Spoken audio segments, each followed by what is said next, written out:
So let's go with Flame. That'll probably do it. Break is a Earth attack, yeah. And I think everyone in this dungeon uses magical attacks, which is good, because Loka probably has high magic defense. I understand how a knowledge of magic makes you more resistant to getting hit in the face with rocks, but I'm not going to complain about it too much. So next fight, I might actually have to heal. Because once the fight ends, you no longer can heal, because you can't use abilities outside of combat.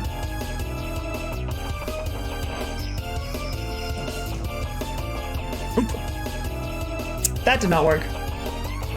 Let's try it. Let's try it this time. Okay, this should work this time. You do move very, very fast when you dash, which is appreciated. And we also automatically fall off platforms. Got this lovely little guy right here, who is a sentient cockroach or something. He's a Gome, whatever Gome is. I wonder if I should heal myself.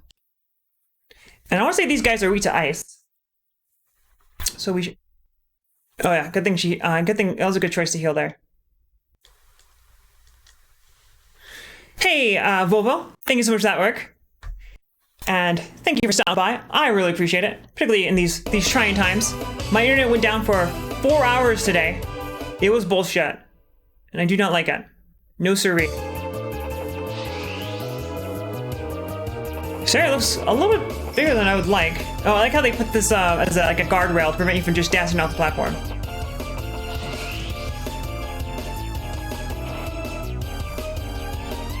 Wait a second, I'm trying to remember the path I took. I think I went straight that time. Definitely did not go over here. Yes, please join Discord. We would love to have you. Wait. I'm really good at video games, guys. Yeah, I'm really good at video games. Oh, I was about to do the same thing over again. I think she'll keep dashing after she jumps off the thing. Truff. Truff indeed.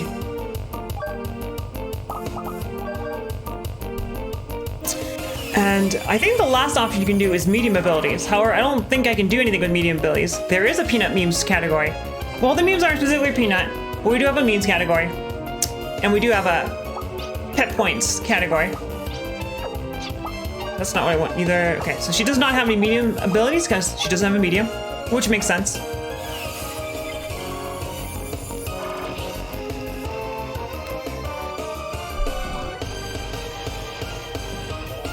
Thank you guys for joining me this lovely night. Okay, Anonymous, you're out of control. Please don't do this. But thank you so much for doing that. I really appreciate that. So, Anonymous, whoever you are, thank you so much for those 5 gift subs. I really appreciate that. And and Bobocella is very grateful, I guess. So Koigo, you now have access to the best emote on Twitch, which is this lovely guy. Yes, Anonymous strikes again. No one is safe from Anonymous. I will find you. I don't know who you are, but I will find you. And when I find you, I have a very particular set of skills, and I will thank you profusely. I love all those emote and all those peanut faces appearing on stream. It's the best. So glad I got that emote wall. Alright, so I was here earlier. Okay. And okay, it looks like I need to fall into this area and activate this block. Alright, cool. Good stuff. But Anonymous, I'd love for you to say hello. Although I don't think you can chat anonymously. Can you actually do that? Can you be an anonymous chatter? Alright. Take me to the top of the tower. So this is definitely going to activate, this is probably going to take me to work and activate one of those switch blocks. Yep, here it goes. Alright, so that is a 1 switch block done. 2 more to go.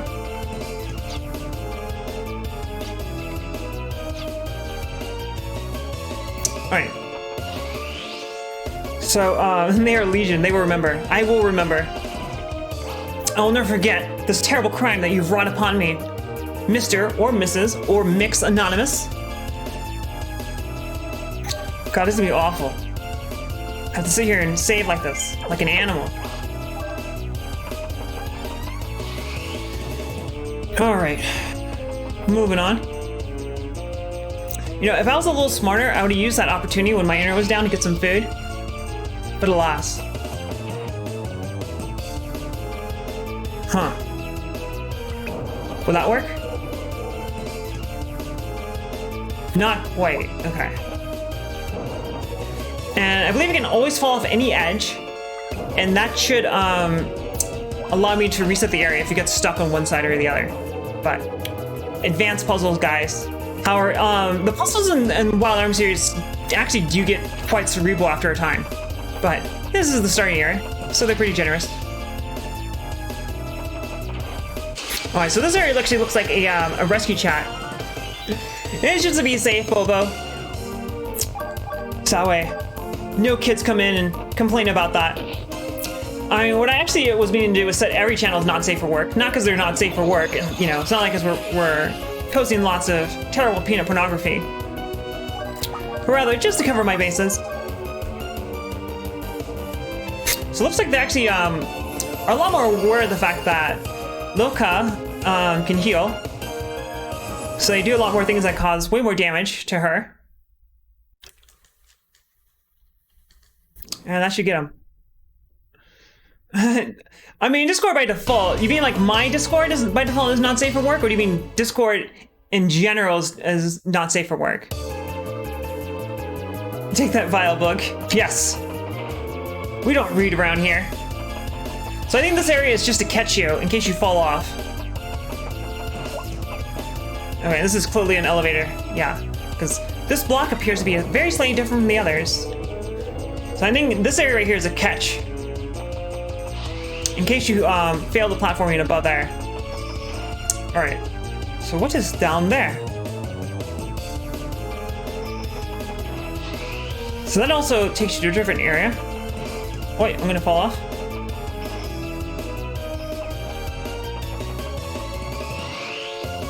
Alright. I still don't really know where I am. That kinda looks like where I just was.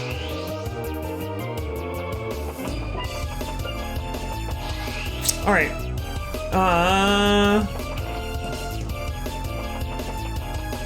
Yeah, I still don't know where I am.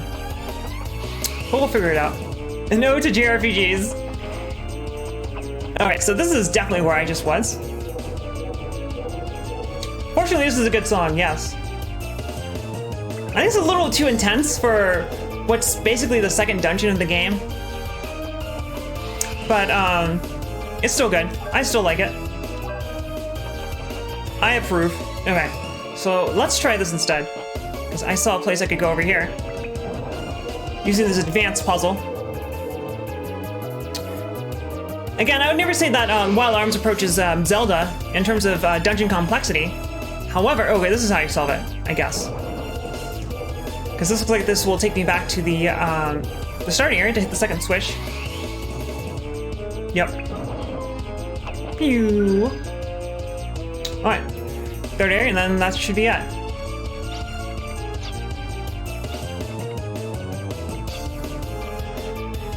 It must be hard being Lilka, because like her sister is a prodigy in magic, and Lilka in comparison is kind of shitty at magic. In fact, if I remember, she's actually like the worst one in her village as far as it comes to magic.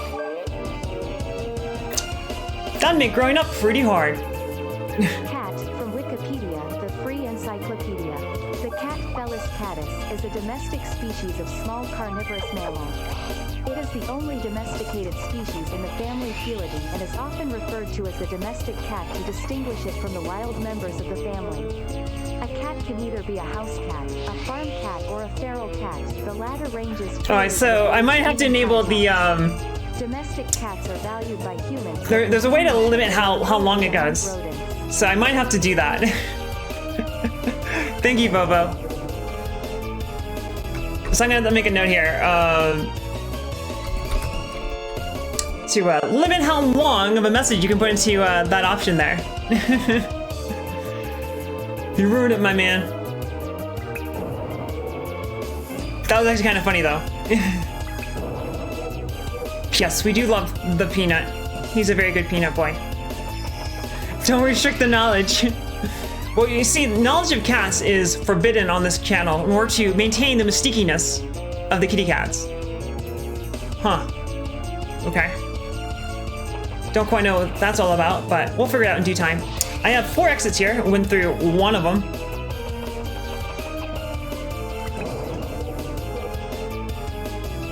However, the puzzles do become quite intense, especially given the fact that you do eventually build up a relatively large arsenal of tools.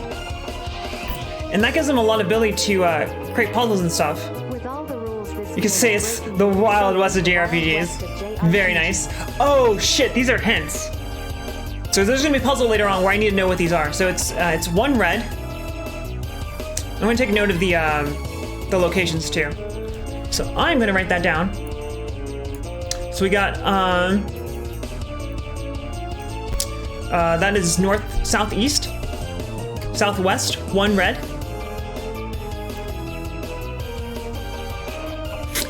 I like how she kind of like goes to cover up the skirt that she doesn't have. But as a woman, it's probably a good instinct when you're falling down. Granted, if you're falling into a bottomless pit, probably doesn't matter too much if people might see your underwear.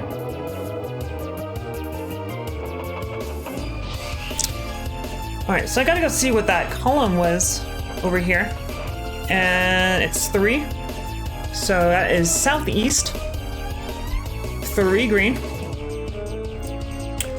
And the final area, well, the fifth area here that breaks this pattern, the one that's currently to the east here,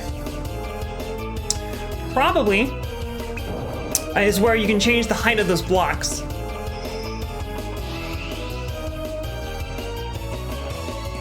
So another criticism of this game, even when it came out, which was like 97.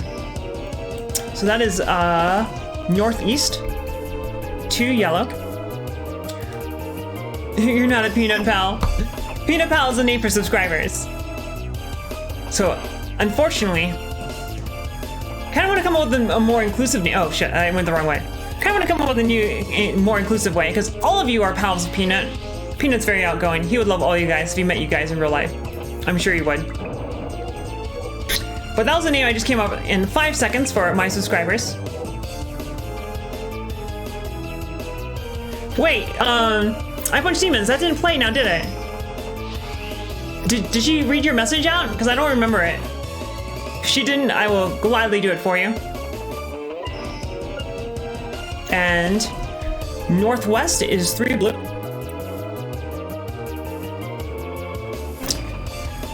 But the name it came up with in 5 seconds was Peanut Pal, because it has to be about that alliteration. And it's time to go see what's over here, which I think is gonna be a puzzle where I have to input those.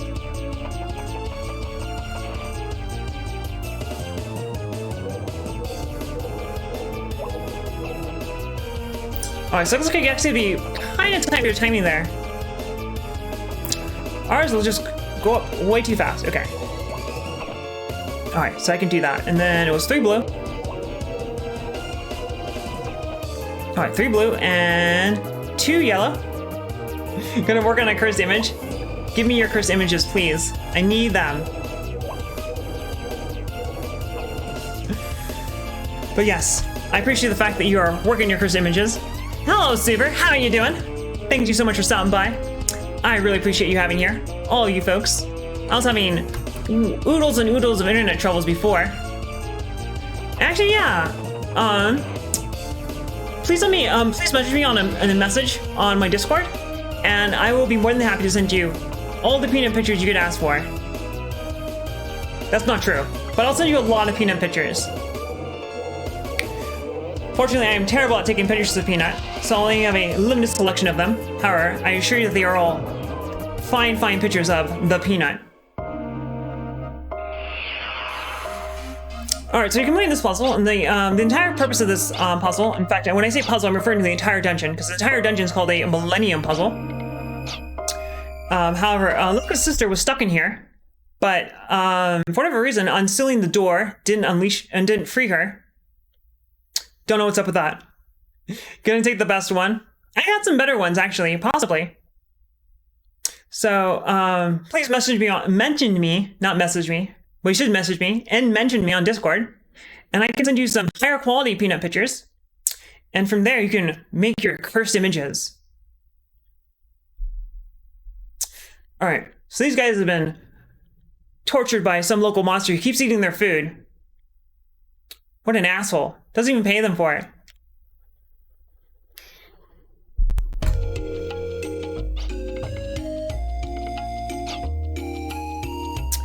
And they've been wanting to hire some mercenaries to take out this corn monster for them. Oh, it's wheat. Okay. However, they're poor. Fortunately, Lilka is also poor and is willing to work for nothing more than but jelly-filled donuts. Which is probably a translation thing. 10 cats on a boat. One jumps off. How many are left? None. They were all copycats. That's pretty bad, Cookie. And super, yeah, we have sound commands now. Oh, there's no point to dig around here. Because you come back to this village later in the game. And also I think it's supposed to be nighttime right now, which is why everything is closed. So what I should probably do is just save and then go fight the boss.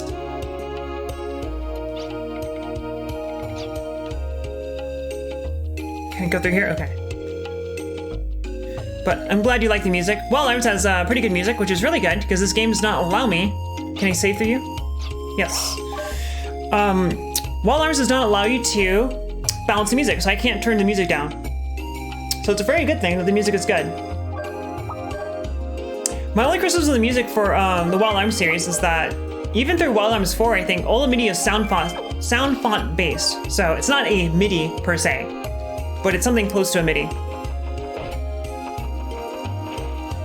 In fact, that's like really my only criticism of Symphony of the Night's soundtrack. Symphony of the Night also has the same problem. Okay, so can I just leave the village now?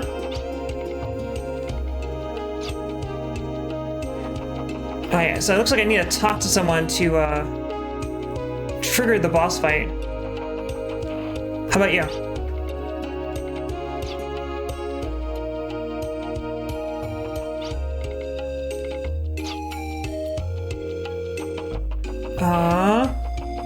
Maybe I should pay more attention. Yeah. We need to have that, even though it's not that great. Shit, what do I do? I'm gonna kill the boss. Okay.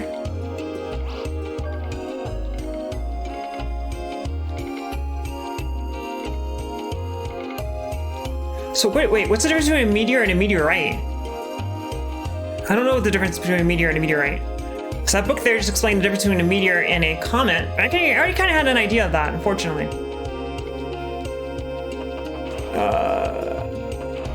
I thought I already talked to everyone.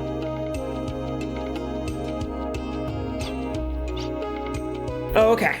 So no, I did. I had to talk to everyone.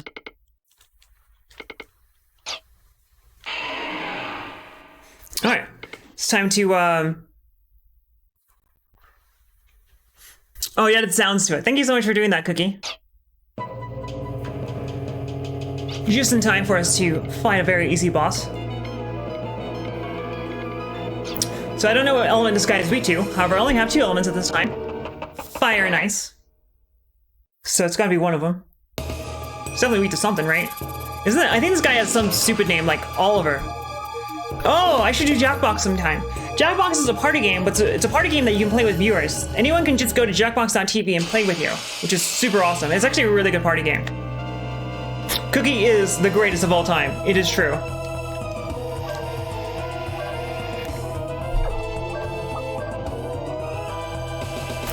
Like how I can attack him in the leg, but it doesn't specify which leg. And also this guy uses weaponized snot to destroy you. That'd be a good time for an inappropriate joke about the Rona. Let's see if he's weak to ice or he's weak to fire. Oh, one burns up in the atmosphere, one lands on the ground. That makes sense. I figured it was something like that. Oh, I was gonna say, I didn't see him take damage. I don't want any Oliver juice. Oliver Juice sounds kind of nasty. Probably be a good time to heal. This is gonna just take a while because I can heal at any time basically, for free, because that's how magic works in this game.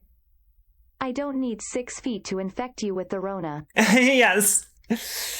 Oliver here can snipe you with the Rona from afar.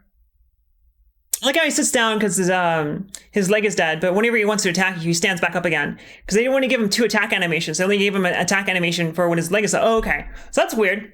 So his leg is weak to ice, but his body is resistant to ice. That makes sense. It doesn't make any sense. Now he keeps smacking me with that Oliver Juice. So her Mystic ability is actually interesting because you can use Mystic on items to get different effects.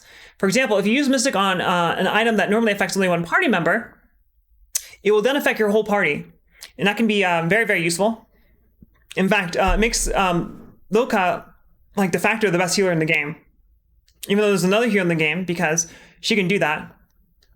However, Mystic is a force ability, meaning that it consumes force points. And when you lose force points, you become weaker. And you lose the ability to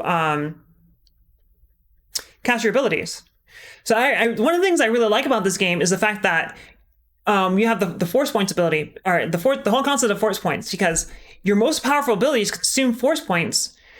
But by doing that, you lose force points, so you become weaker. But you also lose access to your abilities that require force points to be there, but they don't consume them. Like, for example, her magic abilities use force points, or they require to have so many of them.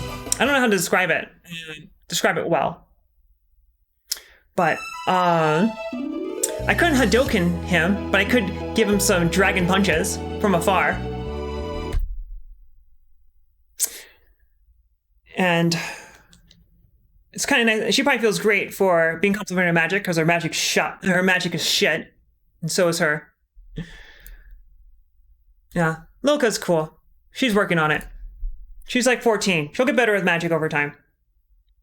All right, so I just completed the prologue, which means it's time to return to the true protagonist, who is Ashley. And I know he meets up with Lilka. I mean, the emulator is kind of fucked up. Like some of the sprites, when they have effects applied to them, screw up. Fortunately, it won't be too bad. Well, thank you so much for stopping by. I hope you have a good one. And I'm looking very much forward to your cursed image.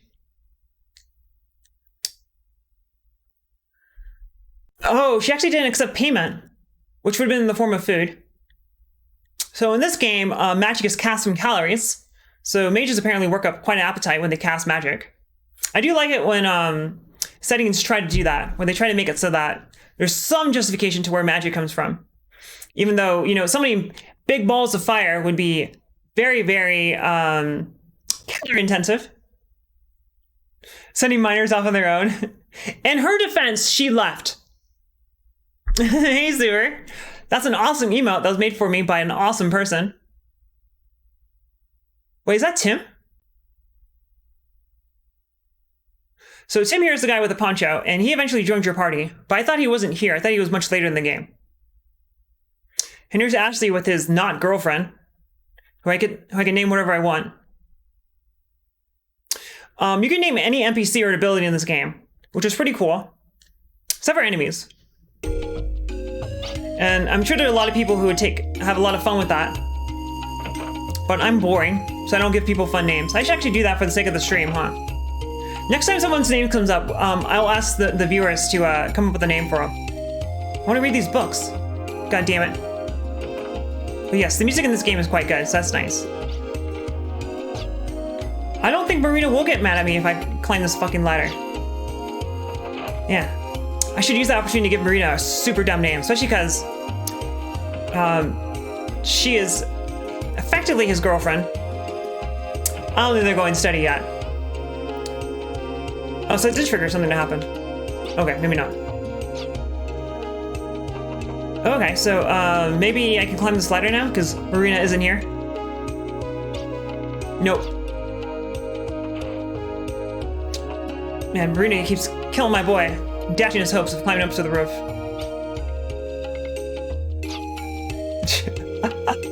Your friend's waiting outside, and then to herself, this guy has friends? Come on, Ashley's unlikable, and you know that Ashley is important because he has blue hair. You gotta have blue hair. Oh, so this first little shitbag in front of me is the guy that we rescued in Ashley's dungeon. This guy's looking vacant. Okay, so we got Scott, the vacant-looking boy.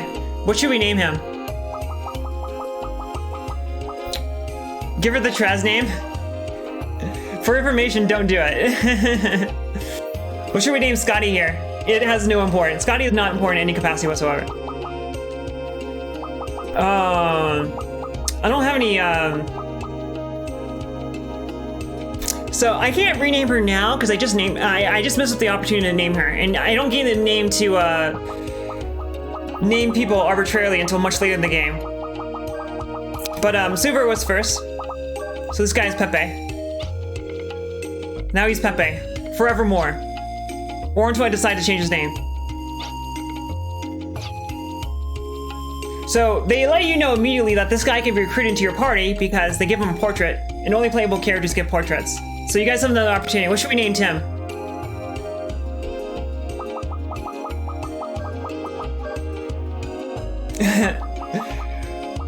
Sorry, Kogo. Cookie goes faster than on the draw. So you go with Shrimp, which is appropriate. He is a bit of a shrimp. He's a little pussy too. Alright. So they want me to do something. I don't know what these guys want me to do. Oh, they want me to catch a kitten who's on the roof that I can't go to because Marina won't let me up on the goddamn roof. So I guess first order of business is to rescue a cat. This is some, typical early JRPG shit. Gotta go get the peanut. Wait, I didn't catch the color of that cat. Is he still gonna tell me I can't go up here? Alright.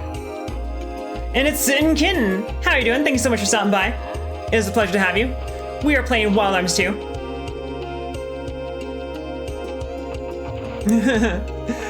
I mean, Peanut is evil Peanut, if you have to be honest. And I don't think this is gonna work. I think you have to, like, coordinate with someone else to catch the cat.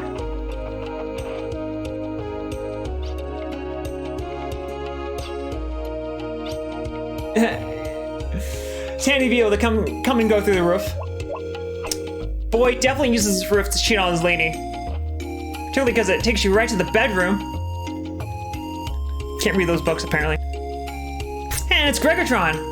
Welcome back. How are you doing? Yeah, for right now, I don't know how to get that cat. Pretty sure you have to coordinate with someone, though.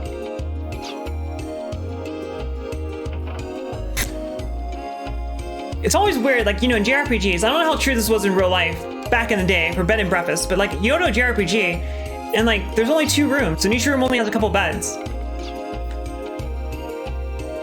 Satsui no Peanut. What does Satsui mean?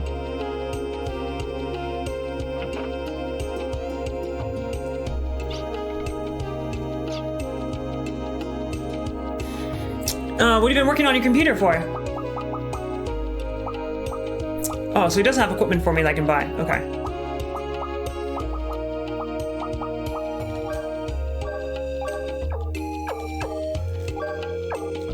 Alright.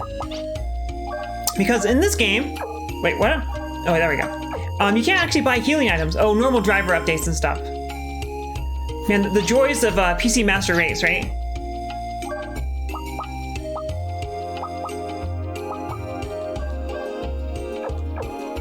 And I just got achievement for doing jack shit. Actually, I haven't manually updated my drivers in years. Fortunately, I haven't had to. Usually if that happens, means bad things are happening. Will it even let me leave the town?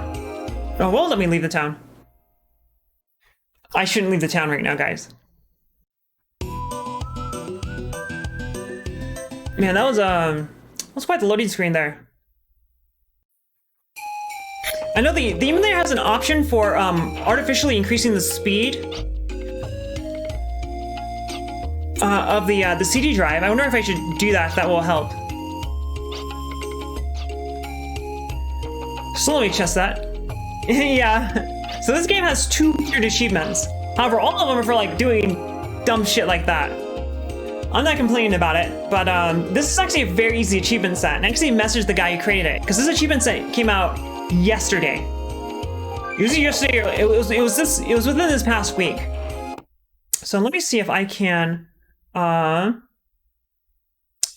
increase the speed of the CD loading, 14x, and see if that does anything for this loading screen. Setsui's like murderous intent. That's pretty good. That did not do shit for that loading screen. Okay. Might have been a little bit better. Maybe. I don't know.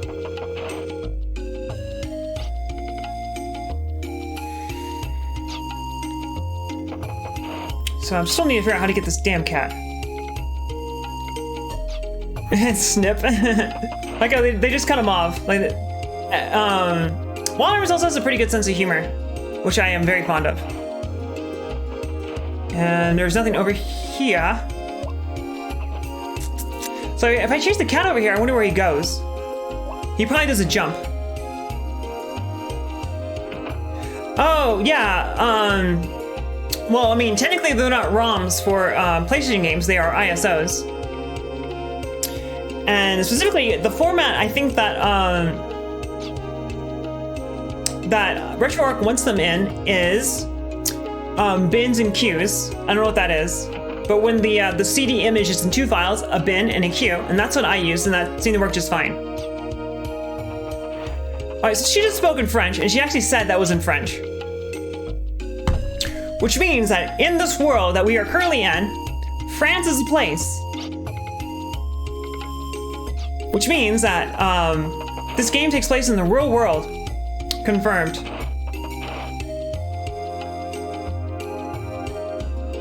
Cookie, what are you what are you saying? But all those would be really good stripper names. It is true. Wild France too, indeed. So this game does take place after like a post-apocalyptic event, which is why the overworld is this huge, giant, massive desert. In places where there's greenery is still are very rare. So it's possible that actually does take place in the real world.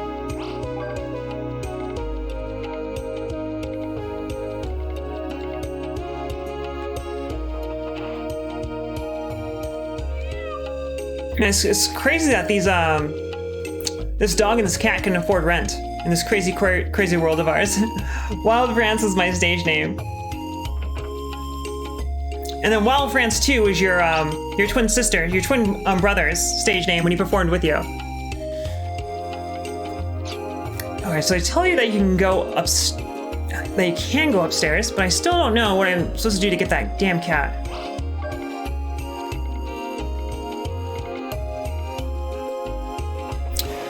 So they tell you that you can upgrade arms, which are the special abilities used by Ashley and Brad, and only them.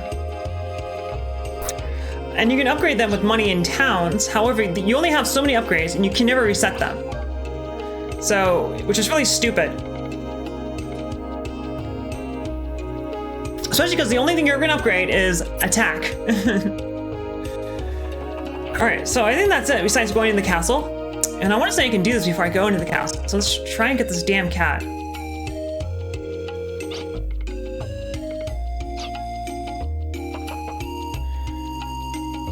Alright.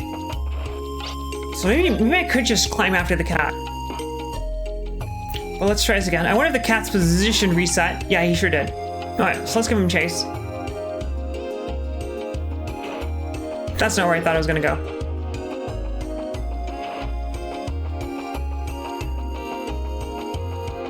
I mean, in real life, if you're trying to chase a cat like this, it would not work at all. And I don't even know where he went. Did he go over here?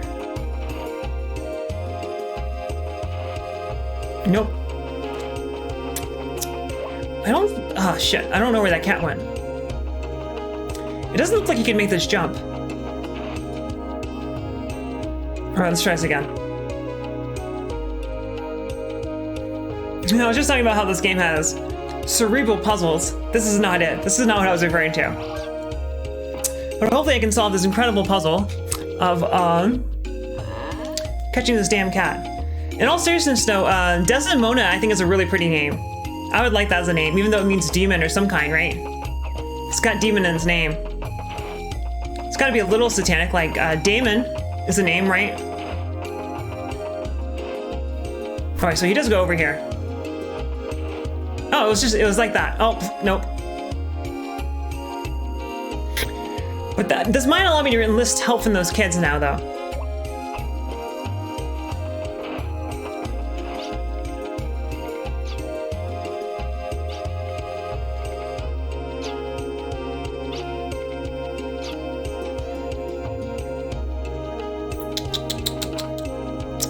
Because obviously I need someone to stand there and block his path. So I'm gonna try this again and then dick around.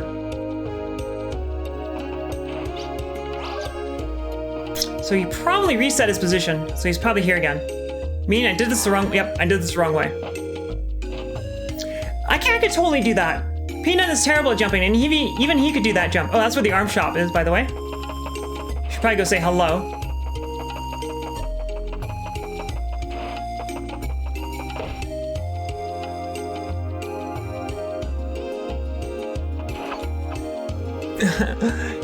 Yeah, let me rescue this cat by throwing some knives at it. Nope. And I don't think I can get up there from here. So in order to get back to over there, I'd have to go through the building, which will reset the cat. And I think you have to do a fall to get over here. Yeah, so I can't actually just get back up there. Okay. Okay, so I need one of you kids to stand up there and block this cat. Demon has to be Damon. That is I Punch Demon's name in real life. It's Damon. It's I Punch Damon's. You can create spells in this game? I forgot that you can create spells in this game. I don't know how that works. He's too fat to jump. That might suggest that he's a little too fat. He might have to go onto a kitty diet. But Pappy is also living his best life out. His best life.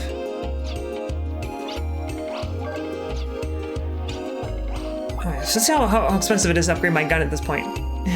Welcome back, Lanterns. How are you doing?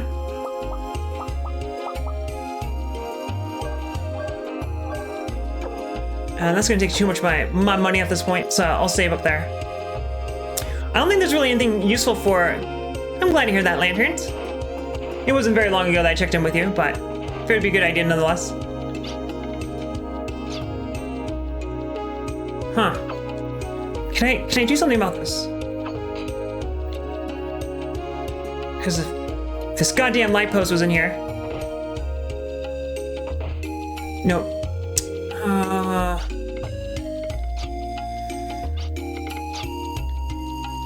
Alright, these kids are SOL for right now. Yeah, it didn't occur to me that naming the characters could be something fun for the stream chat to do.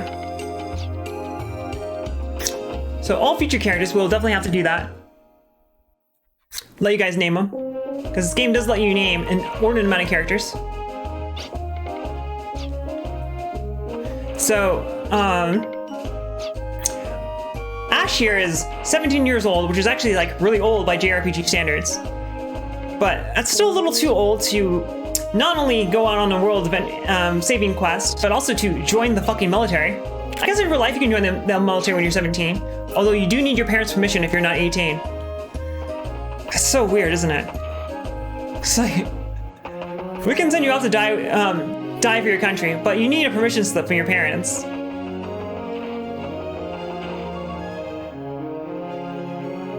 I think actually at that age, at 17, you're not old enough to drop out of school, so I don't know how that works. That was lost with VA games? What do you mean by VA games?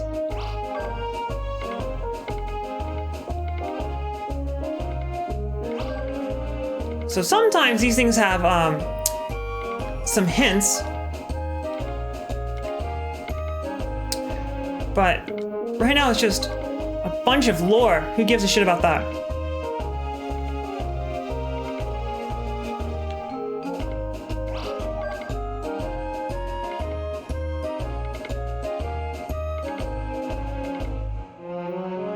I was actually talking about Brad, who apparently led a revolution in the Kingdom of Slayham. Oh. Man, the Queen is quite the looker, I would say. Oh, voice acting, yes. I remember Policy 10 is actually a really good example of that, where they allow you to name Titus to try and preserve the tradition of letting you name characters in Final Fantasy games. And they had to go through such extreme lengths to ensure that Titus's name is never said in conversation, because then they would have the issue with voicing him. And it leads to a lot of lines where the characters are addressing Titus or talking about Titus to be super awkward. And it was such a dumb idea. Never should have done it. So just everyone calls him Titus anyway. So, you know, should have just let us name him. Or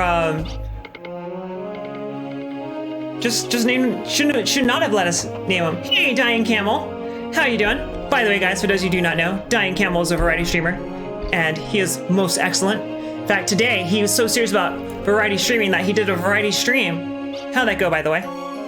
Seeing the 3D camera in this game makes me... That camera is super awkward. But Dying Camel, they just added retro achievements to this game, like I think on the 25th. So, I was actually very tempted. Titus, not Titus. Is it supposed to be Titus? I've only ever said Titus. Isn't that how you're supposed to? Isn't that how you actually say that name in real life? Because it is a real name. Isn't that there's someone in the Bible named Titus, right? Titus? Titus? Now I'm confused. I don't even know what it is now.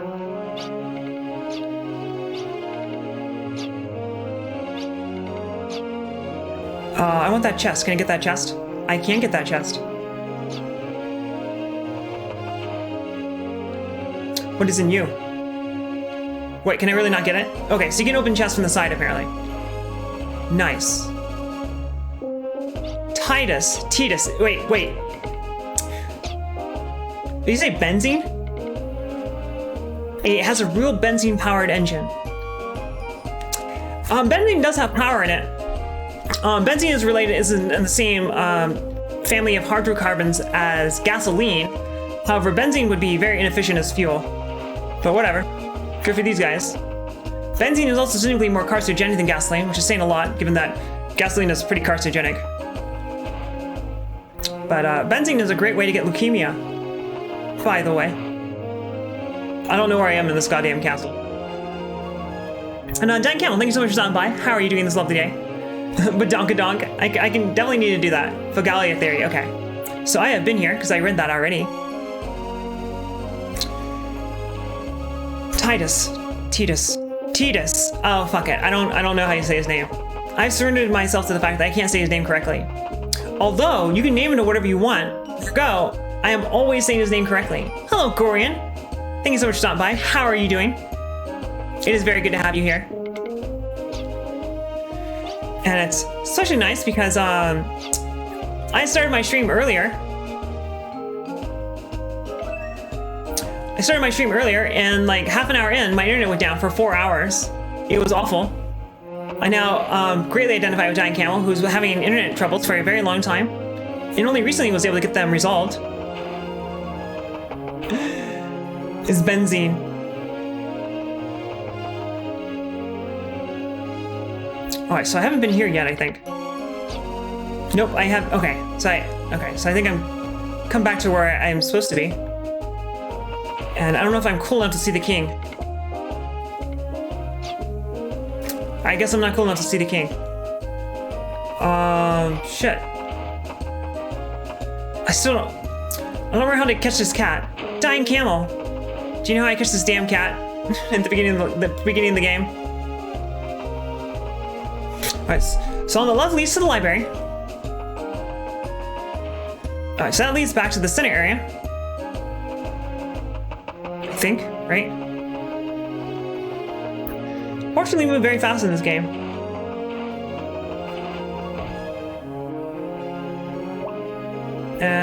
This is a barracks of some sort. Storage room. Armory. I saw this misaligned texture over here, and for a split second, I thought, this is a secret.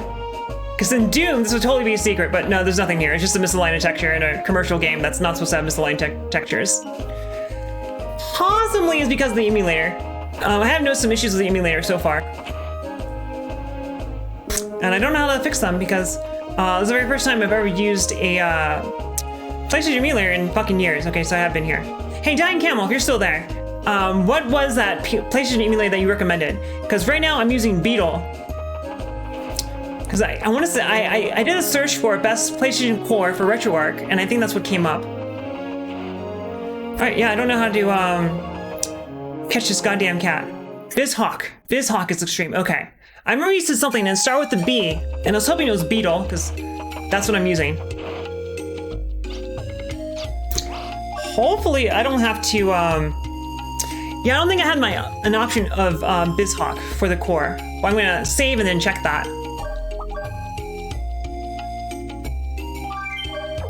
I have to wait for the goddamn... How do I even control that?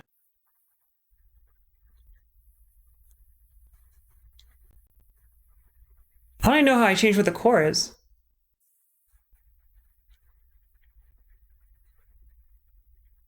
You know what? I'm not gonna worry about it right now.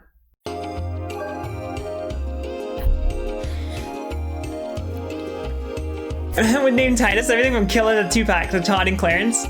Why did your wife used to buy PS2 cards? Well, fun fact, in Final Fantasy VI, the character's name in the international versions is Terra. However, in the original Japanese release, her name is Foxes. Do you have pet foxes? Because that's amazing. Unless Fox is the name of like your cat or something. Tina's name in the original release of Final Fantasy VI, and in the Japanese versions of any Final Fantasy game that features her, like Dissidia, her name is Tina. And they changed it for the international releases because they realized in Japanese, Tina sounds foreign and exotic, but in English, it does not sound like that. What if I go this way instead? Oh, I can't do that, okay. So let me check the light post, and Ashley might say something like, hey, if someone stands here, they can catch the cat. Maybe, I hope so. Guys, I don't know how to catch this goddamn cat.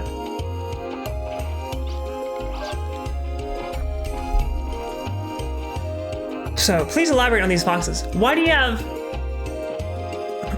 3 foxes? Nope, nothing. Okay. What if I go over here? I don't think there's anything over here, but I might as well check it out. There's nothing over here. God damn it. Oh, I think I know what I'm supposed to do. I'm supposed to make that cat jump and then talk to these boys? Maybe something like that. Let's try that. So, foxes seem really, really cool as pets conceptually, but I heard like they had to have huge ranges. They dig into everything. And their piss smells really, really, really bad. Like cat piss, but far, far worse than cat piss. Confirm or deny. In fact, I have heard of like, there are like these trees that kept getting, I was about to say poaching, but I don't think you can poach a tree. Oh, here we go. Yes, please help me catch this goddamn cat. Alright. I think I solved it. Boys and girls, we can now catch this demon kitty. Where it was like somewhere like in Norway or something like that, where they're having issues with illegal loggers cutting down these trees. So what they would do is that they would actually cover the trees in fox piss. Particularly because when the fox piss is cold, it doesn't smell because it can't evaporate, and then once it's evaporating in the air, that's how you smell it. So it's the winter, so the fox piss is cold, so they cut down the tree, and then once it warms up, the fox piss, they can then smell it, and it renders the wood unsellable because it smells so goddamn bad. And apparently it worked. So then that was able to fix their logging problem. Stupid cat. All right, it's now time to go collect a kitty. Thank you, sir. Definitely had to give him a portion of the bounty. And this cat's so dumb, he doesn't even try to run from this room. Kitty get. Wait, this trophy, this achievement's missable? I thought you have to get this cat. I guess it's a good thing I got the cat then.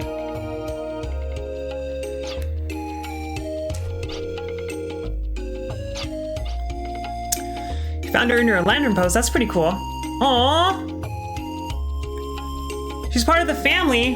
Jeez, that's pretty cool. Is she like a house pet at this point, or like, how do you, can you even house train a fox, or is she allowed to come and go? Do you have like a huge backyard? Oh sweet, just gave me a medium.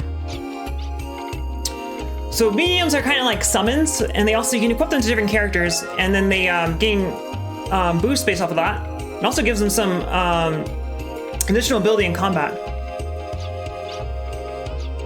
And this guy's name is Shrimp, and his friend is Pepe, because that's what the chat voted for.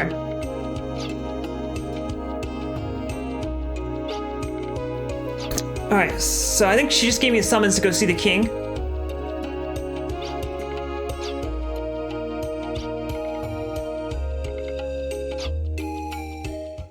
Alright, so it actually sounds like I just got summons to go join a special unit.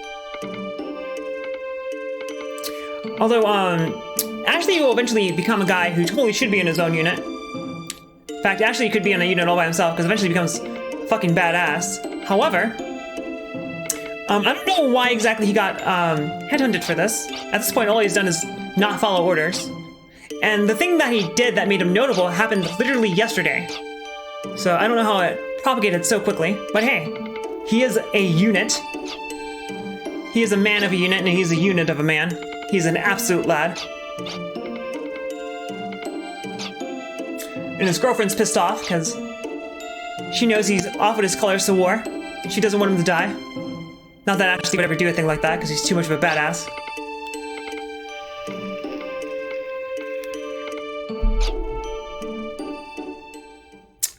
Yeah, he's wondering what kind of relationship he has with Marina.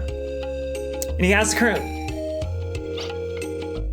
Actually, I think put himself in the friend zone. Marina kind of sounds like she would gladly suck that dick. I wonder if his pubes are blue too. I mean, they gotta be, right?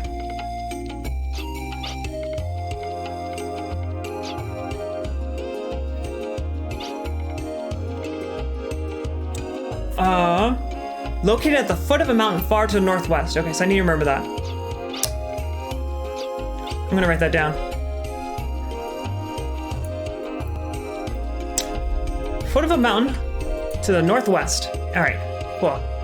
You know they are. I have special armor by ProTag. Ironically, you know, in combat, there's no plot armor, just like God intended. I want some Mac Chicken's Bible thump. I love how the TTS reads out emotes. Oh, like very musty, like vinegar and ammonia. Keep the training pad. Oh, so you can actually train them to piss in certain locations. That's good. That is very good. I have a Peanut here who wants some attention. Hey, Peanut, come on back. Peanut boy.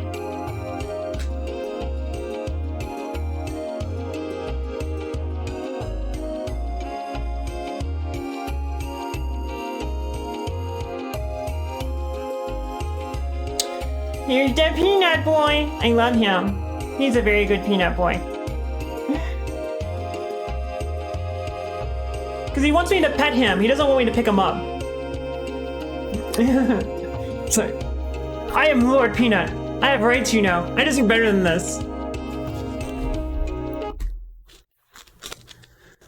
Is that TTS gonna go through? Hey, Mr. Peanut, I love you. I don't know why that didn't go through, Cookie. That didn't work, right? I didn't hear it. Yes. All hail Peanut. I didn't hear it. Let's try it again on my end.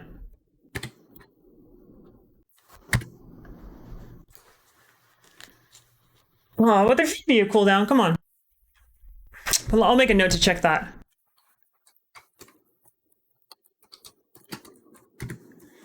Alright. So I will check the cooldown. There shouldn't be a cooldown on that. And the food giver. So there's an old joke about that. You know, like dogs versus cats. You provide for their every need. So the dog's like, these people house me. They love me. They give me food. They must be gods. And cat's like, these people give me shelter. They give me food. I must be a god.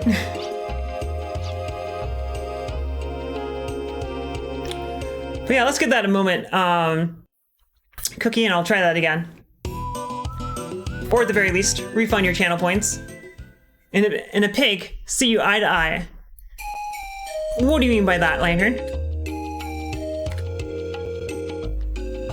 Oh, shit.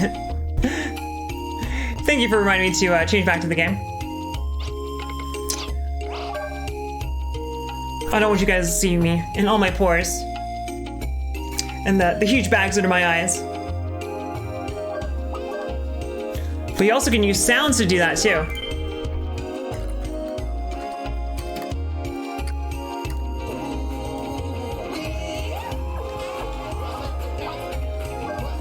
Wait, I forgot if I actually saved my game or not.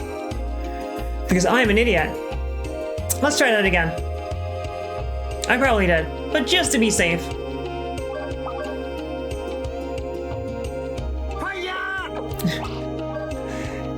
Hiya!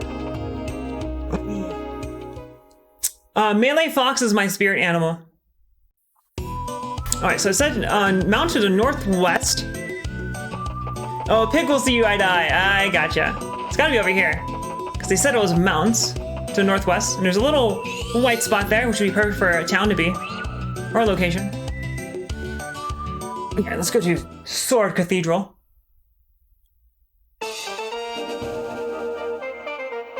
And let's become a goddamn knight.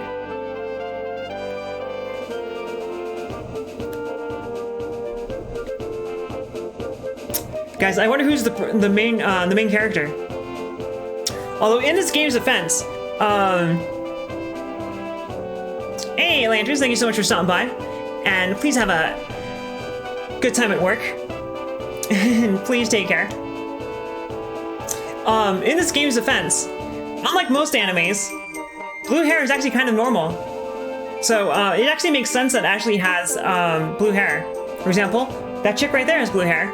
Although she's kind of important too. But you can see this generic old guy to his left also has blue hair. Guy in the front row there has blue hair. And these guys are doing I guess knights in this world have to try to pull the sword from the stone. It's just part of the ceremony. No one can do it. But my boy Ashley's super special, guys. That's what's gonna happen when he pulls that sword.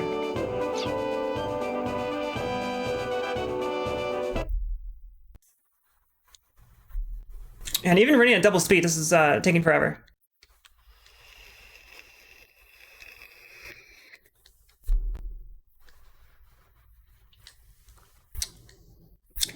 Yeah. I mean, it's just a ceremony. This guy's bitching about becoming a knight. Anyway, here's that boy. He steps up to the mic.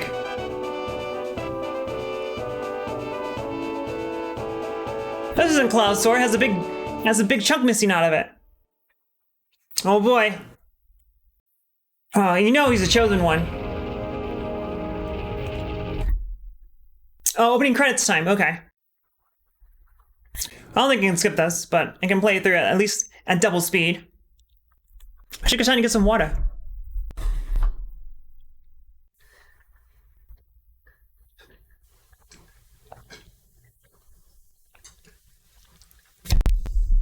Another thing that's interesting about the Wild Arms games is that their mythos is heavily inspired by Nordic myth. So everything's like taken from that part of the world instead of like Greek or Roman myth.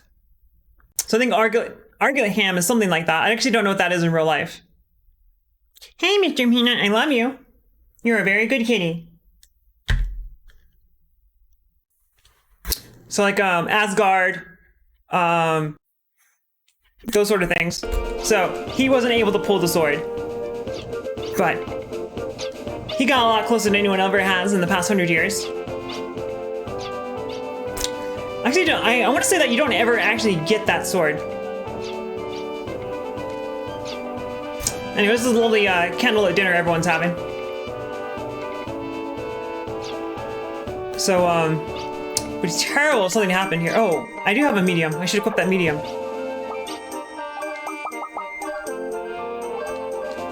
And this is a, Earth?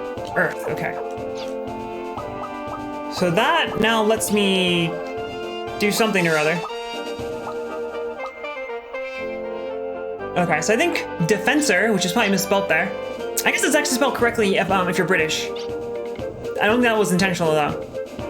Because they spelled Defensor with a C and not with an S. Actually, it should be Defender, huh? But it's the defend option, but it applies for your entire party. So whoever uses it will defend against all physical attacks of your entire party. Alright, so this guy just joined Arms, which is the title drop.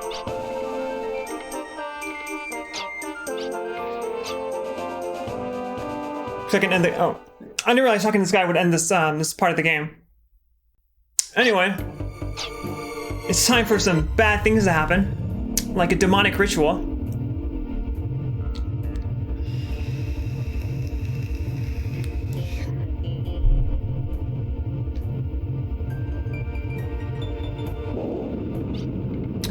Oh no! That'd be pretty fucking terrifying, actually. Because everyone here is relatively young. And they're cocky and they think they're hot because they just got recruited to a special squad. And they got recruited just to become some terrible monsters.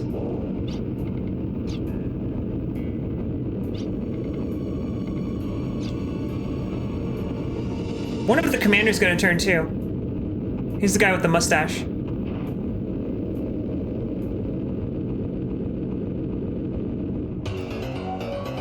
And why are their legs so big as their torsos? Because in the Wild Arms universe, everyone's legs for days. They do their leg stretches every single day. That's also why you can move so fast. The door is securely shut. Oh, that's such an awkward way of saying that. This game has a pretty bad translation overall. Alright, looks like Ashley just started to turn.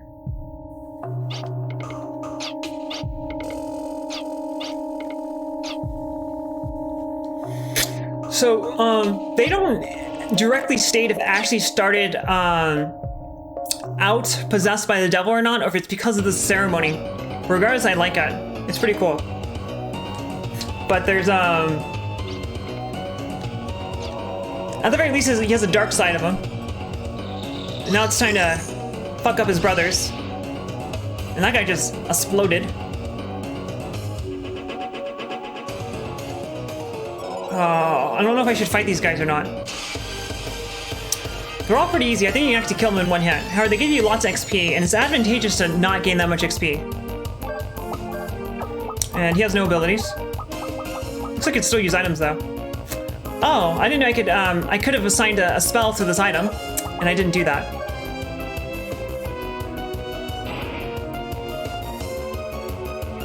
Oh, so you can't one-shot them just yet. Oh, they do no damage, though. Okay. I know they can't run from this.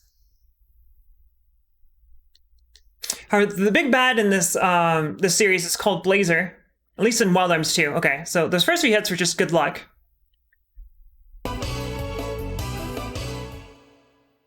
And that's why these guys are proto-Blazers. Because they might have something to do with the big bad.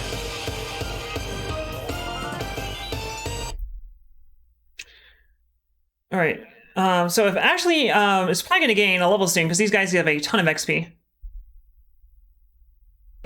Like how he's so ashamed after the fight that he doesn't have a victory pose. He just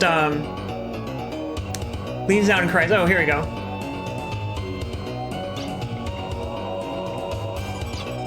This is him.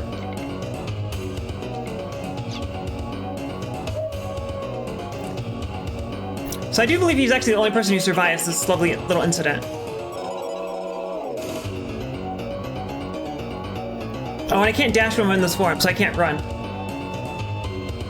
So even with his massive legs, he moves very slowly. Looks like Summoned Skull. And what is Summoned Skull? So one of the mirrors there was destroyed, which I think is a good touch. Shows that one of these guys destroyed the mirror too. So I'm guessing I can't proceed here, because that door's probably locked. What is a Summoned Skull?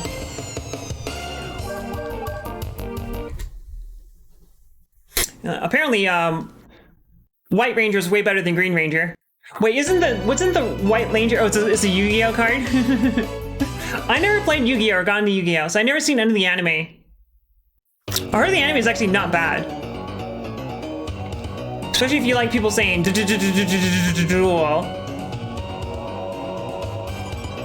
You know, you gotta have your heart in the cards, right? Dude, I wasn't even close to that guy. You could probably touch me with his elbow. It doesn't matter. I'm not going for a low-level game anyway. Might be able to one-shot them now. Yep, you can one-shot them now. Okay. However, it is to your advantage to keep Ashley as low level as possible, but I'm not going to go out of my way to do that because it's way too much of a pain in the ass. Bullshit. Anyways, I'm glad that you are enjoying that new emote. I'm sure you would, because you're the guy who made it. For those who do not know, Silver made that emote for me, both free, even offered to give him money and everything, but he refused. What a kind and generous soul.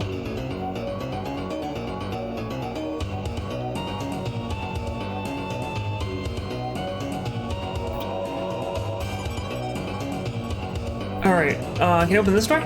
Okay, good. So if I could not open that door, I would not know where to go. Alright. Let's do it. I want to do the opposite side. Summoned Skull was your favorite card. I want to look that up. Summoned Skull. And it's Anastasia, I think is what her name is.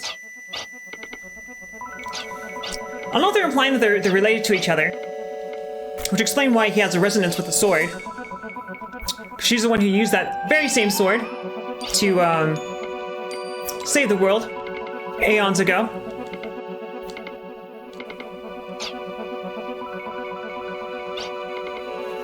For better or for worse, Ashley doesn't even know how to use a sword. Ashley's melee weapon, if you didn't know this already, is actually a giant bayonet, which makes sense. It doesn't make any sense. And with that giant sword, he's able to assume his final form. Nightblazer, who's fucking awesome. I forget what this guy's name is. Valerie? Irving Valerie, something like that. He's actually a pretty cool character. Hey! What's this guy's name gonna be? Default name is Irving. What are we naming him, guys? He's actually an important character. So, what should we name him? First one to say something, that's his name.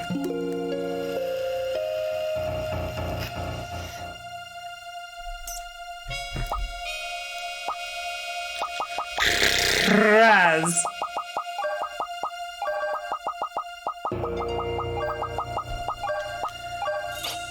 Danny DeVito would have been pretty good too. Bold Valeria. That's a mighty fine name. I wonder if he's from Australia.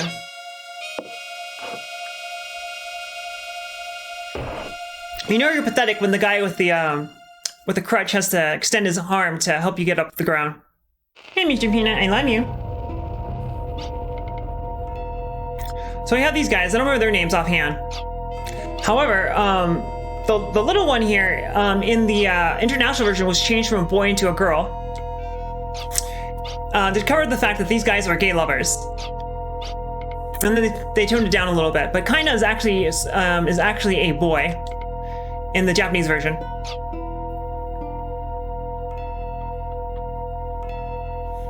There's actually quite a bit of homosexuality in this game, but it all got removed for the English translation. Those bastards. They couldn't handle the gay.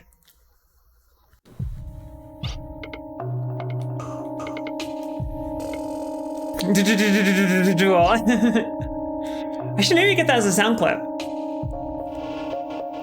Oh, by the way, guys, I got this one. None of you played it just I yet. hope the masochistic bastards who pistol start these levels. I hope you go to QuakeCon next year. You go up to like the hottest cosplay chick you can find. You get right in her ear, you say, I pistol started all of Platonia on Ultraviolence. And she jumps on your dick right there.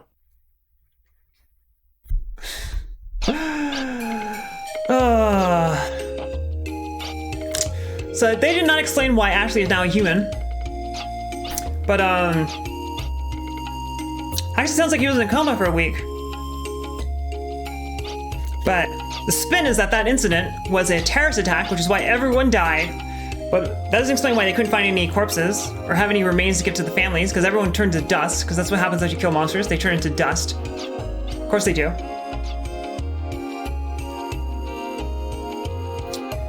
Alright. So before I leave, I want to ascribe a spell onto the crest I have. I don't know how crests work in this game.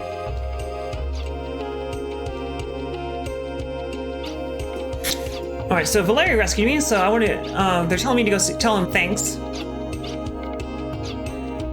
But in order to do that, I want to go visit his chateau.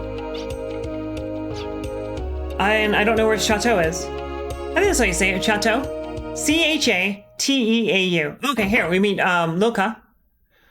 So she can starve. Look at the baguettes. And Loka is very hungry. As is her want. So let's get her some jelly donuts. And she apparently can use teleport gems to go to places she's never been, which is something that she can't do when she's actually in your party. However, she keeps screwing up, which is why she ends up places where she doesn't want to be. But that allowed her to convene with our protagonist here. So she wants some fucking donuts. And she's always hungry, because magic is cast from calories in this universe.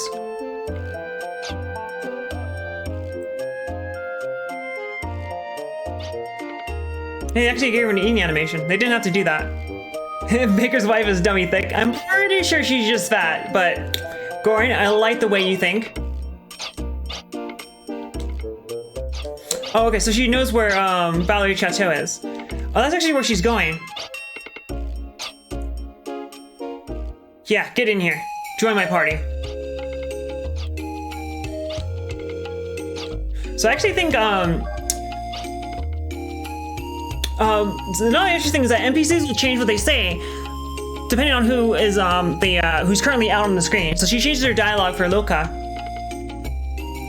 So I'm expecting her to say something like, "Keep your hands off my man," or something like that.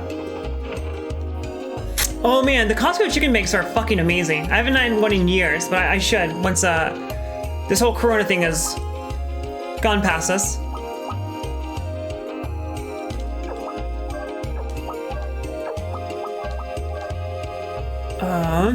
Okay, so what do I want to make here? I don't know. So this looks like I can actually create. I can actually change what Loka's spells are. So she has 3 crests right now, and I can change it to anything on this 4x4 grid. But I don't know what I would do besides heal. And I don't know how the crest cap works. Oh, you can change it whatever you want. All right, so guys, what should we name our healing spell? So it should be heal. What should we call it, guys?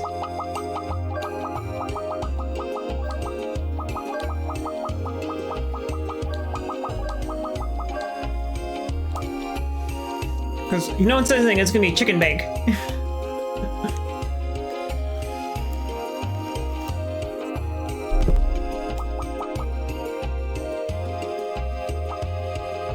Alright. Melons. With 2 M's. Just cuz.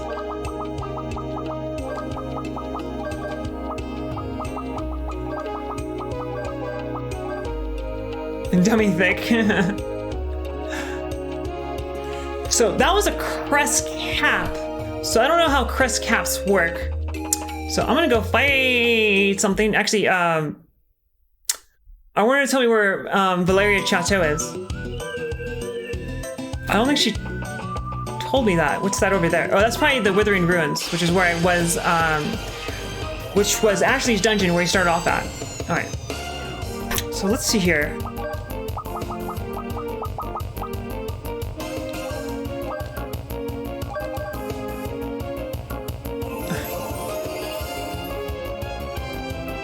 So I'm guessing that once you use a crest cap, the spell is lost. Hey, Jim George, how are you doing? Well, I think Wild Arms is a really, really good JRPG series. Wild Arms 2 is not the best one in the series, but it's okay. I'll say it's like a 7. It's a solid 7 out of 10. But Wild Arms 3 is a really, really good game. All right, so if I go back to yes, so you can cast a spell from a crest cap once, and then you're done. How do I run? Okay, cool. But Jim George, thank you so much for stopping by. It is a pleasure to have you. How are you doing this lovely night?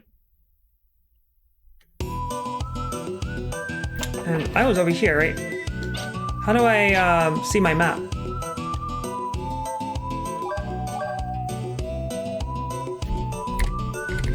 Oh, I can't see my map because I haven't actually unlocked the map option yet. And check out that draw distance there.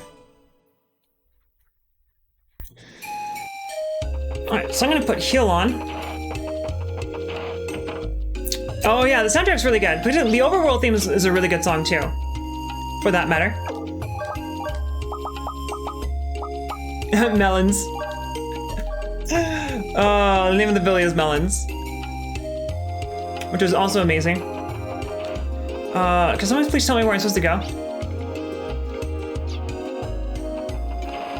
I have not played Scars Arcadia. Fortunately, I shouldn't be struggling too much with this game because this game is pretty easy.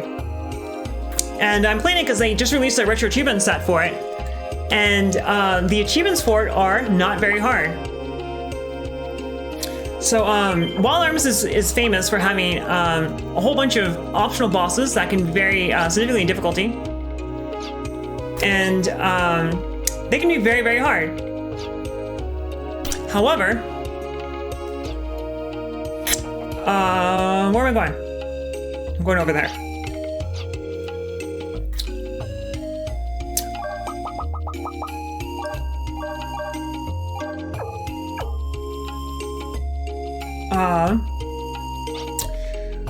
You can always grind to make the bosses easier, so it's not that big of a deal. I got the right one, right? Okay. Because you cannot reset your personal skills, which is really, really dumb. And it's actually something I really don't like about this game. But there's certain personal skills that are absolutely fucking essential, and essentially get them as early as possible. And there's a bunch of other personal skills that are fucking useless. Shit, I don't know where I'm supposed to go here. And I literally know where I'm supposed to go. I'm supposed to go to Valeria Chateau. However, I need someone to tell me where Valeria Chateau is, because it won't just be on my minimap. Oh, here we go. Okay. Great big thing at the top of a cliff. Got it. But I never had a Dreamcast, and I never got Skies Arcadia for GameCube, because I know it was originally for Dreamcast, and it must be right here. And later released for GameCube. But that's all I know about it. But I do remember being reviewed very well when it came out. And it's a JRPG about sky pirates. You can't fuck that up.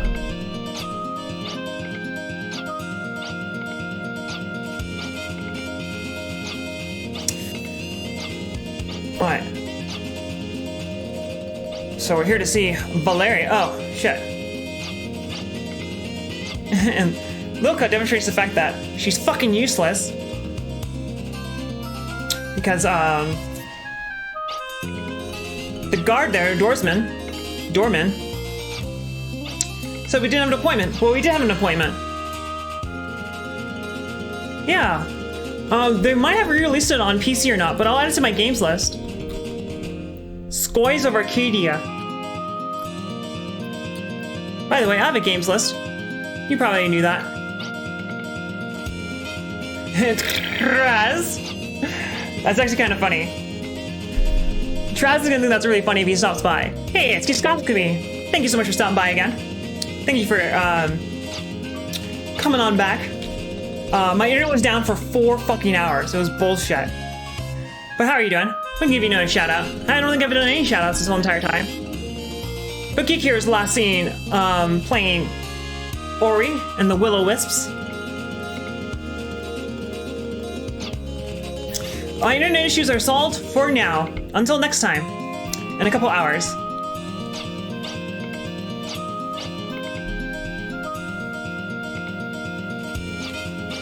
So the interesting thing is that, so there was a demon summoning at the ritual, at the arms ceremony. However, what Irving here is suggesting that he played a direct part in demon summoning as an experiment. I think these characters here did not pick up on that. The fact that he's aware of that. He kind of just sort of said that the demon summoning was done by him on purpose, which is true. But these guys didn't pick up on it. Mr. Peanut is handling cat-related business. He's on very important peanut business, as it were. So I actually thought when his Traz's sister came in here that we get to name Traz's sister, whose default name is Alticia. I'll go to Alticia. But what should we name her, guys? We name her anything, so make it good. Although, let's see, you get 9 characters. What should her name be?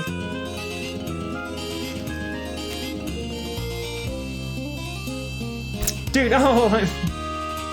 I was saying, this isn't Traz's beer maid, this is Traz's sister. But why not both?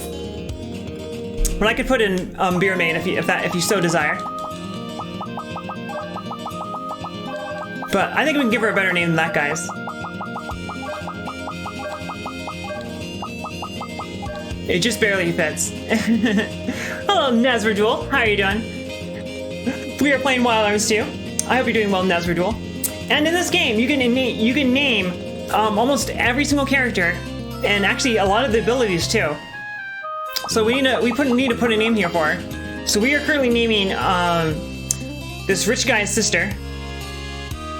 And Cookie previously suggested Badonkadonk, which is not going to fit. And Lander's got Viore. What is that supposed to be? Is that supposed to mean something? It doesn't mean anything to me. Badonk. Badonka? Could do Badonka. That's Badonka Kaka. Badonka. Badonka? Anime trope. She's not an anime trope. Stepsister. That actually might fit. Stepsister will fit. What are you doing, step bro? Badonked. Let's do badonked.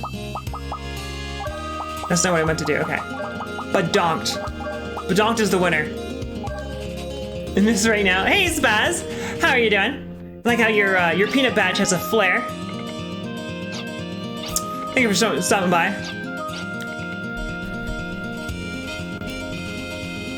Aww. That's pretty cute, lanterns. So,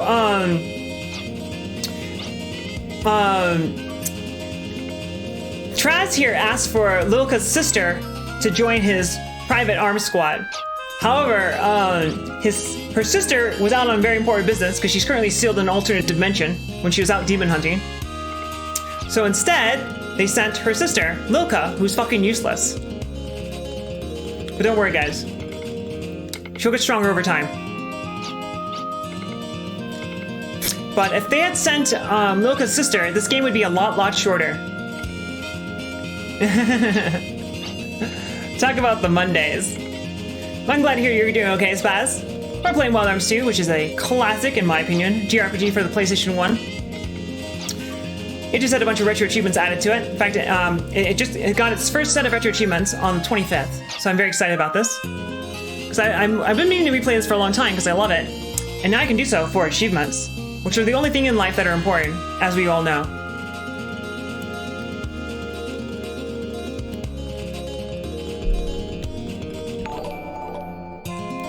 Hey, it's Major Arlene! Thank you so much for that follow. I really appreciate that. How are you doing this lovely night? For those of you who do not know. Major Arlene is a Doom mapper.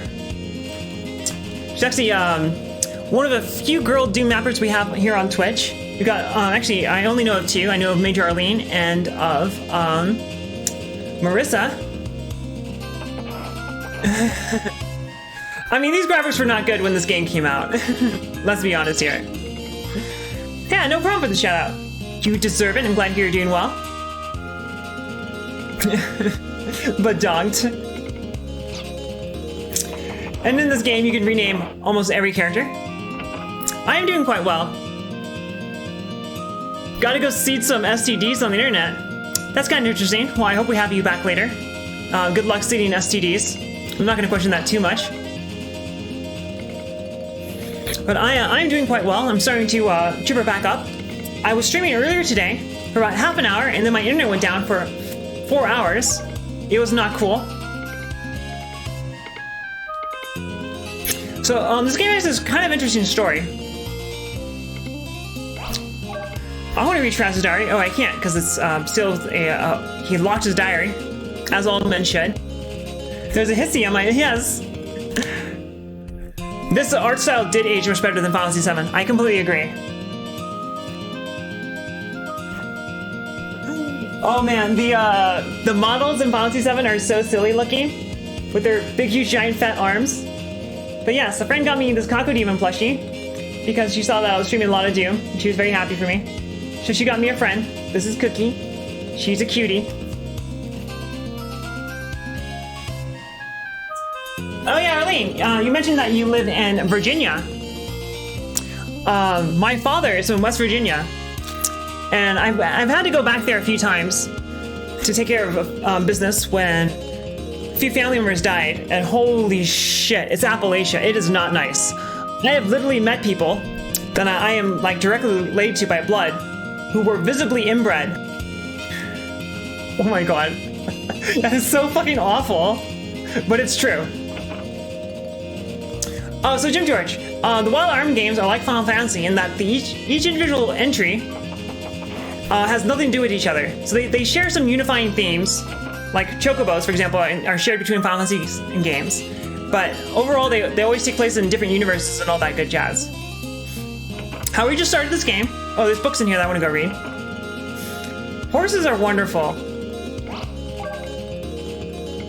Like, does each one of these have a different book?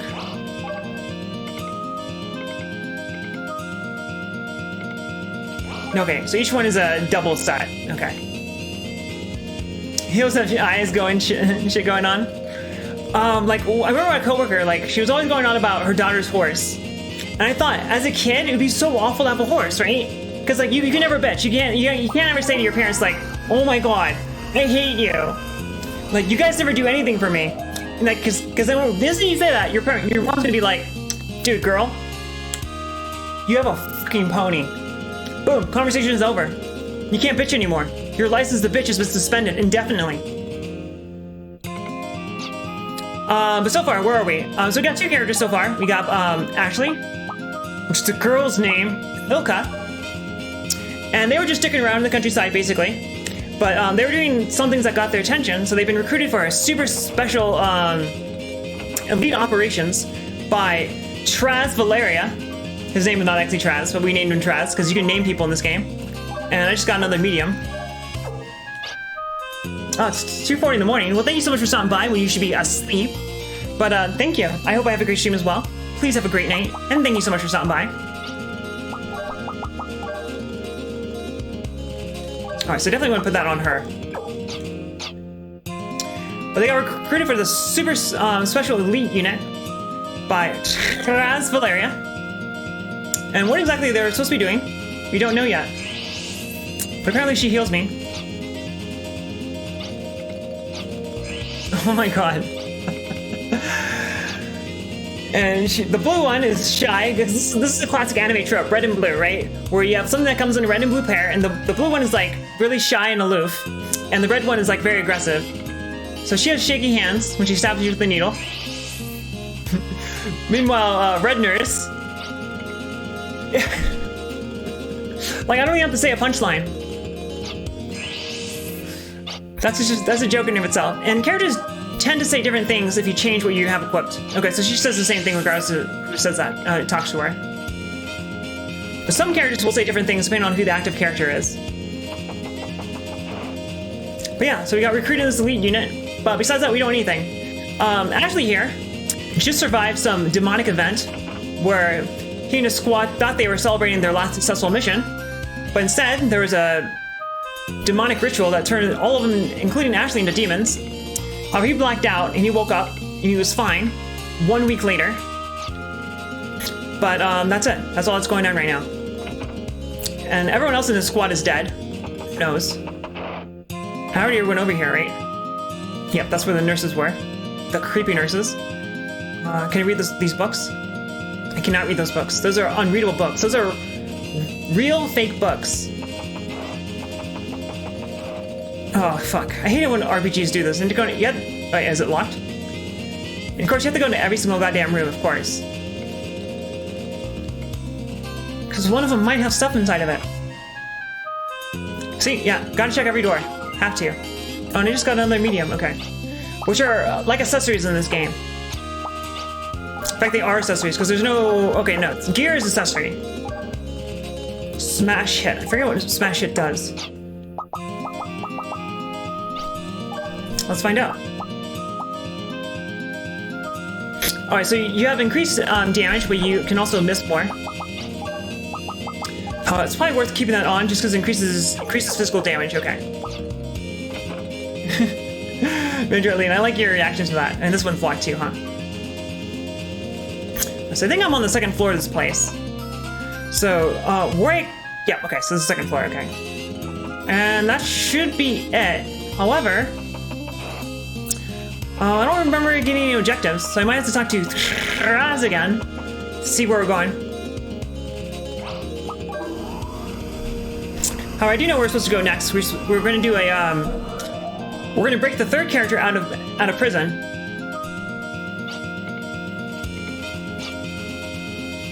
However, no one has told me to do that yet. So yeah, I should probably save. Just to be safe.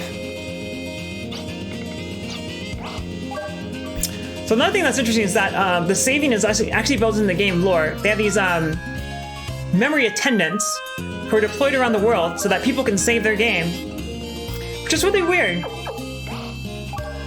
I think she said something to that effect. Yeah, or memory service. It's like, what does that imply about the NPCs and stuff? Do they have to regularly save their games too? Yeah, so like, do NPCs get checkpoints? How does that work? Oh, so that's probably how you get out of here, huh? Oh, so this guy's a vendor? Okay. So he's just gonna let me leave? But I don't know where I'm supposed to go. I need to get my objective. That said chateau, right? My French is very bad. And by very bad, I mean fucking abysmal. I appreciate how animated this game is. This game is super animated. Look at the guy's hair. That's at least like a... That's a 7 out of 10 anime. Right there. You gotta have blue hair.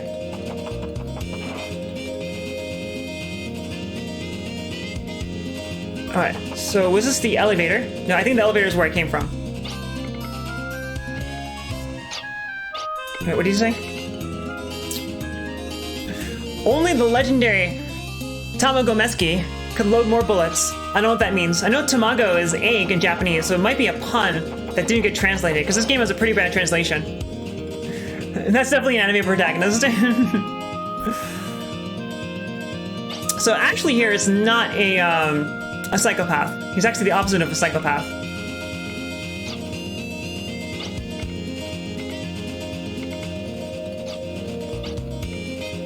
So yeah, it says that there's memory services all over the world, but it doesn't explain why there's memory services all over the world. Like, do normal people have to save their game? Come on.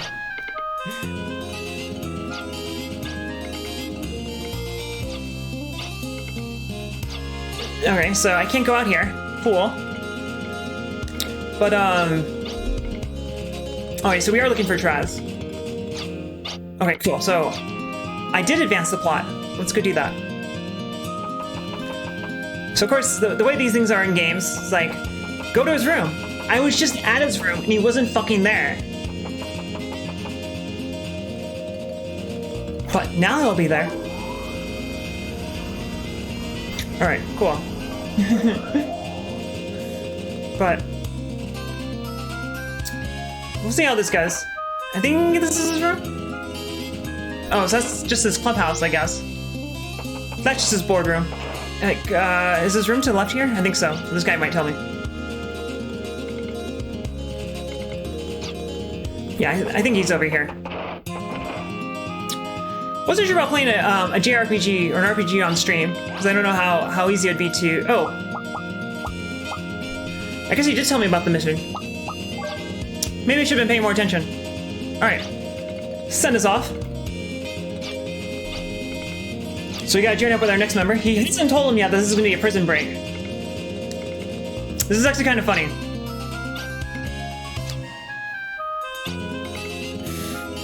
This is good. Just like, hey Ashley, can I see your gun?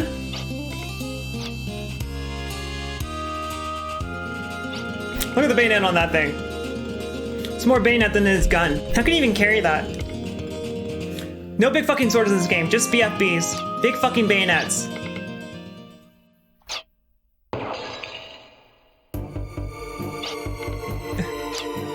He just framed my boy!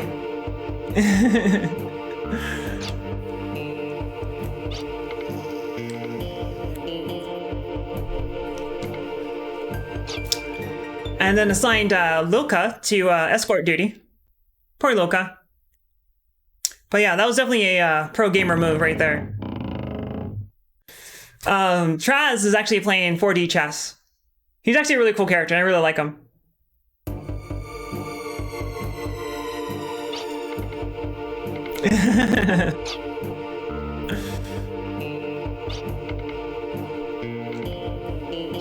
So they're sending him over to the JRPG equivalent of Alcatraz, which no one has ever broken out before. But that's because no one who was ever imprisoned there had blue spiky hair. So we gotta bust his joint.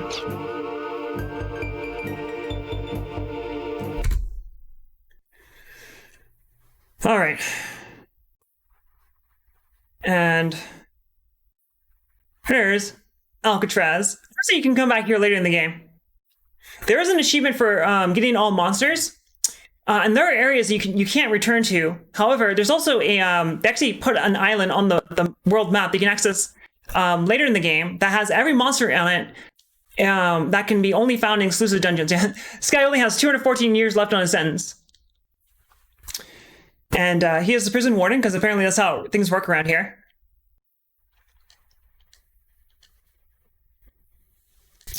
And I think the first order of business is to get my gear back, because they took it away from him, which makes sense, given that his primary weapon is not only a weapon, but it's a big fucking sword. Excuse me, BFB.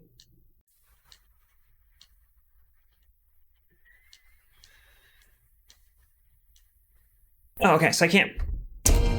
Gotta find his gear. Does she have her gear? She does. By the way, her weapons are umbrellas. Which may partially explain why her physical attack is so terrible.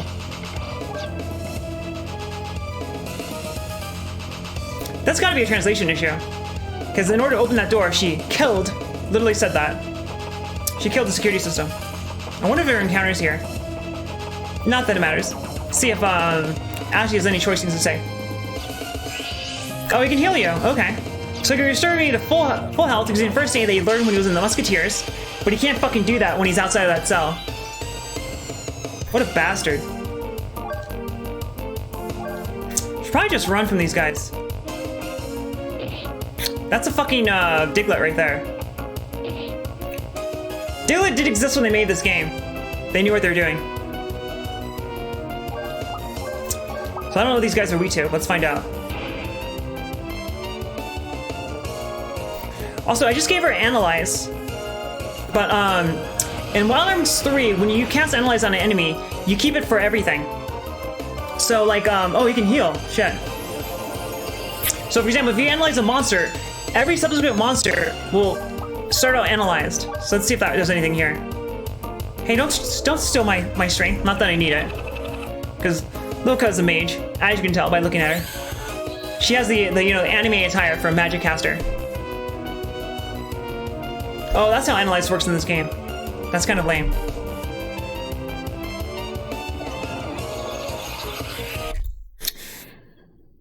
All right. So I can use either of these on him. Is that gonna kill him? Cool. So I did cast fire on this guy, and it didn't do anything. Let's see if he's weak to ice. Knowing my luck, he's resistant to it. Nope. All right. So no weaknesses for him, because I don't have every element for Loki yet, and I won't have that for quite some time. Yes, sudden Pokemon / Digimon. That was kind of a Digimon because I had the metal elements there. I mean, you know, Pokemon are like cartoonish versions of real animals,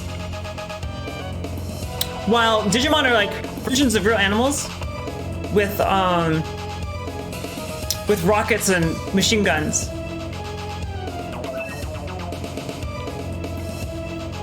What about this one? I got myself a cute fucking ribbon. It's so cute, increases my defense. That's a damn cute ribbon. You know, every morning when I'm getting ready for the day, I always ask myself, what's the defense equipped given to me by my outfit? There's a pretty big difference. But yeah, I've always preferred Pokemon over Digimon. It doesn't help that the Digimon games themselves are kind of shitty. And these machine guns, if you step in front of them, will damage you. Which is why they put that machine gun... Oh, there it goes. So I just took damage by doing that. Hopefully I'm not too close to being dead. Because when I go into battle, I can't just heal until I get enough FP. Alright, so that was just a notification that there's a prison break ongoing. Which I kind of knew, because I'm trying to organize that myself. But I need to find his gear.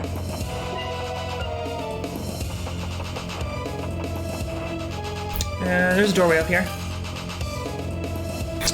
So unfortunately the camera in these games is a little awkward. I'm still getting used to it. That guy probably won't like it if I go up to him. However, Milka is actually supposed to be here, technically. She's not actually an inmate, as she was here to escort Ashley, who is an inmate.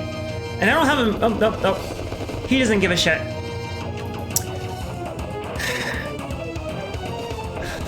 Let's see. First thing that occurred to me when I said that was, he must be an American cop. Wait, how did he get up here? Was it through here? That is how I got up here. And that door led down to him. Let's see if there's something over here. And I need to heal the instant I can heal, which will be after the first turn. So if I die on this first turn, then I am dead. Ooh, and they go first. That's not good.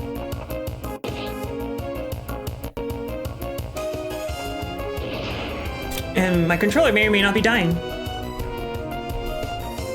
So hopefully I can heal here without dying.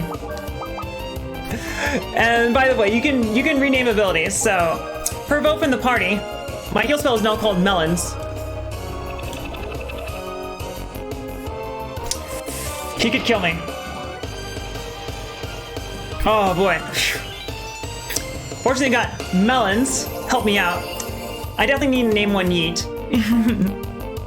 And I missed the opportunity to rename the player character. At least this character. But I'll do that. Once I gain the ability to do that, I will definitely do that.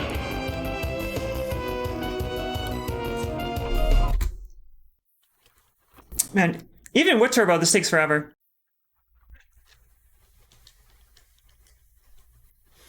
And I still don't know where I'm supposed to go here. Man, it's a good thing that you can just heal yourself indefinitely, because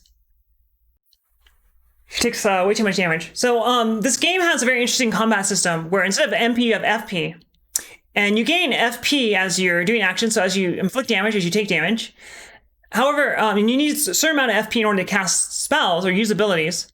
But when you use the ability, it doesn't actually consume your FP. But you start off with 0 FP when you start a fight off.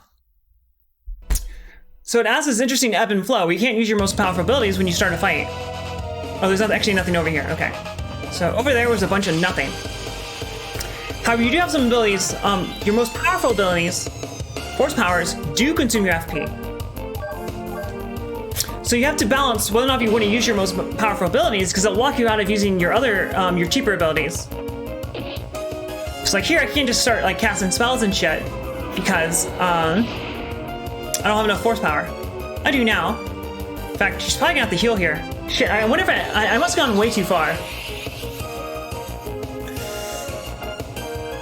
It is a bit backwards compared to most on JRPGs, but I actually really like it. So like here, I could cast Mystic, which is very powerful, but I would lose force power and force points if I did that. So I have to balance whether or not, here there's no reason for me to do that. But hopefully, oh shit, I might have just died. But it adds a lot of strategy to the boss fights because you want to use your most powerful abilities, but when you do that, you become weaker.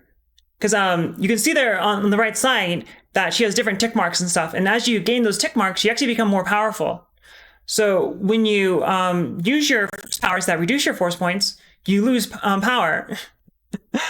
Hey, Fingeroy, how are you doing? And which map would you like for me to do? And I'll be more than happy to do that when I play Doom. Saves required. Which map would you like for me to do? Unless you'd like for me to do the entire thing. But let me make a note of that. Finkeroy wants me to do Nostril Caverns. It's just one map. Good to know. And also, everyone knows that the default bind for a quick save is F5, not F6. I think it's kind of funny that they allowed scum there, because Autobot thinks that scum is profane, even though it obviously isn't. It's always been F5 in any game I ever played. I'm just saying. I gotta use melons here to restore my health. It's pretty funny how it's melons. What I put there initially was Viagra, but the people in the chat deterred me and commanded me to name it melons instead, which is the heal spell. F2 and F3. Oh, I punch demons. That's a critical mistake. You never, ever have quick save and quick reload right next to each other. That is a beginner's mistake right there. Never ever do that. Oh my god. You do that once. And you never make that mistake again. I always remap it to F4 because I'm dumb. Yes. No, the weird thing is it better to quick load when you meant to quick save, or is it worse to quick save when you meant to quick load? Because you quick save right before you're gonna die. I've done that way too many times in my life. I can tell you I don't have any issues. Alright, so hopefully I'm not backtracking here. Yes. See, then you accidentally hit quick save. And then you're stuck in a permanent cycle of death and misery. Quick load unintentionally is better. Probably, that's actually true, yeah. So one of the things that's nice about GC Doom is you can set it to have keep up to 20 quick saves in memory. So it keeps your last 20 quick saves. Or what have you set it to? I've set it to 20 because I am save scum. And hey, it's CBX. How are you doing? Thank you so much for stopping by. I'm glad you noticed that we have a new emote. Let's give you a shout out. CBX is a variety retro streamer. What were you last playing? What is C&D Arcade?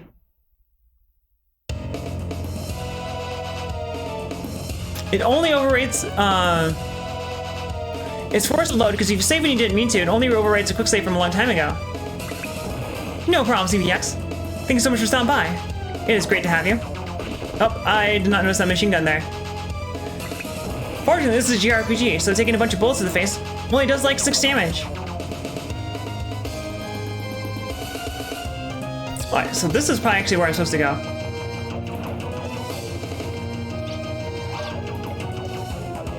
Alright, so this one actually uses a different term. We'll do multiple quick loads. How does multiple quick loads work, Major Eileen? So, this area is symmetrical, and on the opposite side of this area, when I went to open up the security door, there was a translation error. It said kill the security system, whereas here the one says deactivate the security system. Oh, Black Mesa is supposed to be pretty good, right? Isn't that like a reimagining of Half-Life 1? And it's actually officially sanctioned by Valve, right?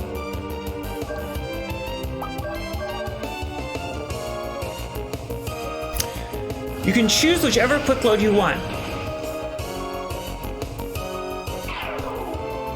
So long as you quick load, it works just like a save system of its own. Not quite what you mean by that. Couldn't you, if a game supports multiple quick saves, like say GZ Doom keeps your last 20 quick saves, couldn't you just load whatever one that you want? But every game needs to keep like your last 20 quick saves. Too many times where I've hit quick save inappropriately, which is that's a rookie gamer move.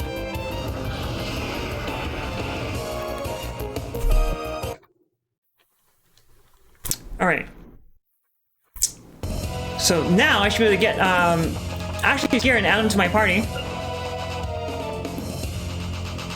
So oh boy, I gotta solve this very difficult puzzle.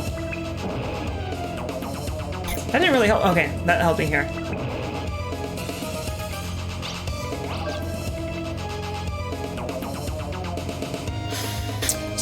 So in GZ Doom, you can set it to you can set a threshold of 20, up to 20 autosaves and up to 20 quick saves, which is what I have it set to. So it keeps the last 20, just like God intended. Although what I really wish is that I've been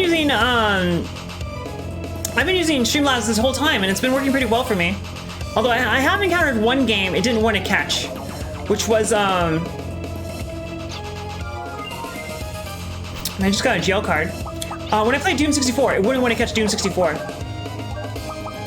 I don't know why. So I had to do display capture the entire screen, which always makes me feel very uncomfortable because, you know, I always have this inordinate fear of accidentally showing porn on stream. It's happened to much better streamers than me. Had to set it to potato quality. I'll do it one of these days. One of these days, I'll show pornography on stream. Not because I wanna. I like how this happened to like quite a few partners, but like they were big enough that Twitch like didn't care. I guess like say, hey, just don't do it again, I guess. Although I do remember, I'm cool. Well, thank you. I am not cool. Oh, they got me there. I thought I escaped, but I didn't. Let's try that again. And I already have a potato upload rate too. Yeah. Well, you know, Major Early, you don't have Black Mesa set to potato quality. You have Black Mesa set to vintage mode. So it looks actually like the same way that Half-Life 1 did. You're playing the game you're playing the game the way the creators intended for you to play it.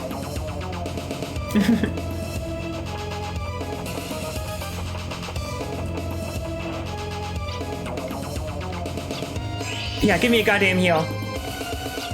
You can fully heal me at any time. Infinite number of times. Until I let him out of his cell. Because that's how things work in this world. He had to play Eternal in vintage mode. I like how there's a filter that makes it low poly and stuff. Alternatively, if you're really old school or if you're poor, you just run the game in a low resolution.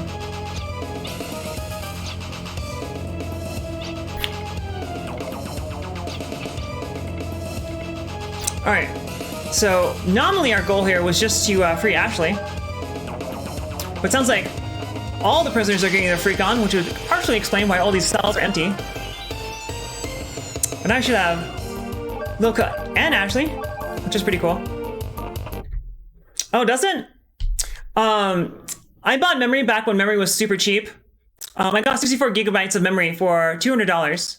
That's not actually what I meant to do. I should have been paying more attention. And at the time when I did that, I thought, I don't need 64 gigabytes of memory. But I usually sit at around, I'm generally using around 40 gigabytes of memory. So it's probably a good thing I got all that memory when I did. Something I didn't know at the time is that the price of RAM is actually highly volatile. it goes up and down depending on the price of cobalt, because apparently cobalt is used to make RAM. So depending on the state of cobalt, the cobalt market, which varies a lot with depending on what's going on in China, the price of memory actually fluctuates significantly. So it's one of those few components of computers that doesn't actually just go down over time. And it can actually go up and down, up and down, up and down. So I highly recommend looking at the price memory, or the price history for memory before you buy. Because you could easily pay like more than double for memory between the lows and the highs. In fact, I could probably show that on stream. I'm kind of curious myself, actually. Actually, let's see here. I'm just kind of curious.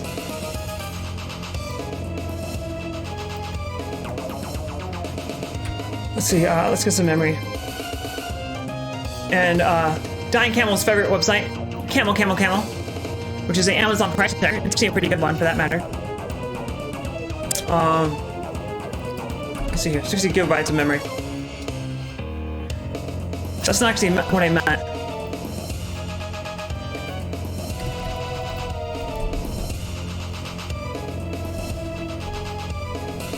Jesus, $300? So like I said, I paid $200 for 64 gigabytes of memory. So check out that price range, yeah. So this one doesn't go quite as far. So this product hasn't been listed very, very long. But you already see that that might have been a sale. Let's go back here. Let's get something cheaper. Give me some boring memory that's been here for a long time. Something like that. I'll try this one out and see where we go.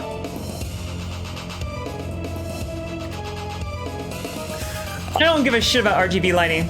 Come on. I won't worry about this. But if you go to the site like Camel, you can see the price history. And in some cases, like for the ones that have been listed for a longer time, you can actually see that they fluctuated significantly in price over time.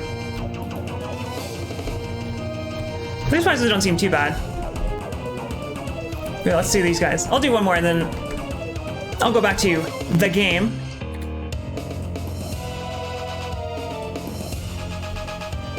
Okay, this one goes back quite a ways. So I do remember that. 2008.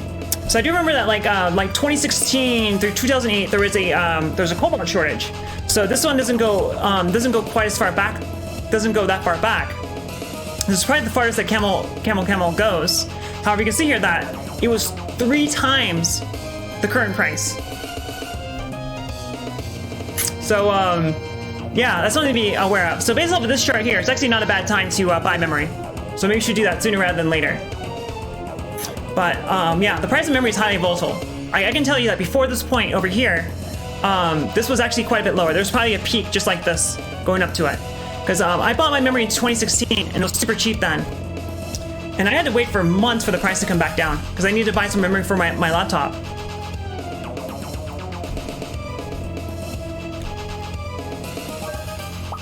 And now you know, Major Arlene. And knowing is half the battle. The other half of the battle is having lots of memory. Alright, so did I have to re-equip the items to Ashley? No, we already started off with everything. Okay, cool.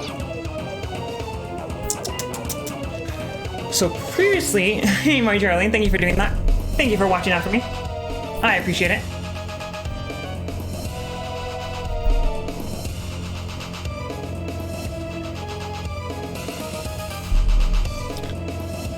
Someone should look out for me. And definitely ain't me. I'm terrible at looking out for me. You should drink some water.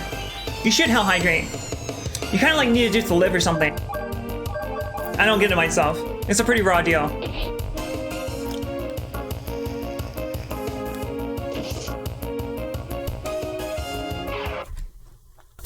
So like, I'm not really a sucker for RGB lighting. It doesn't really appeal to me at all. However, if you get fucking lasers inside of your PC case, you have a goddamn light show in there, that would be pretty sweet. I'm down for that. That would be pretty cool.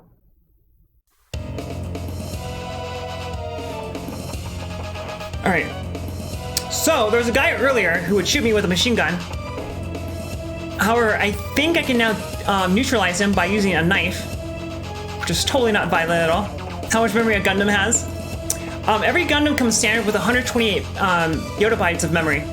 However, that's just the basic package, and units will be upgraded with more memory than that if need be. So, let's solve this puzzle here. Nope, that did not do it. What if I do it from over here? There we go. That totally did not blind him or permanently cause damage to him. He's okay, he's just taking a little rest. That was just a little love tap from that dagger. That fell into blade side down.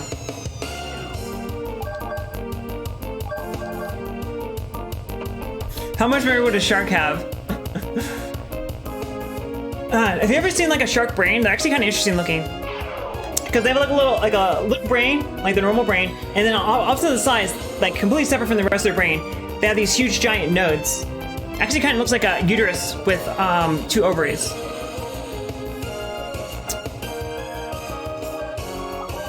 And the reason for that is because those huge nodes on the side are actually for olfactory. So it drives the fact that they have a very, very powerful sense of smell. Although, I mean, I never thought about this, but like I don't even know how you smell things underwater. I guess you can smell when you're underwater, right? Wait, can you smell when you're underwater? Because you have to not breathe through your nose. I don't know. I don't know how smelling works underwater. Sharks probably don't know how they smell underwater either. They just do it.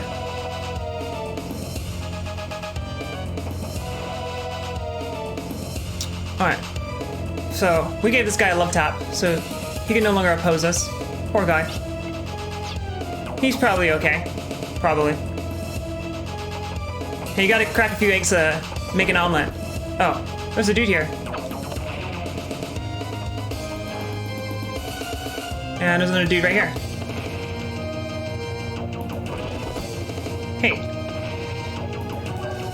How much damage do these guys do anyway? Oh, they do a reasonable amount of damage, but it's so good. Oh boy.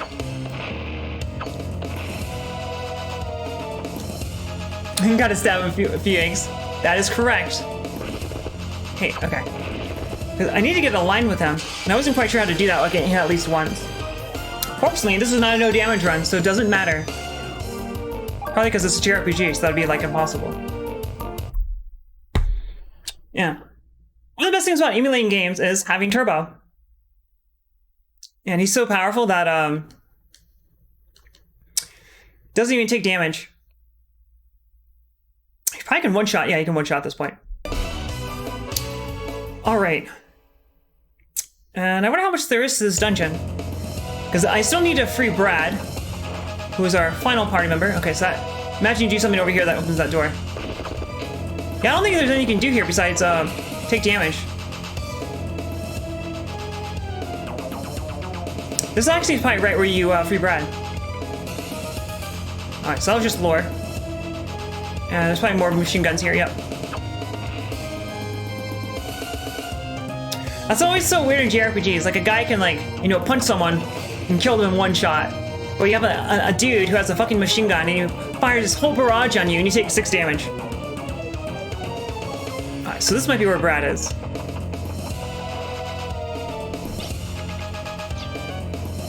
Oh, I bet Brad has to kick that.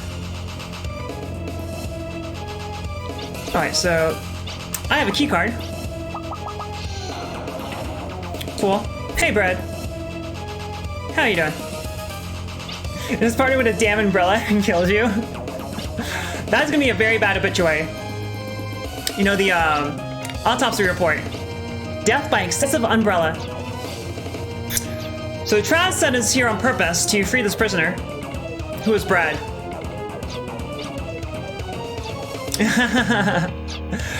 And Brad knows that these guys are here to free him from the prison because Ashley has a baby face, which he does. And Brad's prison ID is 666, because of course it is. And Brad's gonna do some percussive maintenance, because of course that fixed the machine. Damn straight.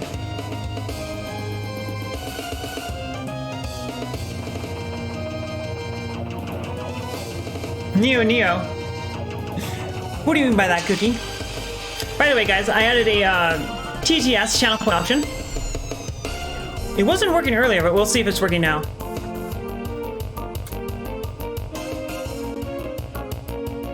Am I working now? Hey, it looks like it's working now. How about that? Oh, we got Brad now. I should equip him with something. That works.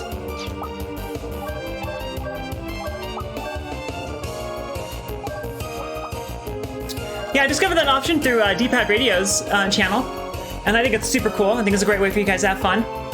So I hope you guys enjoy that. I sure do. Some of you guys are saying some very choice things. So that Diglett, when he goes down, inside of his manhole is actually like a bunch of stars. So maybe it's actually a portal to a different dimension. Text to Doom. I have never heard of that. What is that? I'll look it up. Whatever it is, it sounds very fun. What is Text to Doom? Sounds cool, whatever it is.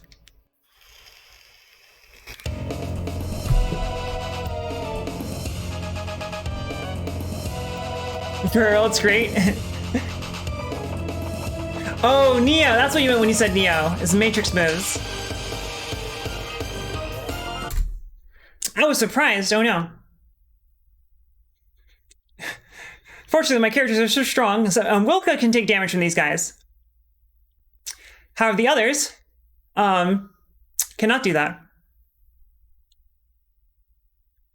So I'm actually intentionally not killing these enemies, so that way Wilka can get enough force points to heal.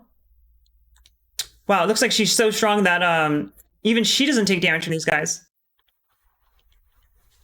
It's so much memory, but great for laughs. The sounds are all MS text-to-speech sounds. Oh!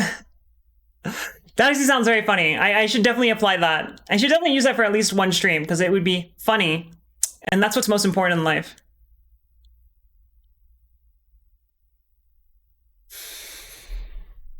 So, Wild Arms overall is a pretty easy game. Wild Arms 2. However, there was someone here earlier. Oh yeah, Marjorie, we would love to have you on Discord. Thank you for joining there. Oh, is it Icarus done a video on it? Of course he has. He's done a video on all the good Doom mods, and quite a few of the bad ones too. I had no idea that he was a Twitch streamer until you guys mentioned him, so thank you for doing that.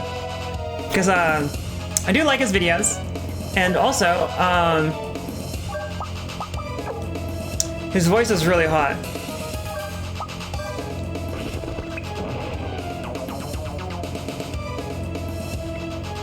His voice is really hot. Major Arlene probably knows what I'm talking about.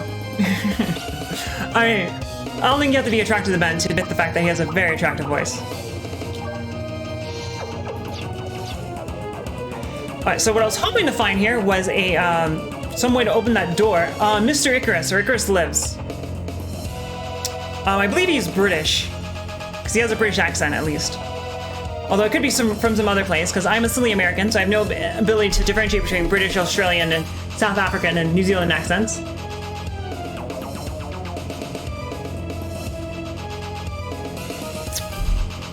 Thank you, I Punch Demons.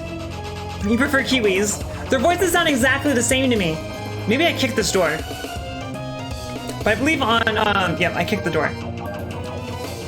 I cast Kick Boot on the door. Damn, Brad must be hella strong. He is hella strong. But I believe on YouTube his name is Icarus Lives. Don't let British Britter hurt me. Oh, here it is, it's the boss, okay. So what I'd like to do is save. They may have been so kind to give me a save point right here. They were not.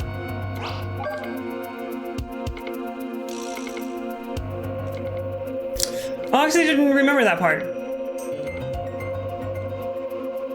So the villain was actually the leader of the army for the bad nation that was the cause of a major war. Some events prior to this game, but they weren't doing well in their war until Brad, this guy right here, took over the army, the rebellion, and then they started winning all their fights. But then there was a rebellion inside the rebellion, and then Brad was outed. And then the entire country of Slayham was conquered and then absorbed into a different nation. And Brad was dubbed a war criminal, which is why he was in prison here. And he's been in prison here for like 10 years or something like that. It's been a while. A sexy version of a droppy dog. Droopy dog with a sprinkle of Eeyore. That sounds very sexy. I have to admit, Jim George. I'm actually getting turned on just thinking about it. Yeah, keep that not safe for work stuff out of the chat, please. Someone might be unduly aroused. Alright, so he has a claw. So stick out his claw. It's probably weak and lightning, give me that as a robot. Oh, it won't tell you what they're weak to. That's fucking bullshit. Like, the entire point of using Analyze is you can tell what an enemy is weak to. So that's very silly. I do not like it. It's also really good for him to attack Brad, because Brad has the highest physical defense. That is quite a bit of damage, though.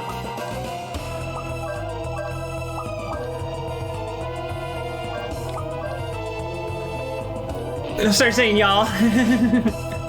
I mean, you're from Virginia, which is like on the cusp of being North versus South, right? I mean, Virginia is part of the South, but it's on the border. Hence why we have West Virginia. Because West Virginia is the part of Virginia that was too poor to have slaves, so they said, fuck it, let's join the Union. We don't have any skin in this game.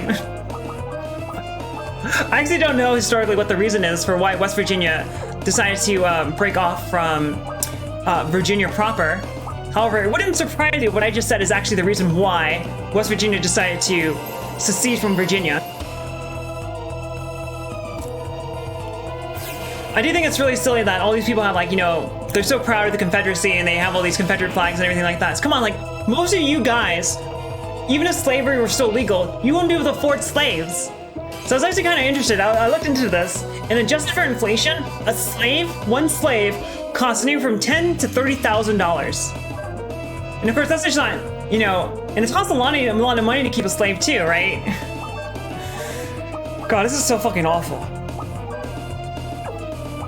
The fact that you could own a human being, that's disgusting. But yeah, a slave costs about $20,000. So you have to remember that, is that gonna play? Oh, I think you didn't do the command right. It's what's up.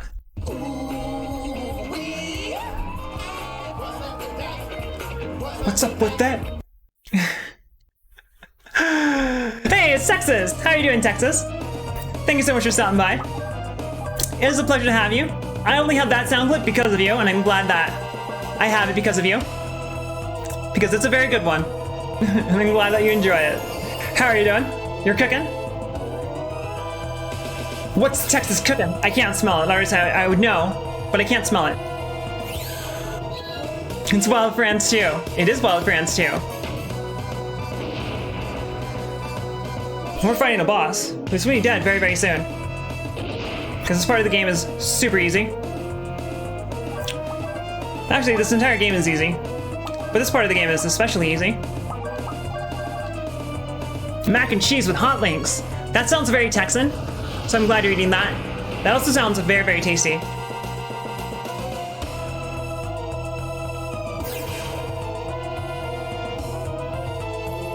But I'm unleashing onto him all these power attacks. He's got to be dead pretty soon.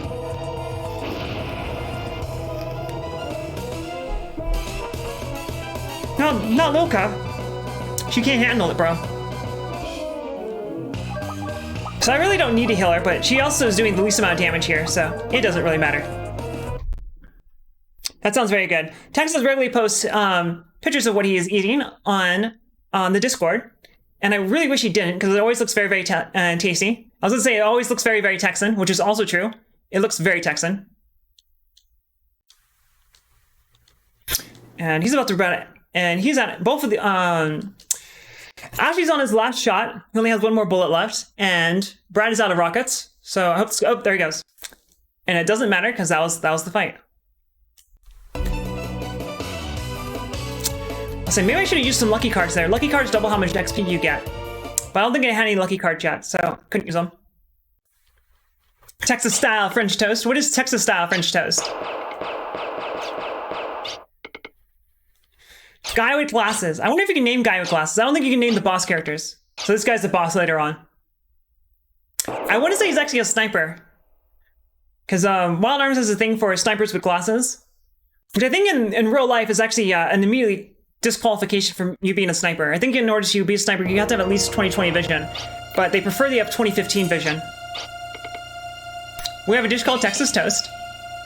I didn't know there was a thing called Texas Toast. Although it doesn't surprise me that, you know, for every single dish that exists in this world, there's a version of it called Texas whatever that dish is called. So it's not French fries, it's Texas fries. It's not garlic bread, Marlene. It's Texas bread. But yes, garlic bread is fucking good. Garlic bread is proof there's a god and he wants us to be happy. Hey, it's our boy Traz. For those of you who didn't think that this guy's name is actually Traz, his name is Traz, it's canon. You can actually name like almost every major NPC. You can actually name any NPC in this game. Dummy thick French toast with fruit topping and whipped cream. That is a great way to start off your day. Oh, I think Ashley just slapped down a bitch. Because Ashley did not appreciate the fact that Traz framed him and sent him to prison without even letting him know that he was going to do that.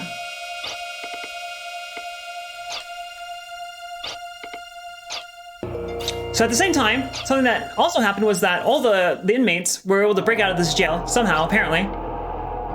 They didn't explain the fact that this is Alcatraz, it's an island.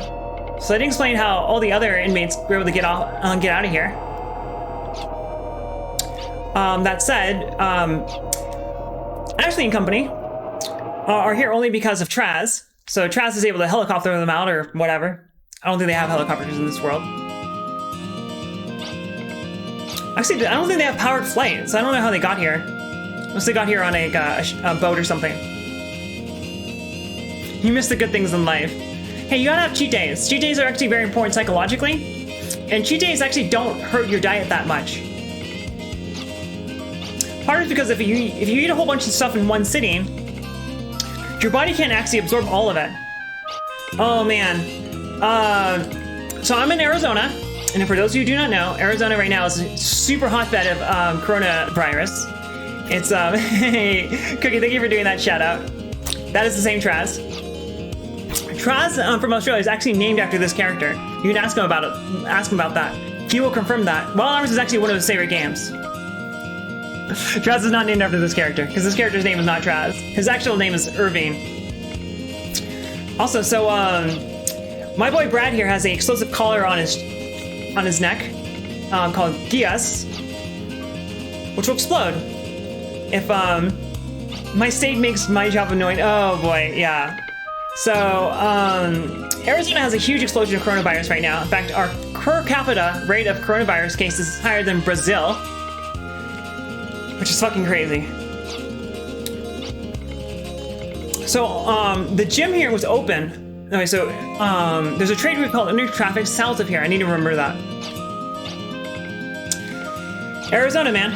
Arizona. Arizona is just like Texas. It's like diet Texas. Arizona is just generic Texas. Arizona is store brand Texas. And Texas has now exceeded. They are now getting more cases of coronavirus per day than New York City did ever at its peak. Or the entire state of New York ever did at its peak. Shit is going down. Shit's gonna get very real over the next few weeks.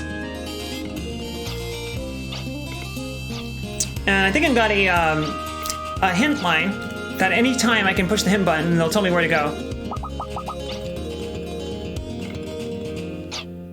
Oh, okay. Well, not right here, I guess.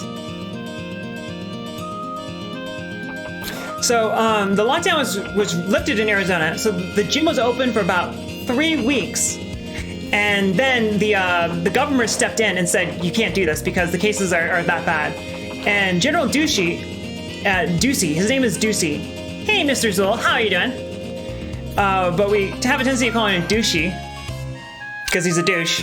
And even he is not so stupid as to think that you can keep bars and gyms open right now. But Mr. Zool, thank you so much for stopping by. Right now we're talking about how the state I live in is a constant state of despair, and also Arizona, because coronavirus cases right now are exploding. We're not in the top 5. I think there's other states that are worse. Right now, number 1 is Florida for sure, but we are, or it's either Florida and Texas. I know Florida and Texas it's getting really, really bad. But yes, so in Arizona, in my county, it's actually required by law for you to wear a mask, but no one's enforcing it. So even, like, I got groceries on Monday, and Walmart has a policy. There's a sign that says you can't enter the store without having any, without having a mask. I was supposed to say a mask equipped because I'm playing a fucking RPG. But I saw a bunch of people at the store, and even more people in the parking lot who did not have masks equipped because, oh my god, I don't understand why that's a political issue. Just equip a goddamn mask. And I have a lot of people that I know in real life who I consider friends who, like, are right-leaning and they refuse to wear masks in public, despite the fact that it's an ordinance now. It's a misdemeanor. I mean, even if you don't believe masks work, the worst case scenario is you have to wear a goddamn mask. Best case scenario is that it helps cut down on coronavirus cases. But thank you for joining me. I think I went the wrong way. I went the wrong way. But we are playing Wild Arms 2. And Mr. Zool, I hope that you are doing well. So that's not where I wanted to go. Solve a life with a menial task. Shut the fuck up and put on a mask. I like that, that's good.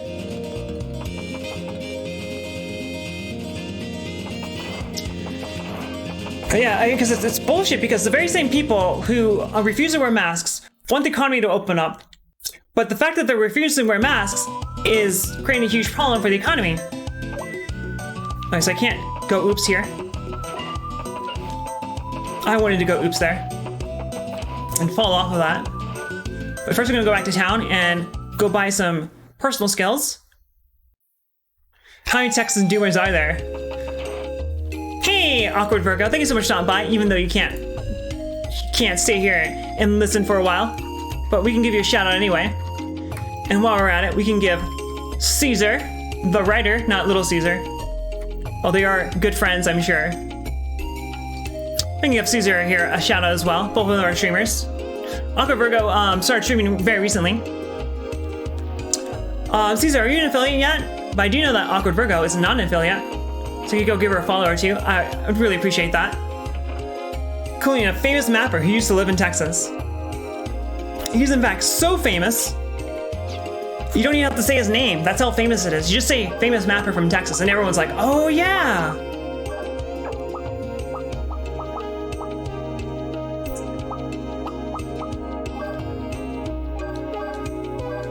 I do want to equip that right now. And who is over here? Is this personal skills guy? Oh man. Oh, Little Caesars is definitely my favorite purveyor of cardboard. Little Caesars pizza, it's like, you know, there's like, they got their hot and ready pizza. It's hot. It's hot and ready. It's like, but is it good? It's hot and it's ready.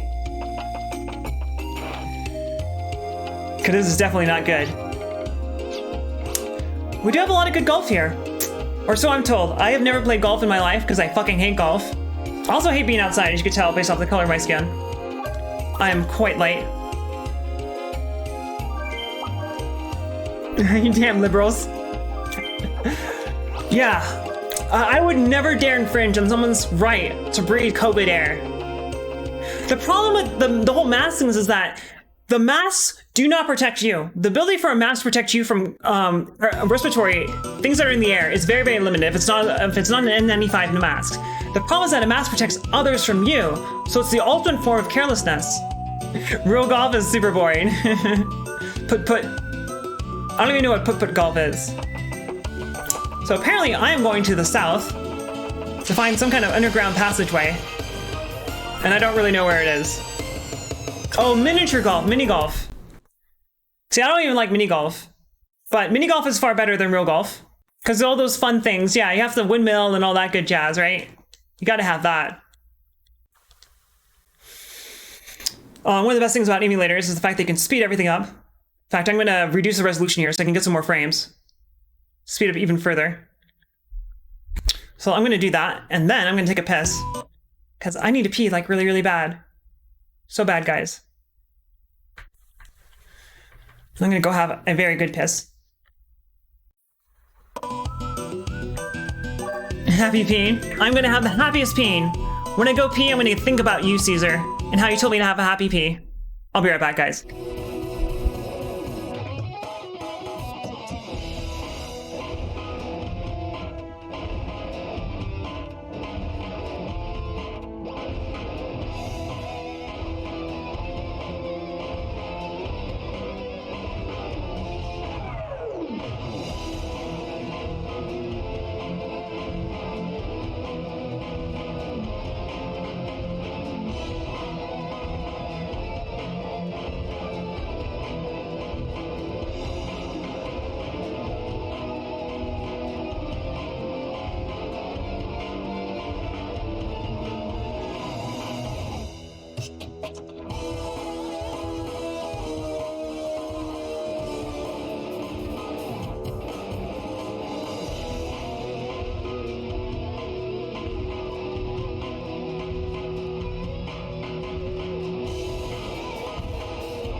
Cookie, I'm glad you're having fun with those sound commands. Wait, is there a food command? What does food do? Oh, food is, That's right. That's what food is. I was like, what does food do? I'll tell you what food does. That's what food does. So I didn't realize the tunes were so quiet. They are way too quiet. Food does make me happy. It is true. Food makes me way too happy. As I'm sure it does for many people. Excessively happy. Too happy. Oh man. Too bad food is made out of food. I understand I would eat way too much of it. Oh my goodness, can you imagine like you could, if you could eat as much food as you wanted without bad things happening? I'd just be constantly putting food in my mouth. I would have no money because I'd be spending all my money on food. Alright. So right now, I'm looking for where I'm supposed to go next. And I don't know where I'm supposed to go. End up becoming Polpo. Oh, he's like the big fat crime lord, right? So the emulator is fucked here. And it does this. Sometimes. And I don't know why. So I don't know how to fix it. He said it was to the south, I think. He also made it sound like it was an underground like passageway. So it'd make way more sense for it to be like close to a mountain or something like that and not far away from it. And also I'm kind of like going away from the south. So in this game, locations on the overworld don't just Oh, there we go. They're not just shown on your map. You have to like dick around and look for them. And also, someone has to tell you where it is. So I couldn't just head over to this location before I did that dungeon, because no one told me that this was here. Which this game has quite the good soundtrack. Does that mean if I shoot that with fire, it'll explode? It does mean that. Puzzle. That was very cerebral, guys. And can I move the box? So I might be able to move the box by kicking it? Yep. Puzzle, guys. And I'm going to bet that because this is a game, I can stand next to that when it explodes and nothing bad will happen to me. Huh.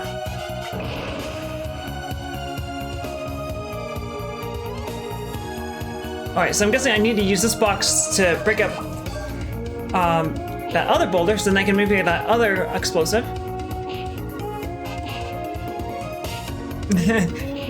Type in Florida Man and whatever your birthday was. What you should do is type in Florida Man and your social security number and let us know what results you get. What you should do is type in Florida Man in your banking account information and see what you get. Let us know. You should do that. Oh yeah, Major Arlene is now 25. Is it okay if I say that? I should have asked you before I said that. But I already told you this, Major Arlene. But happy birthday. What do I do here? Oh, I think I have to use the power of the kick. There we go. That makes sense. I turned 30 this month, and I am not looking forward to it. Well, let me tell you what. I very much am not looking forward to it. I feel so old. So what I'm curious about if that boulder resets every time I leave the room. Yeah, it does not. Okay, so that path is now clear from that side, which leads me to explore the rest of what's going on over here.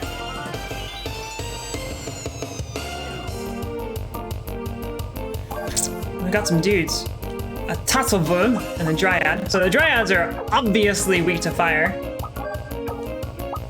Obviously. But let me check. Turned 30 in October. It didn't hurt too much. Oh, I mean, people make all these jokes like when you're in your 20s or in your 30s, that's like when your body starts breaking down and everything is awful. And I was actually in an accident in my first job that I ever worked. And as a result of that, I injured my back. So my back is really fucked. So my back was already killing me before all of this growing old business. So I'm sure with age, it will only get worse. So I'm not looking forward to that. No siree, I am not. I wonder if you can one-shot him. Yep, you can one-shot him. Alright. Oh, the day Florida was silent.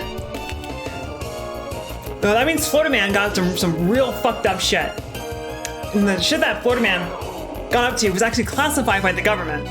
So they weren't able to publicize that data. So, Bunch Demons, you're in very good company. Partially, my alligator overdosed on meth. That is super Floridan.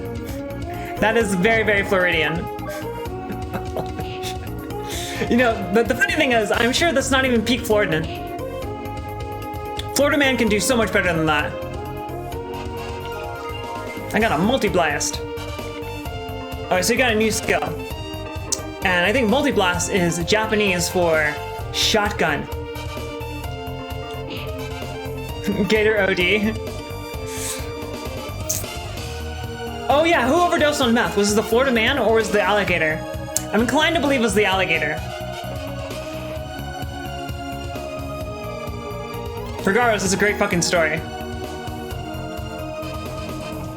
You know, given that's Florida, it was probably both. Both the alligator and the Florida man were OD, high on meth.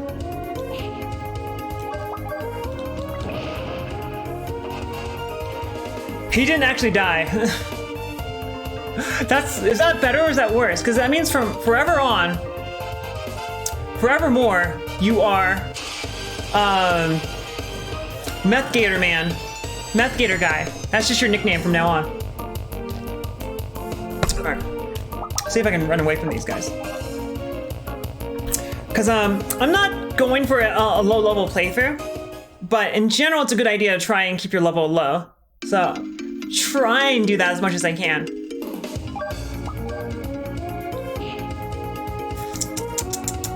So the way you're supposed to proceed here is by actually using these blocks to make a bridge. But if I do this first, I can go get that treasure chest and then reset the room and come back and actually progress. Hey, you rock, how you doing? You rock here was playing, I think Back to Saturn earlier, right? But he plays Doom, so if you like Doom, you should go check it out. And he plays Fortnite. I don't know, playing Fortnite and Classic Doom back to back. That's like that's kind of interesting there. Meth Gator Man, indeed. Oh, I just got a world map. How about that? It sure did, which is why U-Rock was able to play Back to Saturn, because he was playing on his PS4. Man Bear Pig versus Meth Gator Man. You know, I don't know, I think Meth Gator Man has the advantage in that fight. But that's just me. Holy shit, he actually took quite a bit of damage from that. Which makes me want to heal him. I'm just gonna do it again.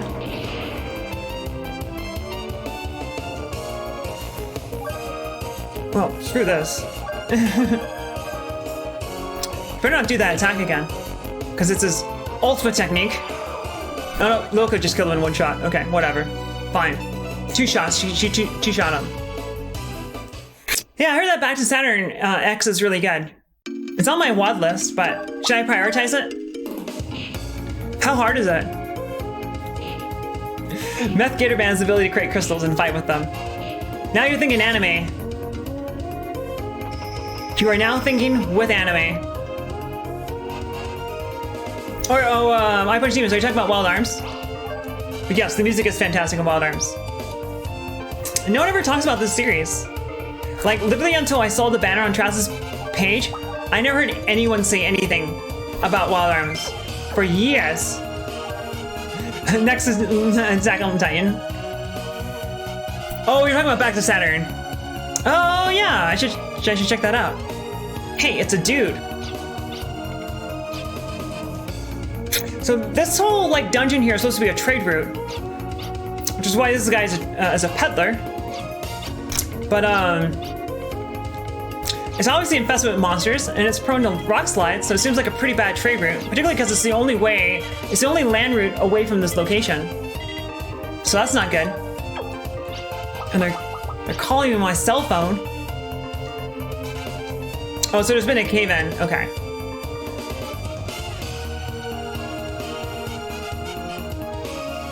Alright, so from here I need to go southeast. Okay.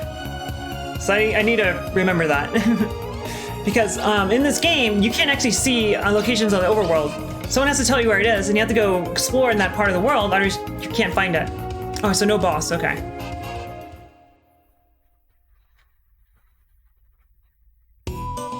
Alright, so now I want to go to the southeast.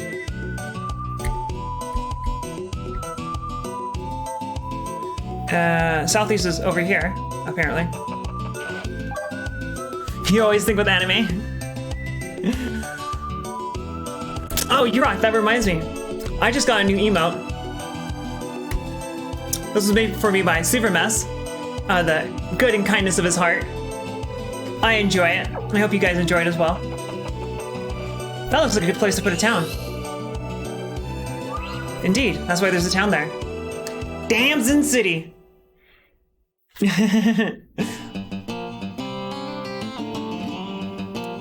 actually like the way you captured me, because I don't like a lot of the a lot of emotes or avatars that people like have in themselves. I don't even know what I just picked up. Because universally, when people have like an avatar or an emote, it's always far, far more attractive than they are. So his is like concerned Darlene. I like that. That's pretty good too. So his is not, it's not too attractive. Because I kind of want to ask him to add like massive bags in the eyes on the art there. But he made it for free, so I didn't feel like I had the room to, oh, I didn't know how to use that item. It's a good thing I did that. What did they pick up? Oh, it's an accessory. Okay. Oh, perfect. That's really good for her. In fact, she's the only one who can benefit from that, because no one else has any magic abilities, period. Jim George, I'm glad you're enjoying that. But yeah, he just made it for me. So I actually offered to pay him, but he wouldn't hear it.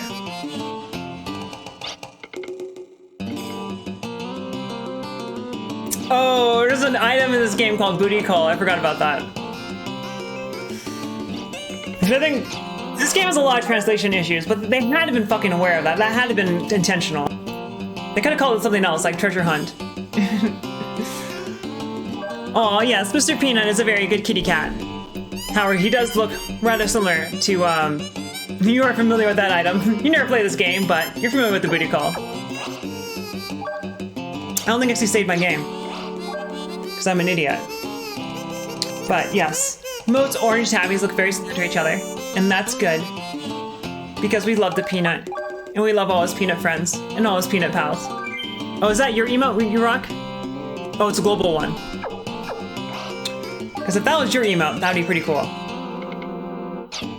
Oh, so we're looking for a doctor to heal this, or to treat this traveling salesman that we found.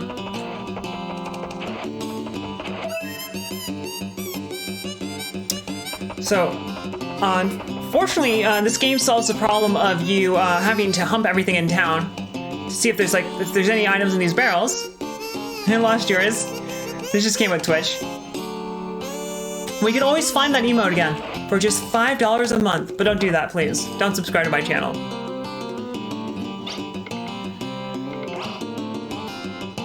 Oh, that's actually interesting. So I don't know how many games do this, but in Wild Arms, you actually have to pay per head when you stay at an inn. Not that it really matters, but oh, I'll open that tab up. So the inn costs 10 Gela per person, so I have to pay 10 and 30 because there's 3 people in my party. And I don't think I know of any other game that does that, even though it makes a lot of sense.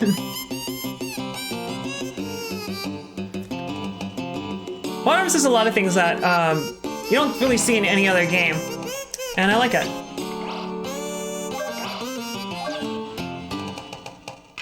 Hey, you rock! Thank you for doing that.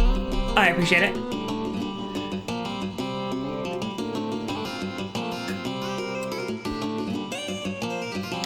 So,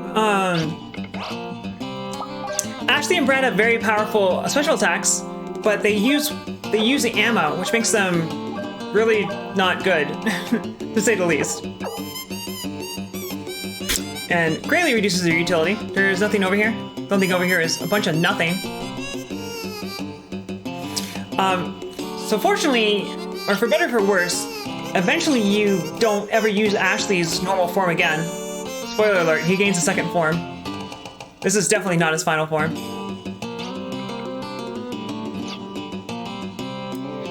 So I don't have any crests, so I can't really do anything here. I can change the name. So let's change the name. So for the fire attack, what should the fire attack be called?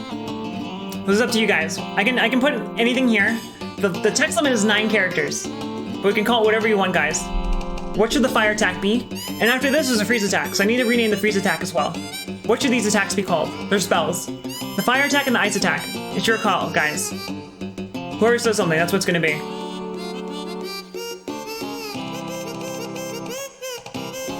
Is that 9? That is 9. 9. You get 9 characters. Yeet. Okay. You rock. It can't be fucking something that makes sense. That's stupid. Okay, that's yeet. Alright, what about freeze? What is freeze gonna be? Oh! I actually have Tales of Symphonia on PC, and I got like 1/3 of the way through it. So I could go back and finish that. Kelvin. That's a really boring name. Does someone have something? I'll do Kelvin just to appease Cookie. I wouldn't want to get on his bad side. But Kelvin's kind of a lame name. Because I am a scientist. I have my degree is in biochemistry. I have a master's in biochemistry. So Kelvin's just like that's like Fahrenheit or Celsius. It's just a unit of temperature.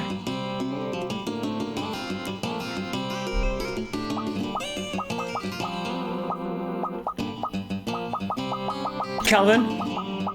Oh, okay, I was gonna change it to Kevin, because I think that's a much better idea. But I have to go with what the people say. The people say Kelvin. So it's Kelvin now. It totally didn't occur to do that. We could have given Ashley, we could have given these guys fun names. Later on in the game, I do think I get the ability to change their names. So I'll have to do that when I get there. I can't do it now.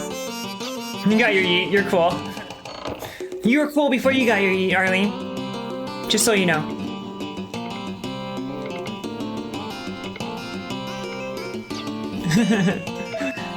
Mittens? Oh, I found those mittens in the, that barrel there. But one of the things I like about Wild Arms is that it has a Wild West theme going on with it.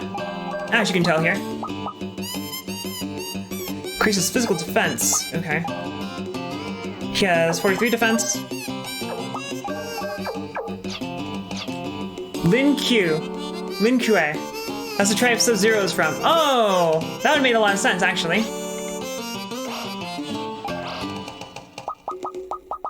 So I think if you buy these, you get hints. So what I'm going to do is save, and then see what kind of hints she gives me. Because I want my money.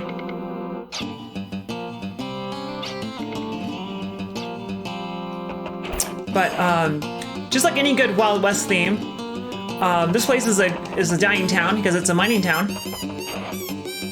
But the mine is dried up. And I'm willing to bet that that mine is probably a dungeon. Because this is a JRPG, so it has to be a dungeon, right?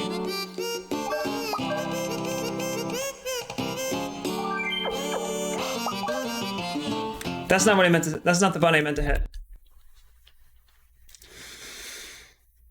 And I just got an achievement inappropriately.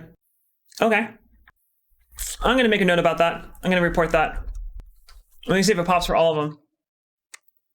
Oh, geez. I'm getting a whole bunch of achievements for no reason.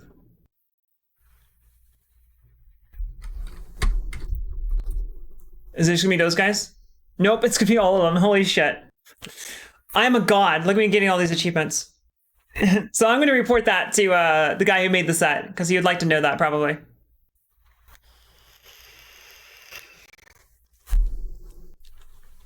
So it's actually important to report things like that because otherwise people can notice that your achievements, that you got a whole bunch of them like at the same time, and they can look at your achievements relative to each other.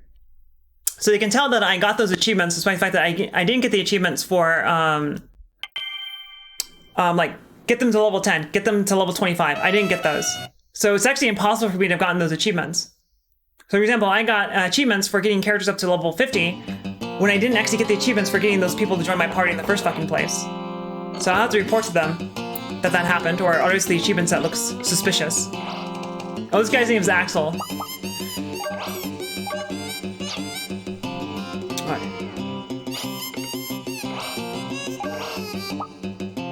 Oh, what do I do with these? Alright, northeast of Demon City is a strange building. Okay, I'm gonna make a note of that.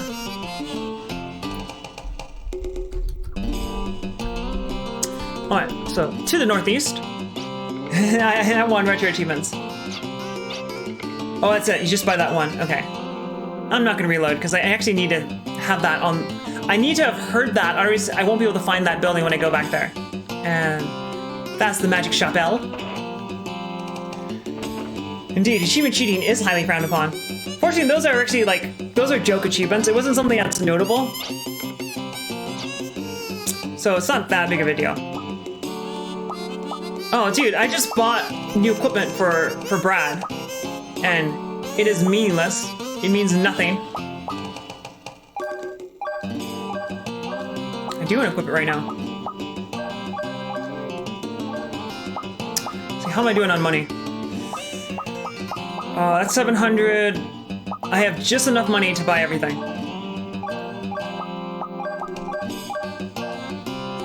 I guess I could sell my old gear. Oh shit, maybe I shouldn't have done that because there's more stuff to buy. I don't need anything here. Boomer shooter? I'm no boomer. I'm working on it though, Geostrigma. That kind of sounds like if the Earth had a penis and the Earth had a penis with a foreskin, Geosmegma is the kind of stuff that accumulates in the Earth's penis foreskin. Okay, boomer, but Geo, how are you doing this lovely night? Thank you so much for joining me. And indeed, I'm not actually a boomer, but I wish I were. I don't wish I was a boomer. We're playing some Wild Arms today. Hey, Texas. Why'd you do that? You should not have done that, but thank you so much for subscribing. You now have continued access to... You're getting ready to go to sleep. You now have access to the best emote on Twitch, once again, for another month. And Major Arlene, thank you so much for stopping by. And please have a good night. And I hope you have a good sleep. I think she just called you a rock hard dick. Maybe. Maybe. And I can't read these books. Those books are unreadable. What's the point of books that you can't read? And you just mentioned the telepath tower, which I think is like a radio tower or something like that. Oh, hello. Person who's definitely a main character. This is an RPG. That's a JRPG. That is definitely an important character. Hey, Major Arlene, you should not have done that. But just so you know have access to the best emote on Twitch. But thank you so much for doing that. I greatly appreciate it. I am now morally obligated to subscribe to your channel. Like I say yeet all the time. Yeah, sub party, excellent. And we have a doctor who can now treat this poor salesman who definitely would have died if these guys had not come along and found him.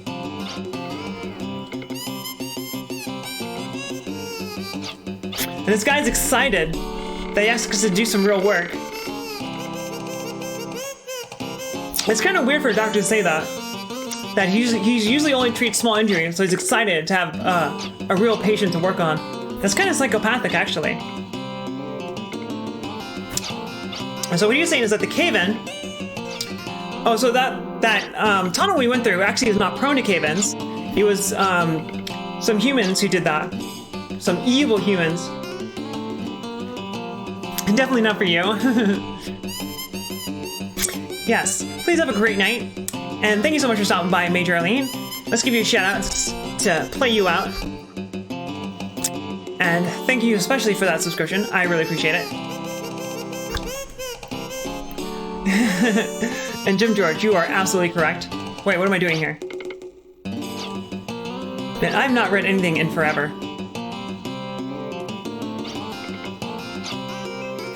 Wait, what the fuck is up with this guy? This guy definitely should not be a doctor. That's all I'm saying. I like it when patients let me do this, please. Alright, so what am I supposed to do here? Okay, so I was supposed to call Valeria. Kate and Amy as operators. Okay. Oh, okay. So all radio communications have to go through telepaths. That's odd. But yeah, so there was actually an explosion to trigger a cave-in.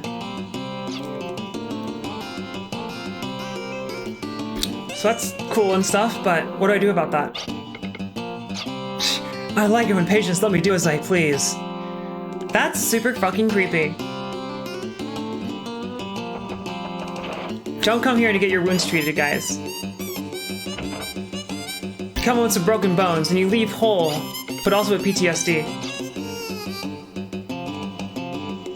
Hey, I can't go around this. Too dummy thick to go around, fit in that gap there.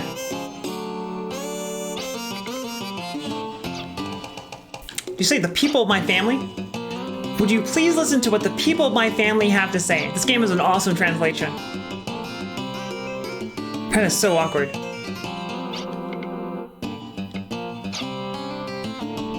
You posted your sausage in my Discord. Well, Texas, I am looking very forward to seeing your sausage. I actually don't want to see your sausage because it's gonna make me hungry. And... Well, you guys moved. That means you have new dialogue now, right? I'm trying my best to listen to the people of your family. Alright, so some people broke into the telepath tower. Tell me where the goddamn tower is, please. Because obviously, it's the next dungeon. So I actually haven't seen like more than 2 of the Star Wars movies. But I heard that a lot of people, okay, south of Damson.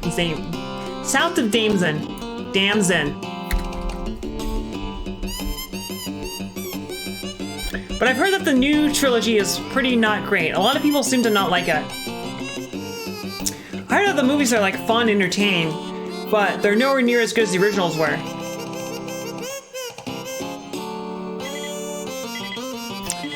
And I'm getting a call on my beeper. Alright. So, there's a suspicious group. And they've also apparently assaulted the telepath tower, which is essential for radio communications. So we gotta go take care of that.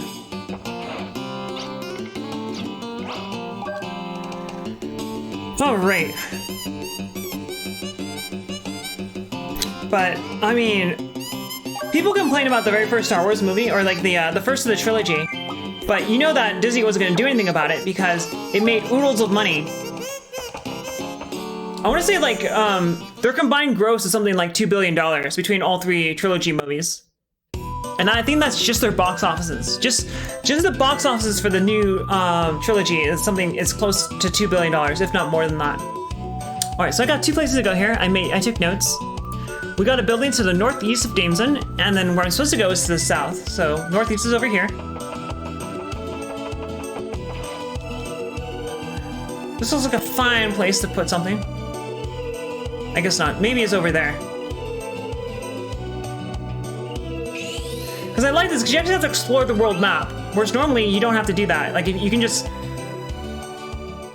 go around and you should go straight to where you see a building on the map. Whereas here, you don't have to do that. You have to actually explore the world, and it's cool.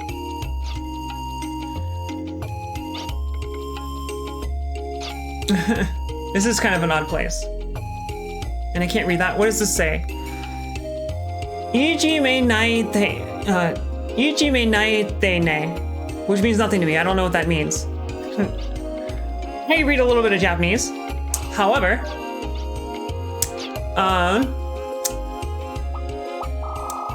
I minored in Japanese, but it's been forever. That's kind of weird that they give everyone art. That is super weird. Because that art appears nowhere else in this game. I wonder if they just use their concept art. Anyway. I think that's the only purpose of this area for right now. Much later on, I can do some other things in this area. But for right now, that's all I can do. It means giving him a chicken in Japanese. I think you're right. Yeah. I think that's the biggest problem that most people had with the new trilogy was that it's okay. And it could have been way better than okay. Although I have heard many people complain about Rey's character and how... I think the biggest problem people have with Rey's character is that she just wins. She's instantly good at everything she does. No matter what she does it perfectly. And there's no reason why she can ever fail. And that's just boring. She's a Mary Sue. And that's lame. This is probably where that tower is. There it is. And Super, welcome back. It's a pleasure to have you. They simped your boy Finn. And also Finn has almost no role. So I have heard, I don't know if this is true or not, but I heard that Finn was given increasingly smaller parts in the Star Wars trilogy because they need to edit Finn out for the Chinese version of the movies. Because China, the government and the media are really opposed to the portrayal of black people in their media, which is super fucked up. And the other thing that's fucked up is that Disney supports that. Disney enables that. So if you look at like the Chinese versions of the posters for the movies, for the Star Wars movies, they always remove Finn from them. Holy shit, that's so fucked up. So, you know, when most corporations, when they ever say things like, you know, like we stand with against police brutality, Black Lives Matter, and all that bullshit. I mean, Disney has done that. Disney for sure does not fucking do that. Because when it comes push to shove, when it comes to the fact that, you know, hundreds of millions of dollars are on the line, if not more than that, because China's a huge market, they fucking do it. They toe the line. They take Finn out. So I heard that's especially noticeable with the episode 9. I mean, it's the Chinese people. It's the Chinese government. And the Chinese media, but the Chinese media is controlled by the government. It's like, whenever you say like, fuck China, we don't mean fuck Chinese people. Because they're just like anyone else. It's fuck the government. That's the problem. Yeah, the government, not the people. Alright, so I'm guessing I have to use these boxes strategically. And I just fucked up that box. Hopefully there's enough boxes here to trigger all these, Did that do it? I might have to reset this area so I can get more boxes, because I fucked that one up. Because I'm willing to bet this is what you're supposed to do with these boxes.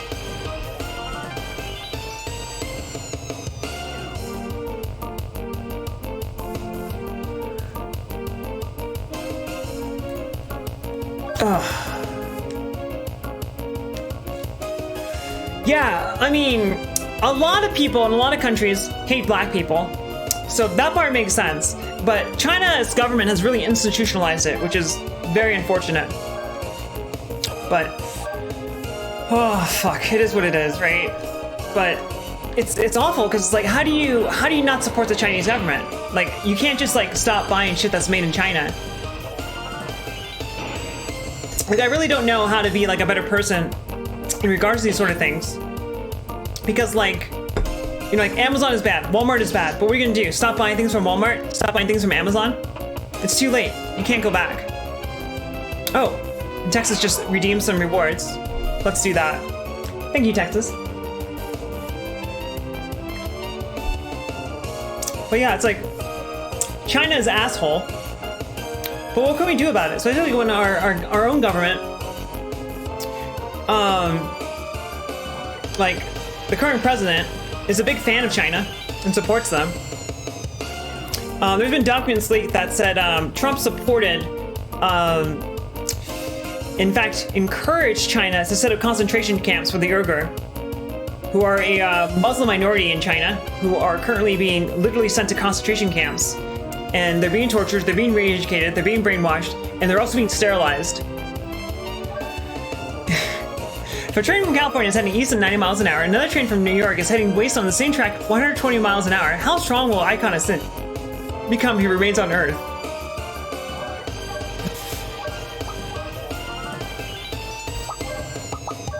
Melons. I gotta cast melons over here. Well, see, the thing, Texas, is that Icon Ascent becomes stronger every moment, because he's always popping out those monster cubes, right? And each monster cube has potential to spawn an archvile. So, Icon Ascent cannot be allowed to live for even a single moment. Oh, Jesus Christ, Jim. That's really fucked up. Jesus, that's fucked up. God damn it. Yeah, and the fact that There's so many things that, I mean, it's hard to start talking about how fucked up that is because, Jesus, that's fucked up.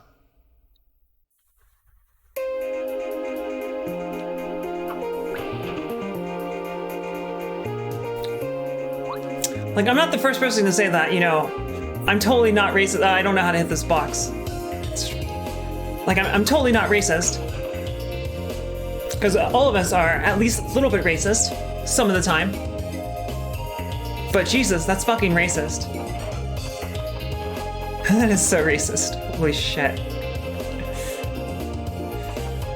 But it's so weird to have a fact that the media and the society and the culture are okay with that. Or to the point where not only are they okay with that, you know, just like as a joke, like as a skit. You know, if that appeared on a comedy show, that'd be one thing. It'd still be fucked up.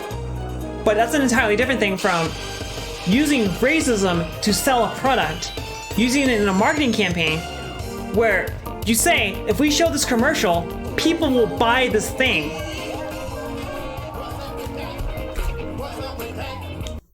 What is up with that, indeed? Shit's fucked up. Shit's really fucked up. Jeez.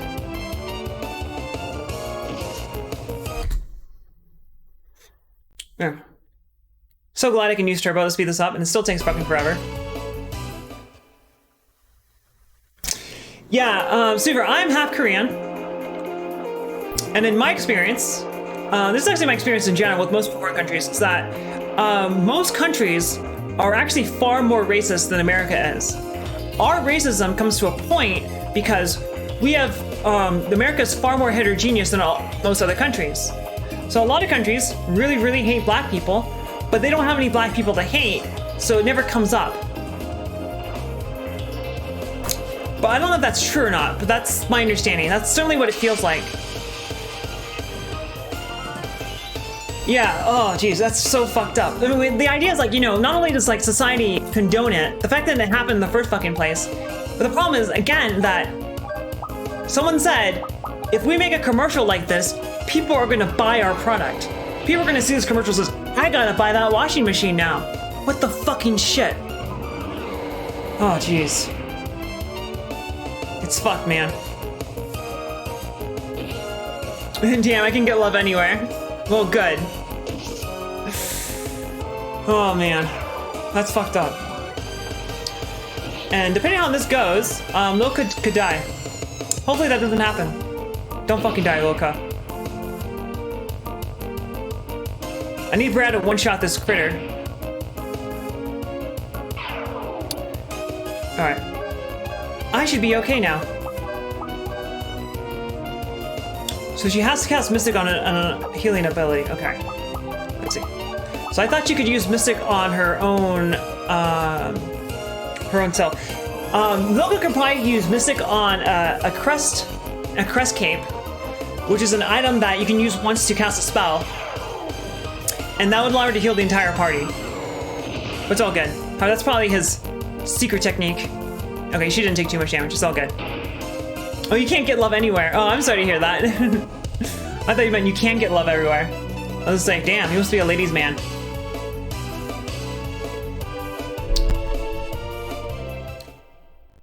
But oh man, that's so fucked up. But in my personal experience, other countries, at least the countries I'm familiar with, which are Japan and Korea and China, which is East Asia, of course, the racism is really, really, really bad, particularly against black people. Is that gonna work? Nope. But, oh, I can jump down here. That should work. And let's see. All right, so this tower is where I believe I get Booty Call, which is the best name for an ability ever. Doesn't get any better than that.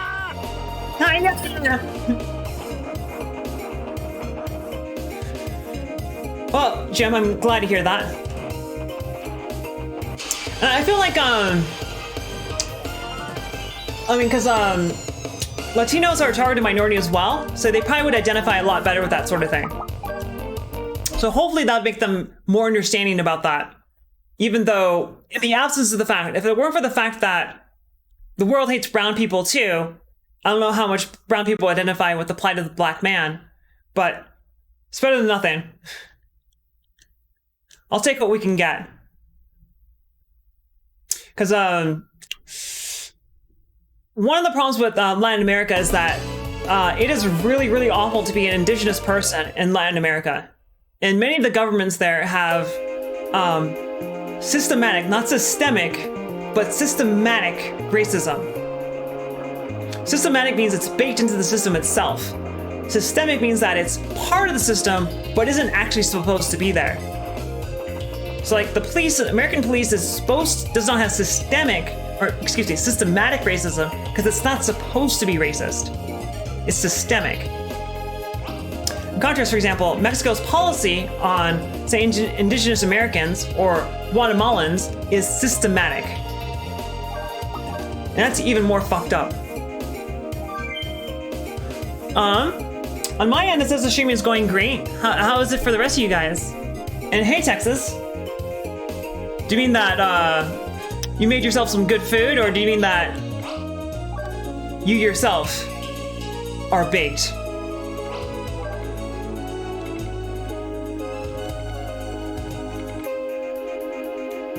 All right, so they're explaining how radio technology works in this game, which apparently they have to use some infinite. That's not how I got in here. I think I got in here over there by that safe crystal. Hi, Bait. I'm Dad. Oh, is stars and bars the Confederate flag? Because the, oh, hey, that's a really cute emote, Caesar. Is stars and bars the Confederate flag? I don't understand. I don't understand how the Confederate flag stands for anything besides racism. In fact, my understanding is that the Confederate flag really didn't start getting used until the 60s during the Civil Rights Movement. And the reason was to scare black people, saying, hey, oh, apparently that's not where I want to go.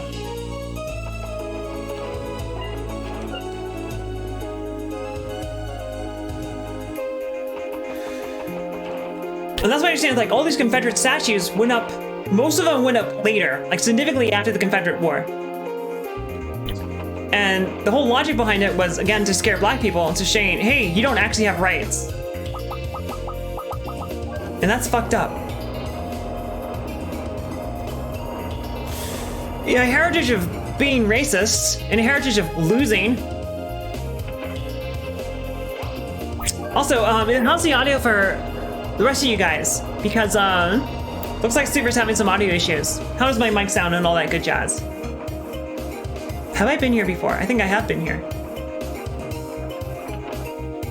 So I think what I want to do here is go to the 5th floor, because on the 4th floor, the stairs up was blocked by a broken bridge.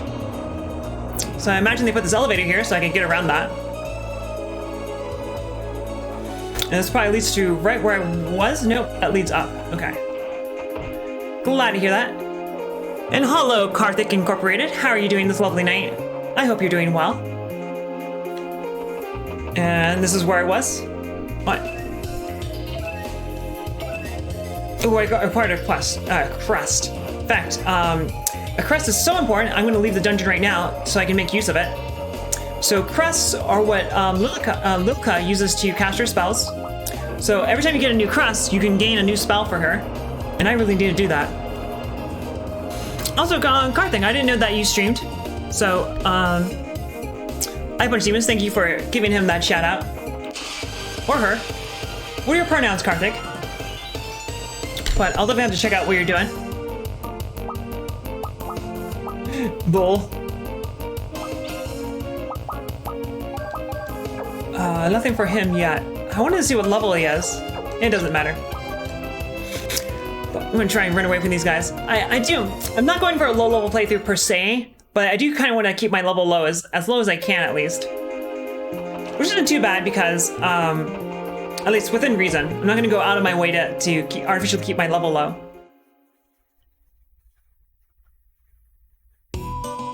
Where am I going here?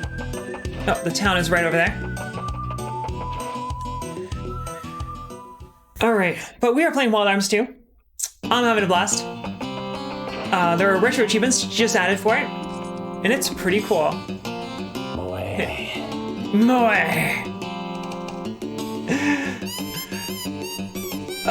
Dude, I need you to, okay. I was like, I need you to move so I can get into the store. Yeah, Shappy made that. That's from Shappy's, channel, not Sharpie, but Shappy. And, that is totally an emote for eating ass. That's absolutely what that is. I don't know what I should do here. Parry value, okay. I think I'm gonna go with, Mage Weapon. So this is a spell that increases attack, physical attack. What should we call it, guys? My vote. So we can rename most NPCs and most abilities in this game. So it's up your choice what we should name it. You name whatever you want. Looks like you get 1, 2, 3, 4, 5, 6, 7, 8, 9, 10 characters. So it has to be 10 characters. My vote is Viagra because it makes your physical attack stronger. So what do you guys want?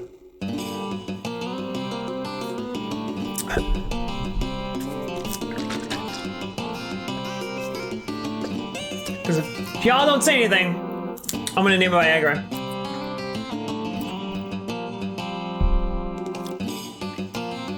I mean, Jim, the thing about that is, it's not a fucking contest. This spell increases physical attack. It's a physical attack buff. You support it. I mean, the fact that there are countries out there doing a worse job than us is not really very encouraging. But Bukake.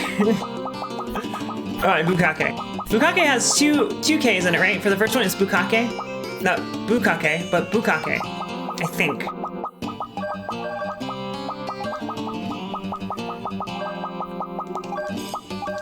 That's not really, I don't think that's appropriate for what it does. But I don't think that just for you, Suver. You deserve it. Man, do I even need to heal? Because it costs money, though.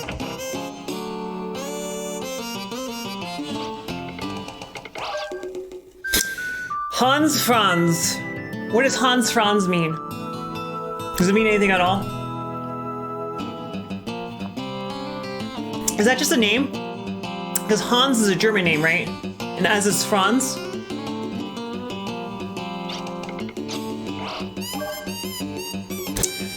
Alright, so now we got a new ability, which is Bukake. Canned tuna and instant noodles. That actually sounds kind of good. Less is better than more. It is true. Hey, I eat instant noodles every day. I add a whole bunch of stuff to it. I add veggies and chicken and eggs and stuff. And I don't use the flavor packet because that contains a bunch of that contains salt, which is bad for you. Way too much salt. But instant ramen is actually pretty healthy so long as you don't use the salt packet. The salt packet's what makes it unhealthy. The noodles themselves are actually not bad. It's actually a pretty good source of carbs. There's quite a bit of protein in instant ramen. The Rigador would have been pretty good too, actually. Hey, Jim George. Suver is Mexican. So, if you want to practice your Espanol, I'm sure he'd be more than happy to do that with you.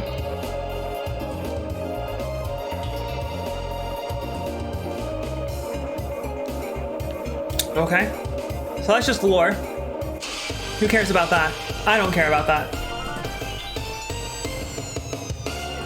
Practica conmigo. Alright, what are we doing here?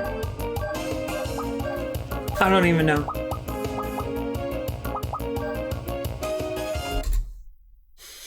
Oh, Caesar!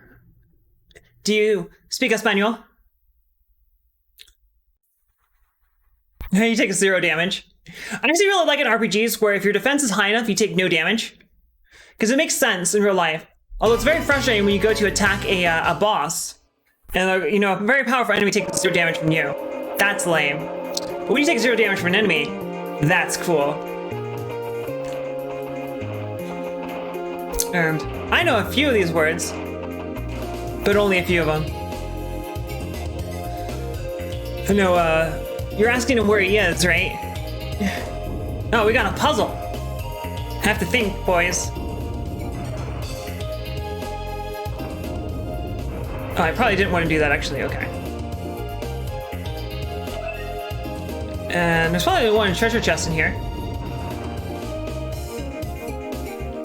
Okay. That doesn't help me directly, it looks like. Okay, so this is probably where I want to go. This is like a real puzzle, actually. So that's not useful to me right now. Okay. That's just gonna lock me back in here. Okay. This might actually take me a while because I have to think about it.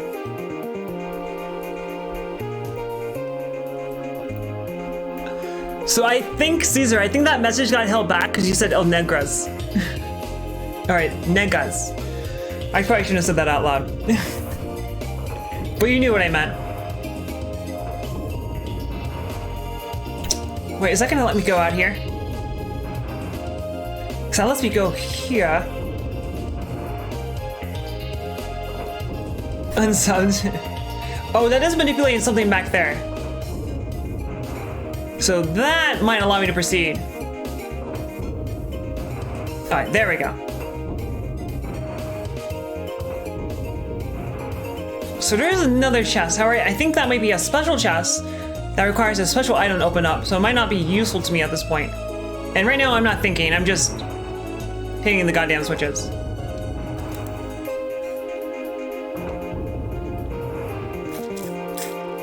So I'm thinking that I probably want to have this open on this side. I probably want to have this lowered, but shit.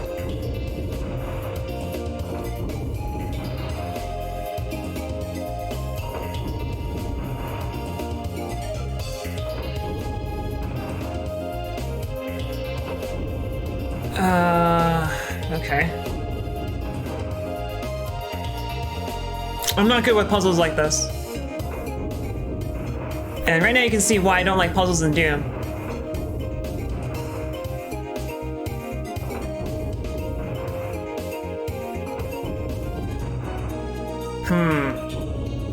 Because I want this to go down.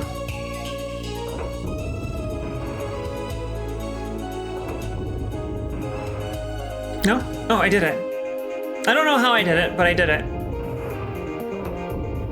Oh, that's just how you get out of here. Okay. I don't think I found a lever that controls this wall here. At least I don't remember doing that.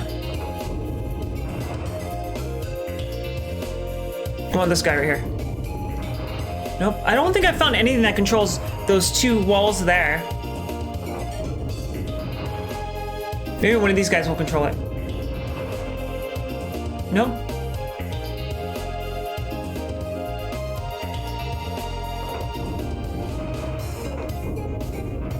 And that guy is switched on.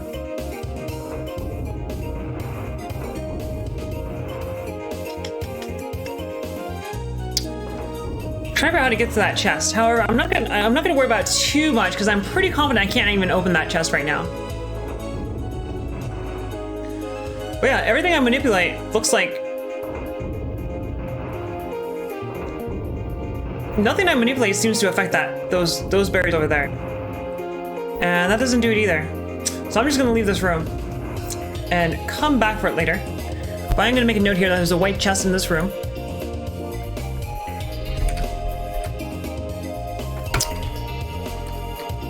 So that way, if there's anything notable in there, I can always look at how to get it. Maybe a little bit. Hey, what you guys are doing is some culture enrichment.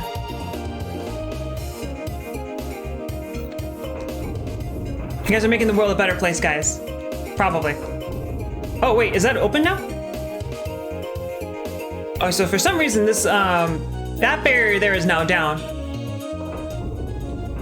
So maybe I can get in there now, if I could just... Alright. Now I can think I can access that chest. Takes a powerful blow. There we go. Excellent. So I don't know what I was doing wrong there to get that.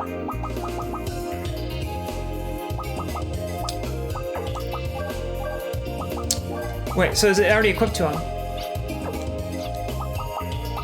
Because last time I got a skill for Ashley, I'd actually go to my inventory and use it on him. Nope, there it is. Alright. Cool. So that is that. Moving on.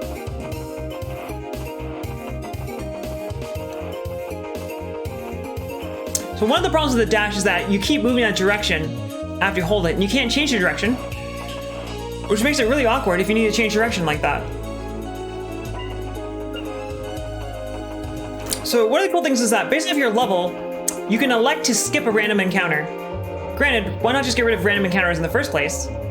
I don't know. But they decided to have random encounters, so they made it so that you can partially skip the random encounters.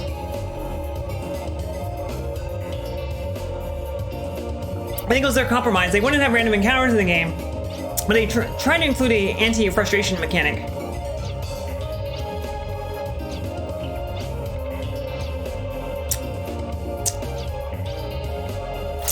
Alright, so these guys got to the top of the tower, which is a radio tower. And I think there's about to be a transmission. Because recently, some evil people took over the tower.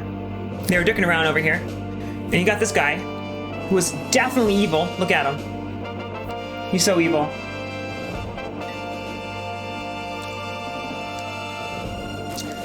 And he's about to deliver his manifesto to the entire world. Now, this is taking forever to go through. But this guy is, I forget what his name is offhand. Vinsfield. Yeah, Vinsfield. Radamantas. What a name. But now his message is being projected to every single, like, reflective surface. So, all pools of water, all mirrors, those sort of things. Which is kind of cool, actually. But,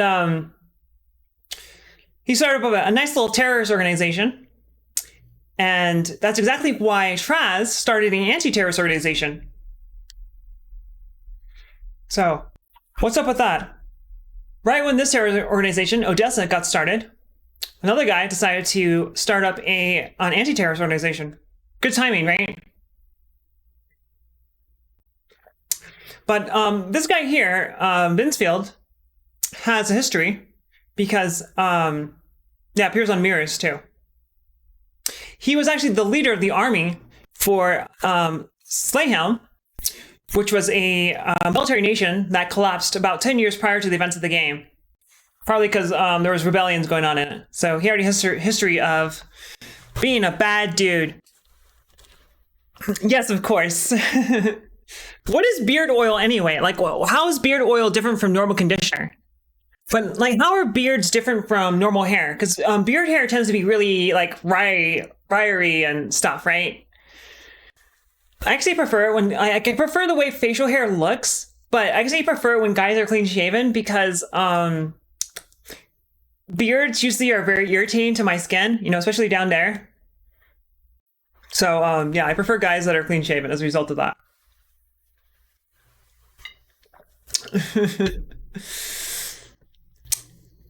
Definitely can lead to some irritation and sensitive spots. You have no idea what I'm talking about? Mm-hmm. Yeah. Yeah.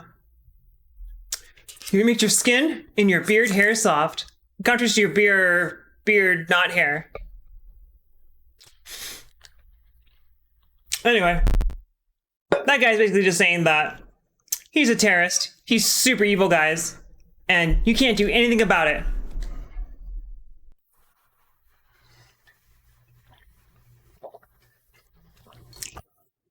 Well, I punch demons. I did not know that. I'll have to tell the guys in my life that they need to use beard hair. Or beard oil. Look at this guy. This guy looks like someone from, like, Dragon Ball. This is definitely like a Majin Buu thing. Vegeta. So we're about to fight this terrible boss, JJ. Beard oil is really itchy. I did not know that. This guy knows that it's Pride Month. Is this still Pride Month? Pride Month was last month, wasn't it? And now it's time to use... Oh, I can't use Bukake just yet. But soon enough, I'll be able to unleash the Bukake. How much damage is it? Holy shit, he does a lot of damage. Part of that's because I'm under leveled. But also, holy shit, he does a lot of damage. And he goes first, which is not good. Because the fact that he goes first means that if I have Loka in one-shot range, I can't tell her to heal herself in confidence because he might then just hit her. But I can do what I can. But man, this guy is flaming gay. It's a shame we have to put him down. He could do a lot of good for his community.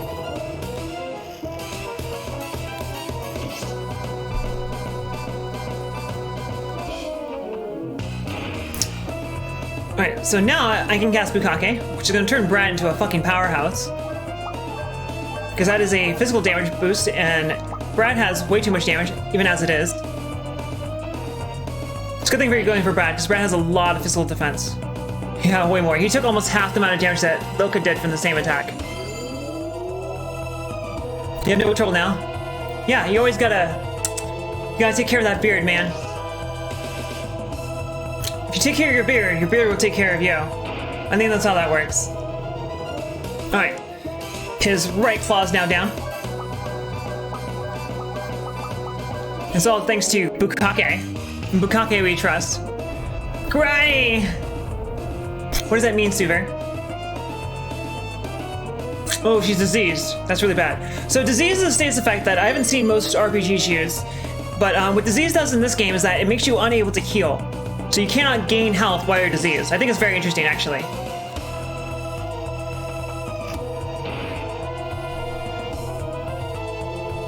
Man, that is a shit ton of damage from a normal attack.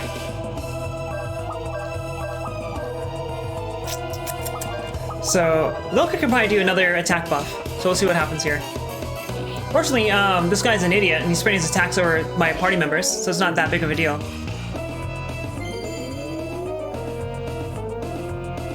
Yep, he gained even more attack.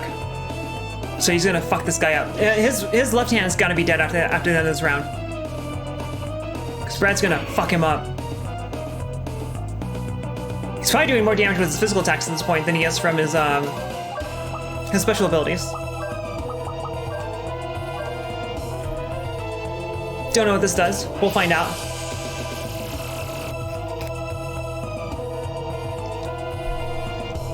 I don't know what that did. But everyone should be doing way too much attack. Oh, it probably makes them so they can't get hit by physical attacks. Yeah.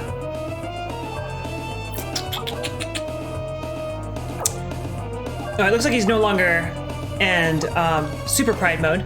So hopefully we're okay now. Is he gonna disease everyone? Ooh. Because I was thinking about healing. Fortunately, I missed Brad. I was thinking about healing with Loka before, and now I can't heal Ashley, because I don't actually have any way to dispel disease. So I'm really fucked. However, he won't be alive for too much longer. Because we are now doing a shit ton of damage per attack. In fact, I think they've probably been buffed to the point now where they're going to do more attack with their physical attacks than with their arms. Because their arms, I think, don't scale with strength. They scale with their own base attack. Which is another reason why arms are super powerful in the beginning. Okay, they're not going to do anything because he's distorted. Super, actually, it's actually really funny that you told me the name of Bukake. So thank you for doing that. That's actually kind of funny. It's not going to do anything because he's in distortion mode.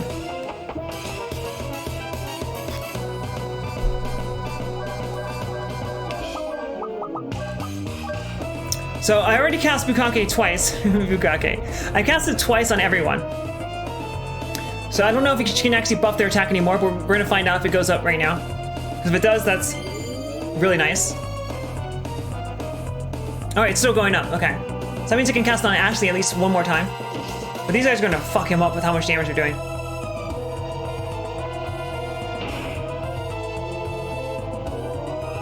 Yeah, they are definitely doing more damage to him than they would be with their arms. I must say, probably. Wait, you can regain health? Not that it matters. He lost about 700 health. Yeah, okay, that does nothing. He lost about 700 health last round. He's gonna lose even more health this round because I'm using Bukake.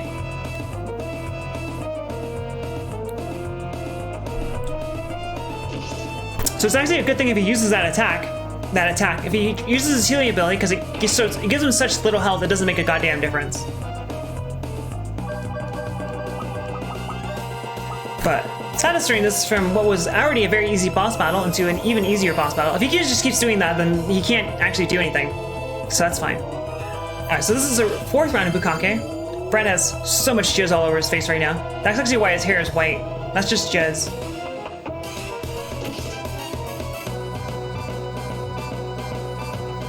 Oh, he's gonna do so much damage. Oh boy. I'm actually not really pissed off that it didn't occur to me to name the characters based off what chat suggested. Because normally when I play JRPGs, I am super boring. I never change anyone's names. Which is why everyone has boring names like Ashley, Brad, and Milka. Because I could have given them some really good names. Or you guys could have given them some really good names. And I chose not to do that. Because I'm an idiot. But there'll be more characters. So we'll get to name them cool and awesome things. Oh, so it gave me some lucky cards. Lucky cards increase how much XP you earn. And it's really good to use them on bosses, because that way you get demo experience for a boss, rather than just using them on a normal enemy. Alright, it's time to go back to town and see what's going on. Everyone's probably in a state of panic, because the entire world just received the broadcast from a terrorist, telling that he's gonna fuck up their shit. God, that'd be fucking terrifying. In real life, if like every single TV, every single phone, every computer, every single pool of water, every single mirror showed Osama bin Laden's face, telling him that he's going to destroy that devil America. That would be pretty awful, I must say. And yes, there are sound commands. Please make use of those. Haven't come up with a good opportunity to make use of this command yet.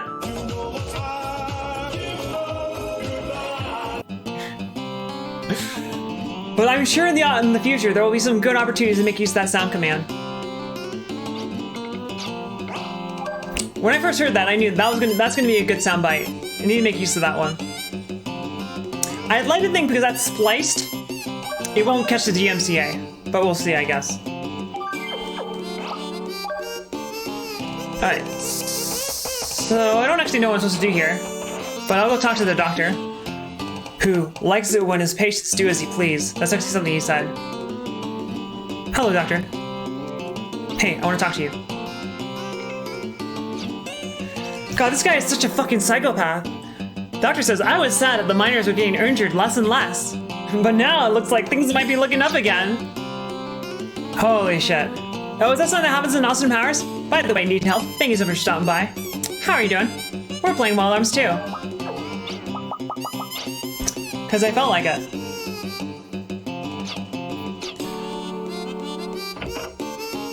Ooh, I need to talk by the personal shop guy. I'm now level 9.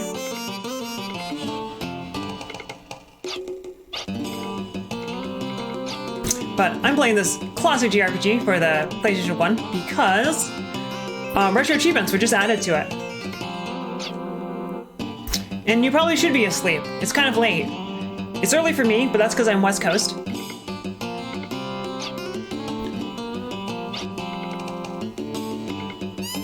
I hope they don't use the booty call for their misdeeds.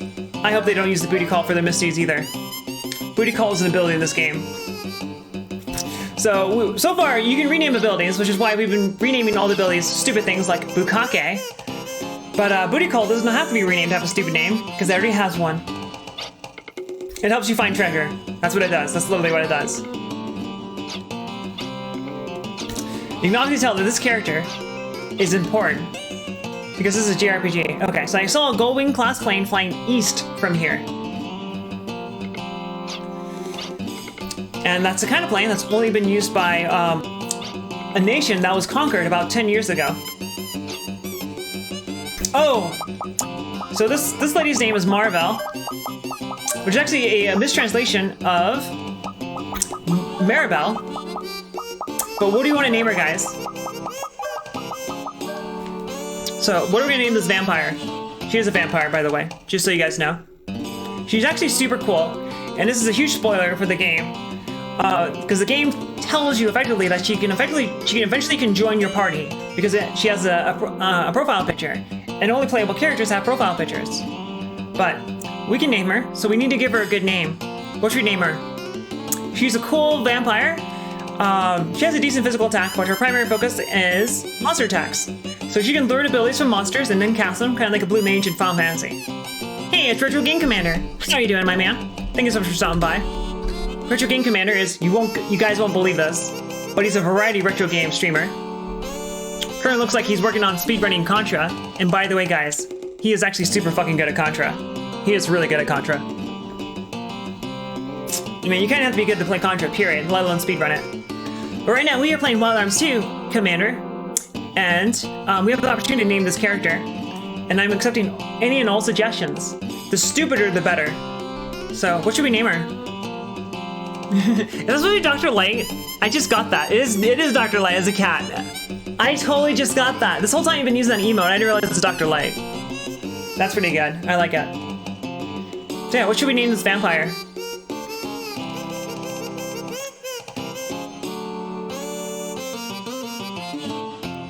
I can't think of anything good offhand.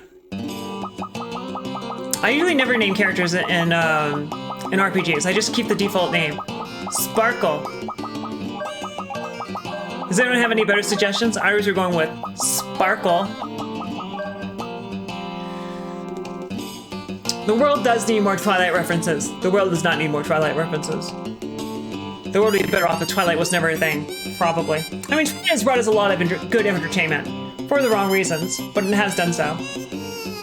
For those who did not know this, 50 Shades of Grey is actually a fan fiction. It started off as a fan fiction for Twilight. So if it weren't for Twilight, we wouldn't have 50 Shades of Grey. Oh yeah, it is kind of. Oh, it's quite surprised. He looks happy. He's like happy to see you. Or he's like, that's like a cat after you shake the treats bag. He does not look surprised, in my opinion.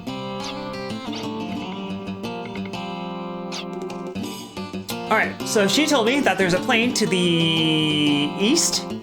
Fuck, I should have been paying more attention. Fortunately, there's a hint line. Alright, so it is to the east. Okay, so I need to head to the east, apparently.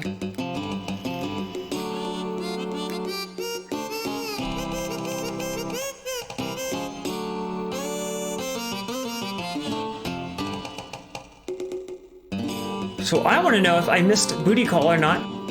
Which is an item that actually is in this game that's called Booty Call, unironically. And Wild Arms is awesome music. Commander, are you familiar with Wild Arms? Because Wild Arms is a Sony first-party JRPG franchise that's been dead for a while. But some of the games were really good. Some of the games were not quite as good. But I am quite fond of this one. And it has some pretty good music. And one of the cool things about Wild Arms is that it is a Wild West inspired JRPG series. And there's not too many JRPGs that have a Wild West theme. Yes, I missed Booty Call. Alright, so it sounds like according to this guide, I want to go back to the tower. You just know Wild Arms by name? Well, 2 is pretty good. I'll give it like a 7 out of 10. But Wild Arms 3 for the PS2 is amazing. I think it's a huge underrated gem as far as JRPGs go. And no one ever talks about this series. So I was like, hey, I've been meaning to replay it anyway. So I might as well. It has a lot of interesting concepts in it. The big one is that all the characters have items that are usable in the dungeons, not in combat, but in the dungeons themselves. So the dungeons actually kind of eventually approach like Zelda-like in their complexity. Ah, here we go. This is where you get Booty Call.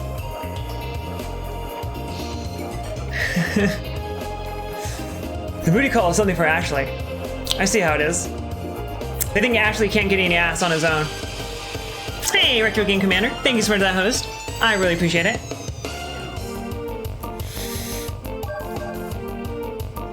They think that Ashley needs help here, getting some ass, so he had to get Booty Call. But the other thing that's interesting about this is that you don't have magic points, you have force points. And the way it works is frankly like way better than the way MP works in RPGs. Because you have to earn force points as you play in a battle, but in order to cast your spells and so forth, you don't actually consume your force points. You just have to meet the minimum for them, which is super cool. IMO. And also, you could rename your abilities in this game. So, my poor viewers made me rename my abilities, which is why one of my attacks is Bukake.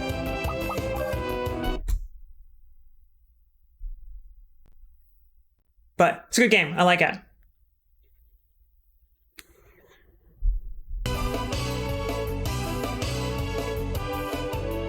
Oh, nice, Cookie. I'm glad that you're supporting Commander over here. I haven't not had a chance to watch the Commander play Contra. But Cookie, how was it? Was it good? Because for me, I could not beat Contra even with the Konami code. So, it's a phone number to the local cobbler. Oh, I see you're saying they need help. That's a good pun right there. Is that considered a pun? Let's make it a pun. I think it should be considered a pun, because I thought it was punny.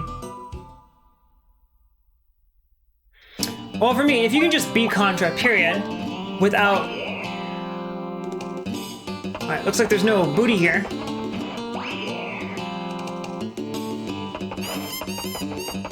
I think this town is all bootied out, because I keep using booty call, but no one answers my calls. Alright. So it's now time to head to the east and see what's going on over there. And the simulator is really faithful to the original PlayStation hardware. It takes fucking forever to load up your memory card. You're a super perfectionist. I did not realize that. But there's pros and cons to that, right? So now I have to head to the east to find this plane, which will be our next dungeon. Which I'm gonna go ahead and guess is right over here. So another thing about this game is that locations, it's gotta be right there. Locations don't appear in your overworld by default. You have to go search for them. And not only do you have to go search for them, but someone has to tell you where Mount Chug Chug. What a great name for a mountain.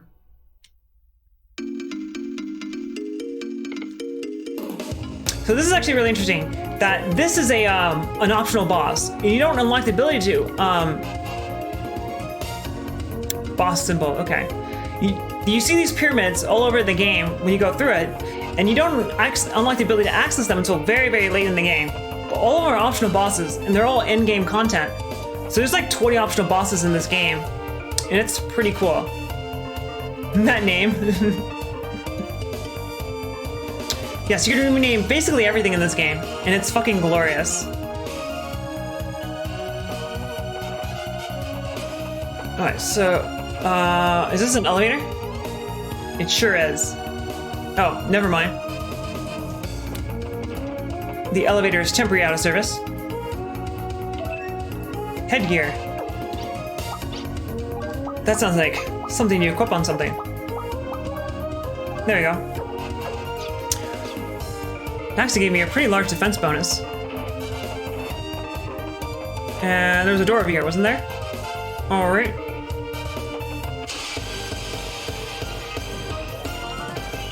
Alright, cool.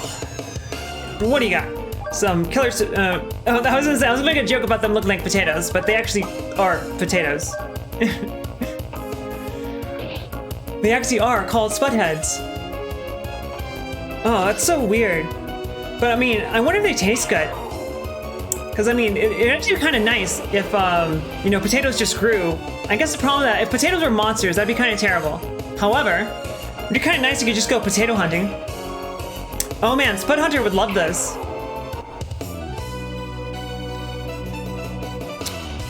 Spud Hunter could actually live up to his name and hunt some spuds.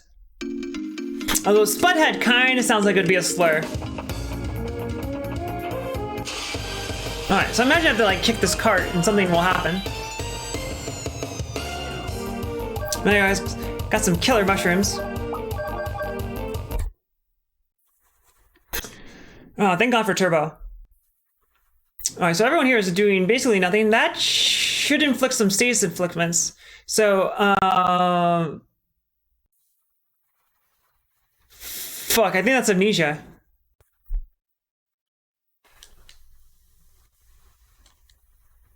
That's amnesia.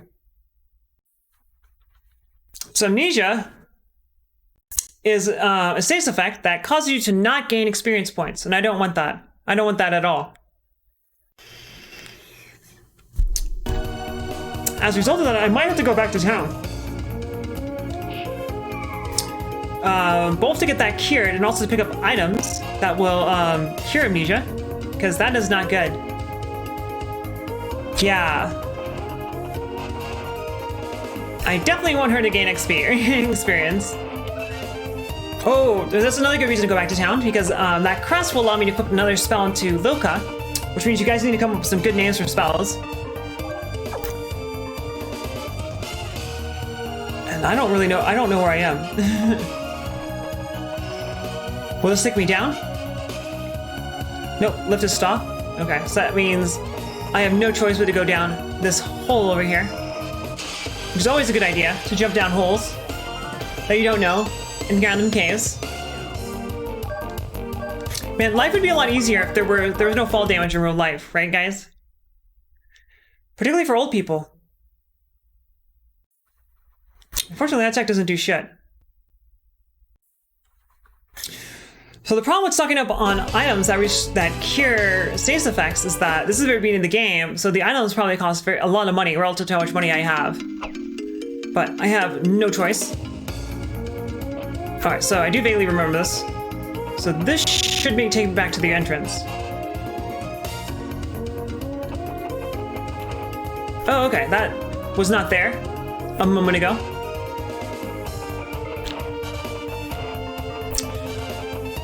And I get my ass out of here so I can cure my amnesia.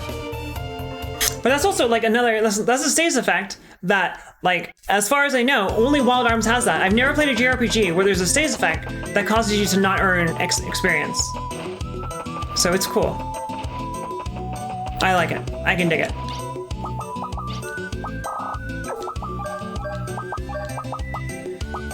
And how do I use this thing? Okay. So I guess I can see my map down there. But there's supposed to be a way to make your map full screen, but I think maybe you need another item to do that. So I can just hit the end. Ironically, the end of this point might be cheaper than buying the item that cures amnesia. But we'll find out. Hey. Oh, okay. So let's see what spell I want to get.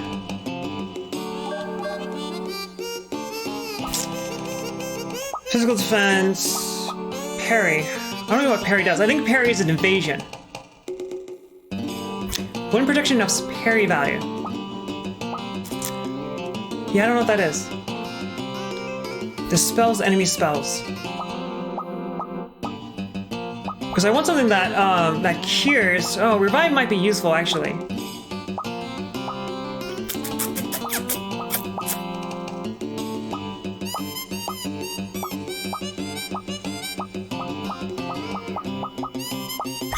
So I don't know if I should take another elemental attack. Right now I have fire and ice. I think what we call them is Yeet and Kelvin. Right now I have Yeet and Kelvin. Yeah, it tells me. Kelvin, Yeet, Melons, and Bukake. What I think I'll go with is Revive. That's probably the safe thing to do. I'll go with Revive. Alright, so we have a spell called Revive. What should we call it? And guess what, guys? It revives. That's what it does. So, come over your best materials. It's like Jackbox. This is a quick flash right now. But that's my go-to. It makes sense as a context. When you're soft and floppy, it makes you stand tall, proud and erect once more. But what should we call it?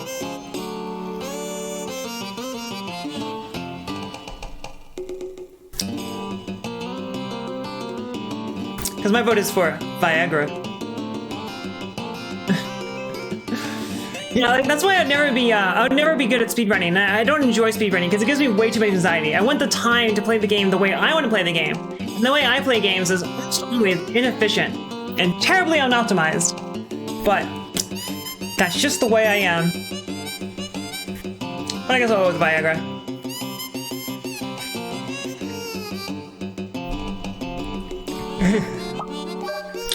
You're there for that comment and you agree. I'm glad to hear that you agree. Just gonna check if this place has any booty by hearing that booty call. Probably isn't.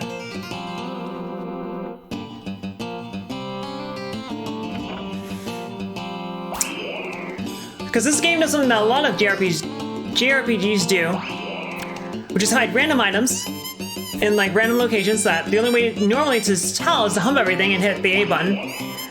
For this game, they were gracious to include booty call, which will then reveal any hidden items in a given room. However, I already went through this room and I was very thorough in humping everything. So as a result, I think I already got all the booty in this area. But yes, it is called Booty Call, which will never not be funny. Like, they had to do that on fucking purpose. There's no way that wasn't unintentional. The translation of this game is pretty bad, though. Wait, who are you? Oh, personal skills guy, okay. Oh, shit. It's a good thing I remember to come back here. Because that is a super important ability which I just got, which is called Up HP. It causes you to gain more max HP whenever you level up. And it's fucking essential. It should be in the game, IMO, because it makes the game... It's obligatory, you have to get it. Because it's so much better than any other personal skill you can get. And it makes the game too easy. We don't have hilarious translations in JRPGs anymore. That is true, actually. That is a con of the fact that translations have gotten a lot better in the past few years. This was on the tail end of it. So this is like 97 or so. Right when translations were starting to get a little bit better. I actually remember being in this room. Alright. Well, that looks good to me. It's time to save and then head back over to that dungeon.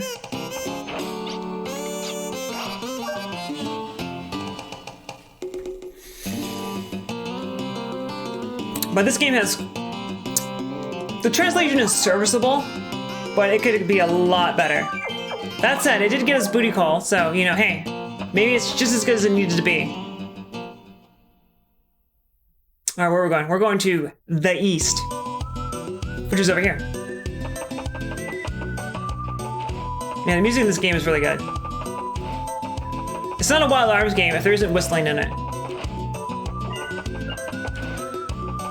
Wild Arms 3 actually has some vocal themes to it, and the vocal themes that Wild Arms 3 has, the English version is actually really, really good, which is a reversal from most games, where the Japanese vocals are really, really great, but the vocals they got to do the English versions for Wild Arms 3 fucking rocked it.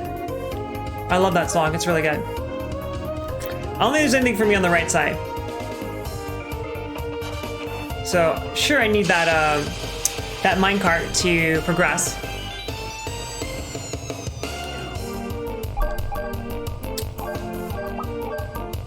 But first I gotta kill some spudheads. Alright. So what did we just got? We got Viagra, which will make things a little bit easier, probably. Maybe. Thank God for Turbo, man. Even with Turbo, this is pretty obnoxious, not gonna lie. Oh. Cookie, thank you for making it rain. Is that a global is that an emote or emoji? No, that's an emote. And where does that go? Nowhere. It doesn't go anywhere. Alright, so I wonder if I can get into this minecart from here or if I have to fall into the minecart. Can I kick her from right here? There we go. Attaboy.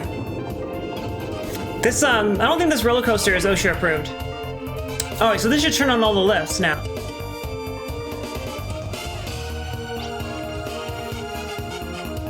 Alright.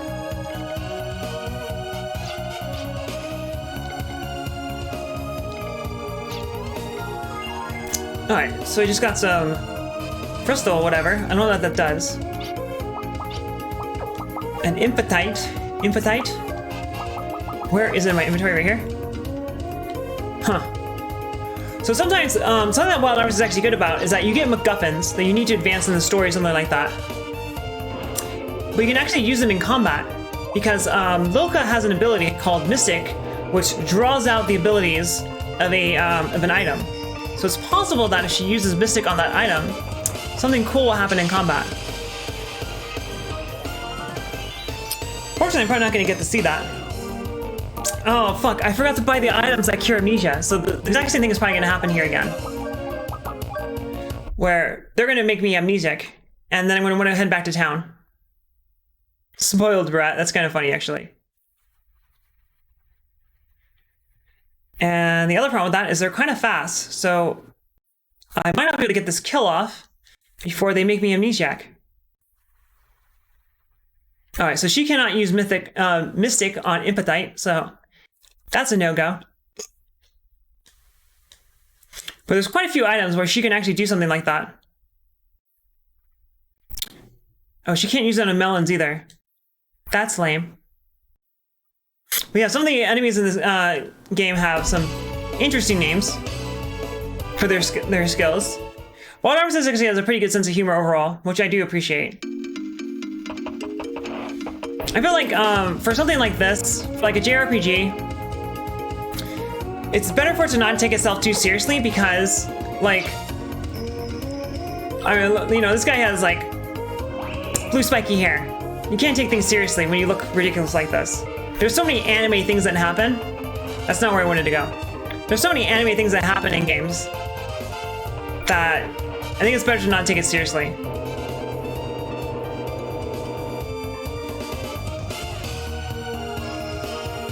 And these little gems here restore a little bit of health every time you pick them up. I think 1%. Oh, I've already been here. Okay. So this is probably a dead end now, because I don't think there's anything for me to do here.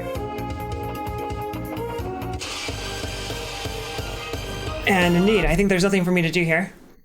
Besides, become an amnesiac.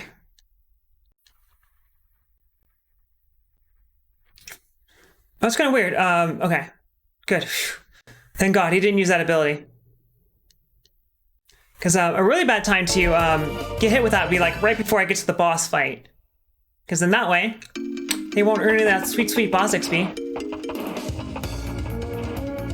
Yeah, I think this was pointless, like my existence. But I can try this lift instead. Actually, I think that's how I got up here in the first place. That was how I got up here. Okay. So at least you can use the gems as breadcrumbs too, to let you know that you've been to a place or not. Alright, so that is also dead. Oh, wasn't there a pit that let me fall onto that platform there? So I think there was a pit up here that allowed me to fall into that platform, and then from there, right there, hopefully I can take that lift up. I think it's right here. And this is where I need to go. Yep, okay. I do believe this is where I'm supposed to go.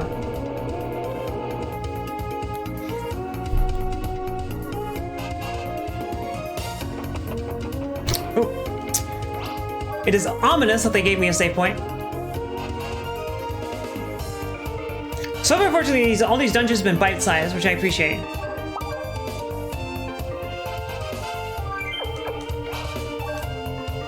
Alright. So that means I'm halfway through this dungeon. Or I'm at the very end of the dungeon. There hasn't been very much dungeon so far, so it's probably the former. Or maybe not, because this takes me outside. That was the entire dungeon, guys. Alright, I think now it's a boss fight. We gotta fight the one-eyed Cyclops. One-eyed Giant, excuse me. Oh, one-eyed Cyclops would be redundant. Cyclops would have worked. Because he's a giant. And he's got one eye. I think they just said to him, "Hey, guy, you should be careful. There are terrorists here." And the guy says, "Well, yeah. It's me. I'm the terrorist." Do I get to name this guy? So I do believe you don't get to name bosses. So I don't get to name this guy.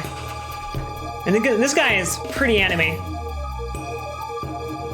Because not only does he have a sword for a hand, but it's a triple fucking sword. I don't actually know. I don't know if it's his actual hand or if he actually he's holding the weapon. I guess we'll find out when we see this model.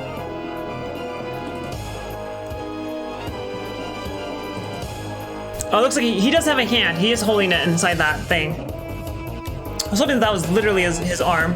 Yeah, he does have a right hand, which is probably good for him. It'd be awful to masturbate with that thing.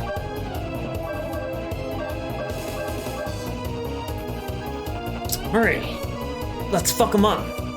He's pretty anime though. The way his skirt. I know it's not a skirt, but it looks like a skirt. So let's call it a skirt. Holy shit, he's strong.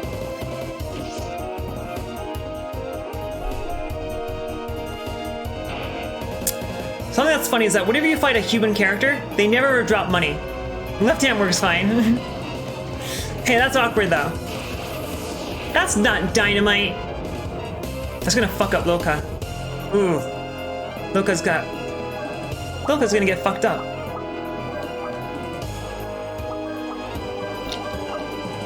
Alright. However, she is relatively fast, so she should be able to go before him. Yeah, okay. So she is safe in that regard. But, I'm a bit underleveled for this fight. And I was hoping to use Loka to, cast attack buffs for everyone. So that's not supposed to happen. There are some glitches here, or visual rendering issues, because I'm using the emulator, and I don't know how to fix it. But whatever, it's all good. But yeah, this guy's kind of fucking me up.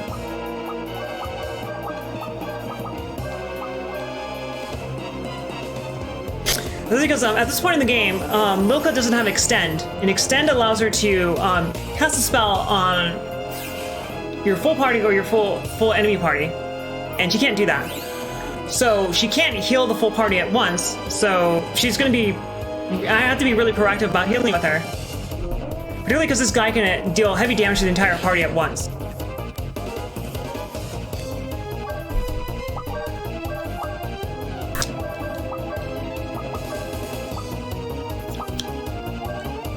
So both Ashley and Brad have their arms that they can use for powerful attacks. However, Brad has very low accuracy, but he has a force ability that lock on, which causes his accuracy to go up to 100%. But it consumes. Oh, that was it. That was the entire fight. Well, shit. Oh, never mind.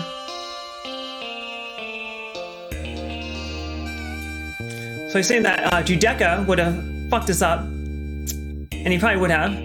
But we'll fight him later on. Oh, his name is Ptolemaea. Okay. I don't know what Ptolemaea means. I know it's a mythological reference, but I don't know what Ptolemaea is. Ptolemaea and his fun friends. But these guys are terrorists. They're part of the group Odessa. What is their agenda? They don't really have an agenda besides be evil.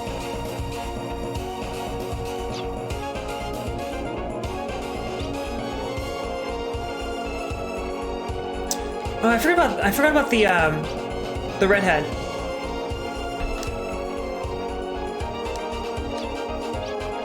So they were here in town to hijack the telepath tower, so they could broadcast a terrorist message to the entire world.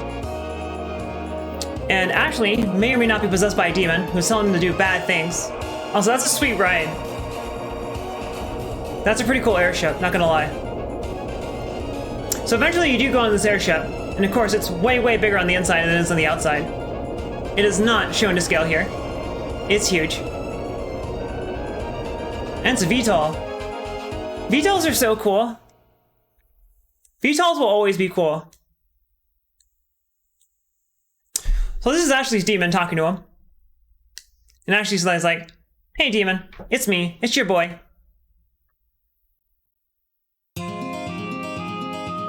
Alright, and back to Valeria Chateau.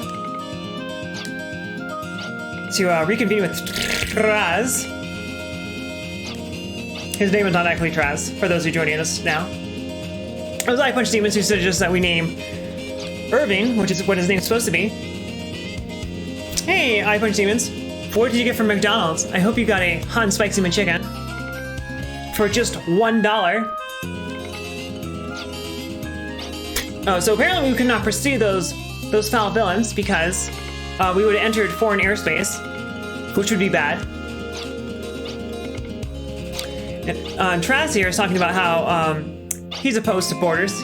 He wants there to be open borders. He's also super crazy rich, so if there were open borders, he probably would make more money. Ooh, that sounds pretty good though, actually. I punch demons. I'm very jealous.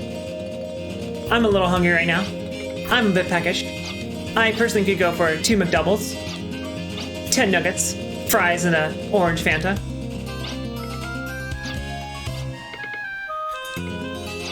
Okay, it looks like we are going back to Ashley's hometown so we can give this dumb Rocky found to his girlfriend. They're not actually dating yet. But any day now, Ashley's gonna leave the friend zone. Oh, looks like Ashley's on solo for right now.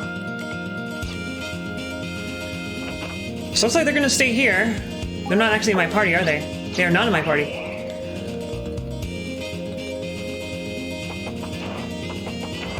Rooting for Ashley. Yeah, for the sake of everyone, but especially the world, it is essential. If he has to save the world, Ashley has to get his dick wet. So, canonically, at this point in the game, Ashley is a virgin. And I think he finishes the game while still in that state, unfortunately. Dude's the fucking chosen one. He's gonna save the entire world multiple times over. What's up with that?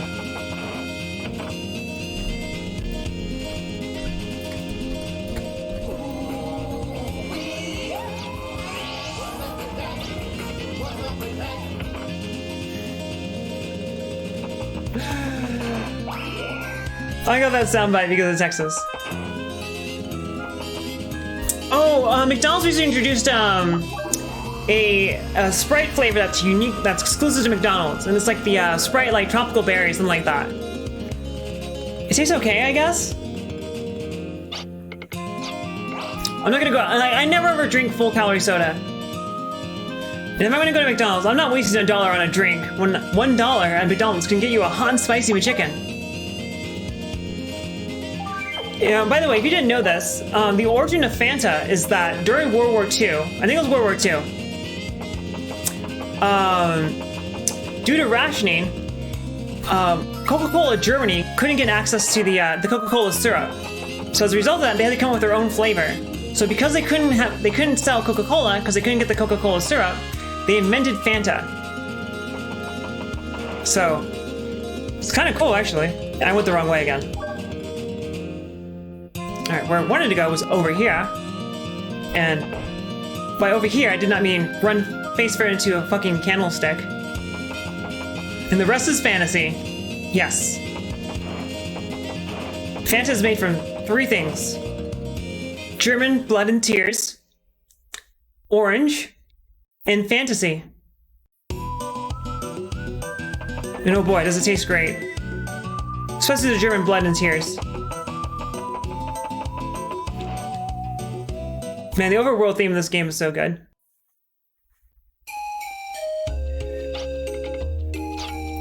Hey, it's his kid friends. The only friends that he has. They're not even his age.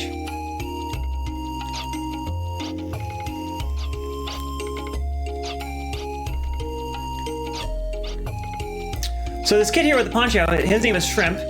He eventually joins the party, which the game tells you because he has a portrait.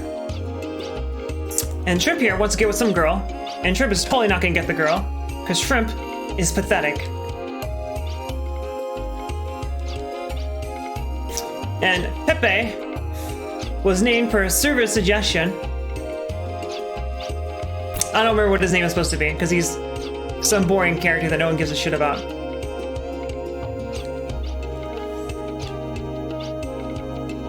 So everyone is telling Ashley to hook up with Marina, his girlfriend. But what is C?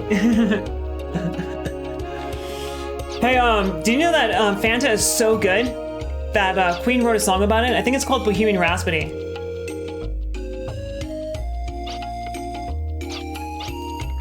Or is it just fantasy? An entire sea of Fanta. That'd be super cool. For more for the fact that all the world's sea life would die in a moment. But it'd be worth that to have a fantasy. What's up with that? Here, I found this dumb rock. I want you to have it. Because I saw this dumb rock, and the very first thing I thought of was you. I thought, man, someone stupid really liked this rock. It's so dumb.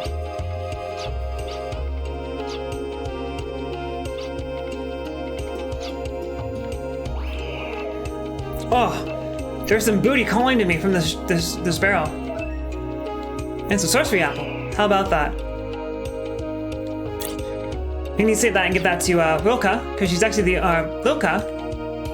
because she's actually the only. Oh, look at all that booty, just calling out to me. I got myself a Res apple.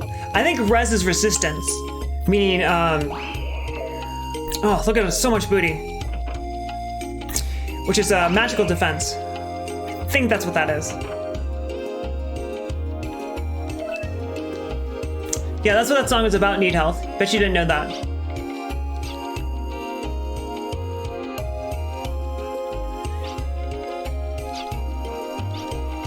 They should be the broadcast in a bucket. That's pretty funny. Because the broadcast that went out earlier went out to every single reflective surface. So all bodies of water, all mirrors, those sort of things. Which I actually think is a really cool idea. Because it could have been on TV, because TVs don't exist in this world.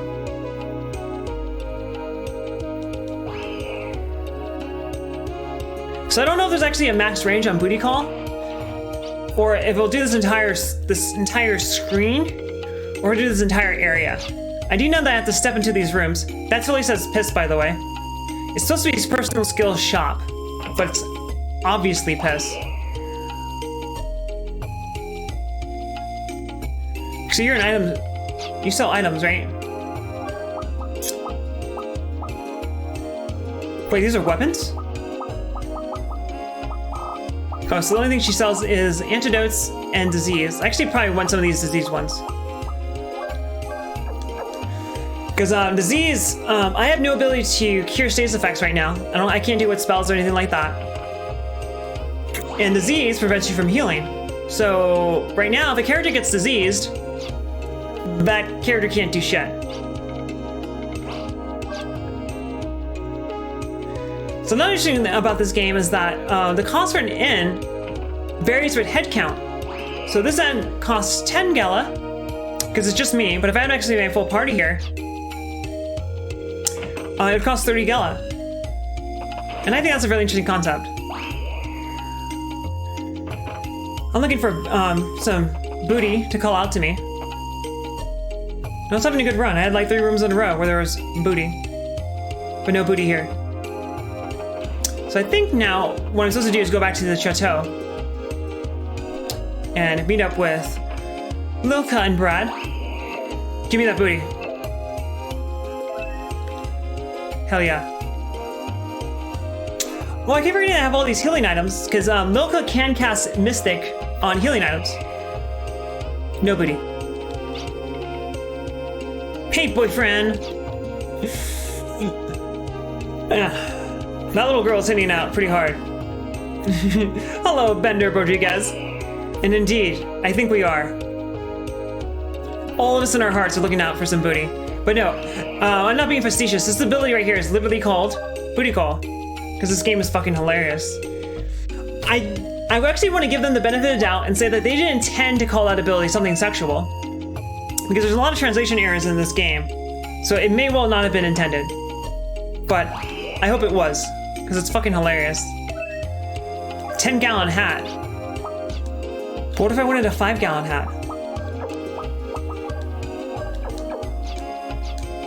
That actually would have been a very good piece of equipment had I grabbed it earlier in the game when I first came here.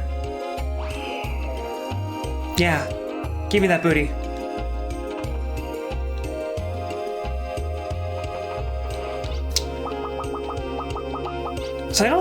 So Gemmel coins are actually for continuing. So if you lose in a fight, you can use a Gemmel coin to continue, which is kind of weird. I'm not supposed to go here, am I? I'm not gonna do this. I don't care. I don't want to dick around in the castle. Despite the fact that there may be some booty there. Because I'm not here for the booty. Hey, it's my buddies. Alright. So we got our next mission. Marina here is Ashley's girlfriend, and she really, really doesn't want him to go on these dangerous missions. But it's okay, because Ashley got her this stupid rock. Also, Bender, I don't think I asked you, but how are you doing? Thank you so much for joining me this lovely night. It's a pleasure to have you. Alright. So the problem is that there's this terrorist threat that wants to destroy the entire world, but there's multiple countries, and none of them are united together. So we have to go take some letters. Southwest of here, okay. We're gonna go take some letters from the king to the neighboring country to Silverland to tell them, hey, we need to unite against this terrible threat. Otherwise, these terrorists are gonna bone us all. Nothing good like the bad boning.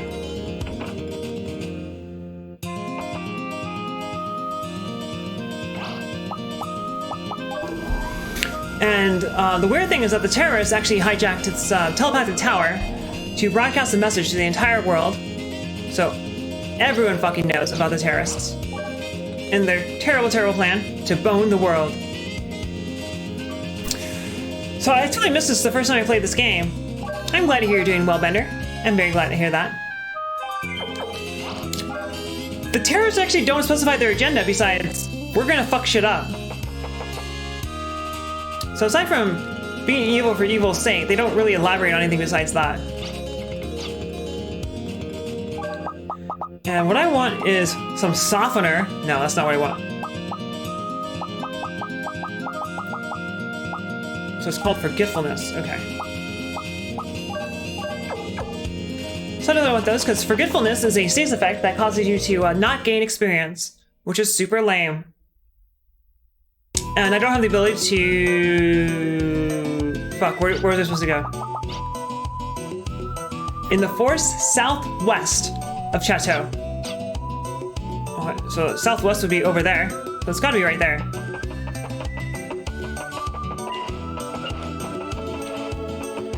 So in this game, you have to find locations on your minimap. And there's a glitch here with the simulator. I don't know why the emulator is doing this, but sometimes the sprites do this. Looks pretty weird. You just don't tell what it is. He's got the blue hair. He's got the red coat. But it's weird.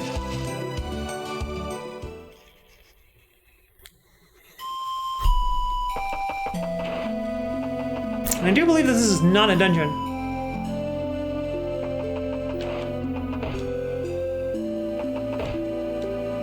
And if I could actually get my ass over here. So, but he says there's evidence that someone broke in here. But what evidence? How can you tell that? I don't see anything. Everything looks just fine to me. But I don't have blue hair. So obviously, oh, there we go. Those are the kids who broke in here.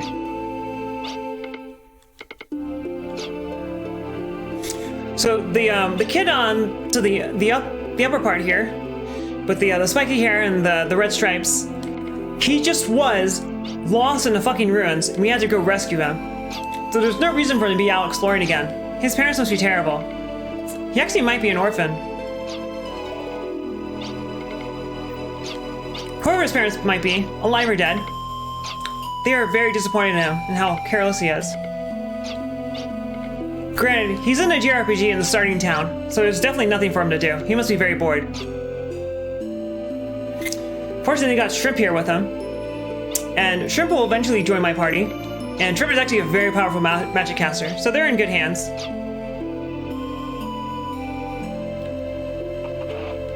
So the fact that this is all over here suggests that's where you're supposed to go. So I'm going to backtrack over here and see what's in this room instead. Yeah, there's nothing here.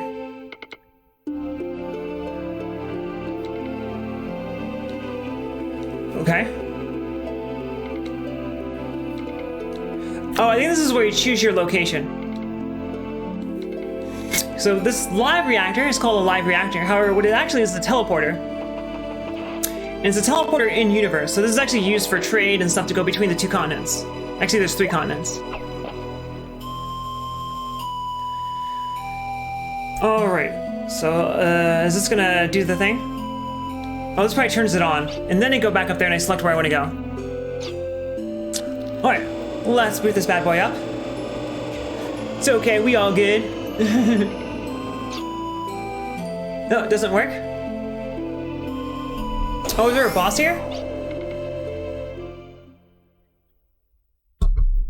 We just had a boss, but what about second boss? Alright. Let's give this guy some what for.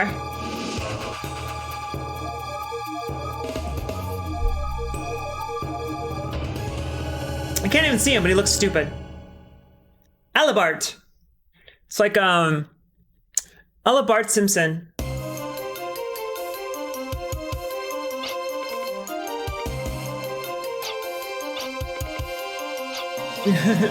And those kids should definitely get out of here.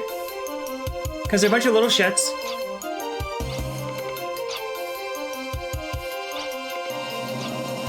That's okay.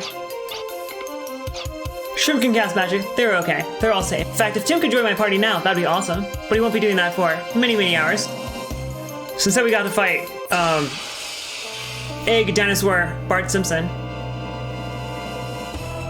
Yeah, I'm not a doctor, but we should probably see a doctor about that belly there. Just saying. Yeah, he's got some accordion arms going on too. Quarantine life has been hitting this guy pretty hard. Scrotoplasty? Yes. He is a giant scrotum. That's a much better joke than whatever I was gonna come up with. Don't stun her, please don't paralyze her. Please, please do not paralyze her. Okay. Thank you, God. Because, oh, I forgot to reload when I was in town. My bad. And multi-blasts won't hit all the targets. So that's kind of lame. Because normally, what this ability does is that if there's multiple of the same unit, so it's a very called A, B, C, they don't hit all of them. But that's not the case here, so you can't do that. Alright, moving on. Viagra. Viagra is revive. So Bukake is my physical buff attack, because you can rename abilities in this game. So, his giant scrotum paralyzes the ladies with fear and also arousal. It's truly a thing to behold.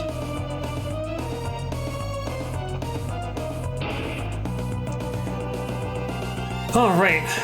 Don't do it, man. Don't stun her. No stun. Because she's my fucking healer. So, if she can't heal herself, I'm really fucked.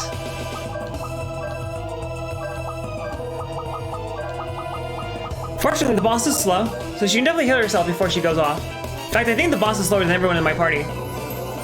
Oh, it's cool. I was wondering what you were talking about, Cookie. Thank you for specifying.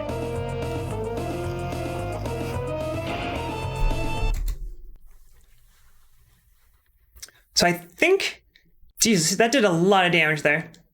Alright, so his left claw is now dead. So that is good. But, I don't know if it's because I'm under-leveled or if the game is supposed to be hard, but the bosses do quite a bit of damage. However, due to how an MP works in this game, you don't actually really need... you don't need to use healing items or anything like that. Because, technically, there's an infinite amount of MP, because when you use basic abilities, it doesn't consume your force points. So Lilka can keep casting heal indefinitely. She can cast heal every single turn. So the fact that he kind of fucks me up every time isn't that big of a deal. You don't like Sprite? Mountain Dew, in my opinion, objectively tastes superior to Sprite. But I know a lot of people would disagree with me on that.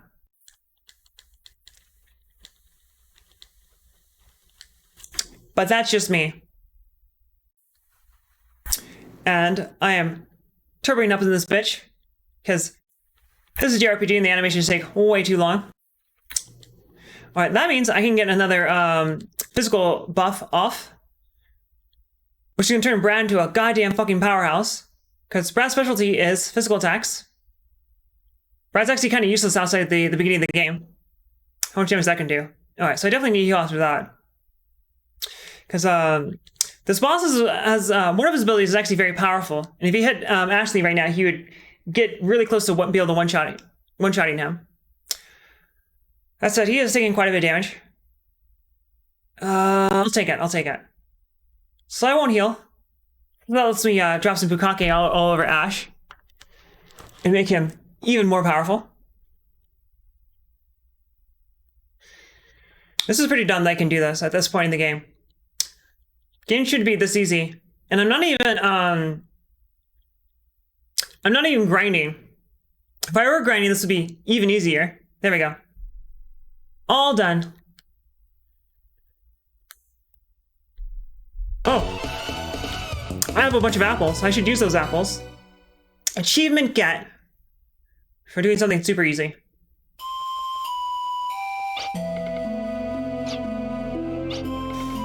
Oh, okay, so that's what that guy was doing. He was stealing energy from the power reactor, which makes sense given that he's like some kind of electrical monster. And that was preventing this from proceeding.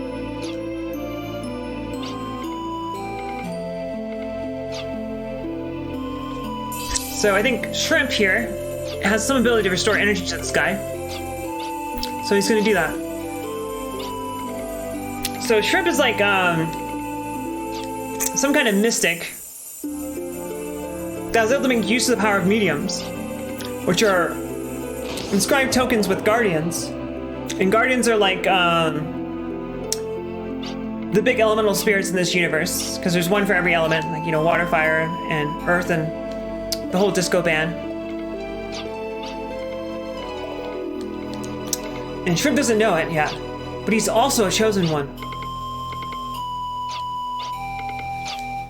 And he's actually pretty good. He's actually a pretty good character. He's probably my top 3 characters for this game, as far as, not his actual character.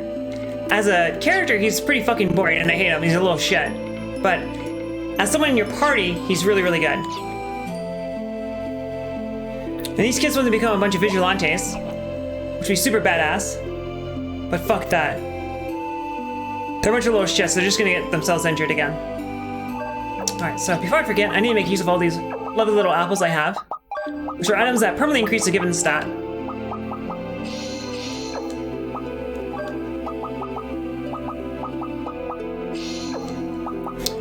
And Sorcery has to go to Lilka because she is the caster.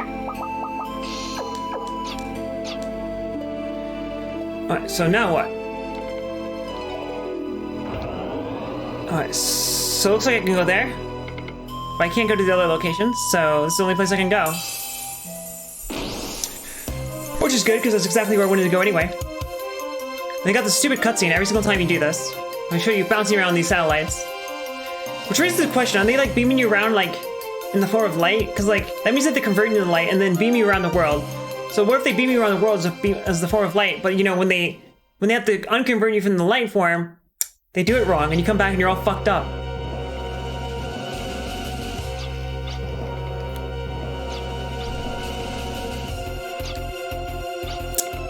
So these guys are terrorists, and their biggest problem is that they don't have enough power.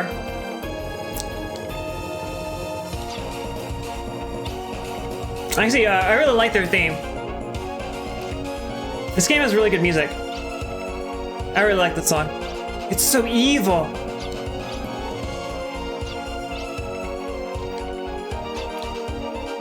But all these guys, they're like stereotypical evil. This girl's okay though. She's not evil. Don't even know why she's here. Oh, she's Antinora. Okay. Because someone said Antinora before, and I didn't know who they were referring to. But apparently, she's Antinora.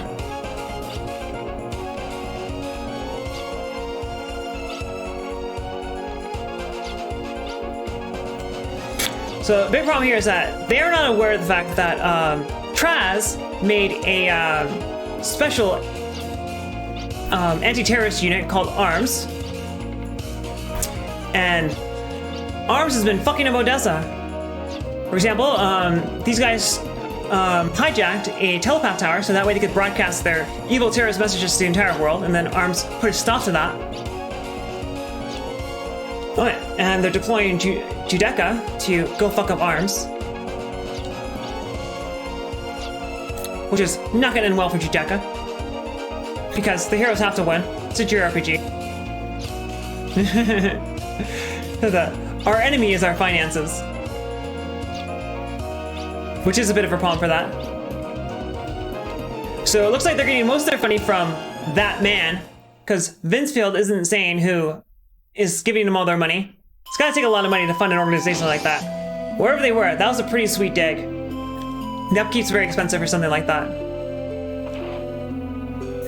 Alright, so unlike the previous reflector, this part does not have any other rooms. Fuck, where do I go now? So someone needs to tell me where to go. It's in the middle of the forest. Okay, well good. And mind your P's and Q's. But what if I forgot where to go? I mean, obviously it's right here. But what if I forgot? It's right there. And even though I don't know why it does that. And I don't know how to fix the fact that when I'm in the forest, it fucks up the graphics. No idea why. Wait, so this entire fucking town is a goddamn castle. That's weird.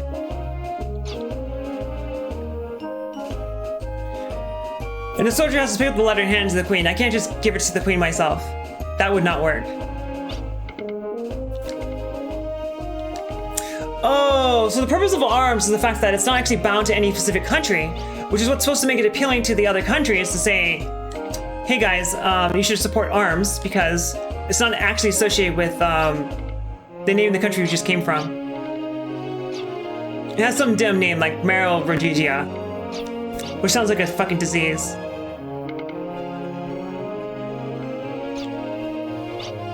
And they don't like it because they're saying that Mariable. Okay, so that's the other country.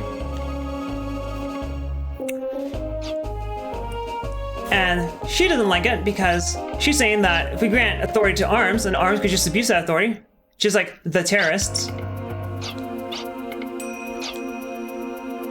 However, very conveniently, the terrorists attacked a local town of hamlets. So a town that's called Town. But this will be a very good opportunity to demonstrate to her that arms, there's a bunch of good guys who she should totally support. Yeah, so it gives an opportunity to demonstrate the power of this independent fighting force. That's really convenient, isn't it? It's very convenient.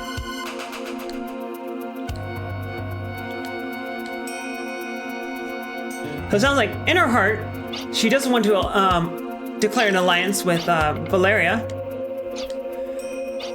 who is Traz. She wants to align herself with Traz, but she's still hesitant.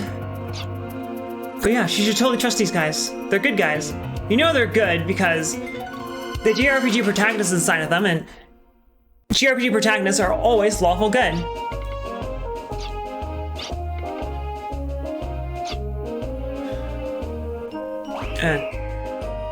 I don't think there's any booty in there. There was no booty in there.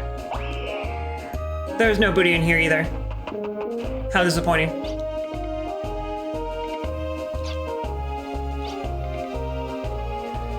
It is a town east of Sylvaland Castle. Okay. So I need to remember that.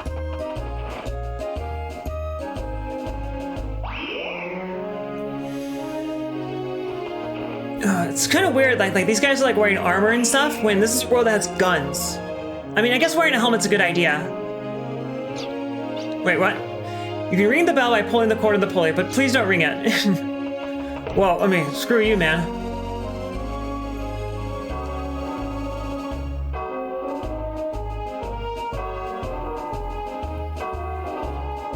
I don't know what that did, if that did anything. I was hoping at a minimum to piss off that guy. He'd say like, hey, what did I fucking tell you? I told you not to pull the fucking cord. But no, he doesn't do anything. That was lame. Disappointment. It's far to the east of here. Okay. Well, that's good to know. Is that the entire fucking castle? This is a pretty lame castle so far. Not gonna lie. I've seen better castles in my day. Hey.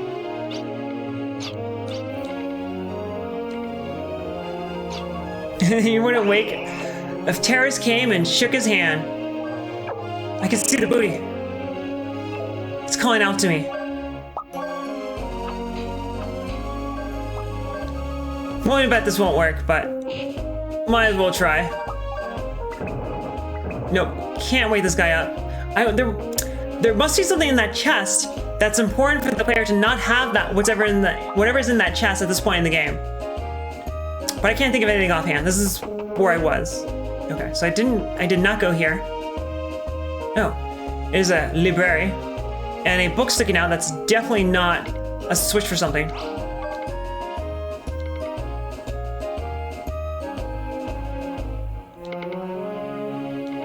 Oh, okay. So this country is a matriarchy because it has a rich agricultural heritage, which obviously means that it should be ruled by a queen.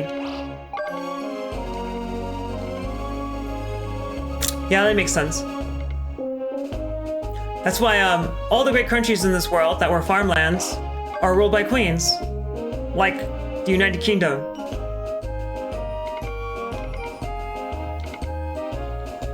And all the knights that they have actually, most of the knights have never seen any service because there's usually peace. Which is probably the reason why when they actually have a real issue, like right now, when they have a terrorist attack, they can't respond to it. Because the knights have no idea what the fuck they're doing.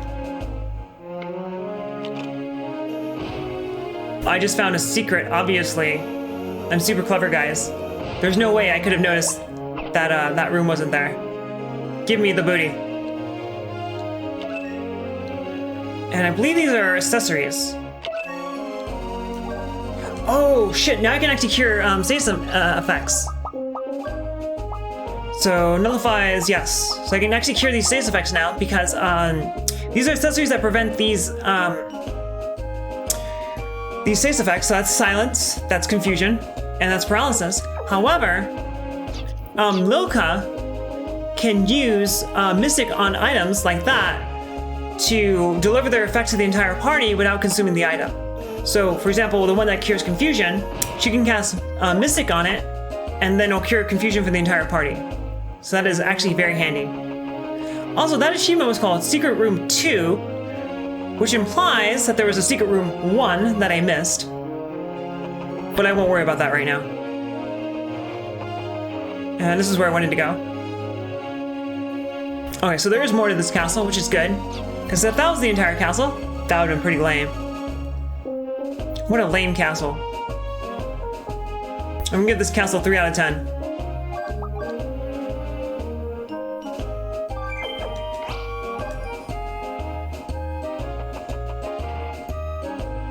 Alright, is that... Now that is it for this castle. This is a very lame castle.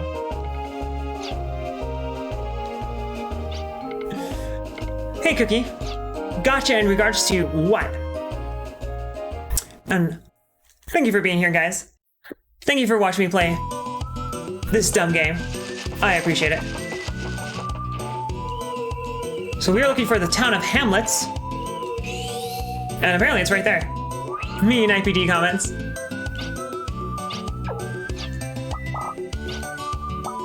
So in a lot of JRPGs, you can save freely on the world map, but apparently in this one you cannot do that. Hey, wait, whoa. That's not what I wanted. I wanted the town of Hamlets. Alright. I was surprised. I'm wondering if I should,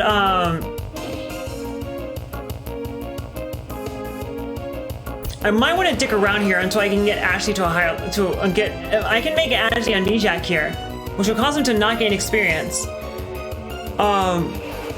Which means that future party members, when party members join your party, oh geez, I didn't heal. Whatever, it's all good.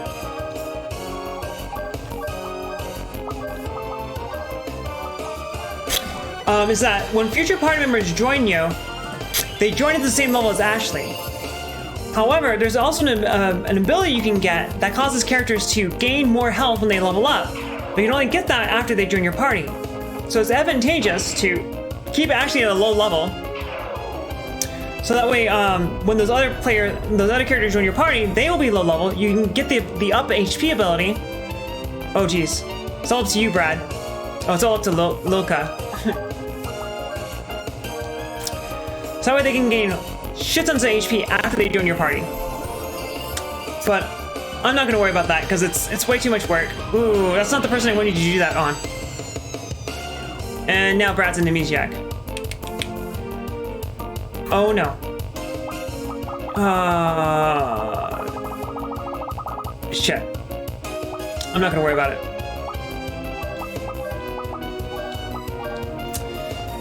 I'm not gonna worry about it. It's not a big deal. That said, there's only really like 2 hard bosses in this game, and both of those bosses can be overcome by grinding. So I am not gonna worry about it.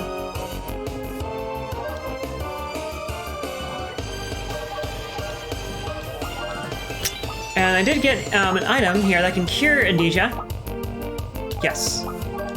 Okay. So that should work. And then the other 2 guys should go before the man-eater goes off. So then hopefully they'll kill him before he gets a chance to cast amnesia on someone again. Just like that.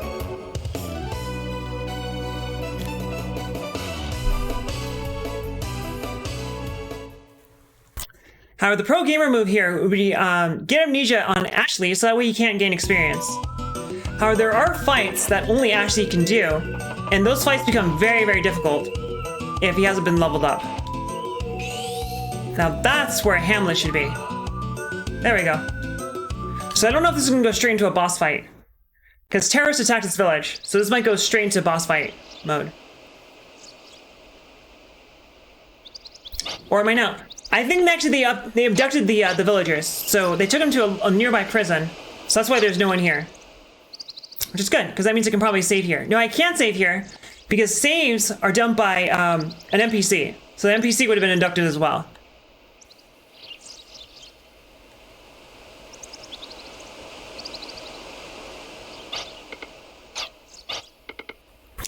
Ain't nobody here. In fact, there are people here so recently that the food is still warm. That means they were just fucking here. Okay, no, there is gonna be a boss fight here. Okay, cool. Good stuff.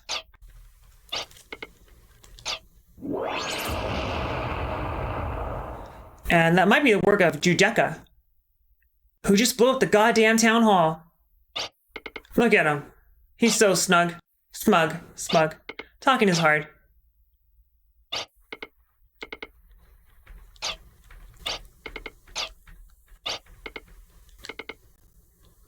You're saying that he can't fight us because he might actually kill us. Well, what the fuck is the point? So why is he summoning this creature to fight us instead? Well, obviously the purpose of him deploying this minion is to kill us, so why not just fight us themselves? If his only excuse for not fighting us himself is because he might kill us, but the purpose of this Trask thing is to kill us anyway. Whatever. It's anime, guys.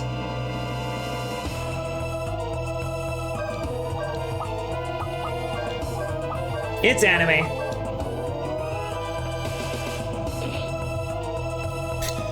And they're attacking his crystal, but I don't know what his crystal is, but we're gonna destroy his crystal, whatever it is. Because in this game, bosses always have multiple components. Well, usually. There's some enemies that do not do that, like the human-style opponents. But most bosses have components.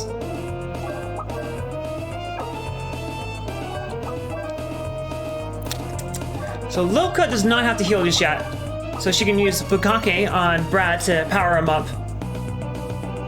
I mean, that's basically it. It's just Ashley and Brad use physical attacks. Lilka either buffs or heals. That's it. That's the entire strategy of this game at this point.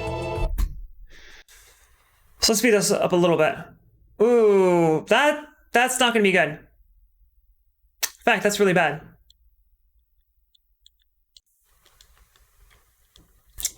I don't know how powerful. Wait, what? Oh, my controller disconnected. Okay, but we're back now. It's all good. All right, so that is one sent to Ashley. But yeah, that should be the entire strategy at this point for this game. And she's still doing pretty good on health. So I'm probably going to get cocky here and not heal with Lilka. And then Trask here will use his ultimate technique and then one-shot Lilka. Oh shit, that's not what I meant to do. I meant to use Bukake. It doesn't matter though. Dude can counterattack. And now that we did that, these guys might as well just keep physically attacking. Because Brad eventually becomes a fucking powerhouse.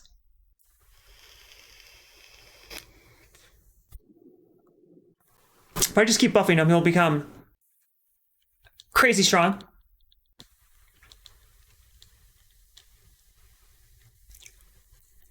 And I don't know if it's better to split the buffs between Ashley and Brad, or just keep buffing Brad. In this case, I'm just going to keep buffing Brad, because that's what I feel like.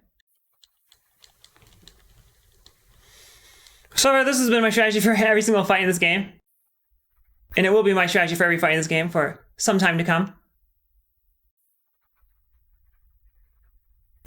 God damn it, my controller keeps disconnecting. Which I think you can see that on stream. You can see that on stream. Fortunately, this is not an action game, so it doesn't really matter if my controller dies at an inopportune time. But if I were playing, say, like Castlevania and that happened to me, I would be pissed the fuck off. Well, that was an easy fight.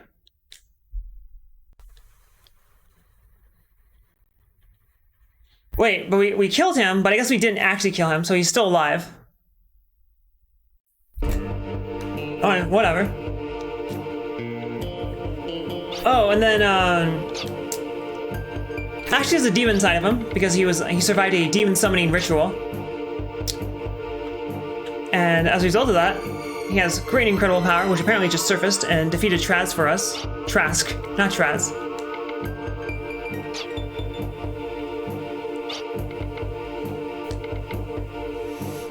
Oh, did I get another achievement? I don't think I got an achievement.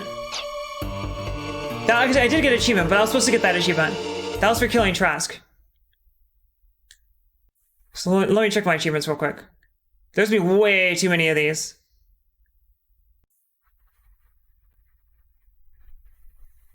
Oh fuck, I missed this trophy. Shit. That's like in the very beginning of the game though, so I'll go back and do that later. Find the secret room and under traffic. I'm probably gonna head back and do that right now. Because the sooner I find the secret room, the better, because there's gonna be loot and stuff in there. Find a secret room in Sylvana Castle. Okay. So I'm definitely gonna go back and do that. Shit, I didn't realize I had to do that. That's the missable trophy. That's a missable trophy that's like an hour into the game, so I'm not gonna worry about it. I can always go back later and do that. I'll probably do that off stream anyway. But yeah, I'm missing 2 secret rooms. So I'm gonna have to look that up. Actually. So, let's see. Under traffic.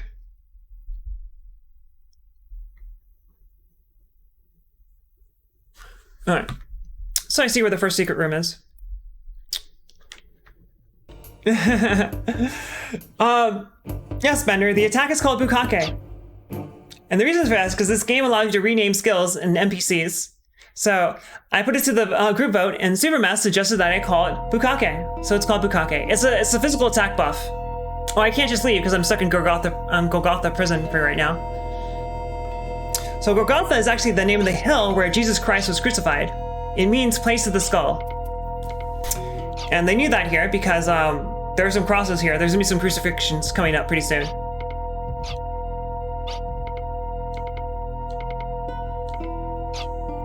But we were fighting Trask, and Trask overpowered us, and we were taken to the prison.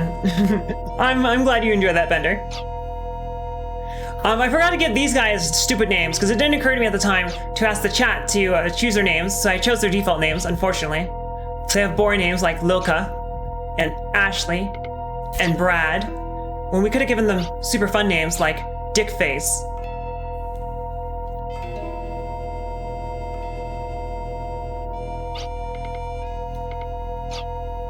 Alright. So, previously, we had to break Brad out of prison. Wait, I'm fucking poisoned. Lilka's fucking poisoned. Do you have any antidotes? I do have an antidote. Okay, good. Because otherwise, that would be a fucking problem. How do I get out of here? Oh, hey, oh, you play Gems of War. Oh, so you must be here from Key Lime server. Man, I'm so glad I quote Gems of War. But yes, he's a pretty sweet man in Gems of War. He may or may not be named after Gorgotha. And I don't know how you get out of here. Because obviously there's a lever over there. I can't manipulate that. I'm over here. Oh, here we go. That did something, right?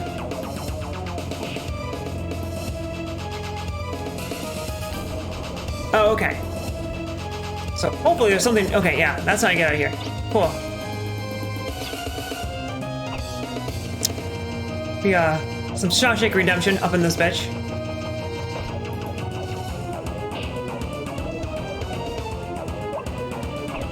But Golgotha is means place of the skull, and it's the hill where Jesus Christ was crucified. All right, so it looks like if I don't waddle on those spikes, wait, as long as I don't waddle on that, those spikes won't hit me. Oi, oi, oi! Poof! I was not paying attention there. Those could hit me, and that's bad because Loka has very low health right now. So she could easily get killed by some goddamn spikes, and that would be a problem because she is my healer.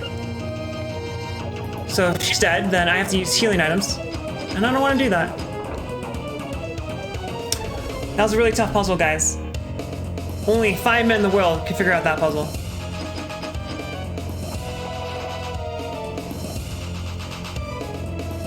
And I believe here there are some arrow traps. That's an arrow trap right there.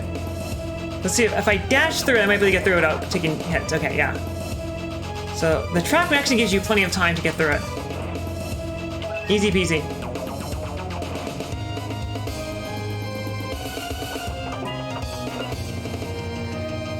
Actually, I do actually want to do a fight, so that way I can heal. Oh, I totally did not see that. Holy shit, I wonder what... Loka's not looking so hot. Oh, there's another one there. I did not see that. If I see this guy. Problem here is that if I dash through it, I can fall off, and then... Oh, just like that. And then I have to go back through the spikes. I might be able to just walk through it, so long as I walk through it at a good pace. Yeah, okay. Oh, shit. How about this time? Nope. Unfortunately, they don't do that much damage, which is good, because I'm getting hit by all of them.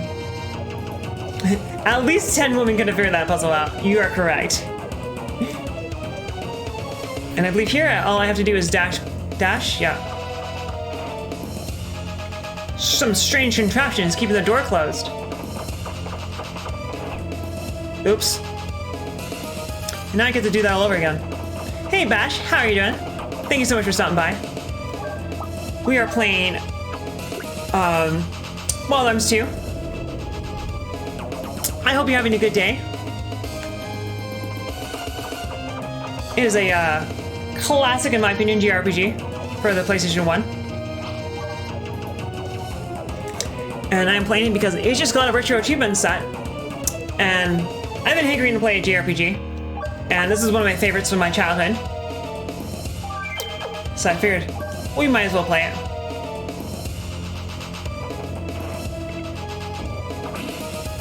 Oh, really? That was pretty funny, actually. I was not. I didn't know what I was gonna. I didn't know what that was gonna happen when I did that, but it was not that. So it's actually something that says something effective. On the other side of the story is ... It's a fucking spear, bitch. Surprise. That was pretty funny. Oh shit. I was making jokes about boobs again. Who was? Was it me or was it I Punch Demons? That's a goddamn Yeti.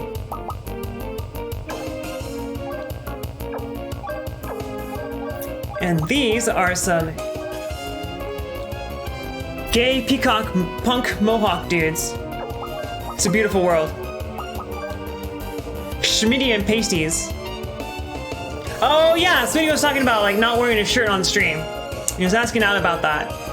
And the Twitch terms of service say female nipples only. It says if you present as female, we request that you cover your nipples. So if you don't present as female, if you're non-binary, then you're okay, I guess. I don't know. What does that do? He is now confused. Oh no. Which means he might attack us. The big problem with confusion is that they can actually use items, I think. So they can actually burn through your items, which is super not cool. But I need this opportunity to heal. But the whole nudity thing is super fucking weird, because body painting. So you can't have exposed buttocks unless you're body painting, in which case, go fucking crazy.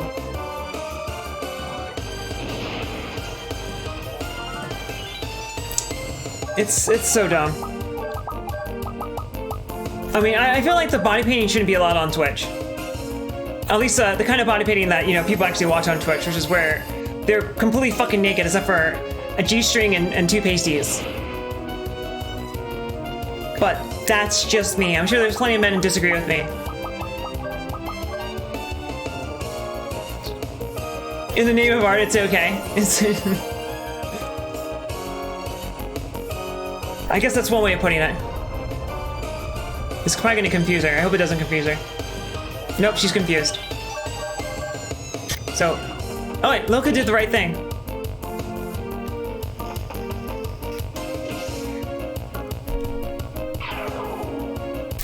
Confusion can actually be really brutal in this game because your party members can attack your own party. And for example, Brad here eventually will reach the point where he could one-shot Loka. So, confuse can actually be a really, really big deal. Oh, so they put that first door over there to teach you that these doors can contain traps, so that way you don't come up in here and get your ass handed to it. So that's probably where I'm supposed to go. That looks like where I'm supposed to go.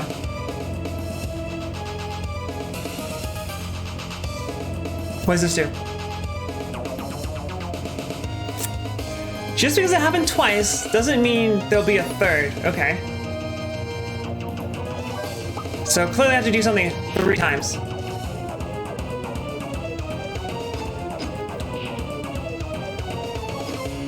And that's it. That solves the puzzle. That was a really advanced puzzle, guys. Only 10 women in the world can figure that out. I think it's 9, but later on in the game, the candlestick light will open closed doors, which means obviously you have to set something on fire.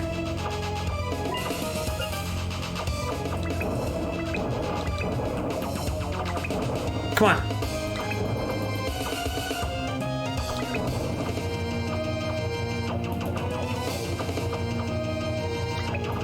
There we go.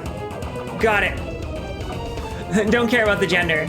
Yeah, it's like, so, according to the Twitch policy, it's okay for men to expose their nipples, but it's not okay for women to expose their nipples. Obviously, that's sex discrimination. Hello, guy.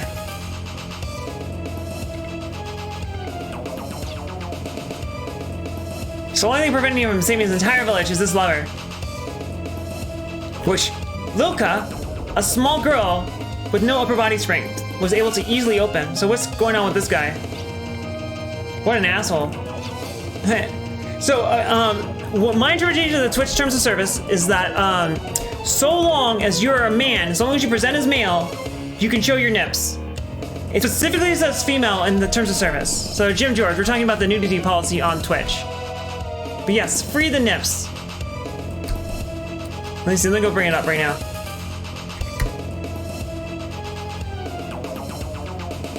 Which apparently actually just updated their policy in April.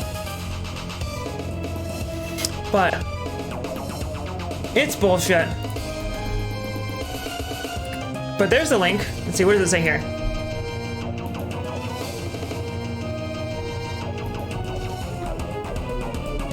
Yeah, nudity retire. Okay, so for those who present as women, we ask that you cover your nipples. We do not permit exposed underbust. Cleavage is unrestricted as long as these coverage requirements are met. It doesn't say this, but I'll add this. Unless it's body painting, in which case do whatever the fuck you want. So you can have your titties out, but you have to have someone with a paintbrush right there next to you. Ours is not okay. Furthermore, breastfeeding is okay. So you can have your tits out, as long as you got some dude's head affixed to it, then you're okay. But yes, my interpretation of the rules is that So long as you are a man, it's okay for you to show your nipples. However, if you are a man and you want to show your nipples on Twitch and you want to be safe, the correct and proper thing to do is make sure you have someone, your cat, your dog, some kid you found, suckling on your breast. Then it's okay.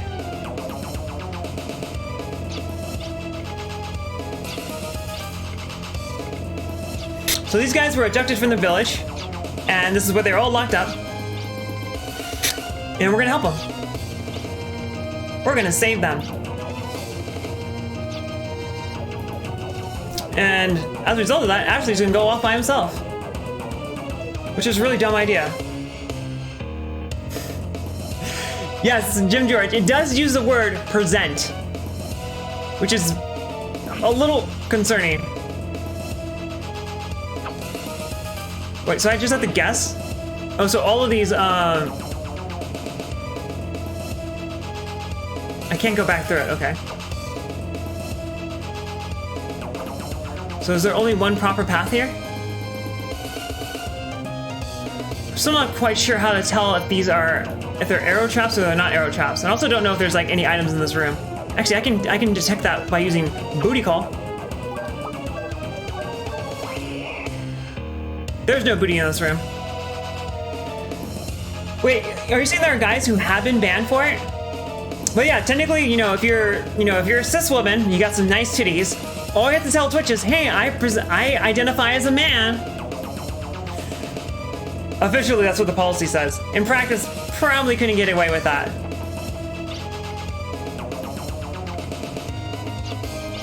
Oh, here are the Odessa soldiers talking about how they're gonna kill everyone. It looks like I'm not quite ready. Can I go? Nope, can't go over here yet. Okay. Who's Alinity? Is that a titty streamer who may or may not have been banned for titties? Oof. About to run right into that Alinity.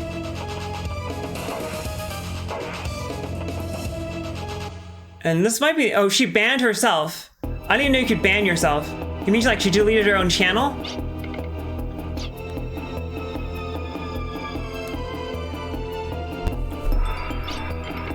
So I think Ashley here is about to gain his final form. Oh yeah. See, this is why this place is called Golgotha. Golgotha. You could talk for days about her. Well, I don't know the story. She throws cats when drunk. Okay. I mean, I throw cats all the time. I probably shouldn't have said that. Now we get banned off of Twitch. Titty is a great fucking word, I must say. Jim George is on something here.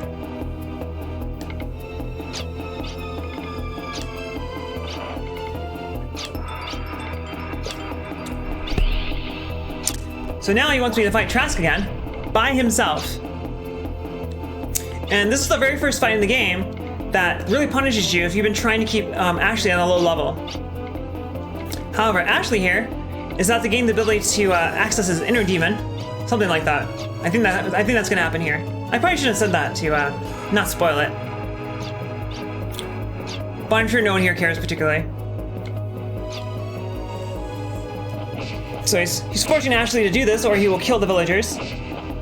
What an evil guy. So, Ashley's inner voice, who is a demon, is telling him to stop being a pussy and kick some goddamn ass. So let's do that.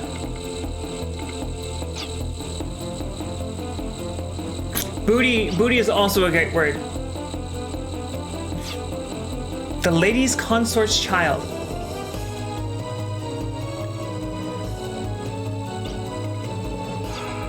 Alright, and I think Ashley's about to go Super Saiyan over here. Bosom is also a great word. Also, hello, Melon, how are you doing? Thank you so much for stopping by. Wait, Melon, are you a streamer? I don't remember if you stream or not. But thank you so much for stopping by. It's a pleasure to have you. Yes, you do stream. Also, that's the doll, right? What's her name? Pale Doll? That's the doll from Bloodborne, right? That is a super cute emote. How are you doing, Melon? it is a pleasure to have you. And Ashley just gained the ability to turn into a Power Ranger on demand. It is a very powerful ability. And Ashley just became fucking overpowered.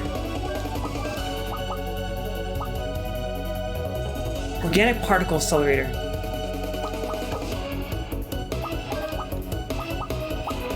You don't stream? Oh, but it just said that you're playing The Witcher 3.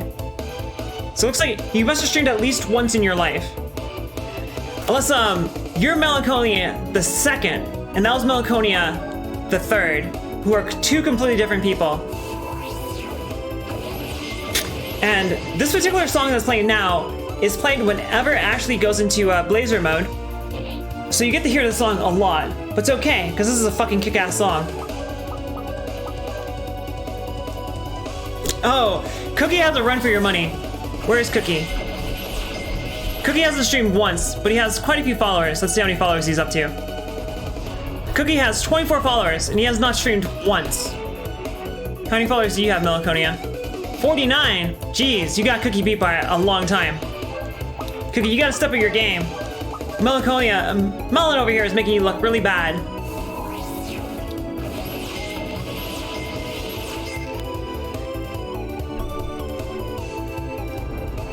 Also, Melancholia is a beautiful name. It's a sad name. It's a sad, sad name. But it's also a very beautiful name, and I like it. But this is a joke because this is actually a very hard fight if you haven't been leveling up Ashley, which is something that you should be doing in the game. However, I've not been doing that because I don't give a shit because this game is actually really easy. But as a result of that, this is a super easy fight. In fact, the only reason I'm taking damage right now is because of the poison. Everyone should follow Cookie. Because that one day that Cookie is going to come in and he's going to fucking start streaming and he's going to blow everyone's mind by how great of a streamer he is. And also, hello, Flying Jively. Sounds like you are familiar with Wild Arms too. And yes, this retro achievement set just came out. I think it was on the 25th. I just noticed it on whim. I wasn't paying too much attention. Yes, I'm glad you enjoyed it, Jim George. But yes, Ashley is a Power Ranger. And he's pretty fucking sweet. That is pretty fucking hilarious that Melons is a wait, what does Dying Camel call you? What should I call you? Is Melon? Melon sounds way better than Melons. Melons is way too sexual, but Melon is not. Wild Arms 2 is a great game. Actually, this is one of my favorite games. It's not the greatest, but it's a good game. The set is actually very, very easy. It's basically just beat every boss. There's a couple missable trophies or achievements, and I already missed one of them. But it was pretty early on, so it doesn't matter. It's like an hour into the game, so I can get it really easily. But I actually sent a message to the guy who made the achievement set, both because there's some bug achievements. I got a whole bunch of achievements that I should not have gotten. In fact, I can probably bring up on this list here. Yeah, so Brad, level 25. Tim, level 25. And there were some other ones I got too. Probably a little farther down on this list. Get Brad to level 50. Get Tim and Cannon and Marvel to level 50. I don't even have these characters in my party, let alone have them up to level 50. So I made a note of that, so I can message the guy who made the set and let him know that these achievements are bugged. And I also sent him a message saying, hey, these achievements are kind of easy. Please don't make them any harder. But the achievement I'm playing, it sounds like you're familiar with Wild Arms 2. It's basically just beat every boss. That's all it is, beat every boss.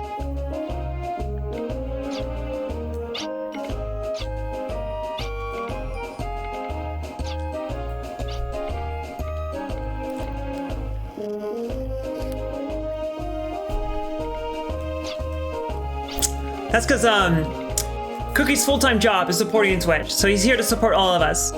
Mel, or is it Milan, or I kind of like Melanie. Although, like, Melanchio, I don't know why I keep saying that. Melancholi, I have Asperger's, so talking for me is really hard. But, Melancholia is like a really pretty name. And then Melanie is a super basic name. It makes it sound like you're this girl that sips White Claw and wears Uggs. I don't want to call you that. Oh, okay. I kind of figured you were a girl based off your name. Now the illusion has been broken forever. Anyway, Traz here created this special anti-terrorist group called ARMS, and he wants the whole world to support it. But this queen here is super lame, and she didn't want to support ARMS. However, there was a terrorist attack, and ARMS was able to stop it when her own knights couldn't do that. So now she's convinced, and now she's in support ARMS. What's that? We just found out that you're 50th follower. Your reward is jack shit.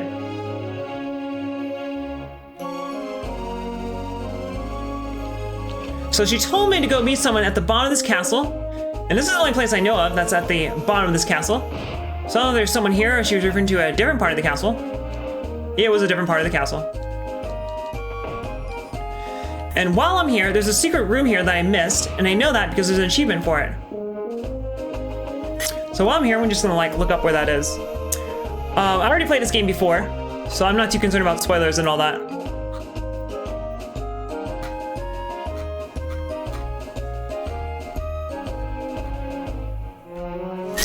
Oh boy, it's quite a bit of a walk back.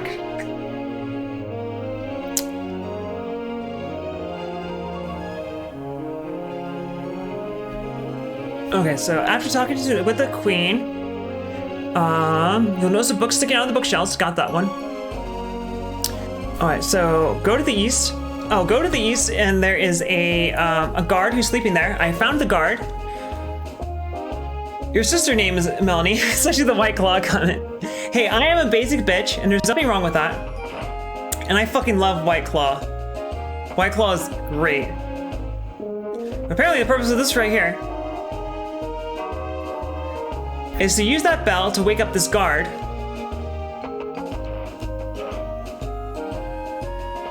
But I tried doing this last time, and that did not work. But over here, there's a guard who's asleep, and he's blocking a treasure chest that I greatly desire. Hey, asshole. So I thought I did this. I mean, I just rang that fucking bell. And I'm gonna go ring it again for good measure.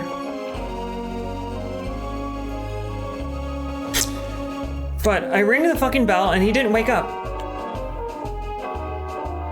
There we go. Attaboy.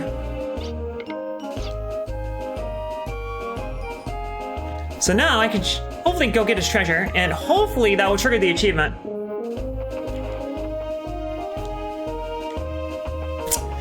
And then I'm gonna go find a save point and take a piss, because I really need to pee. Alright, let's see what sweet, sweet loot we have back here. I got me a red cap. That did not trigger the achievement. Anyway, I need to go take a piss. I'll be right back.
Oh yeah, that is Mr. Peanut. He is a very good kitty. And if you subscribe to the channel, hint hint, don't subscribe to the channel, please don't do that. You gain access to the very best emote on Twitch, which is Peanut Face. But speaking of Mr. Peanut, I think he might be available. Hey, Mr. Peanut Boy. How are you doing? I love you. You're a very good kitty.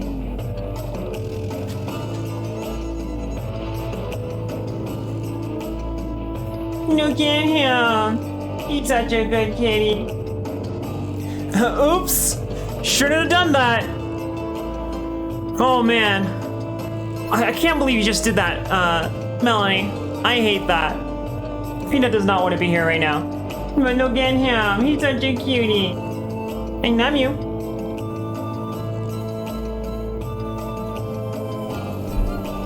He's a very good kitty. But Melanie, thank you so much for that subscription. I really appreciate it. You now have access to the best emote on Twitch.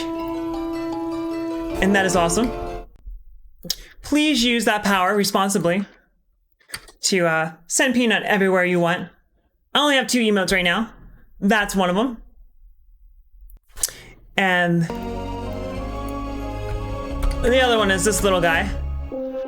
But it's a pretty good emote. I like to think so. Super Mess, who's on here, made that for me for free, which I greatly appreciate, because I'm unemployed. So I don't have any money to commission some wonderful emotes with, but I'm working on it. But thank you so much for the subscription, I appreciate it. And Flying Jively, thank you so much for that follow. I appreciate it. I seem pretty amazing. Well, thank you. I disagree with your assessment of me. And I'm glad to hear that. Mama Camel has helped me a lot so far with streaming. He's pretty cool. I am fond of some Mama Camel.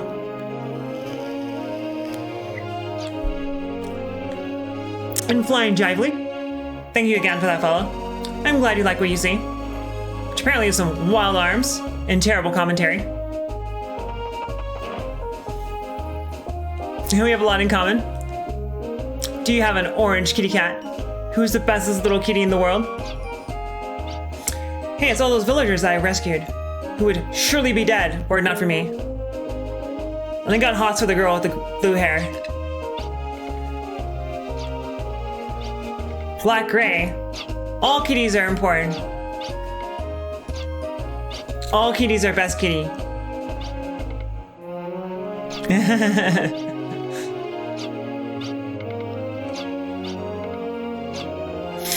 That old guy just asked Loka, the girl mage, if she was single, because he has a grandson about her age. Dude, she's like 14. Anyway, Traz here started this anti-terrorist organization. These are the terrorists in question. Odessa. They are like super evil guys. They actually don't have an agenda. At least they have not articulated their agenda in any capacity besides be evil. It's impossible.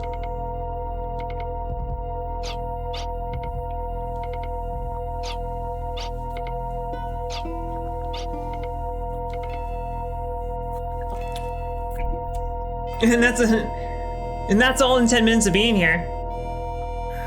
Wait, Flying Jively, are you a streamer? Do you stream? Because if you stream, I will definitely check out your channel and give your channel a look at. Let's give you a shout out just to be safe. Code Vein! Oh, shit. Oh, I heard Code Vein is actually pretty good, because I fucking love Dark Souls, and I know that Code Vein is just anime Souls. It's Dark Souls, but instead of one character having huge giant titties, all the characters have huge giant titties. I heard that the giant titties in Code Vein are actually pretty bad. I remember like when the when journalists were first reviewing like the demos, one of the headlines was talked about like how ridiculous the tits are in Code Vein, and I thought, how bad could it be? And I watched the trailer and I was like, oh shit, those titties are pretty bad. For those of you who don't know, in Code Vein, as far as I can tell, based off the footage I saw of it, it's like coconuts in like in a fucking tropical storm. Yeah, it's like, you know, in Code Vein, there's gonna be some girl with like double D's, and she doesn't have a complex about her tits, because like she's flat chested in that universe, because everyone else has like G cups. Jesus Christ, that'd be like, that'd be ridiculous. Your back would like hate you so much.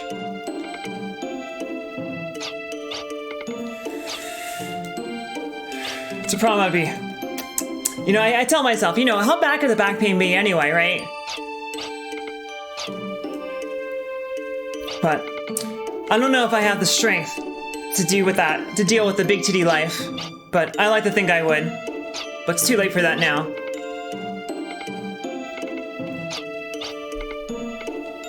So Marina here is Ashley's girlfriend, and she really doesn't like the fact that Ashley wants to be a goddamn hero.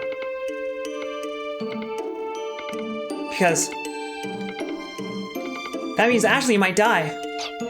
But also what she's going on about is that heroes are people who tend to make sacrifices, but she feels like the thing that she's sacrificing is his home life, which is true, and she's part of his home life, and she can't get any of that sweet Ashley dick if Ashley's off being a goddamn hero.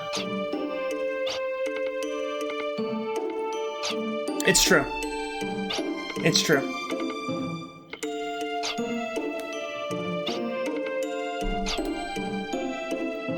And also, Ashley's struggling a lot right now because he's possessed by a goddamn demon, which he has not come to terms with yet. And in fact, it's probably something he shouldn't come to terms with because it's a fucking demon. And not only is it a demon, it's a demon that almost destroyed the world 100 years ago because he's the chosen one. So you can change the name for most NPCs and skills in this game, and it didn't occur to me to give the characters stupid names by asking chat what to name them. So the three characters in my party so far have boring names, but we named this guy Traz. His name's supposed to be Irving. And we named the Scarecrow to his right Sparkle. Her name's supposed to be Marvel. And she's a vampire, which is why she's all covered up like that. And you discovered that he is the Black Knight, Knight Blazer, who's also known as the Black Power Ranger, the Black Red Power Ranger, the Red Black Power Ranger, Black Red Power Ranger. He can't be the Red Black Power Ranger because he can't be the Black Power Ranger because he's not black.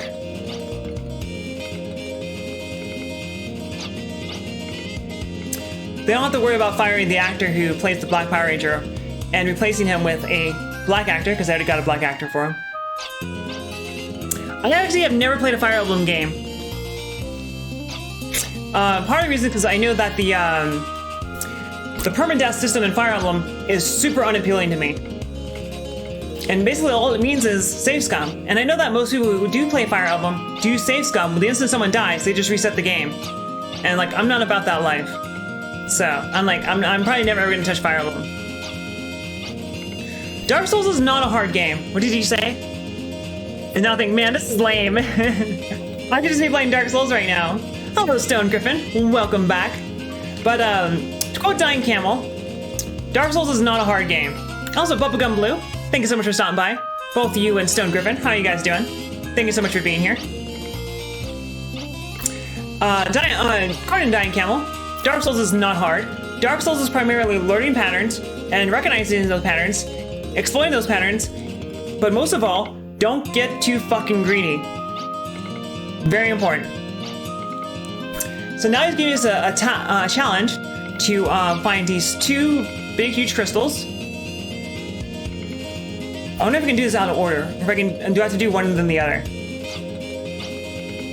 And I need to find these two big crystals to power up something. Or in Sylvaland.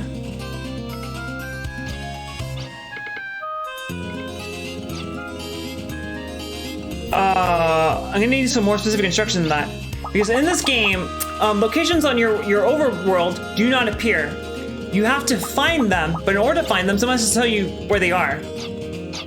So, where are they?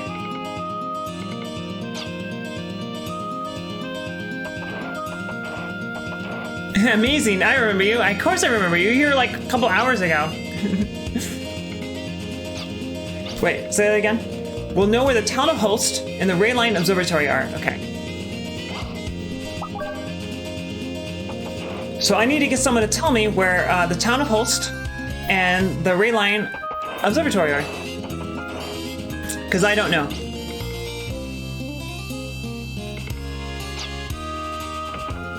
But I'm glad you guys recognize each other. But yes, for the most part, Dark Souls is not bullshit. There actually are a few segments in Dark Souls that are complete fucking bullshit. Most notably Bed of Chaos. However, for the most part, the game is very, very well balanced. Can I read this diary? I want to read it. I want to read his juicy secrets. But, Stone Griffin, I hope that you slept well. I wasn't gone. I haven't been streaming for that long. I mean, it's been 6 hours. It wasn't that long. So I hope you got enough sleep. But yes, 2 and 3 are much better for that overall. However, that said, the archers in Norlondo are pretty fucking bullshit. The first time I played Dark Souls, it took me an inordinate amount of time to get past those guys.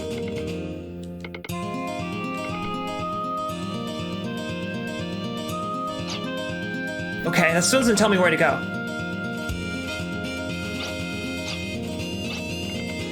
But, anyone who's played Dark Souls 1 knows exactly what you're referring to. If you say those damn archers from Norlondo. Holy shit, that part of the game is such bullshit. And it can be cheats. There's easy ways to overcome it. But if you don't know that... Oh man, I love sleeping when the rain is going off. It's almost like it's like a white noise machine. For those of us who can't afford white noise machines. You developed Stockholm Syndrome?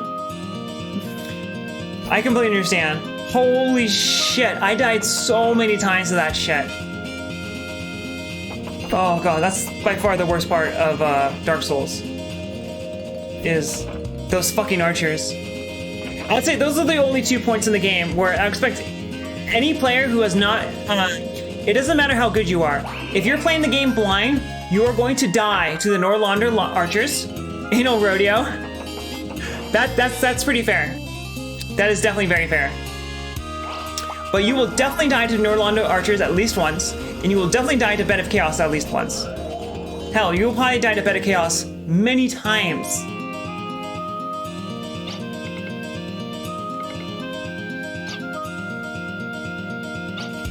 So, guy said he saw a comment, and comments are a bad omen, and this is a JRPG. So that means that comment, it was definitely a bad omen. I did not know that people called Norlondo Anal Rodeo. But I'm glad I know that now. Because that is definitely what it is. Also, no one here has told me where the fuck I'm supposed to go. Oh, thank you for the reload. So I just reloaded my arms, which is very good. Hey, it's CBX! How are you doing? Lavos. Oh yeah, it's kind of like a comment could easily be Lavos. But CBX, how are you doing? By the way, CBX and me go back to last Tuesday.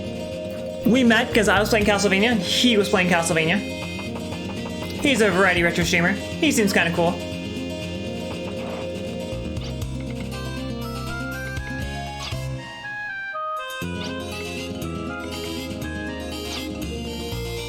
Someone on the second floor was studying terrestrial energy. Okay. Well, I guess I need to go back to the second floor.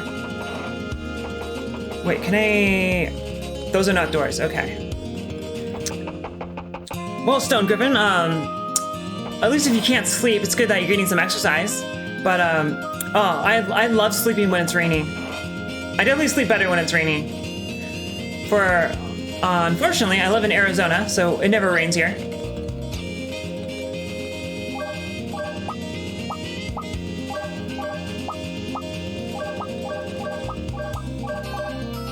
Definitely need, So these are items that cure status effects, and you know, that's the kind of thing that, it's much better to have and not need than to need and not have. And they're actually not that expensive either, so I got no excuse. I mean, it does rain in Arizona, but it's very rare.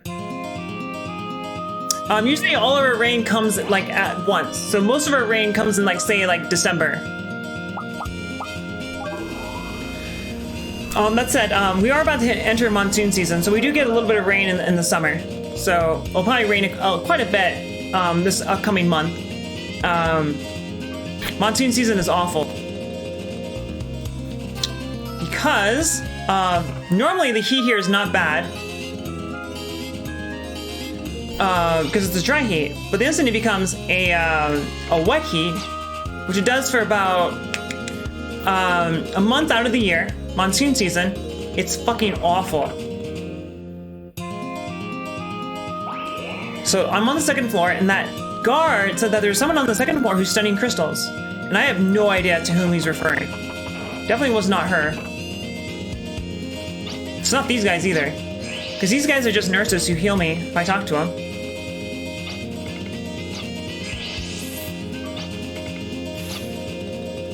And also, CBX has some wonderful Mega Man emotes. I am from Arizona originally.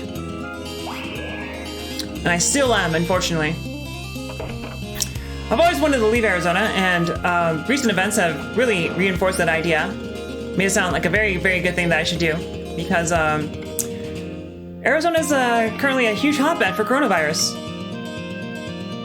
Because Arizona has not been handling that well at all.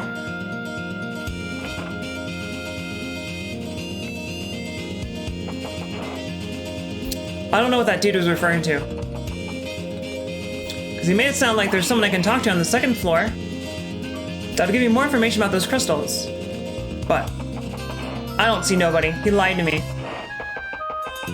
He gave me really bad intel. Yes. Arizona's like top 5 right now for coronavirus cases, based off daily cases. It's like Florida, Texas, and then something Arizona. So New York is starting to go down. So Florida did overtake New York. In fact, Florida now, I believe, Florida has more cases per day than New York State did ever, even at its peak. So things have gotten very dark. It's not good, man. Things are bad, and they're only getting worse.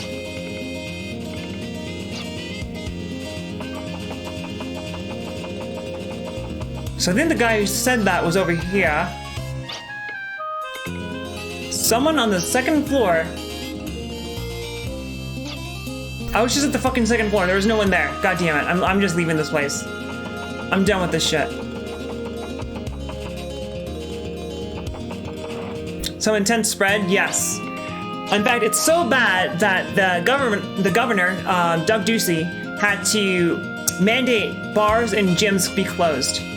And Ducey, who we call Douchey around here, is terribly not proactive about these things. So it means a lot that he's actually taken action to do it. But it's too little too late. I mean, it's better late than never, but the fact of the matter is that it's gonna completely fuck up the economy. Fuck all these guys. It's Ducey. But yes, he is a douche. He is quite the douchey.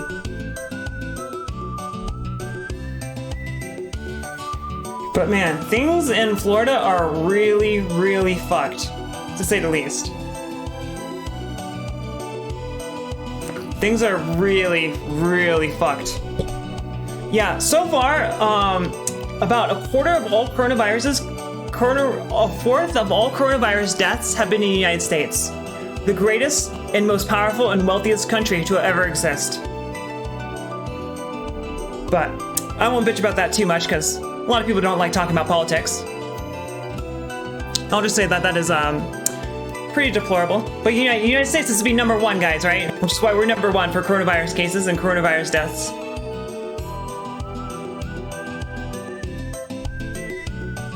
But shit like that. Because coronavirus has like an R value of something like 3. It's like anywhere from 3 to 5. It depends. So the R value for a disease is how many people on average you will infect. So let's say it's 4. The R value for coronavirus is about 4. So on average, if you become infected with coronavirus, on average you will infect 4 other people. Coronavirus has a fatality rate of about 1%. So if 25 people become infected with coronavirus, they will go on to infect 100 people, which means 25 people becoming infected has a very high statistical probability of killing at least 1 person. So, oh my god, it's fucked up. So that means like that one bar, from that one bar, 100 cases is going to result in 400 cases. Has a 1% fatality rate, which means from that one event, from that one bar, 4 people might die. What the fuck? Yeah, the per capita income in the United States is $30,000. Which is not very much money. Actually, there was a place I wanted to go to. And that place was the underground passageway. There was a secret room there that I missed. And that was... to this... oh, there it is. Here it is.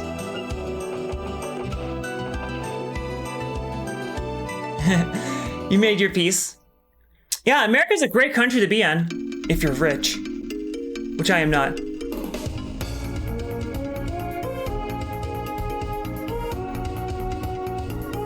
So I do believe there's a secret room here that I missed, and there's an achievement for doing that. Okay. Use a fire rod to blow up the boulder, follow the crystals to the next door. As soon as you enter, you should notice a boulder blocking a doorway. Fuck, I might have to dig around here for a while to find this room. Oh, Melanie, where are you from? Yes, I am not rich, and nor do I expect to be rich anytime soon. Find the secret room in Inner Traffic, so that's where I am. So, oh, CBX. I think you were here earlier when I mentioned this, but I got a new emote. It's pretty cool. That summarizes my opinion on the coronavirus and the way everyone is handling. By the way, guys, we got sounds.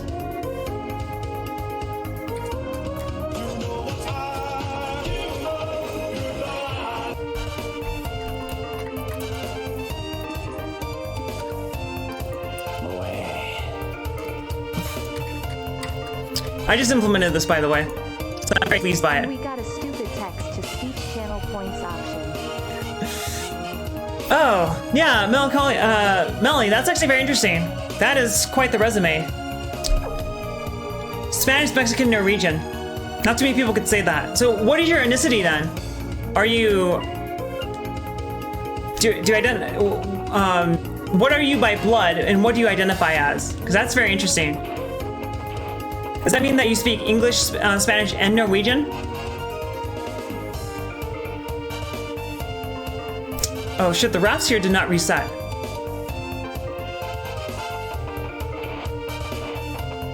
Alright. So, not Norwegian, but Netherlands. I don't know why I thought that said Norway. What do we call people? Fuck, what's the adjective for people from the Netherlands? Dutch? I'm having a brain fart, I apologize.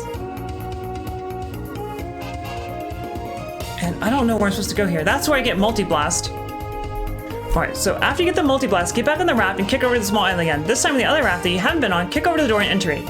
Use the fire rod to blow up the boulder. Follow the crystal to the next door, enter it. Okay.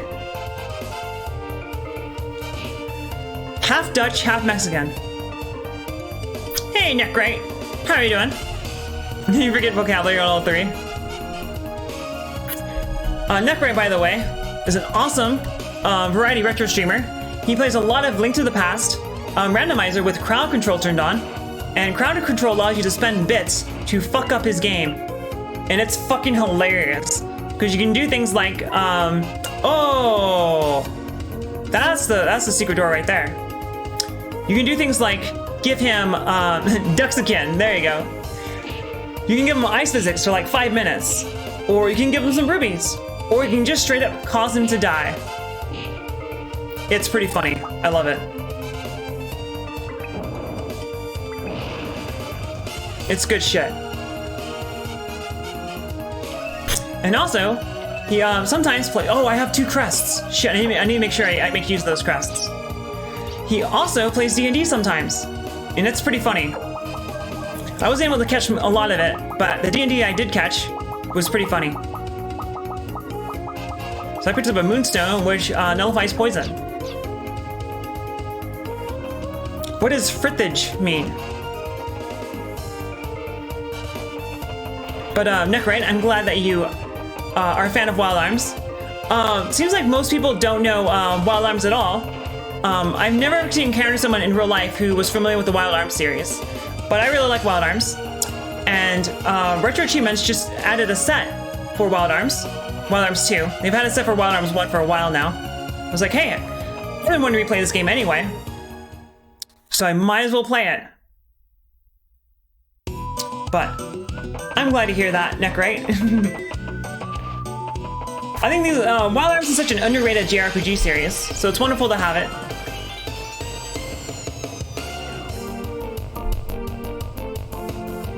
Oh, is that what that means, Stone Griffin? Hey, it's Trellix! Thank you so much for stopping by. How are you doing? Because you subbed to me when I was offline, so you probably didn't know this, but you now have access to the best emote on Twitch. And yes, the Wild Arms games is very, very good.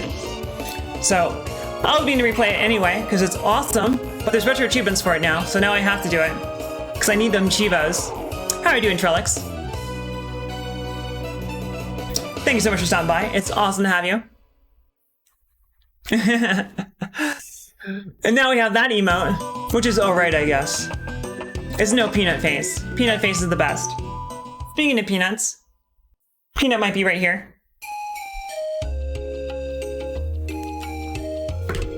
Let me see if I can grab the peanut. Oi! Come here, little peanut boy.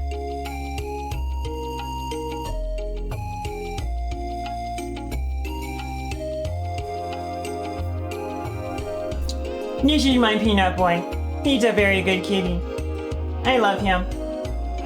He's an all-around good boy.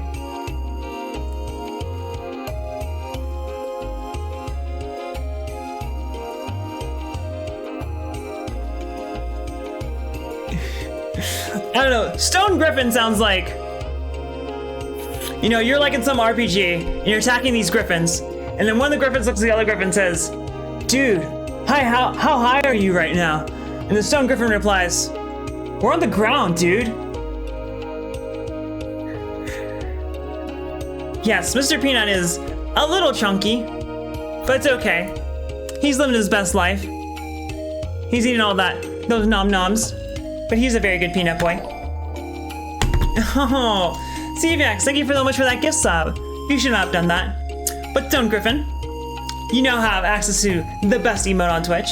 Please use it wisely and responsibly to spread the gospel of our good Lord and Savior, Mr. Peanut.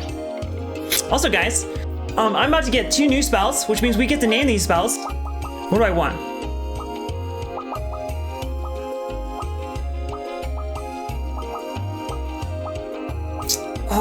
Rest is speed.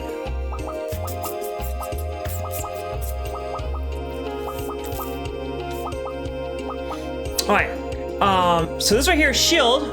Shield increases physical defense. But what do we call this? So we can call this whatever we want, as long as it fits in 10 characters, I think. 1, 2, 3, 4, 5, 6, 7, 8, 9, 10. You got 10 characters. You get to name spells in this game. What do you want to name it?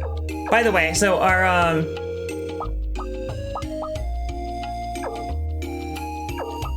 currently we got Melons, which is heal, Yeet, which is fire, Kelvin, which is cool damage, Viagra, which is revive, Bukake, which is buff physical attack, and we got Shield. We can't have a spell named Shield. That's super lame. Husk, is that what you want? Hello, Lanterns, how you doing? And Super, yes. Super, by the way, is the guy who made this wonderful emote. Like a boss. Cock block. That's good. Does cockblock fit? 1, 2, 3, 4. Cockblock does fit, doesn't it? Going with cockblock. And my controller decided to fuck up. There we go. Begin thought. Oh, did I give I don't think I gave Lanterns a shout out here. Lanterns is a variety streamer. Looks like he's been playing retro, but he also plays a lot of Final Fantasy VII Remake. But cockblock is pretty good, especially because it is a shield spell. B-L-O-C-K. So I do have room for a space.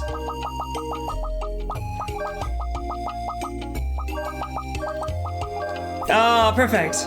There we go, guys. Thank you for that suggestion. Cockblock is pretty fucking good. I mean, cockblock is a condom, right? You don't need protection if you never get the opportunity to stick your dick inside ever. It's true. Oh, we got one more. I think we have another spell.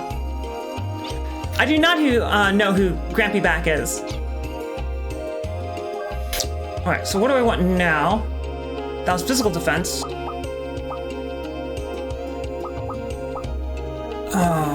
I'll take one more element.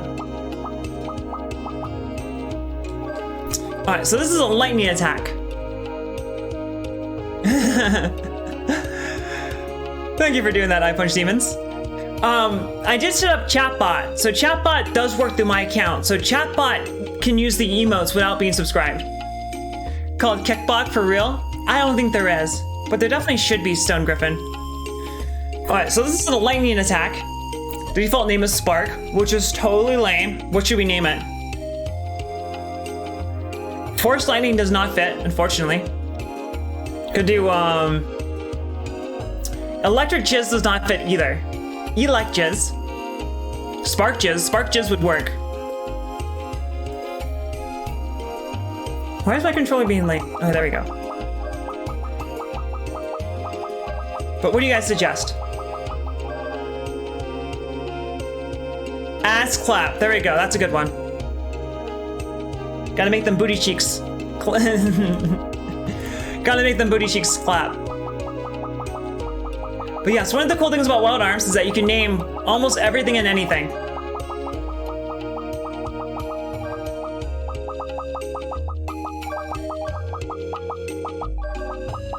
Oh, if I don't do the space, I can fit Clapper in.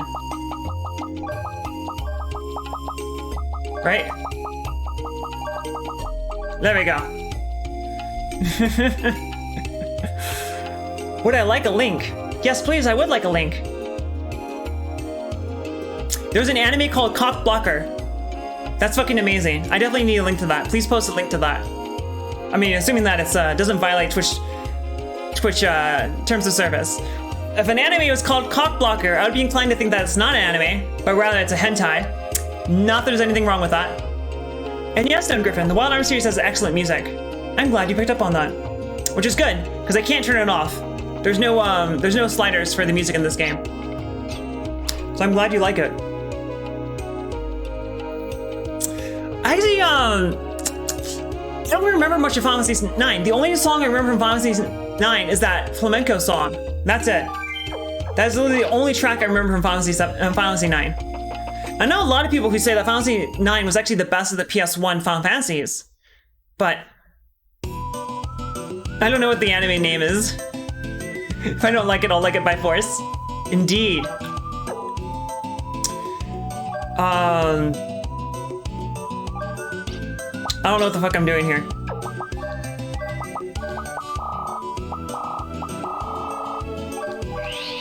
Shit, that's not what I meant to do. I just used a teleport gem, which costs 100 gold, to go teleport to the place where I just fucking was, because I'm a genius. Even 8. I mean, the only thing I remember about 8 was grinding, was doing that draw grinding forever and ever and ever and ever. I personally did not like Final Fantasy VIII very much, but I understand why people do like it.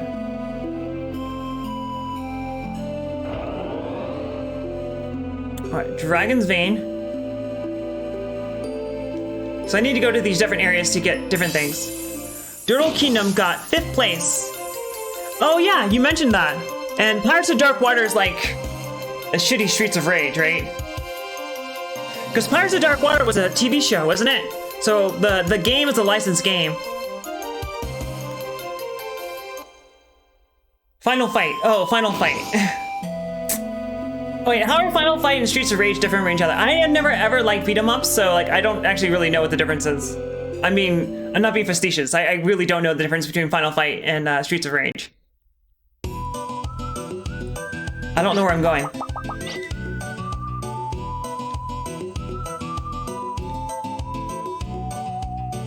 I think I took the yellow one. Use the yellow and go north. Okay, I can do that. Oh, there's actually like nowhere to go here, so it's got to be right here. No? And Triple Triad. Triple Triad was fun as fuck. You know, Triple Triad should be its own goddamn game. I would totally play that. But not, you know, the actual game that's called Final Fantasy VIII. Never cared for it. I'm gonna geek this bug. Or at least die trying. Not much Streets. That would be a pretty big difference between Streets of Rage and anything that's not called Streets of Rage. Would be a lack of Streets. Hopefully it does double damage. It did not do double damage, but it one-shot him, so it's okay.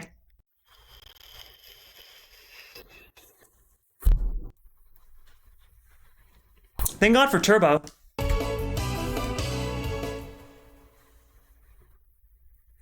So somewhere over here should be an observatory.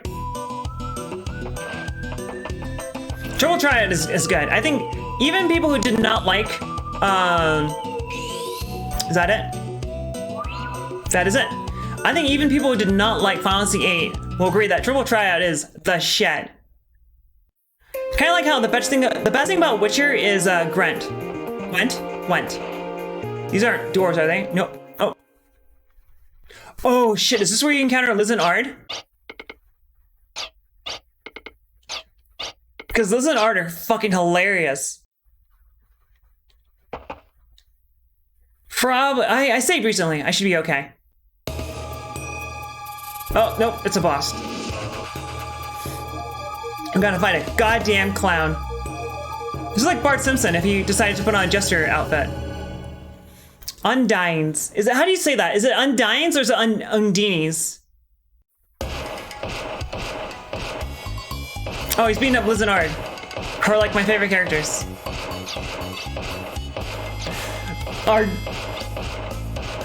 Who the heck are they? That's a good question. So we got two lizard men, Liz and Ard. It's very clever. In Japanese, their names are Toka and Gay, because Toka Gay is lizard in Japanese. I won't sleep well if this keeps up. Uendines. Uendines. Uendines. I don't know, that doesn't sound right to me. I don't believe it. Alright. That thing, this is definitely not Undines, because Undines would be like a water elemental that's a hot babe. That's not what this is right here. Anyway, he is really fast.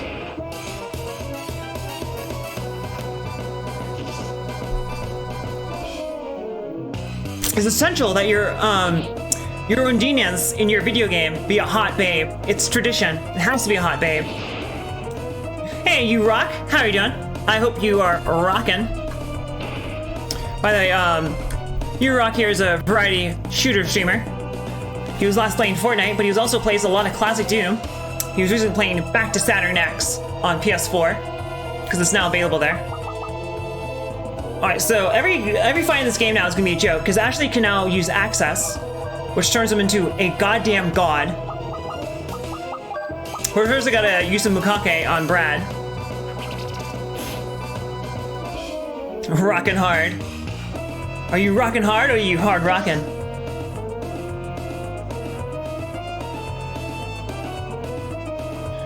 Oh shit. I should not have done that. Because Lilka might die. If Undines here attacks Luca right here, Lilka, her name in the Japanese version is Ryuka, which is why I keep saying her name wrong. But if he attacks Lilka, which he did not do. Loka would have died, but he didn't, so it's all good. Rock hard, rockin' hard on hard rock. The Mix, 89.5.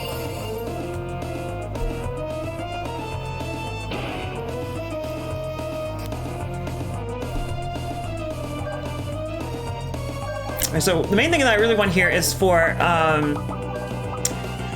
Ashley to use access, because using access you become the black-red Power Ranger, which is very, very important, because the black-red Power Ranger is overpowered as fuck. However, at this point in the game, by the time that he can become the Power Ranger, the fight will probably be over. So I believe that if he's buffed, he will lose his buffs. I don't know if that's true or not, so I'm not using buffs on Ashley right now, because I do think that when he becomes a Power Ranger, he will lose his buffs, but we shall see. And Loka needs to heal herself. Let's see, what am I doing here? Have to cast melons on herself. I love how you guys have like named my abilities, so they're all fucking stupid. But it's good. I enjoy it. I like how the healing spell is called melons, and how the attack buff spell is called bukake, and how the revive spell is called Viagra. Just like God intended. I mean, that right there is why Wild Arms series is the best JRPG series ever made. Alright. So now it's time to go Super Sentai mode. Become a goddamn Power Ranger.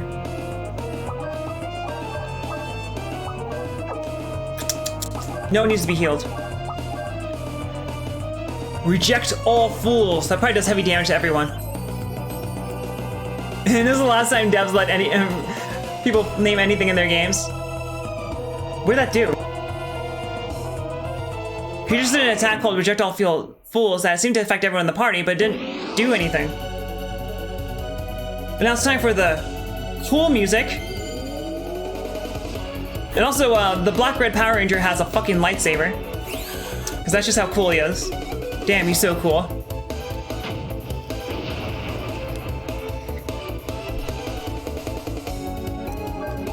However, the fight's gonna be over very, very soon. But Ashley's gonna take virtually no damage from that because she's a fucking Power Ranger. Oh, that's it. And then he didn't get to be a Power Ranger for very long, but that's okay.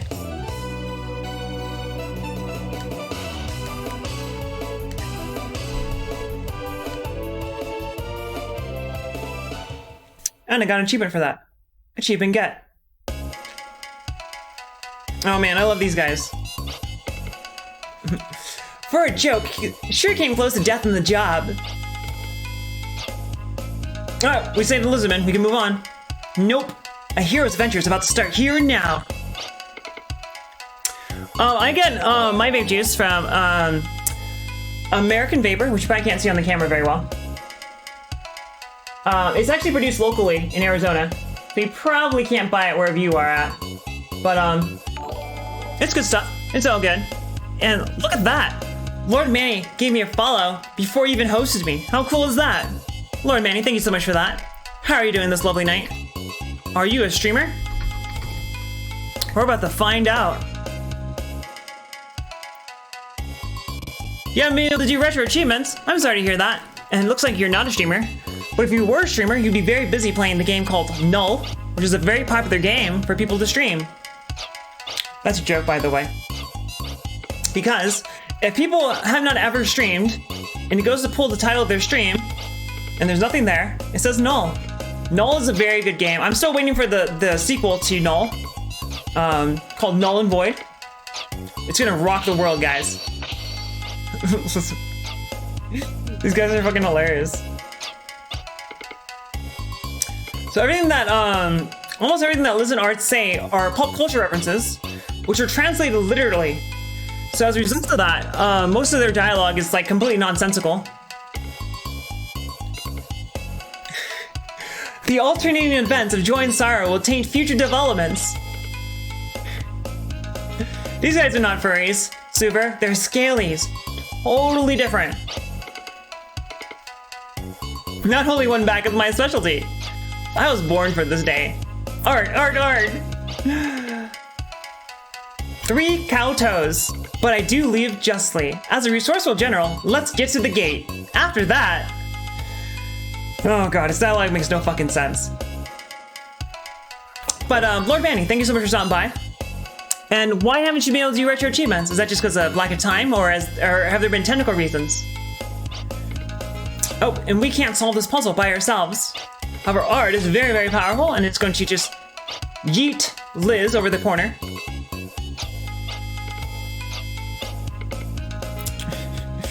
With the scientific endorsements, we got more than we can handle. But isn't that what anyone with unusual characteristics hopes for? It's just like the selfish expectations. Transfer students harbor. This guy has so many translation errors. Being impatient is a waste of energy.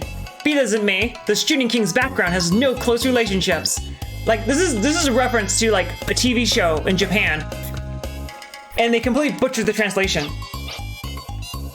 Oh, I'm sorry to hear that, Super. I'm a passing vision of Alanis Morissette from the 90s. I have not heard that. What I have heard is that I look like Felicia Day. If Felicia Day was not Felicia Day. And also not redheaded. Eat. But I'm glad to hear that, Lord Manny. That's okay, because I turned 30 this month. I'm not very happy about that. I'm not very happy about that at all. Anyway, pull that goddamn switch. And also, whenever you use the retro arc, it won't log in. I am very new to retro art achievements. In fact, I only been doing this for about 3 weeks now. However, there is a retro achievements Discord, which I highly recommend you join, because there's a lot of people there who know what they're doing, and I'm sure they could help you a lot. And you can get the link for the retro achievements Discord from the front page of retro achievements. Speaking of which, guys, we have a Discord too, and on said Discord, we have goddamn cat pictures. So we'd love for you to stop by and check out those goddamn cat pictures. There's a switch right there.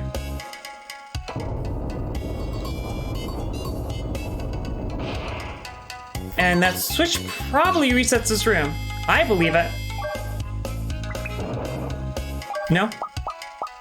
What if I hurl a knife at it? No? Alright, so I just have to walk up to that switch and press the X button, apparently. And some of you may find cat pictures very compelling.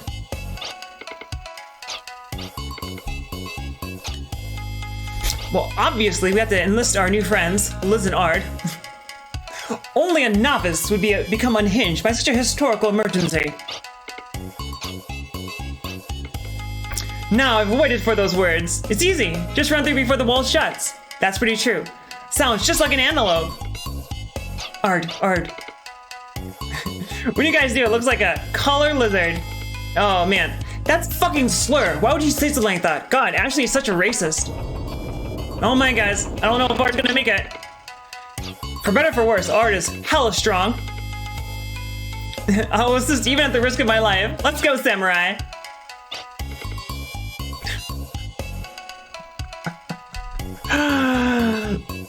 Oh, Liz is so fucking funny. Oh, as a kid, I thought it was hilarious.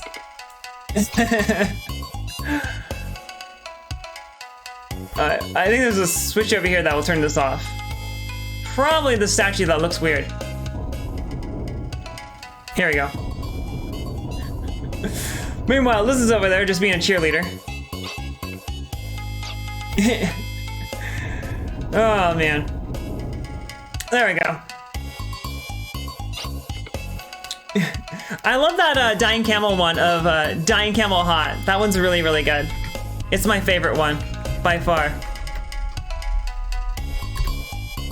Damn, that's a sexy cat. That is such a sexy cat.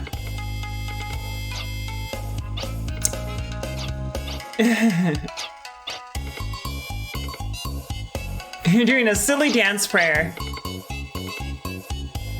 It doesn't. It does promise satisfaction. It's very popular in the Agurta region. And these guys are hilarious. As a practical problem, isn't not letting an intellectual speak the same as a death sentence? Indeed, it is. Poor statue, we barely knew ya. And now that trap will never trigger again, because I need to be able to leave and return to this dungeon as I see fit. Which means that statue died for nothing. Probably.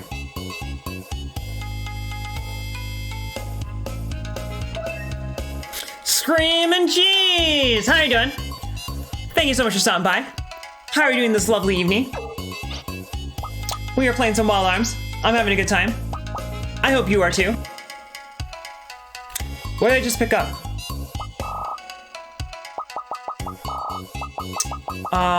It was some piece of equipment. Maybe I should have been paying more attention. It wasn't that. Oh, I did get a red cap apparently.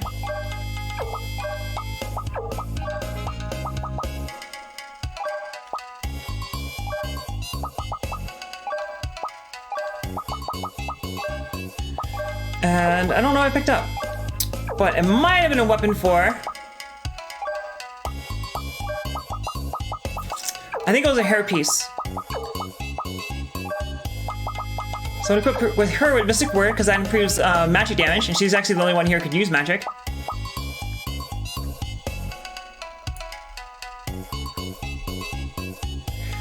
Melon, that is actually pretty fucking great. Oh, Screaming Cheese, are you doing retro achievements? See, Screaming Cheese, what I did is I got out of bed.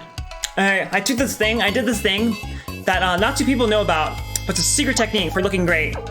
I took a shower. But thank you, I appreciate your kind words. But mostly what I did was take a goddamn shower. Groove is defense, right? Okay. Oh, no achievements. You're just playing the goddamn game. Are you gonna do hard mode? Are you gonna play as Maxim, anything like that? Because hard distance is actually one of the easier Castlevanias. And that's saying a lot because the Castlevania games, the modern ones, the Metroidvania style Castlevanias are very, very easy games. So this dungeon is all about Liz and Art, which is why it's playing their theme. And the Liz and Art theme is, I think it's really good. I actually really like their theme song. Hey, Super. Instant noodles are the best. You can totally play as Maxim. Yes, after you beat the game, you can play the game as Maxim. Man, what the fuck are these things? Holy shit, those are really, really creepy.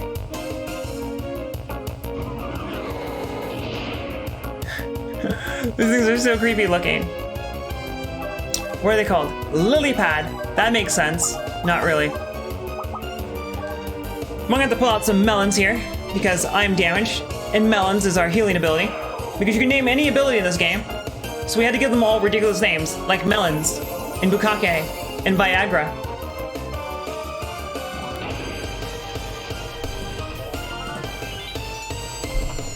Man, Loka has no defense, and that's okay.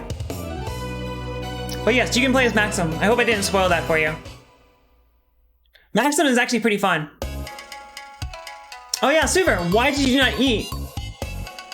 Why did you not eat instant noodles for 3 years? Oh, that's probably a good thing. Instant noodles are really bad for you.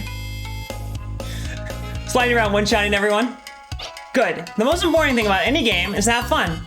So if you're having fun, sliding around one-shotting everyone. That sounds pretty fun.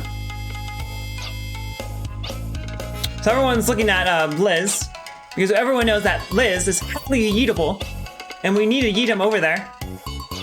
So we can hit that switch for us. Just as your husband, though?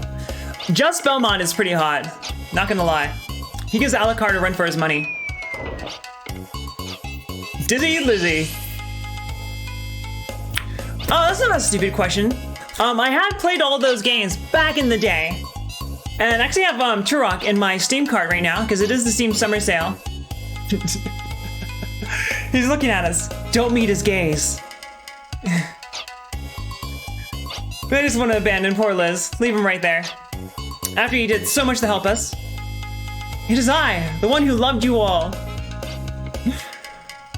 The eyebrows. Oh, Justice has some pretty strong eyebrows. He sure does. But Dying Camel was playing Turok 2 earlier today, and it looked kind of fun. Almost fun. Sorry, Liz, but we're gonna have to leave you there for now, because I can't save you from over here. However, I can save myself, which is why I'm gonna do that. Because I have not saved my game in quite some time. Man, I love these guys. They're fucking hilarious. I have heard people say that Turok 2 is not the entire game, but parts of the game are comparable to Half-Life 1 in terms of quality. I disagree with that immensely, but there are people who say that. I completely disagree. This is also a very cerebral puzzle here. There's only a couple of people in the world who could figure out this kind of puzzle. But I am in fact a genius with an IQ of 150, which is how I was able to instantly solve that puzzle just by looking at it. I personally am not a fan of Half-Life. I think Half-Life was actually bad for shooters in general, but that's just me.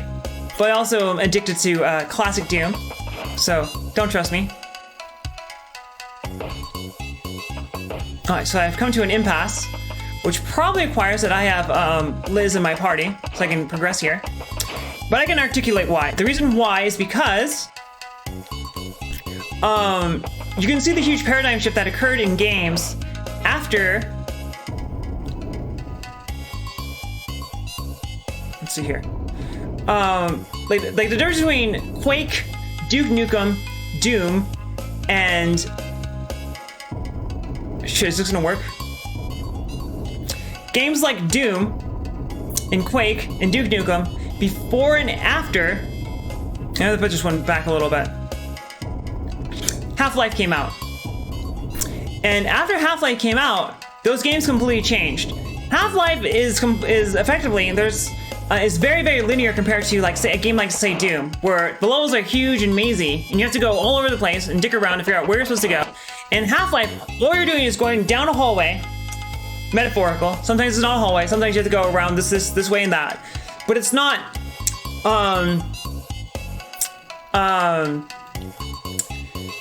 It's nowhere comparable to the games that came before it. You don't have these huge open levels where you have to like figure out where you're supposed to go. It's always very obvious where you go. And all you're doing is going down a straight line from one set piece to the next set piece. And there's a very large focus on narrative. And also the gunplay is kind of weak compared to say something like Doom. Half-Life is a lot more slower. And the way they justify that is by saying it's tactical, but it's not. So I don't like it. And the big problem is that the incredible success of Half-Life 1 means that like it took a very, very long time for first-person shooters to recover and for people to start doing things that were not Half-Life 1 like games.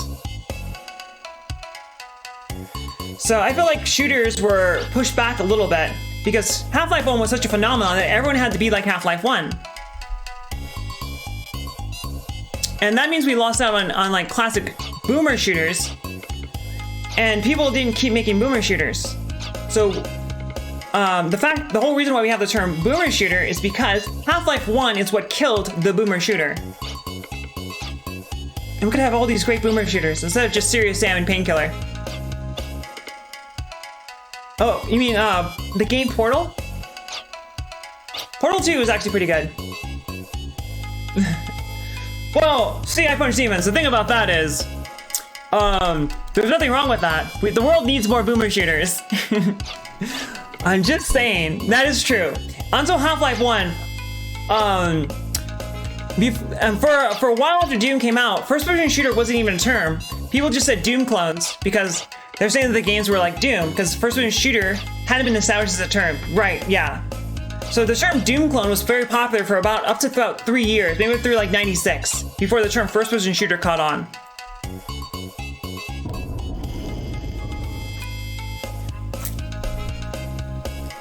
And there was nothing wrong with that.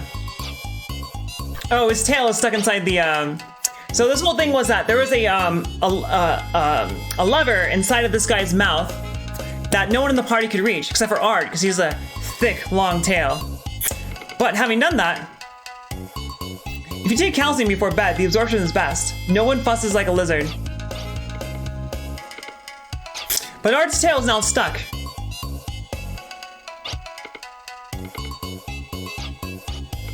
Oh, I know what we do. We could let him die. We could let him die. That is one possibility. I mean, the guy has lived long enough already. God, these guys are fucking hilarious. God damn it, Lanterns. Why would you do this to me? Stop looking out to my, stop looking out for my health. So now I gotta set a timer here. For 5 minutes. But thank you for looking out for my health. Lanterns, I appreciate it. 2.5D shooters and 2.5D shooters in 3D space. So like all the build engine games, right? So anyway, I know how to free this guy. It is very easy. We're gonna apply some percussive maintenance here. Brad is just a thing. That should do it. And our boy Ard is free. And now he's probably gonna reply by saying Ard, Ard, Ard. There he goes. Ard, Ard, Ard, Ard, Ard. My man Super, he's got me. He's got me. Thank you, Super. This is for you, Lanterns.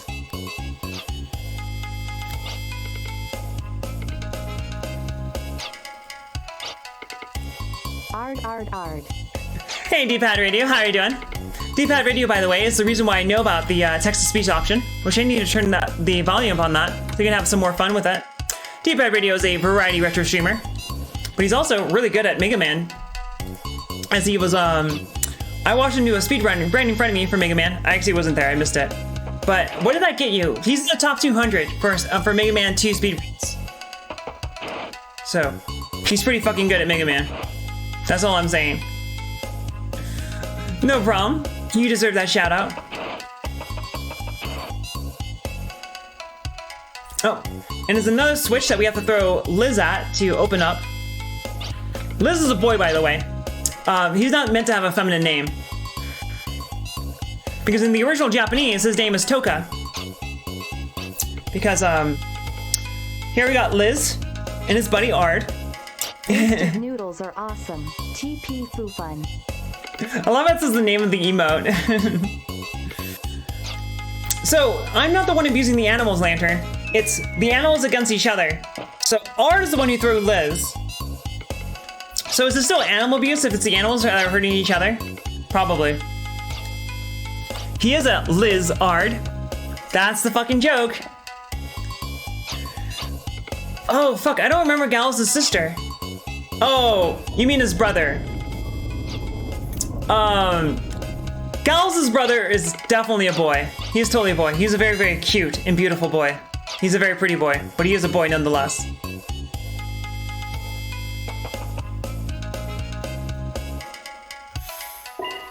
But in the original Japanese, their names are Tokage, Toka and Ge, because Tokage is Japanese for lizard. We got some spicy ketchup over here that would like to fight.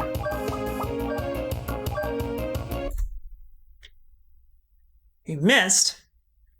These guys are probably weak to ice, but I don't think I have an ice attack. I do have an ice attack. I do have freeze. Ooh, disease is a big fucking problem. Because disease prevents you from gaining health. And status effects in this game. Fuck, he missed too. These guys might be immune to physical attacks. Let's see if that works better. So that should one-shot him because he should be weak to that. Nope, he is resistant to it. Okay. Maybe he's weak to fire, actually. Yeah, I'm starting to think that they are cannot be hit by physical attacks. All right, so they're weak to fire. Okay, but they're red. If they're red, obviously they're resistant to fire. These guys never play Final Fantasy. Whoever made this game.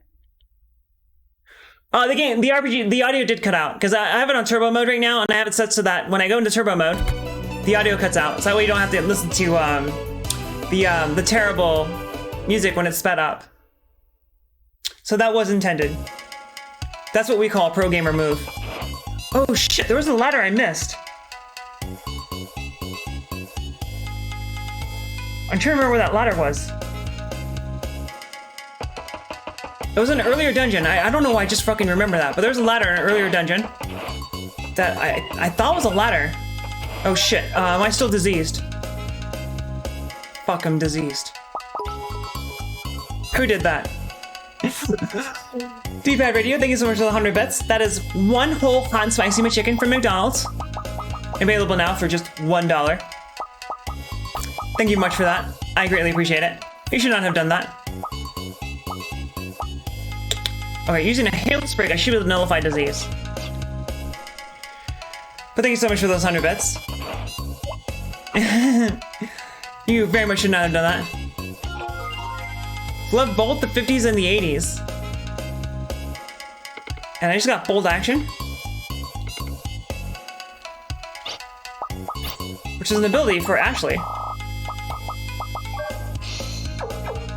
I don't know why they give them to you as items that you then use to gain this skill, but whatever. And where was I? I think I was over here. Who did that? It sounded so violent. What happened? I missed what sounded so violent.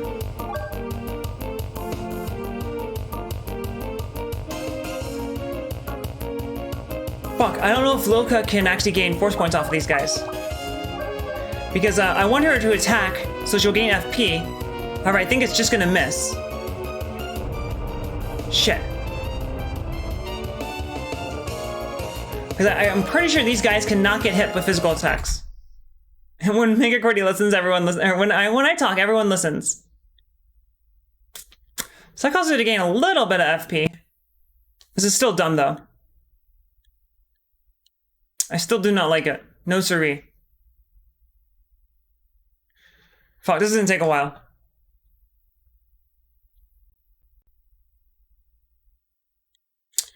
Fuck, I'm not doing this.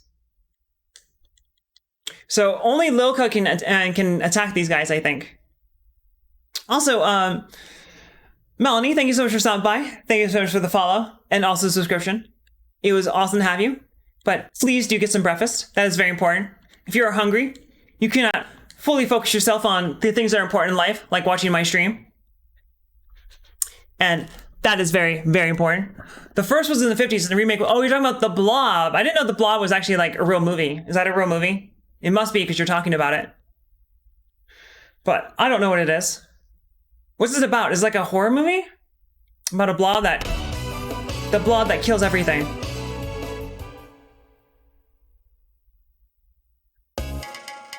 And Super, why do you have to say that? Now I want pizza. Old monster movie. That makes sense given the fact that it's called The Blob. But you know, a blob would be like a slime, and slimes are like one of the weakest enemies in RPGs. How terrifying would that be? It would be terrifying. Hey, it's our boy Liz. I don't know why we're throwing him down here.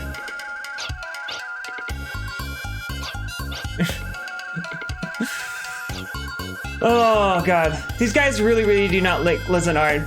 You do not watch horror. I'm a huge scaredy cat.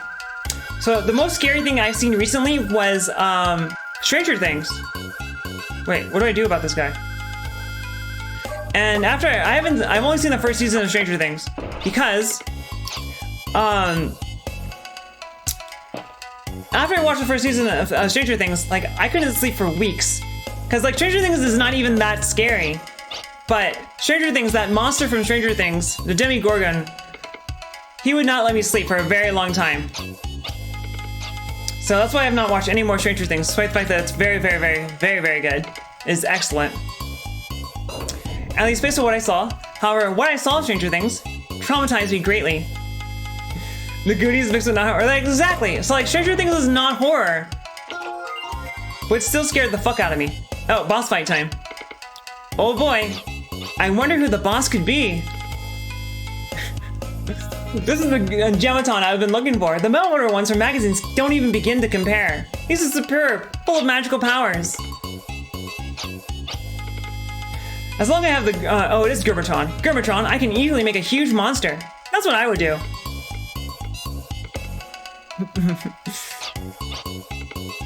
That reminds me, why did you come here anyway? Me? Why else would I be here? They're Gerbertron, silly. Duh. What? I want to make a grand war monster. Hey, Cannon Chat, how are you doing? Oh man, okay, well D-Pad Radio just ensured I am never ever gonna watch the rest of Stranger Things. Thank you for ruining my life. Actually, thank you for saving me, because if Stranger Things gets scarier, then that's not okay. Because I know that Stranger Things Season 1 is not that scary, but I am terrible with horror. So I could not sleep for a very long time. Liz, there's a traitor among you. Ashley, it's you! Yep, that's right. Alright, time to fight these guys. I remember these guys actually being kind of hard, and my last save is a little ways back. So, this would be a little hard. I don't remember who you're supposed to kill first. I don't remember if you're supposed to kill Liz or Art first. Try a sci-fi film? Oh, these guys are so funny. I love them. And they got an awesome battle theme.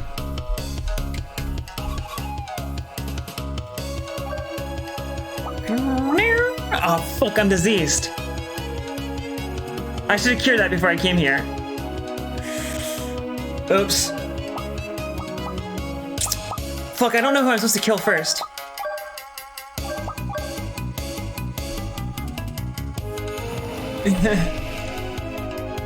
Just give him that big bug juice. Wait, he just diseased him.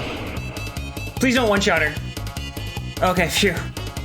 She's still really fucked because she cannot fucking heal. Lizard, get it, lizard, ha ha ha, so funny. It is funny. Yeah, a lot of the sci-fi movies are made with like $0 as their budget, right? I'm trying to remember what the character is on his chest. It's probably a lizard, but I can't remember what that character on his chest means.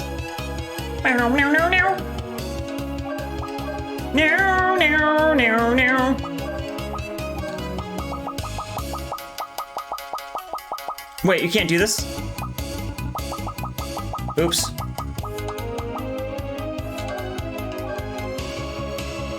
Shit. There's a very real risk here that Milko will die. If Art attacks her, she is dead. Okay. Alright. However, Milka still to survive. Art has one more attack to go. And then on the next turn, Liz will go before Milka. So there's still very large potential for me to get fucked.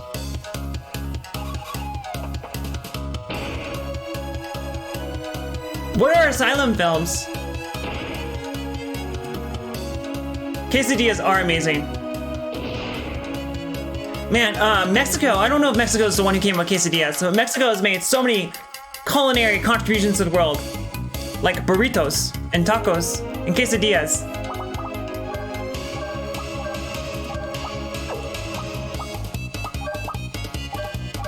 Wait, can he use this to hit everyone? No, he cannot.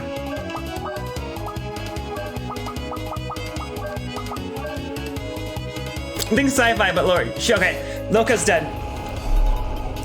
Loka's very dead.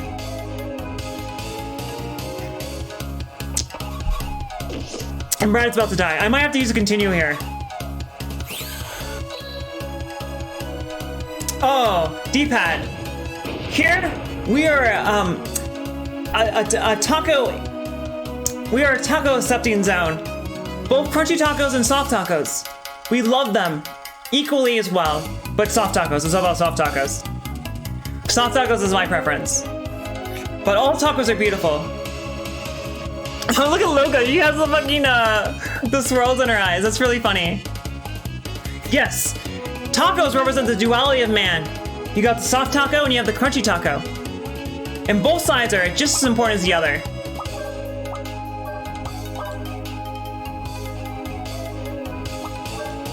That's how the meat is prepared. Fuck. This might kill Brad. Fortunately, Brad is a fucking boss, so it doesn't matter. Soft tacos are necessary for breakfast tacos. Hey, Lord Manny, any taco can be a breakfast taco, if you put your mind to it. You support the right for the tacos to coexist peacefully. Put it... Yes.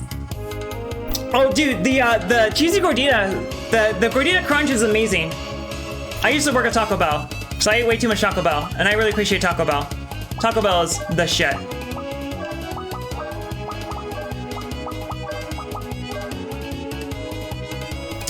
Alright, hopefully this works.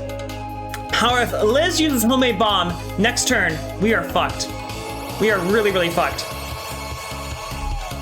Oh, you know that commercial? Who made that commercial? But you know, we're the ones where it's like, do we have crunchy tacos or do we have soft tacos? And then the little girl's like, Why not both? Problem solved. Obviously. Oh shit. So when she got revived with that revive fruit, she actually came back with full health. So I thought this was like most games. In most JRPGs, when you revive someone, they come back with only partial health. That's not what happened here.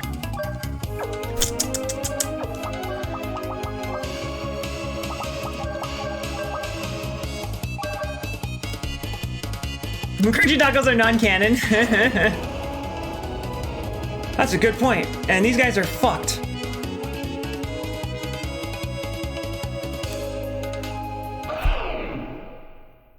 Oh, the cool music went away. Unfortunately. Alright. So if Art uses homemade bomb, I am fucked.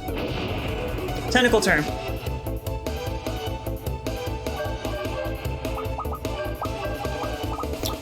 However, in just a moment,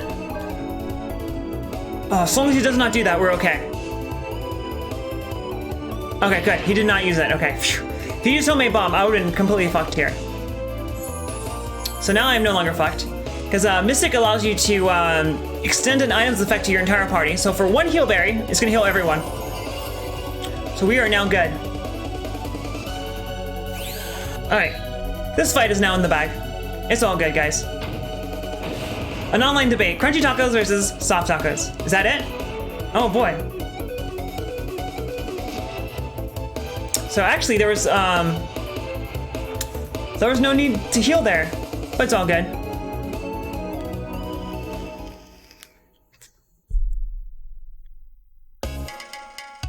Achievement get.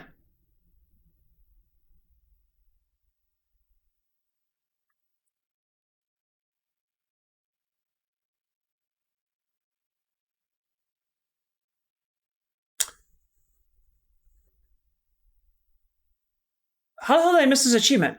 Undyings didn't have a belly for me to destroy. Whatever. I'll do clean up later. Well, screw that.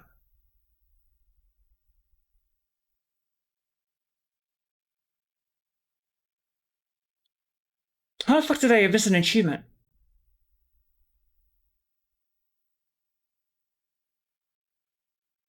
That's bullshit. Whatever. I was trying to avoid having to do a second playthrough, but it's all good.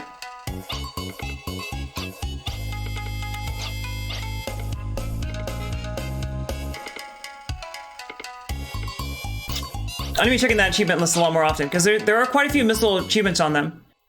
But I totally thought Undying did not have, Undina's, did not have a belly for me to destroy. Because there's an achievement for doing that. He's not too far into the game. But I really need to make sure I don't keep messing up achievements. I already had another achievement I needed to miss. That was like 2 hours into the game. So that's not too bad. Wild lanterns. That's like the widest thing I've ever heard someone say. Was it racist? But seriously, that's hella white. I don't even know if you are white. But that's something that Karen would do. I'm just saying. That's something my mom would do. My mom's not white, she's Korean. I think I'm gonna go back to Maria Bowl. They didn't have any Mexican food where you're from. Where are you from, Lanterns, if you don't mind saying?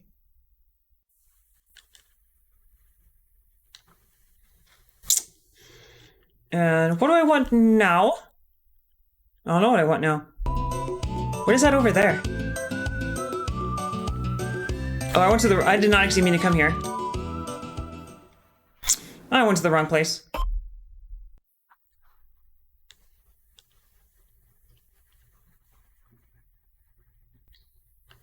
Is that where I'm supposed to go? It's not where I'm supposed to go, but it's where I want to go. I think. Hay River, Northwest Territories. I don't know what that is. Oh yeah. You know, guys, if you, this soft taco, crunchy taco debate can actually be easily solved because, there is the fabled crunchy soft taco, which is available at Taco Bell. It's called the Double Cheesy Gordita Crunch. Actually, no, it's the Cheesy Gordita Crunch. The Double Cheesy was a limited time offer. Oh, Canada. That would explain why you don't know what Mexican food is. That's a pretty good excuse for not knowing what Mexican food is. I'll be completely honest. And this guy will restore my my ammo, which is very good.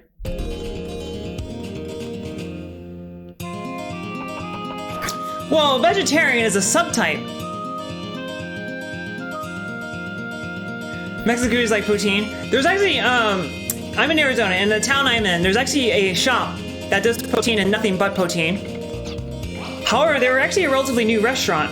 I've never had poutine before in my life. I heard it's really, really good. It sounds really good. I mean, it's french fries with gravy and cheese.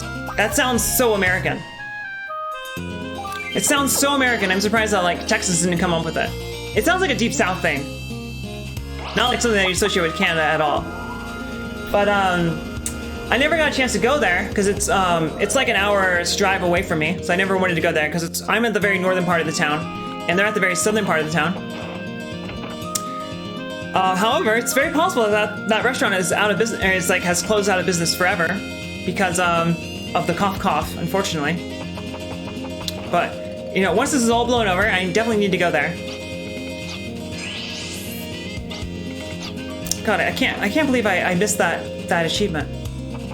I swear to God, he did not have a belly for me to destroy. So, not the last boss I fought, which was Lizard, but the boss before that, apparently he had a body part that I was supposed to destroy, and I didn't do that. Yeah, every time, I hate streaming, because everyone always talks about food. I talk about food all the time. I'm always talking about them damn chickens. And I always get way too hungry. It doesn't help that I never eat enough. God, I'm so addicted to McChickens. Oh, I love eating my McChickens. They are the best. Hey, D-Pad. Thank you so much for stopping by. And please have a good dinner. And please have an even better lurk. It is a pleasure to have you. Before I go any further here, living life one McChicken at a time. That is correct.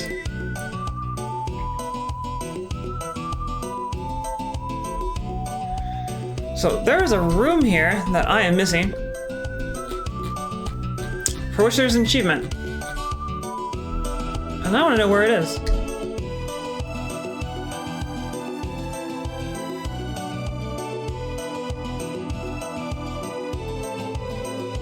Alright. So said room is in Silverland Castle, I do believe. Because that's what it says right here. Yeah. Find the secret room in Silverland Castle.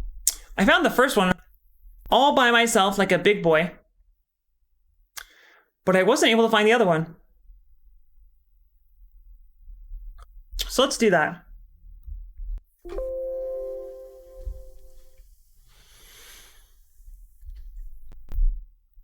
Oh,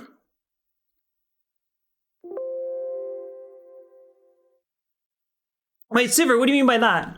Also, Lanterns, thank you again for stopping by. And please have a great day. Let's see here. Enter the library. Triggered the secret elevator. Did that. Examine and then run to the west side to wake up the guard.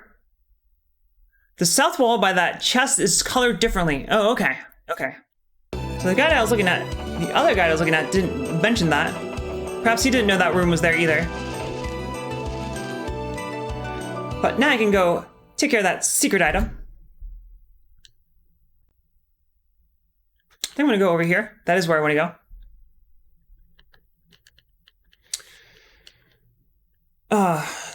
Everyone here, thank you so much for stopping by and hanging out with me while I played this game. That is super easy, yet I'm missing achievements anyway that are like super, super easy, just because I'm not paying any attention.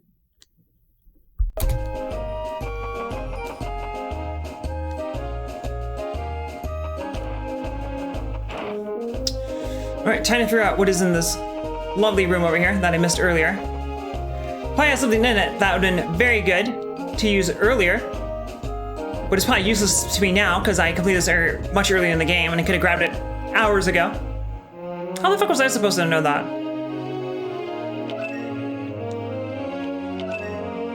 Ooh, press, that is very important. Ooh, 2 press. Holy shit, that is actually, that would have made my life much, much easier. Actually.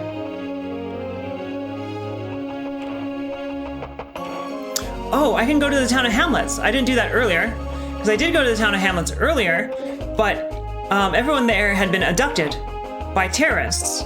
So there was nothing to do in Hamlets, but now I can go back and take care of that. So, I can do that while I'm in the area. You would need to eat at Taco Bell and check your hypothesis. Super, I do know that there are Taco Bells in Mexico, which is super weird. But I can't imagine that a bona fide Mexican would find, let's go Gotha, would find Taco Bell very compelling.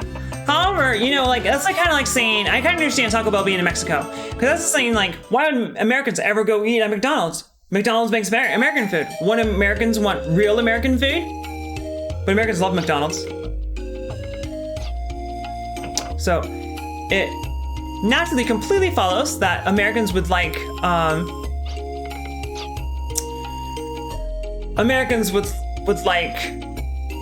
McDonald's as well.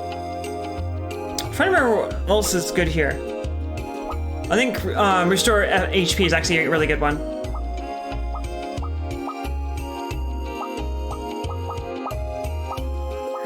Unfortunately, a lot of these are like completely fucking useless.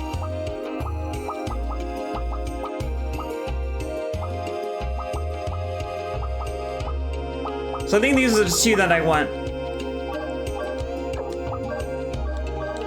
So this first one that I'm grabbing right now means that whenever you gain a force level, so every 25 force points that you gain health. So you don't have to do anything about it, it just kicks in.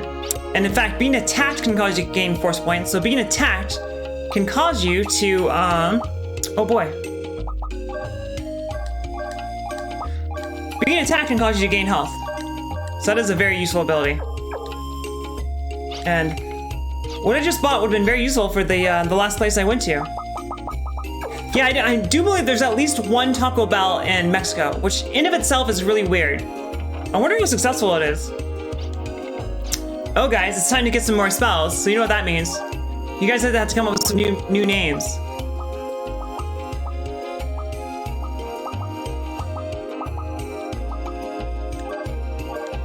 Alright, so this is an Earth Elemental spell. The default name is Break, but that's boring. What should we call it, guys?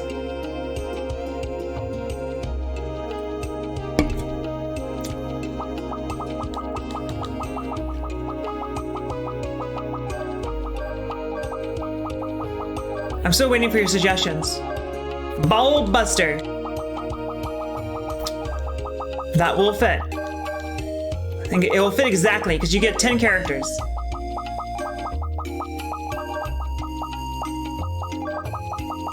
Ball Buster. There we go.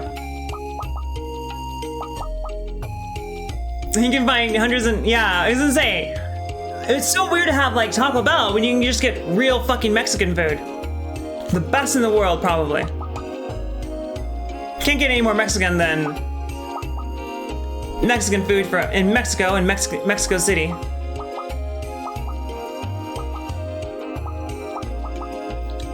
Alright, so now we got Vortex, which is a wind elemental spell. What should we call this spell?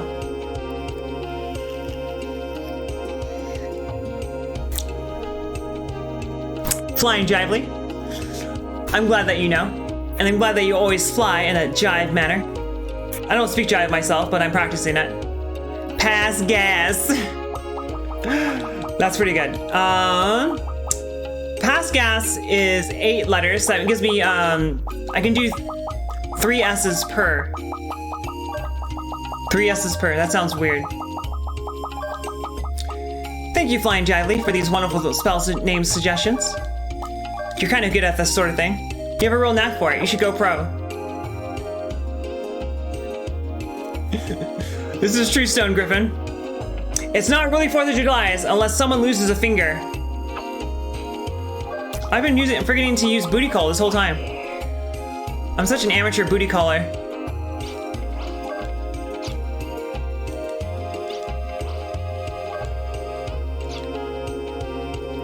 Okay. Mega Senpu? What is, do you mean like senpai? Oh yeah, every year someone loses a finger to fireworks. Multiple people lose fingers to fireworks every year.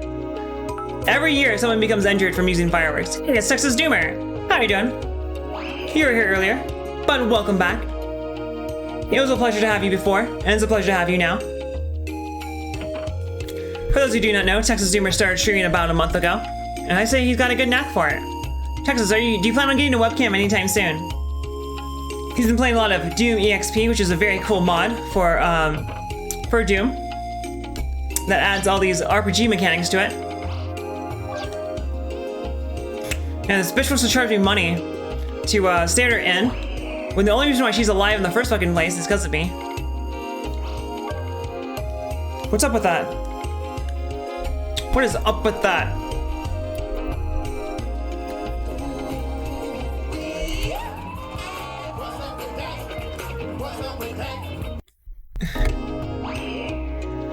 You want to set the pit cams?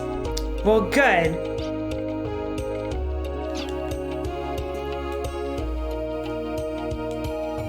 That's the weird thing. It's like, you're on your journey to save the world. Everyone knows you're on your journey to save the world. You're the chosen one. Yet everyone still makes you pay for healing items and stuff. What's up with that? Also, Suver, I think it's on a 1 minute cooldown, so you might have to wait a couple seconds to use that, unfortunately. Because it's not Canada. You know, a lot of places in this world are not Canada, so if you don't like the fact that the place is in Canada, you should probably get used to it.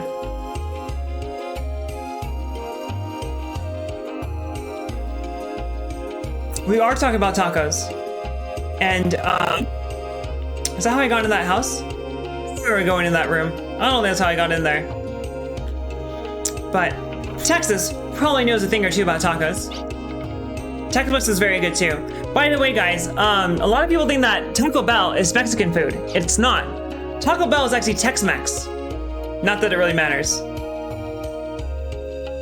But I mean, Taco Bell gets a lot of shit. But Taco Bell is Tex-Mex in the same sense that McDonald's is American food.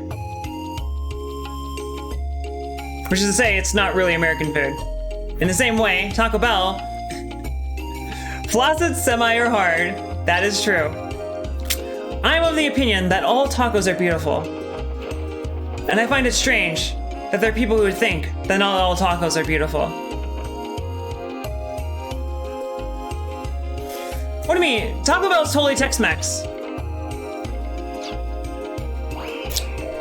Hey, there's some booty calling out to me. I got myself a memo pen.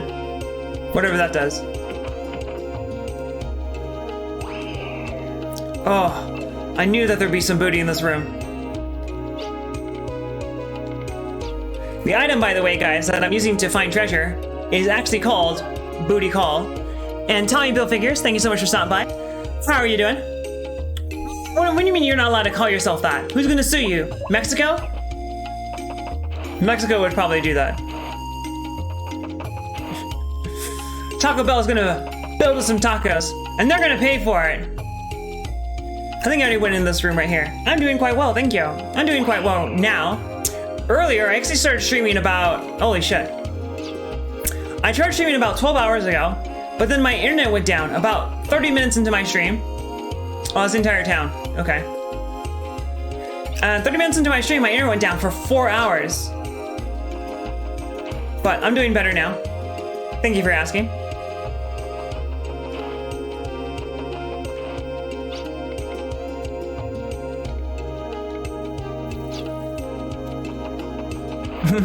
And hello, Caesar the Writer. Welcome back.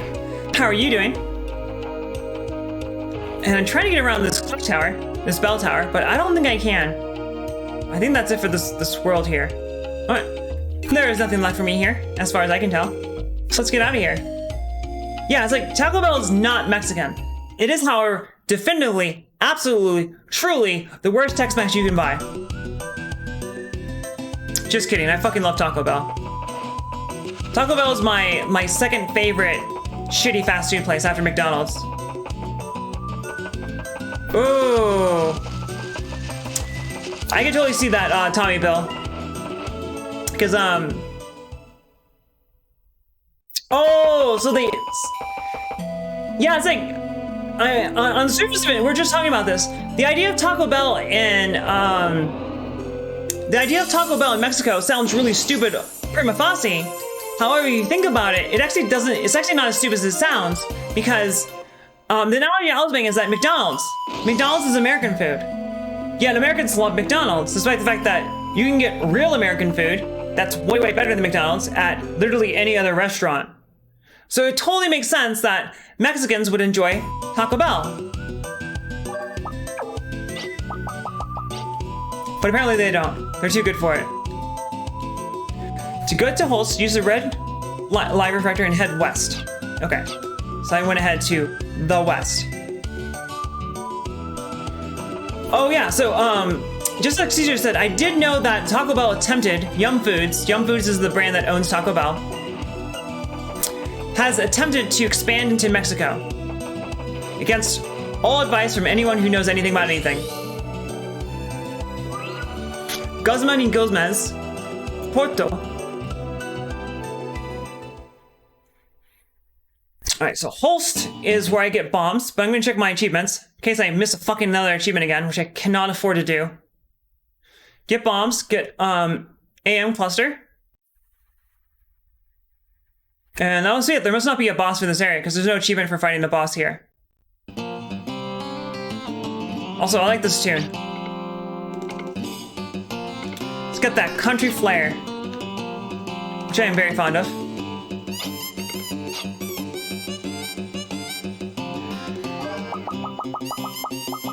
Yeah, that's the other big problem is that I'm sure on every street corner in Mexico there's a taco truck which sells the best tacos in the fucking world. I just bought new weapons, and right now I'm gonna find weapons that are better than the weapons I just had. Okay, no, it's armor. It's all good. And I have just enough money to buy all of it. I don't need to talk to that guy. I don't need to talk to that guy.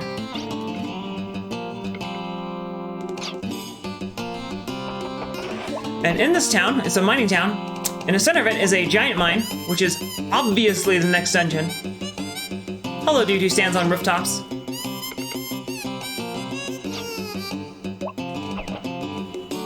And that must be the mine right there. Well, Tommy Billfigures, you should get some Mexican food for dinner. That is indeed the mine. And I want to say that this dungeon has a pretty good tune.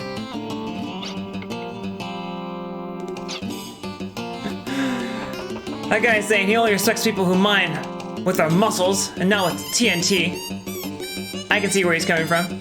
A taca carrito. I can't roll my R's. Oh boy. Now that's a taco truck right there. That looks like that serves some really, really good food. I keep forgetting to call out for booty.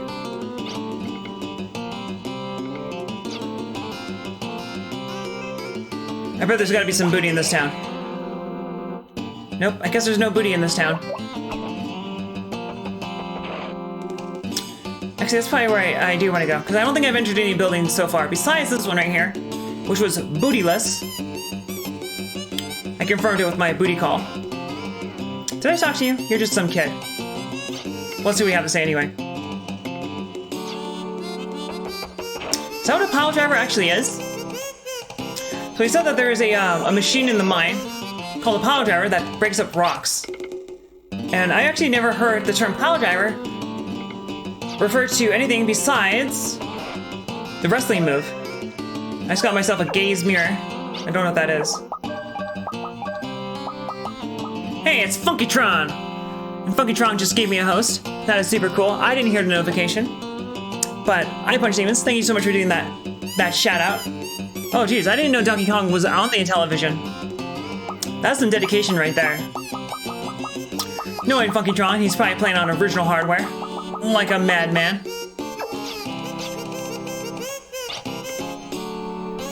But Funky, if you're out there, how are you doing this lovely night? I'm glad to have you here. Thank you so much for joining me. I hope you're doing well. I am. If you don't say they were sent to the town of Funky. Well, I punch demons in that case. I will have to make sure I do not disappoint you. Hey. Guys, don't make the gas was in my way. Did my controller just die? No, there it goes. Alright, and that is save point, lady. Any booty in here? No booty in here.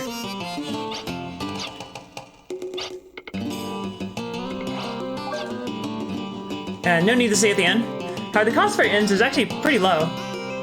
Money's actually very easy to earn in this game. I just haven't been earning it because I've been trying to avoid fights that I don't need to. I don't know where Peanut is. I know where Peanut is. He's right here sleeping next to me. But I am a terrible, terrible person. Which is why I'm going to disturb him from his sweet, sweet slumber in just a moment. After I see what's behind this building. Which is nothing. So let's save. And then let's show you some Peanut. Because it's been a while since we had our last Peanut moment. It's been a moment since the last Peanut moment. And that is unacceptable on this channel. Why yes, I would like to continue my game.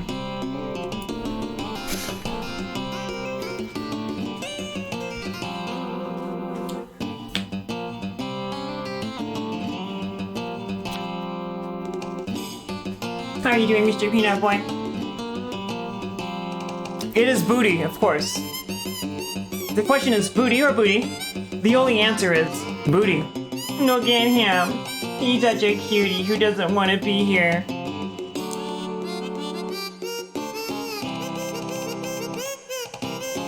I love you. He's such a good kitty.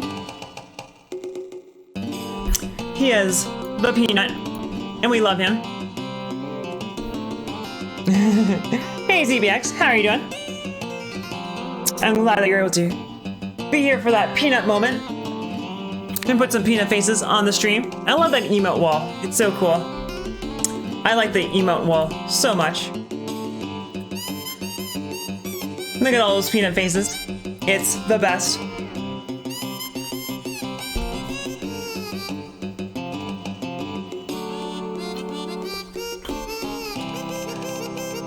Wait, Caesar, are you in Mexico? I just assumed you're American like the rest of us. I didn't realize that you're actually a foreigner. That is super cool. Actually, you were talking in Spanish earlier, right? But that doesn't necessarily mean that you're not American. Many Americans know Spanish. Not this one, though. Oh man, the food in Japan would be so good. I love Asian food so much. I am half Korean. And I could eat Korean food forever. Or any East Asian food. And I'm gonna fall into that fucking pit. Called it. So now I get to do that all over again. Alright, let's not fuck it up this time. People from up north sometimes call us Mexicans. Wait, tell me, Bill, you mean you're in Australia, right? So, what do you mean by that?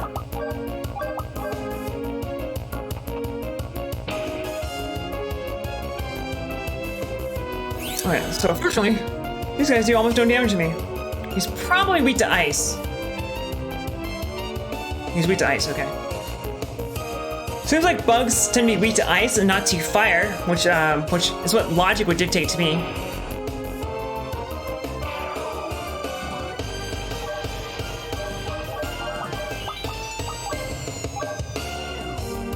Yeah, but in Vic, which is on the East Coast, but down the bottom.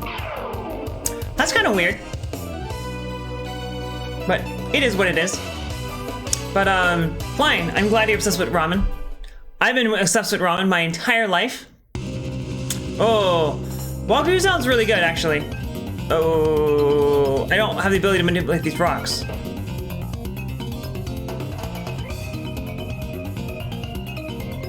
I need bombs. I don't remember passing any doors, though. I thought I had no choice but to come down here. Did I miss a door? Because I need to...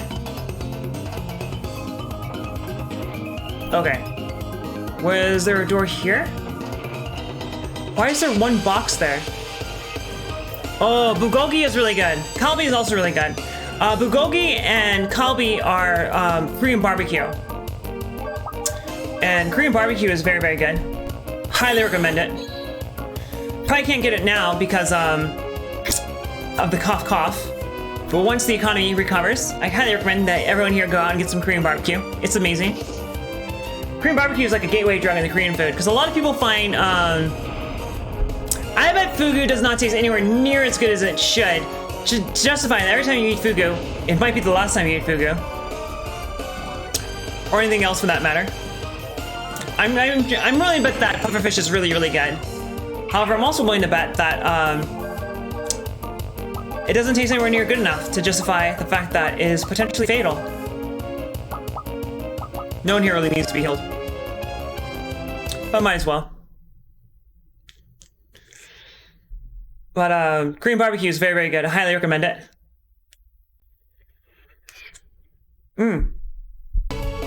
Yeah, that's what I was saying, is that a lot of Westerners find like real Korean food, and for that matter, like real Japanese, real Chinese food, to be very intimidating. So Korean barbecue is actually a really good way to get into it. Yeah, that's my understanding of Nine Punch Demons. Like, my understanding is that the modern preparation of it. I think there's a guy who will give me bombs, because they were talking about some guy who got kicked out of the inn for using explosives. So I need to figure out how to get bombs so I can progress in this dungeon.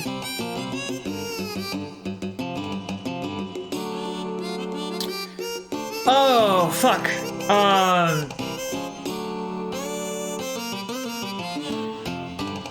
I don't know what you're I know exactly what you're talking about, Stone Griffin. Oh, it looks like I need to check the inn out. I don't remember the name for that offhand. However, the dish you're referring to is delicious. It is one of my favorites. I also love rice cake. Rice cake and fish cake are amazing. And for those of you who are not familiar with Asian food, you might not know what rice cake and fish cake are, so they might sound a little disgusting. They're not cake in the Western sense. Not even close. And maybe I should rotate the camera so I can see what I'm doing. But they are very, very good. Highly recommend. Particularly if you like spicy food. Korean food can get very, very spicy. Is this the end? This is not the end. This is actually the room I just went into. Where's the goddamn end? There's only like 3 places in this entire town. Okay, here's the end.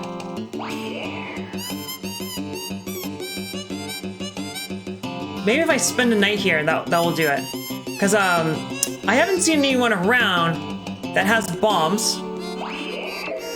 There we go. Yep, just got bombs.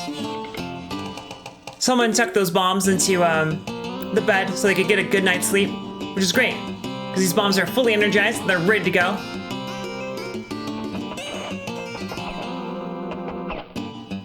Where am I going? Is it right here? The exotic thing is numbness in your mouth?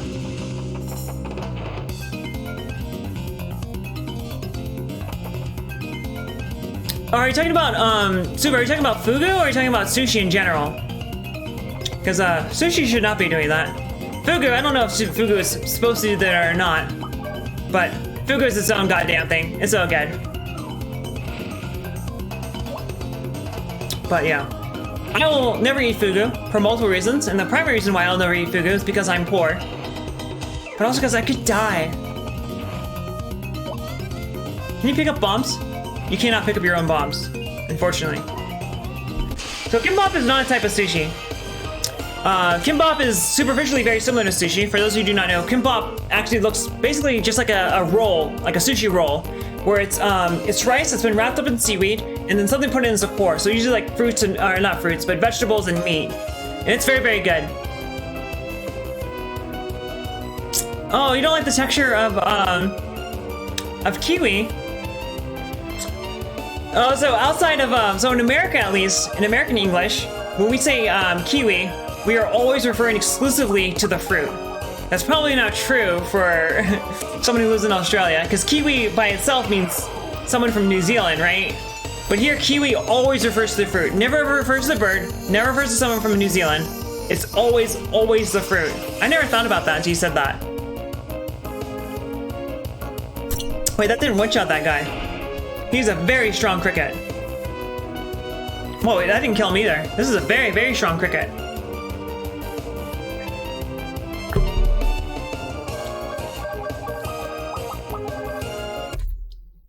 Oh, you can just kill himself. What a dude. Is there any reason why Americans say tuna fish? I cannot remember anyone ever saying tuna fish. I'm sure there are Americans who do say that.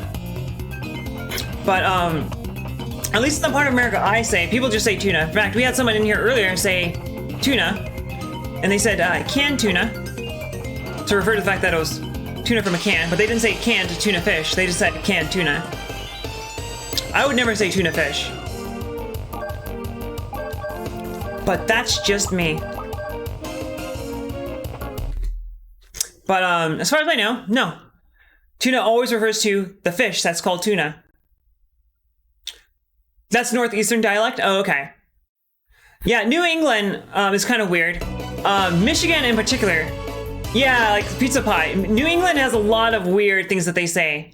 Another thing is Michigan. Michigan, there's a tuna fruit? There's no tuna fruit. What's the fruit that's called tuna? I've never heard of this before.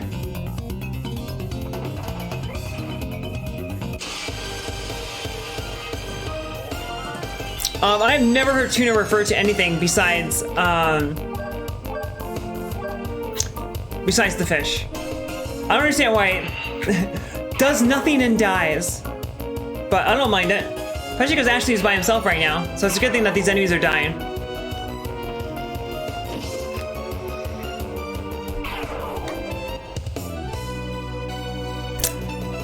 Hey!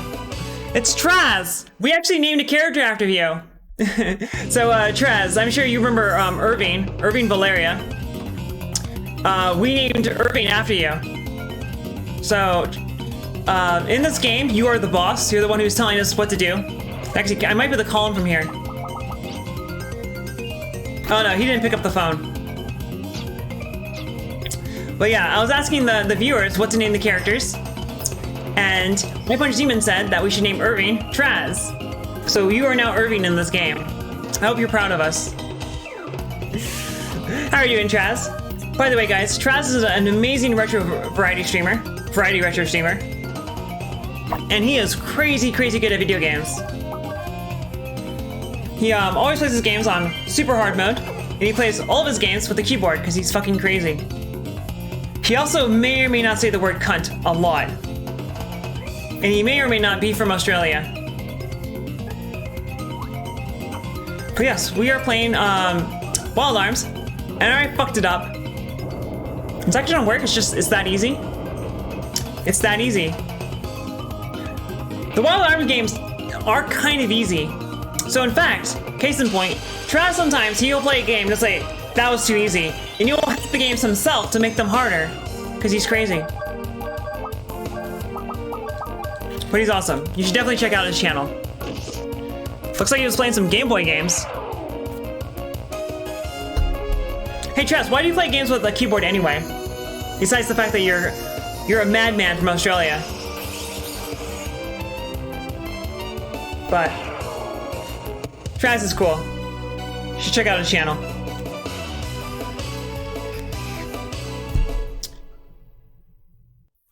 We meant to do it yesterday. Yeah, like I think last time we spoke, did you say you had like 4 12-hour shifts like in a row? Well, they're on different days, but you had 4 days that were all a 6 streamer. Well, thank you.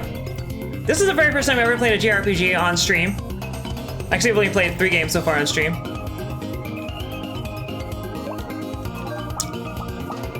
Actually, I only played 3 games so far on stream. But, what was I gonna say? So I thought that I would be very funny playing Wild Arms. And so far I feel like I have not been. So I'm really glad that you guys are here. Took today off. Well, I'm glad that you're taking a much needed vacation. I'm sure that you deserve it a lot. Alright, so that was the entire point of coming down here, which is good, because there was a fork in the road earlier, and I wasn't sure which way to go. And one of the big things, you know, it's a big difference between video games and real life is that when you come across a dead end in a video game, it's good. Because it means that you discovered the right path to proceed on down. Or you discovered the way to complete the dungeon in its entirety. You don't have to backtrack then, because you went down the correct path. And as far as getting everything in the game is concerned. Just like on a video game, when you start to encounter lots of resistance, when there's lots of enemies, that means you're heading the right way. Unlike in real life when that happens.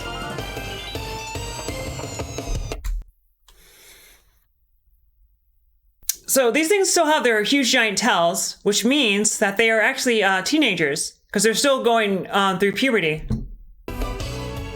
Oh, no, I think I said that. Did I say something like that, Flying Javelin? Also, Solomon, thank you so much for stopping by. How are you doing this lovely night? I hope you're doing well. I've been streaming for 3 months now. 3 months and a half, actually. It's been a wild ride. I really wish I had started streaming earlier. I should have started doing this a long time ago. I had no idea how fun and wonderful streaming would be. And I owe that all to you guys. Thank you so much for being here tonight. Streaming has actually helped me a lot with my mental health. And I would not be able to say that if it weren't for you guys. So, thank you for being here. And thank you for enriching my life. I really appreciate it. Yeah, D-pad, it helps so much. It's so wonderful having this community here. Super made me a new emote, for which I am very glad. Thank you so much for making that emote, Super. Yeah, I've only played 3 categories, or 3 games so far. 4 games. Doom, Castlevania Aura of Sorrow, Castlevania Order of Ecclesia, and Wild Arms 2. Oh, was the Wild Arms for PSP a strategy game? That's actually really interesting. But yes, Wild Arms has awesome music. And no one ever talks about this series, which is unfortunate, because it's so good. It is a very good game. She might be able to kill him, yep. And right now I'm not going for a low-level Ashley playthrough, because it doesn't really matter. The achievements for this game are quite easy. They are just beat the goddamn game, or beat every boss. However, the optional bosses, while very, very hard, are very far away from being impossible, particularly if there's no restriction on what you can do with them. So if I get to the last 2 final bosses, the last 2 optional bosses, and I cannot beat them, I can always just grind. Because the recommended level for those bosses is like 40 to 60, but I can always go up to a much higher level. You can tell that I've been I've been naming my abilities very well here. So all my spells I've let the audience choose the names of, so that's why these abilities are called this. Which also means that one of the cool things about Wild Arms, you can change the names of your abilities, just like God intended. I don't even remember what these do now. So this guy is a leprechaun apparently. I don't know what he's weak to, but I know he's electric, so he might be weak to earth. Hopefully he's weak to earth. Let's bust some balls here.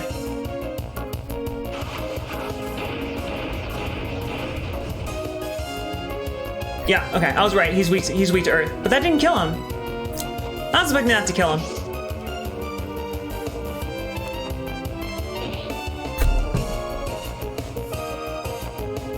For P-Doom, what is P-Doom? Should I ask?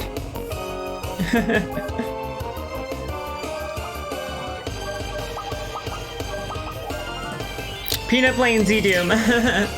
Peanut would be pretty terrible at Doom, but that would be really funny. It is true. And thank God for Turbo. Hopefully that'll kill this leprechaun. Nope.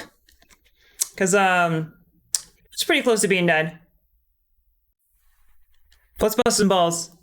You have a tongue to lick your butt to gain health? You know, we should ask Officer D, who makes the Doom EXP mod for... Jeez, this guy still alive? How much does this guy have? He's like almost like a A mini boss in of himself. And he's fucking up Wilka. There he goes. He did give me a lot of money and experience though. So that's good. / bad. But the Doom EXP mod has a dog that can accompany you, who Texas Doomer has always called. If that's not the item that I'm here for, I don't know actually how to proceed in this dungeon. I've never played Wild Arms 1, which I should do. I was actually looking at it on eBay. It's not that expensive. Because I never played it. And I don't know where to go in this dungeon. But there are retro achievements for it, which means I should play it. I want those gems because they restore health. And Loka needs health. However, Wild Arms 2 and Wild Arms 3 I am familiar with. And they are very, very good games. So I definitely do recommend Wild Arms 2. Wild Arms 2 I would give like a 7 out of 10. But I would give Wild Arms 3 a 9 out of 10. Wild Arms 3 is an amazing, amazing game. It is an awesome JRPG. And I love it. But we should ask Officer G to add a cat as a pet instead of a dog to Doom EXP. And then instead of like him helping you kill demons and stuff, all you do is all he does is sit there and lick his butthole. That would be pretty good. I Punch Demons, thank you so much for being here. And please have a great night. And by the way, I Punch Demons is an amazing streamer. He is also a variety retro streamer, but all he does is play Doom. I've actually never seen him play a game that wasn't Doom. So if you like Doom, you should go check that out. And I actually think that's the way I came from.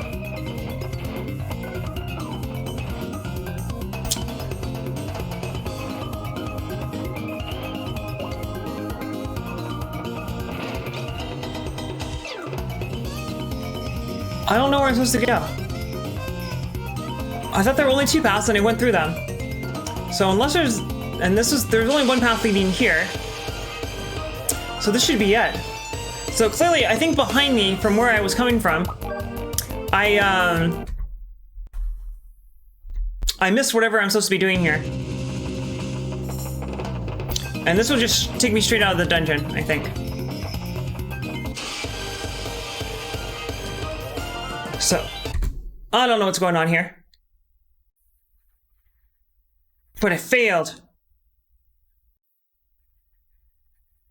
Hopefully it doesn't fuck her up too much. That did not fuck her up at all. God damn it. I don't want to kill these guys so I don't gain too much XP.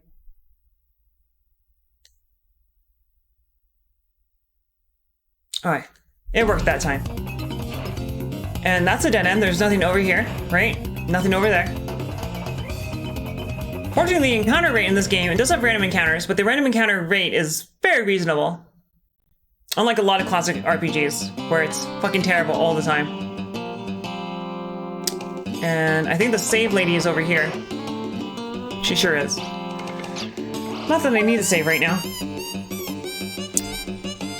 I don't remember seeing any other places to go in that dungeon. But I'm going to go back in there and dick around until I find out where I'm supposed to go. I want to say this dungeon does not have a boss, which is disappointing. But the last dungeon I went to had 2 bosses, so that makes up for it, right? Because bosses are always the funnest part of any RPG.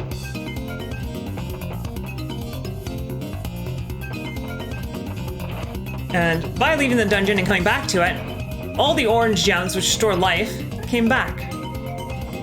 So it wasn't useless to head out that way. Still don't like it though. And they have these boxes here, and those boxes are super weird. They're creeping me out, man. I don't think there's anything to them. I think they're just there as a decoration. God damn it. Where do I go? So the game thinks I'm under-leveled, which is true.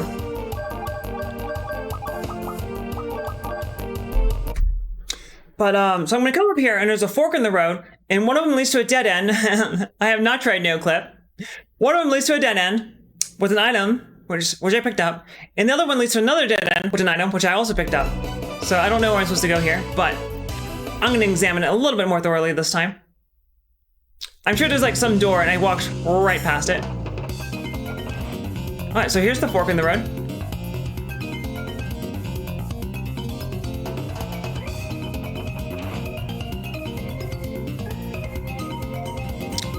Let's pay a little bit more attention and see if I can actually see where I'm supposed to go. And that goes for all of y'all as well. I forget what these guys are weak to. Because I think it's not ice. I like how he knows that we have an Archvile emote. Glad to see that. It's lightning, okay. Not that it matters. Oh, is he gonna poison him? Okay, fortunately that missed. Should probably turn that off.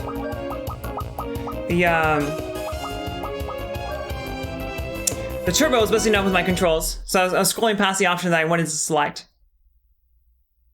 Because the turbo makes it too easy to input the same option multiple times. I didn't want to level up. Trying to keep my level low-ish. Because there are strategies to keep actually as low level as possible, but they make a lot of the game very, very hard. Oh, and I don't think I ever read the sign. This has got to be it, because there's a save point here. So at some point here, there was probably a fork. I went down one of the paths on the fork, found a dead end, and thought that was it for this area. But probably isn't.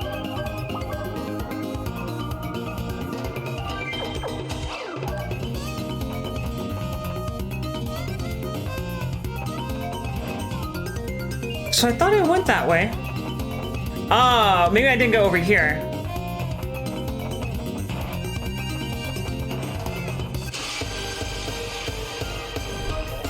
So the game's not giving me the option to avoid these fights because your ability to avoid random encounters in Wild Arms 2, I believe, is based off of your level.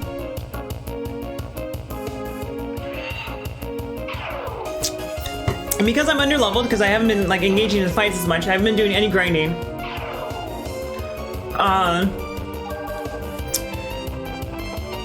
I'm underleveled, so I can't avoid any of these fights. So it keeps forcing me to do the fights, which is weird because the game's super easy. And these enemies here have a shit ton of life. However, they can also just kill themselves, which is kind of weird. However, when they do kill themselves, you don't actually gain their experience or their drops. In Stone Griffin, you may ask any goddamn question you want. I may not answer it, but I probably would. Because I like answering questions. But you're always free to ask questions. Okay, so there was a fork in the path, which is what was behind those, what do you call those? Those things that block paths for obstacles. Am I uncomfy in this chair? I am uncomfy in this chair. What do you call these things right here, by the way? Those black and yellow things that go up and down. Yeah, I have a very sweet gaming chair, as you have noticed. I had an actual chair. However, it broke, because I had that chair for 10 years, and finally it couldn't handle my fat ass. What do you call these things? Those barriers that move up and down. There's gotta be a word for them, right? But this is my super sweet gaming chair. It's just a dining room chair with a pillow. I got two pillows, one for my skinny bony ass. Nanich. What does nanich mean? But yeah, I don't know what these are called. We need to consult with an expert. Fortunately, we have an expert right here. Hey, Mr. Peanut Boy. I love you.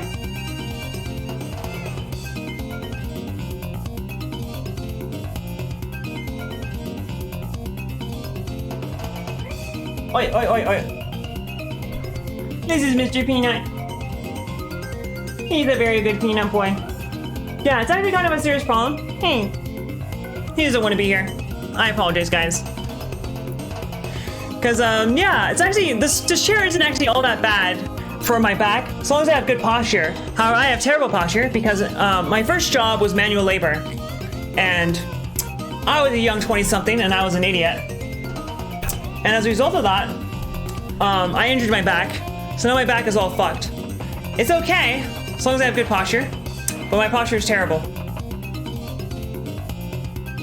Alright, this is where I was supposed to go. I should probably set up like a donation goal to buy a new chair. Really good.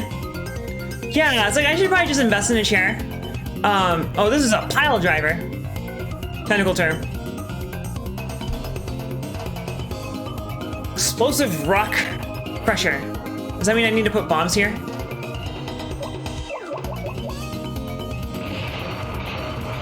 Man, that is the rock crusher that shall crush the heavens. I didn't mean to do that. Because I was reading about office chairs, and like the best rated office chair is the still case gesture, and I actually had a still case gesture at work, and it was an awesome fucking chair. Like, no back pain, perfect ergonomics, everything was perfect about it. The problem with the still case gesture is that it costs $1,000, which is why I don't have one. I've been thinking about like getting it. Hoity-toity. Hoity-toity is a great term. Is that something that people say in Australia? Because I think hoity-toity is like something that someone in the Deep South would say here. $1,000 for a still case gesture, yeah. But it's like basically the best office chair you can buy. I mean, I should probably just like buy one and finance it, because I can always like get one and pay for it over like 24 months. I'm pretty sure I've never heard someone say hoity-toity in real life.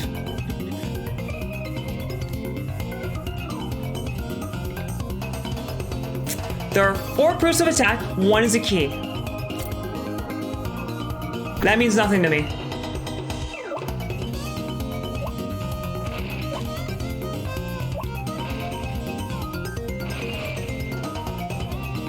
That was a really hard puzzle. That was cerebral. But a still case gesture is like a real office chair that is sold to corporations. It's not a gaming chair. But I think most of the gaming chairs, if you just took off the gaming part, they would be practically worthless. Most gaming chairs probably would be worth half as much as they actually are if they weren't called gaming chairs. Hey, it's Orlu! How are you doing? Thank you so much for stopping by. But if I finance a still case gesture over 24 months, it wouldn't be that expensive. And it'd probably be well worth it for me because my back is all fucked up. But I don't have a job. So it's like, I can't really justify dropping $1,000 on a chair. But it's like, but I want a $1,000 chair, kind of, sort of. I don't want to pay for it, but I want the chair. So I feel like it's kind of a waste of money to drop like $150 on a decent chair, which is probably half as good as a $1,000 chair. Because that $150 could go towards the $1,000 chair. So instead what I do is, I don't buy a chair at all. And instead I use that $150 to buy hot and spicy McChickens from McDonald's. Because I make poor life decisions. Hey, Mr. Peanut! Mr. Peanut just realized he has very urgent peanut business to attend to. $1,000 is a lot for a chair. It is indeed. That is 1,000 hot and spicy McChickens from McDonald's, as it were. Before tax.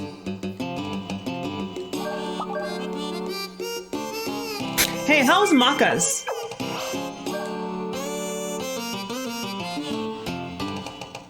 Ooh, I think I found a crest. So I might want to turn around and grab a new spell. Oh, the McChicken is so good. Fuck, I am always in a constant state of desiring McDonald's. For personal upgrades, oh, the only thing I've gotten so far is, let me go check, is the up HP and restore HP. Cause I'm still early game. Oh, it's time for me to, nope, I don't have enough to buy it. So this is the same build across every character. I'm not doing a low level Ashley playthrough, because the game is actually pretty easy. But back when I was a kid, I definitely did a low Ashley playthrough, and it's a huge pain in the ass. But it's totally not worth it. Cause I can always grind up to like level 70 if I struggle with Anglo Mois. Cause I always found I found Ragu in this game to actually not be the hardest boss. I think Anglo Mois is the hardest boss in this game. But even him, you can always overcome Anglo Mois by just grinding. Yes. Water Arms 2 could easily be very difficult, but it's not. It's actually very easy. So Water Arms 2 would be a really good candidate to make hard. Water Arms 3 as well. Water Arms 3 also suffers from the same issue where it's way too easy, in my opinion. Oh, Water Arms 3 is ridiculous if you get I think it's called the Violator. If you use Final Arts in Water Arms 3 makes that game a joke. Of course, the game doesn't tell you how to use Final Arts or whatever it's called. But once you figure out how to use Final Arts, that game is a joke.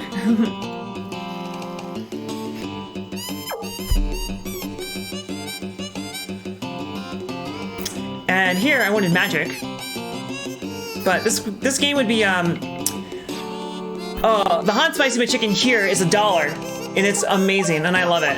What do we got? Reflect, speed, water, dispel. Dispel would probably be useful, or magical defense. I'll go with dispel.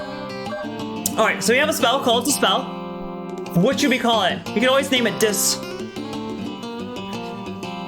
Violent Insult, but we have to come up with a name for Dispel, guys. So Dispel, it gets rid of any enemy buffs. So what should we call it? We have to come up with a good name for it. I'm trying to come up with a good name for it.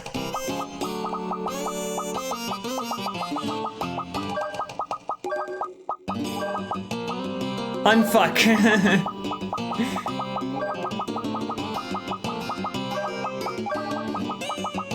That's all I got. You guys got a better one than that?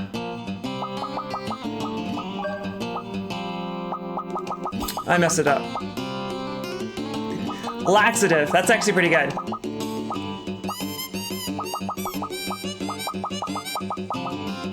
I like laxative.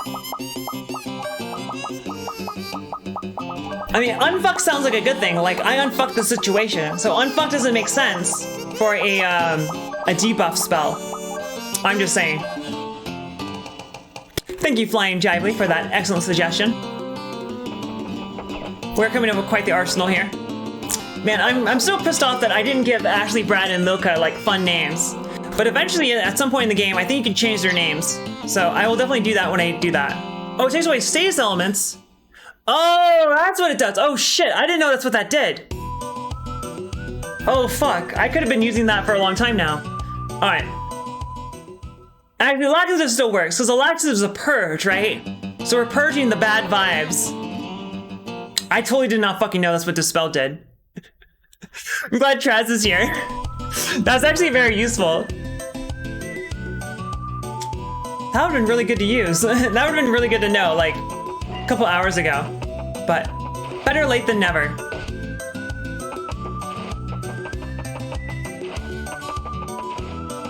That's not what you would fucking call that. I didn't want to do this fight. Let me go. That was a crazy ostrich.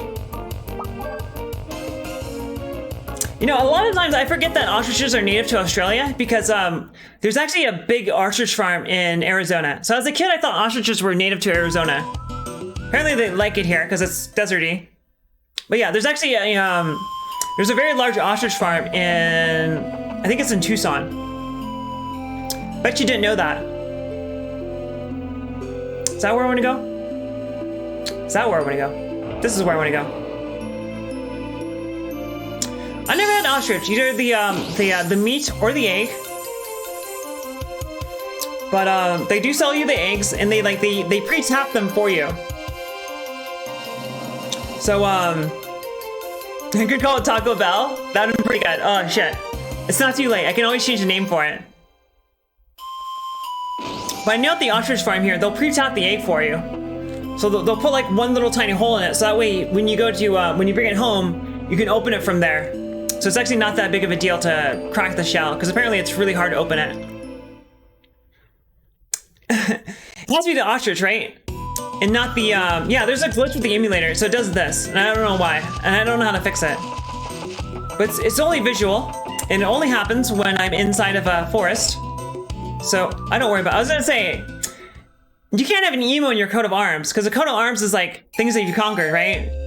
Because I know that Australia waged a war against the emu, and the emu won. By the way, guys, if you don't know what I'm referring to, there was actually a great emu war, and Australia did lose that war. I'm not kidding. This actually happened.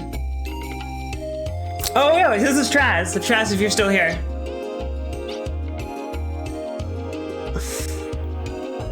There was a great emu war, and the Australians lost it. The Australians had machine guns and rockets, and the emus had emus, but the Australians, they didn't stand a chance. But yeah, Traz, this is you. You're in this game. You didn't know that, did you?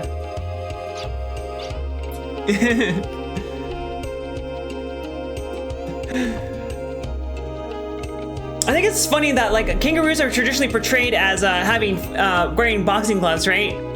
But wouldn't kangaroos like kick you? What do kangaroos do in real life? Do kangaroos punch things in real life, or do they kick them? Because I imagine they kick them because they have like their legs are huge. They'd be so good at and you lost against Crash Bandicoot. Bandicoots are real animals, aren't they? And I don't know what's going on. I should probably actually read the dialogue. But blah blah blah blah blah. Violence is bad, okay?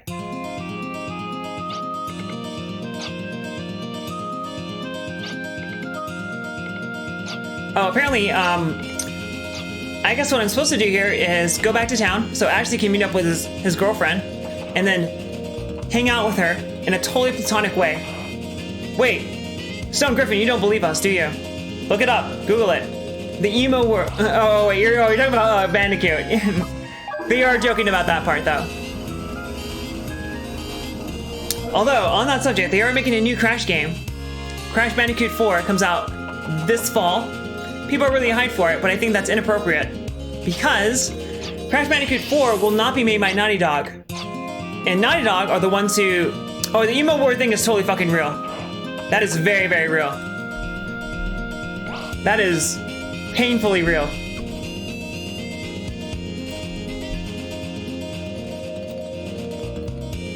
And I misspelled that, but still gonna come up. Also known as the Great Emu War.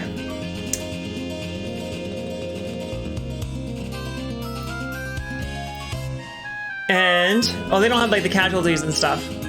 But yes, it's totally fucking real. They have, so they were armed with Lewis guns. What's a Lewis gun? Let's find out. This is a Lewis gun. So they had these things. Which, it also plays music, by the way. Still function. By the arrival of as many as 20,000 emus, no one can stand up to a force of 20,000 emus.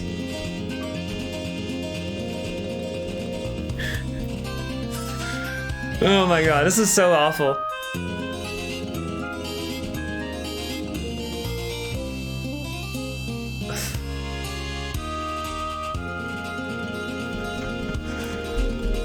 You didn't believe me.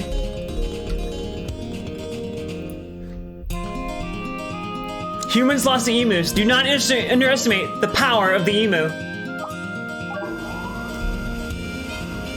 Humanity isn't ready to fight the emu.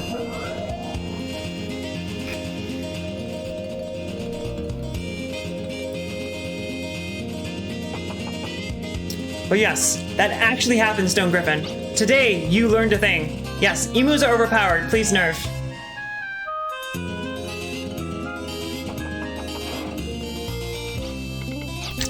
Emus probably can be nice, but the emus that Australia pissed off were not very nice. 20,000 emus, that's so many fucking emus, Jesus Christ. They would blot out the sky, and they can't even fly. That's not where I wanted to go. I went back in the stupid elevator. But can you imagine, like, 1,000 emus swarming in your position? Holy shit, that'd be terrifying. It'd be like a goddamn earthquake. And not just like, you know, from them shaking the ground, like just the sound of their feet. Although they say hooves, but birds don't have feet. What would you call it? The claws? But their feet, the sound of their feet on the ground. It'd be terrifying. Oh my god. When an emote is like, yeah, like, so have you got, wait, you're Australian. You should know that. So what do, I mean, people eat ostrich. You can buy, I'm in Arizona and I can go get fresh ostrich meat. You're in Australia, so obviously you can get fresh ostrich meat. You might just go in your backyard and bag yourself an ostrich, right? That's how that works, right? All right, so these are some bad people who are here to kidnap Shrimp. Shrimp is Tim, by the way, for those of you familiar with Wild Arms. And the reason why they're after Shrimp is because Shrimp has mystical, magical abilities, because he is a chosen one. Mufasa died. Kangaroo steak. Kangaroo does not sound like it would taste good. But I'm willing to try it. Oh, so the terrorists are back in their flying machine. Traz is the plan, though. You having a hard time digesting the whole emo war? Well, the emus also had a hard time digesting the emo war. Because it turns out emus are not suited for eating humans.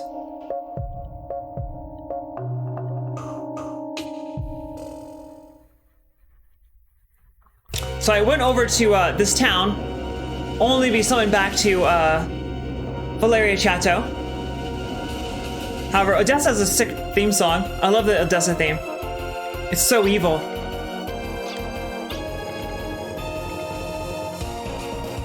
I have Asperger's, so it's hard for me to talk. So enunciation is very hard for me. But hey, the emus can be emo if they want to be, or the emos can be emus if they want to be. It's a free country. Let's see, how am I doing on achievements? Okay. Because I keep missing achievements, so I need to check my achievements every 5 seconds. Oh no, call me out on it, please. I actually want to work on my enunciation. I'm never going to get better at it. But it turned into a punchline, which is emo emus and emu emos, which by the way are two different things. Very easy to confuse them, but don't. That's very insulting to the emus. However, the emos do not mind. Emo. I can't fucking say that. Say that 10 times fast. See, I don't have to say it. Let's leave this to a professional.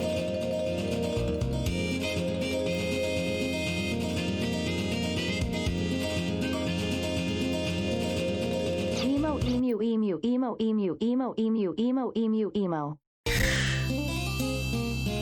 Might just be me.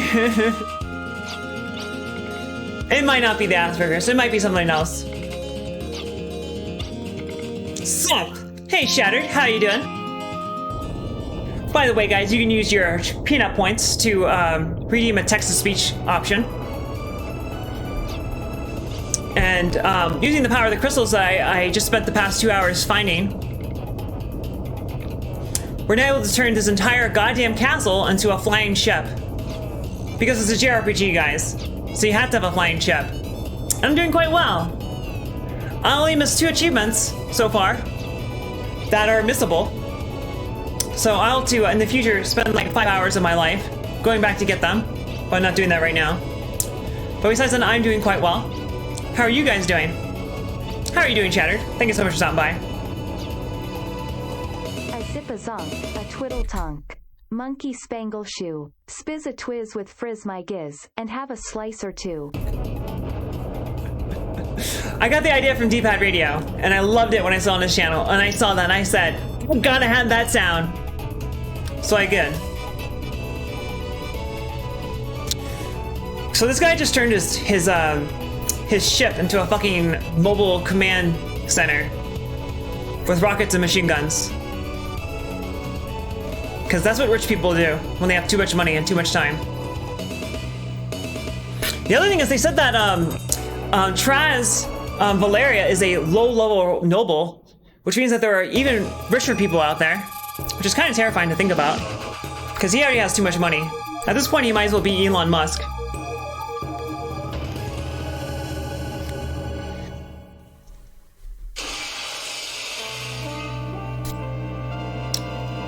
And I really like the boss theme in this game.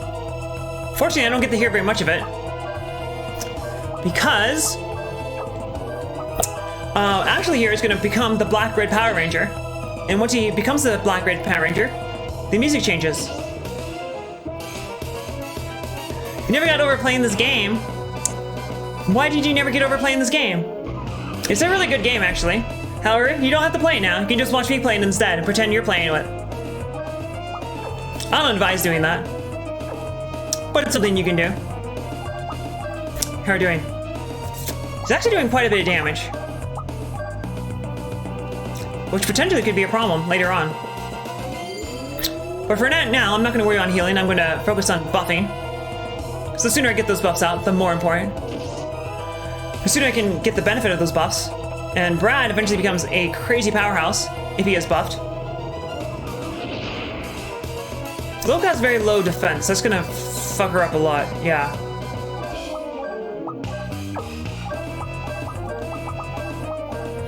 So Brad has his gun abilities. However, his gun abilities are basically fucking useless, because if you buff his attack, he eventually does way more damage than his bazooka could.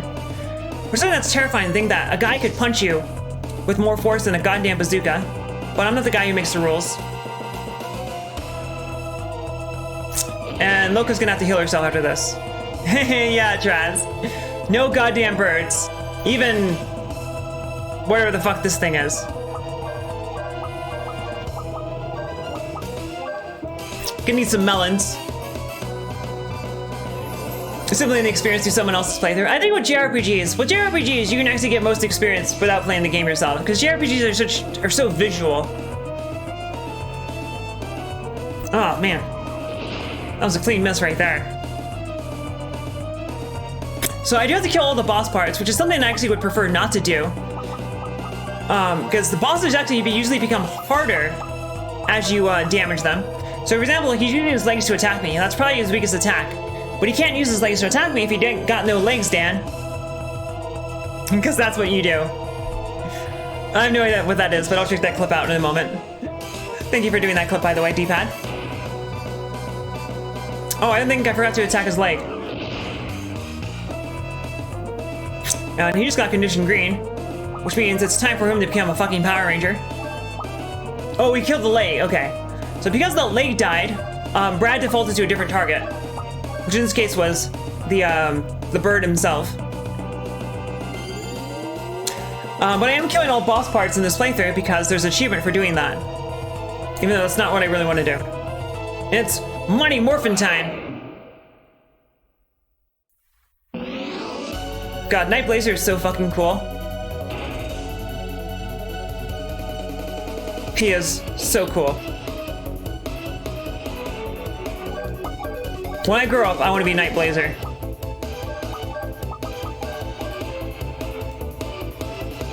And he has a lightsaber too. Come on.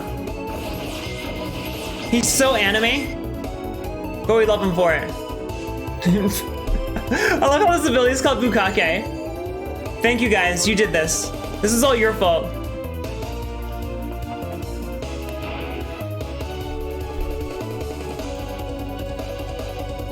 Alright. His legs are now dead, which means now he can only use his most powerful attacks, which is kind of a fucking problem. But it is what it is. I want to say Banisher causes him to go back to his normal form, so it's kind of lame. You clipped too early.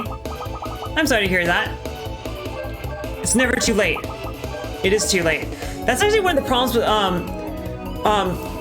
what was I gonna say? YouTube actually has a lot of advantages over Twitch as a platform, and one thing that's cool about YouTube is that it lets you go back as much as you want.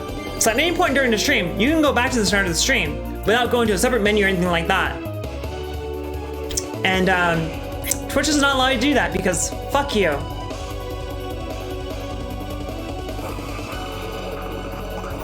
By this point, Loka can focus Wait, was she anywhere close to being dead? I don't remember her being close to being dead. Oopsie poopsie. I love how she has the fucking swirl eyes when she's dead. That's so cute. But it's all good. I think you have to make a new clip, but don't quote me on that. Oh, it's such a shame that Capcom killed Breath of Fire.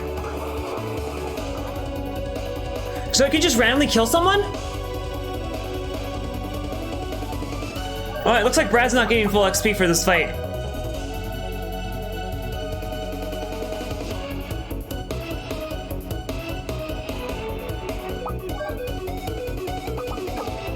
I thought that ability cost 5 FP. I hope I didn't select the personal skill that increases FP, because that'd be really bad.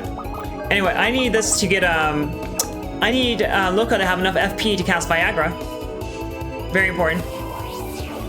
Because, Brad is looking a little floppy right now.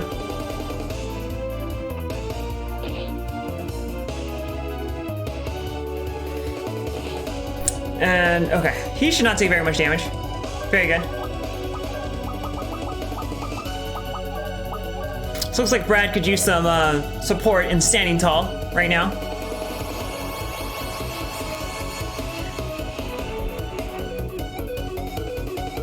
Man, this song is so bitchin'. This better not kill anyone.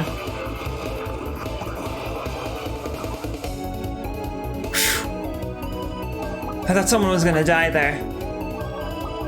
So because Brad died, he may have lost his buffs, but I don't know if that actually happened. However, this guy has got to be very, very close to dead. It wouldn't surprise me if he dies on this attack. There he goes. Easy peasy. Yeah, Capcom unfortunately has allowed the Breath of Fire series to die. The only entry you got in Breath of Fire series in the past 10 years was a mobile game. And it's shit. Yeah, Capcom has had its head stuck with its ass for a very long time. It does appear that they are slowly unsticking their head from their ass, though. Based off the recent games like Devil May Cry 5, the Resident Evil 2, Resident Evil 3 remakes. Oh man, if they did like a Breath of Fire remake, either 1, 2, or 3, or 4, and like with the same budget that the Resident Evil 2 remake got, that would be fucking amazing. That would be pretty cool. So Tim here, I guess his name is not Tim, his name is Shrimp.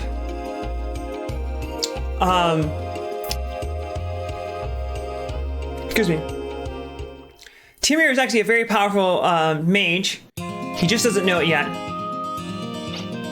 And I want him, oh, prawn. That's right, outside of the United States you call them prawns, right? But no, his name is Shrimp.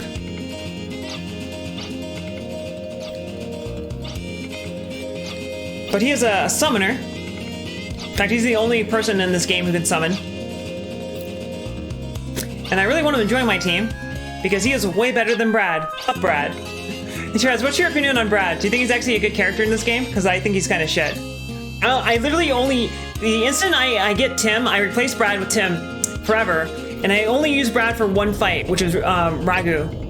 He's really good against Ragu. And by the way, the boss's name is Ragu, as in like the pasta sauce. Do you guys have Ragu sauce outside the United States? Because here Ragu is like a very common brand of spaghetti sauce. Pasta sauce. Yeah, Ragu. He's the only time I ever use Brad.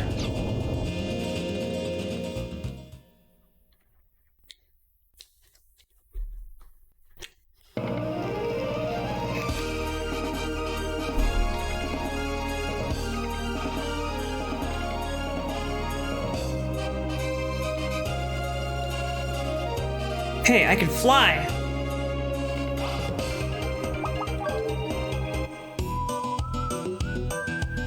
How cool is that?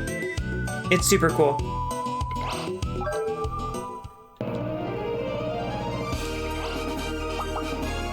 Oh, okay, so we go to Baskar Village now. which is very good. Because Baskar Village is where we will do Tim's dungeon. It's where Tim will get back to his roots. His name is not Tim, his name is Shrimp. It's where Shrimp is from. And from there, he can learn his roots. And from there, begin his long, long journey of learning to not be a little shit. And then, oh, fuck. And then join my party. God damn it, really? This thing has really, really bad controls. Hidden in a forest. Okay. Hidden in a forest. Jesus Christ, that doesn't really help. Look at all them damn trees. Could have been a little bit more specific than that. And the emulator does this weird thing where the sprite becomes distorted. Oh, it's gotta be at the end of this right here, because there's no more room to go. So it's gotta be right here. Okay. Well, that wasn't too bad. I thought it was gonna dick around this entire area to look for this village. But no, it's right here.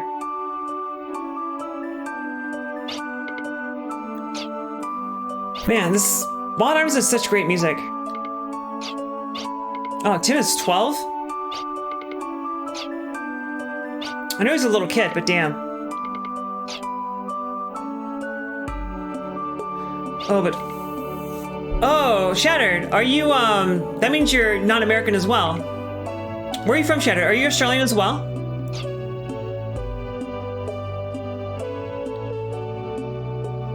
The child was given the name of Shrimp. What a terrible fucking name for a child.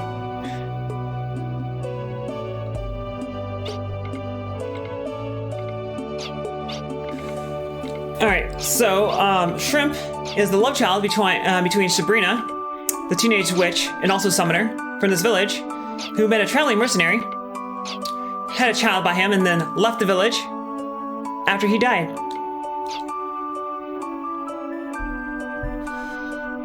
Breath of Fire is pretty good. Oh, I'm Tim, apparently. I mean Shrimp. I'm Shrimp. And this is Hippie Village. And I get to be Tim for the next hour or two, unfortunately. Shrimp. I'm gonna keep calling him Tim by accident, when his name obviously is Shrimp. So right there, Shrimp.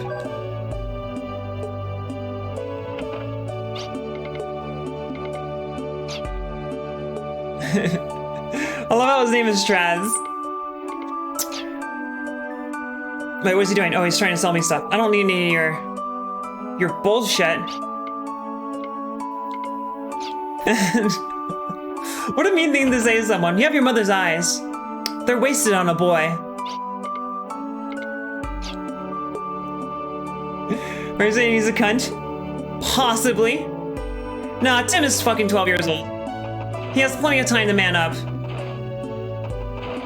Preferably the next hour or so.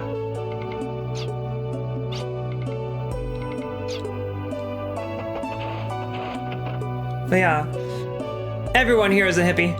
What's this? I want it.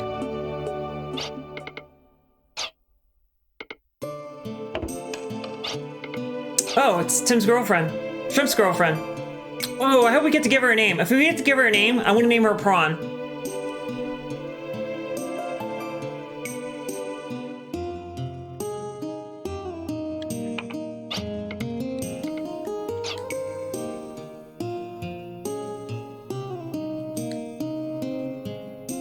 Alright, so her name is supposed to be Colette.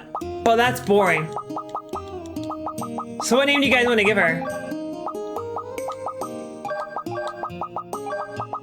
Because my vote is for Prawn. But what do you guys want to say? Hey, I think Dragon Quarter was a lot better than most people think. Dragon Quarter has some really interesting design choices. But Dragon Quarter, I think, was still a very good game. It's a very interesting game. And, like, you are never ever going to play a JRPG like Dragon Quarter. But what should we name Shrimp's girlfriend? Because my vote's for Prawn. But I'm very much open to suggestions.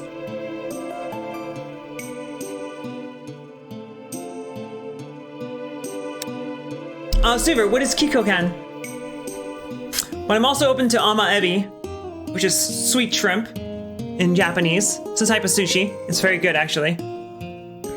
Ama ebi is actually a type of shrimp sushi where the shrimp is fried whole. So it still has its entire shell, has a tail, has its eyes, and everything. And you eat the whole thing, and it's delicious. It's probably something that a lot of Westerners find repulsive. And a lot of Westerners don't know that the shells for shrimp are perfectly edible. But they are. Super, what is Kikokan? Kikokan. Kikokan. My Japanese is fucking terrible. Which is weird, because I studied it for 4 years in college.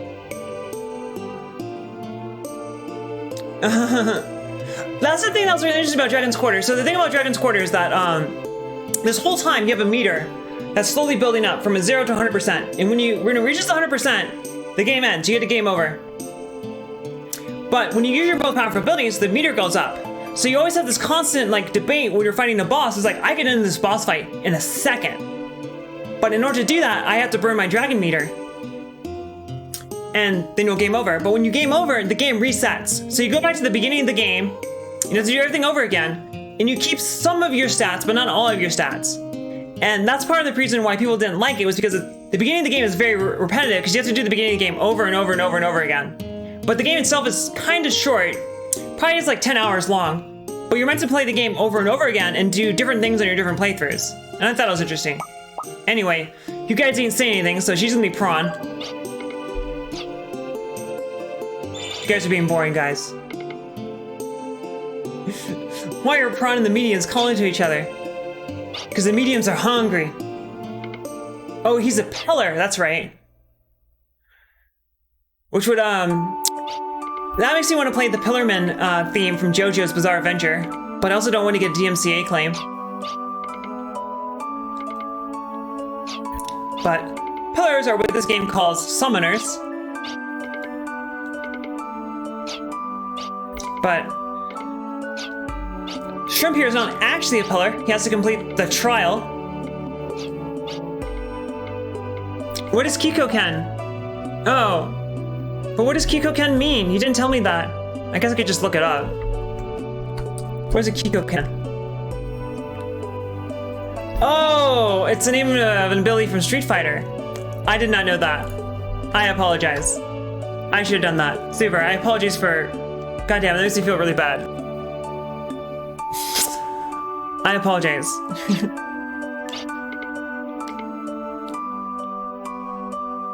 I did not know that. I have very little experience playing fighting games. I've actually never ever liked fighting games myself.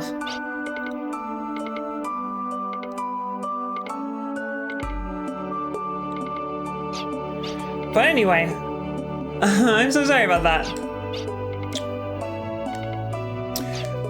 Regardless, Shrimp here has to complete a trial in order to become a real pillar man. Because right now he's just a pillar boy. And yeah, it's weird that Capcom wasn't doing so hot for a little while, but then things turned around for them, and now they were taking a lot of risk at one point, which was like the like right around when the Xbox 360 came out. They were taking a lot of risks there, and they created a whole bunch of new IPs that are really good, like Lost Planet. But then they started becoming successful again, so the Renaissance ended, and now we're back to old Capcom. However, I do think they're coming out of, I think they're having another renaissance, like as indicated by Resident Evil 2 and Devil May Cry 5. Both of which were really, really good games that look fucking amazing. Oh boy. Dante and Devil May Cry 5 is really, really hot. I'm just saying. God, he's really hot. So all the characters in Devil May Cry 5 were based off of real people. And I spent a lot of time on the Instagram for the model that they based Dante on. I'm just saying. I may or may not do that a lot. Because he's fucking fine. Let me just say that. He's pretty hot.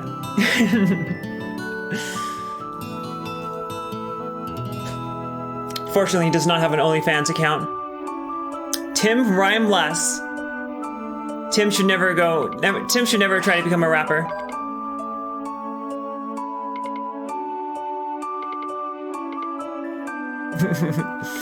You don't have to say no homo when you're talking about Dante. It's not gay if it's Dante.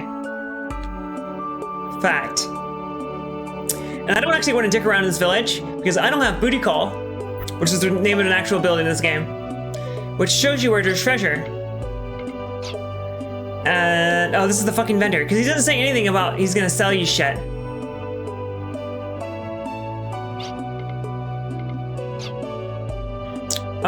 Maybe I should have been paying more attention. Oh, it's just south of here. Okay, cool. But before we do that, this now means I can say goodbye to Brad forever. But before I want to do that, hey Cookie, welcome back. I want to make sure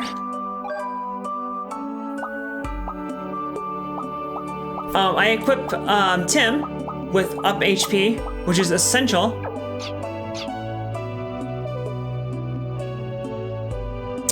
And I don't think there's a personal skill vendor in this town, so I might have to go back to a different town in order to do that.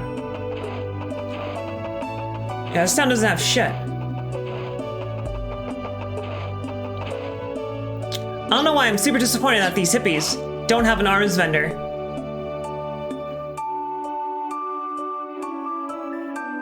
No wonder they have a problem with monsters.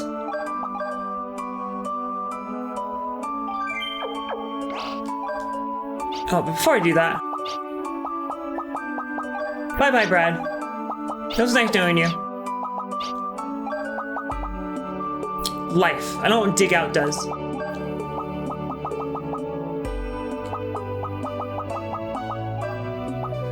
And none of your stuff matters.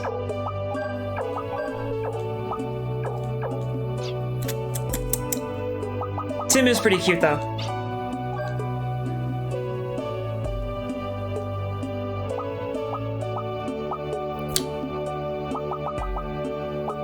I don't know what rest means. Oh, so he does have he has a very weak,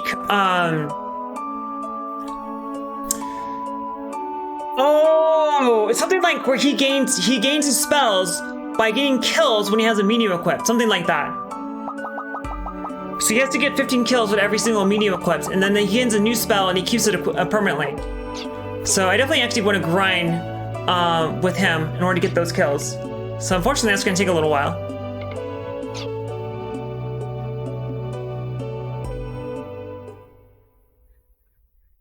Oh yeah, every game has an ability where you can acquire enemy attacks. And I got this lovely glitch here. They said it's to the south of Baskar Village. That's Baskar Village. There's not really anywhere to go on this little platform here. This area here looks a lot larger than it is, but it's actually quite small. Alright, so that must be where I'm supposed to go. So screw that.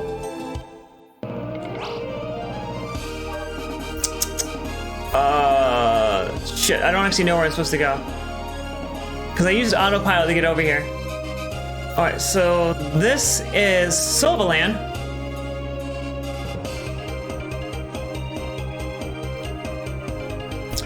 And this is Baskar Village. What is this over here? Because there's only like, I have this flying airship. However, I can actually only go to a very select few places because it needs a landing pad in order to land. So in reality, the amount of places I can go is very, very limited. Oh, here we go. God damn it. This thing controls so awful. I can't articulate how bad these controls are.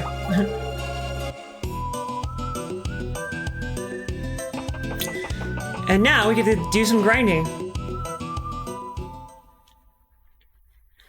Well, super. Please have a good break. So I don't think Breath of Fire 3 does not have achievements on retro achievements, because I think I checked. Because I really wanted to replay that.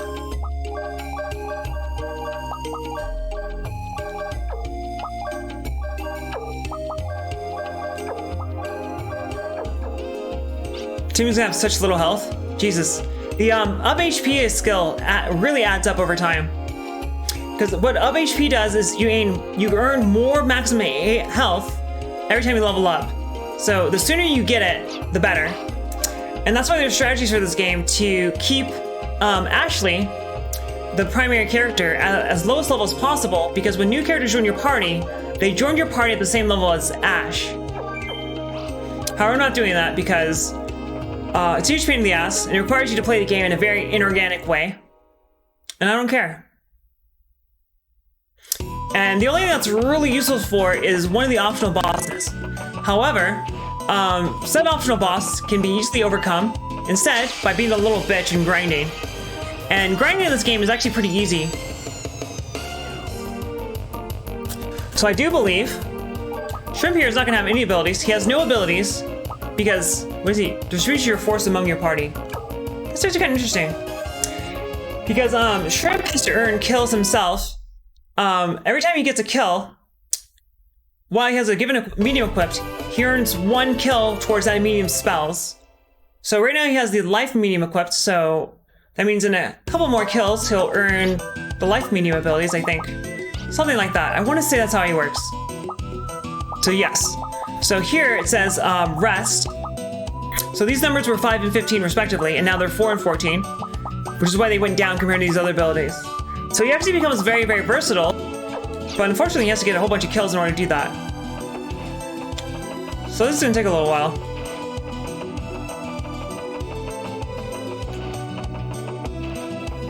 That's because these monsters don't want to attack me for some reason.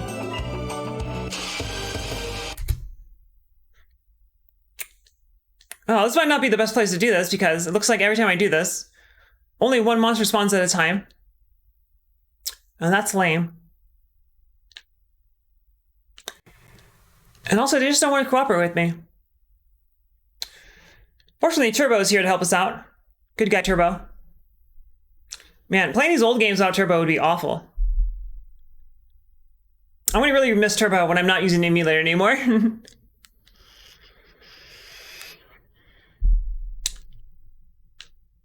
So at this point, I have 4 mediums, and each one takes 15 kills to get all the abilities off of, and I don't particularly want to do that. But I definitely need to get a few of these, unfortunately. All right, this next dungeon will be kind of hard. I think it just told me I got a new ability. Yep, you can now use first aid. Oh, geez, that takes 24 FP.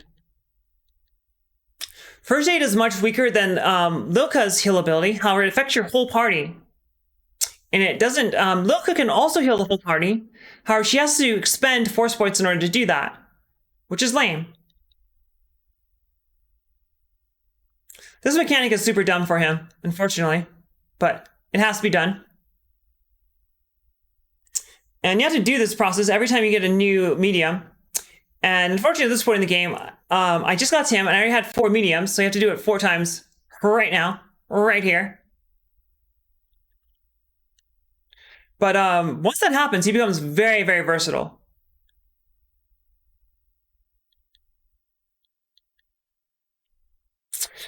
So I do know that for every element, he gains an elemental attack for that ability. And he's a pretty good mage. But I don't remember what his secondary abilities do for each of the elements that he currently has. I can check that after this. He should be making some good progress in that regard.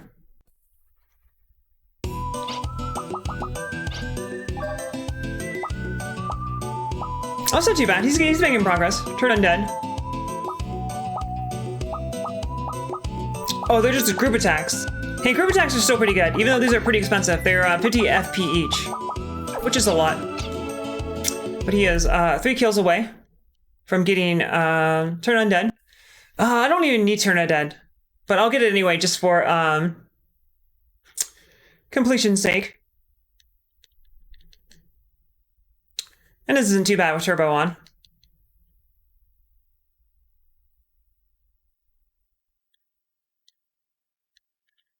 But one of the things I always feel very uncomfortable about streaming is grinding. So I don't know how you guys feel about it. I'm gonna put on some tunes.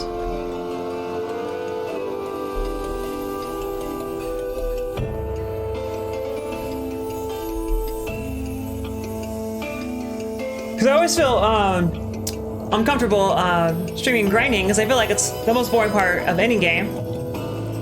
It's hard for me to enjoy this, so I don't know how you guys can enjoy it.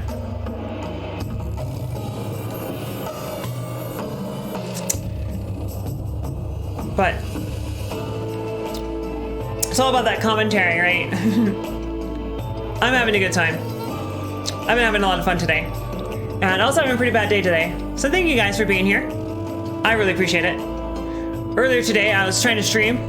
I started streaming about 12 hours actually, which is way too long ago.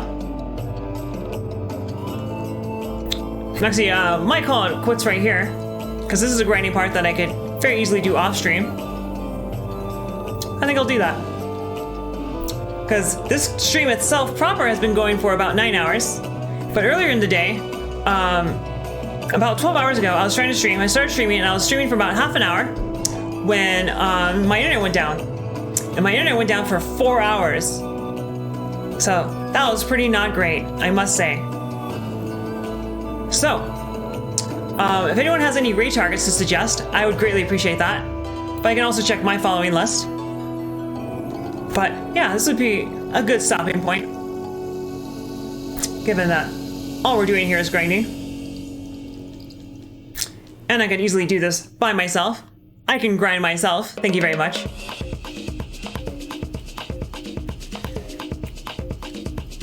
But the solders would be a very good point. What ability am I using? Oh, 9 more kills to get napalm hit. Okay. But if anyone has any raid targets, I would greatly appreciate that suggestion. Let me check my own list. Oh, is Pulse on right now? Because, I do like me some Pulse. He is the shittiest streamer on Twitch.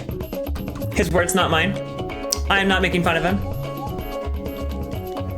But he's a pretty cool guy. Pulse XP is actually the reason why I even know about achievements in the first place. Hey, Flying Ghibli! That is 3.5. That is 3.5 spicy McChickens right there.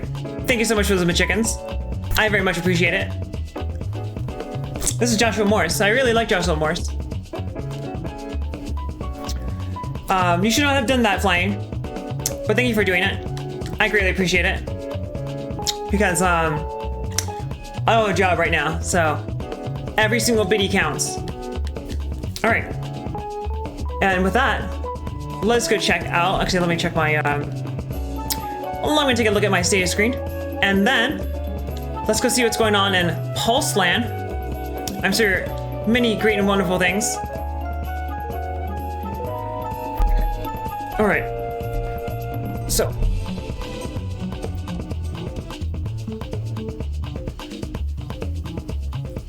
But all of you guys, thank you so much for joining me this lovely night. I greatly appreciate it. Hey, Pulse is on right now. So let's go say hi to Pulse. Hey, Traz! You should not have given that that gift sub away. But thank you so much for doing that. I greatly appreciate that. That means you now have access to the best emote on Twitch, which is this lovely little peanut face right here. It is, in my unbiased opinion, the best emote on Twitch. So you, Flying Jively, you now have an obligation, wherever you go, to spread the peanut. But, thank you guys. Thank you so much for stopping by. I really appreciate it. It was lovely having you. Thank you so much for joining me today while we play Wild Arms. And I hope you stick around to show Pulse XP some love. Ooh, he's playing Battletoads. Oh boy. Oh jeez. That's fucking awesome. I think it's for Game Boy Color, actually. I actually really want to see this. Battletoads is ridiculous. Alright. Let's see you guys on the other side. Thank you so much again. And see ya!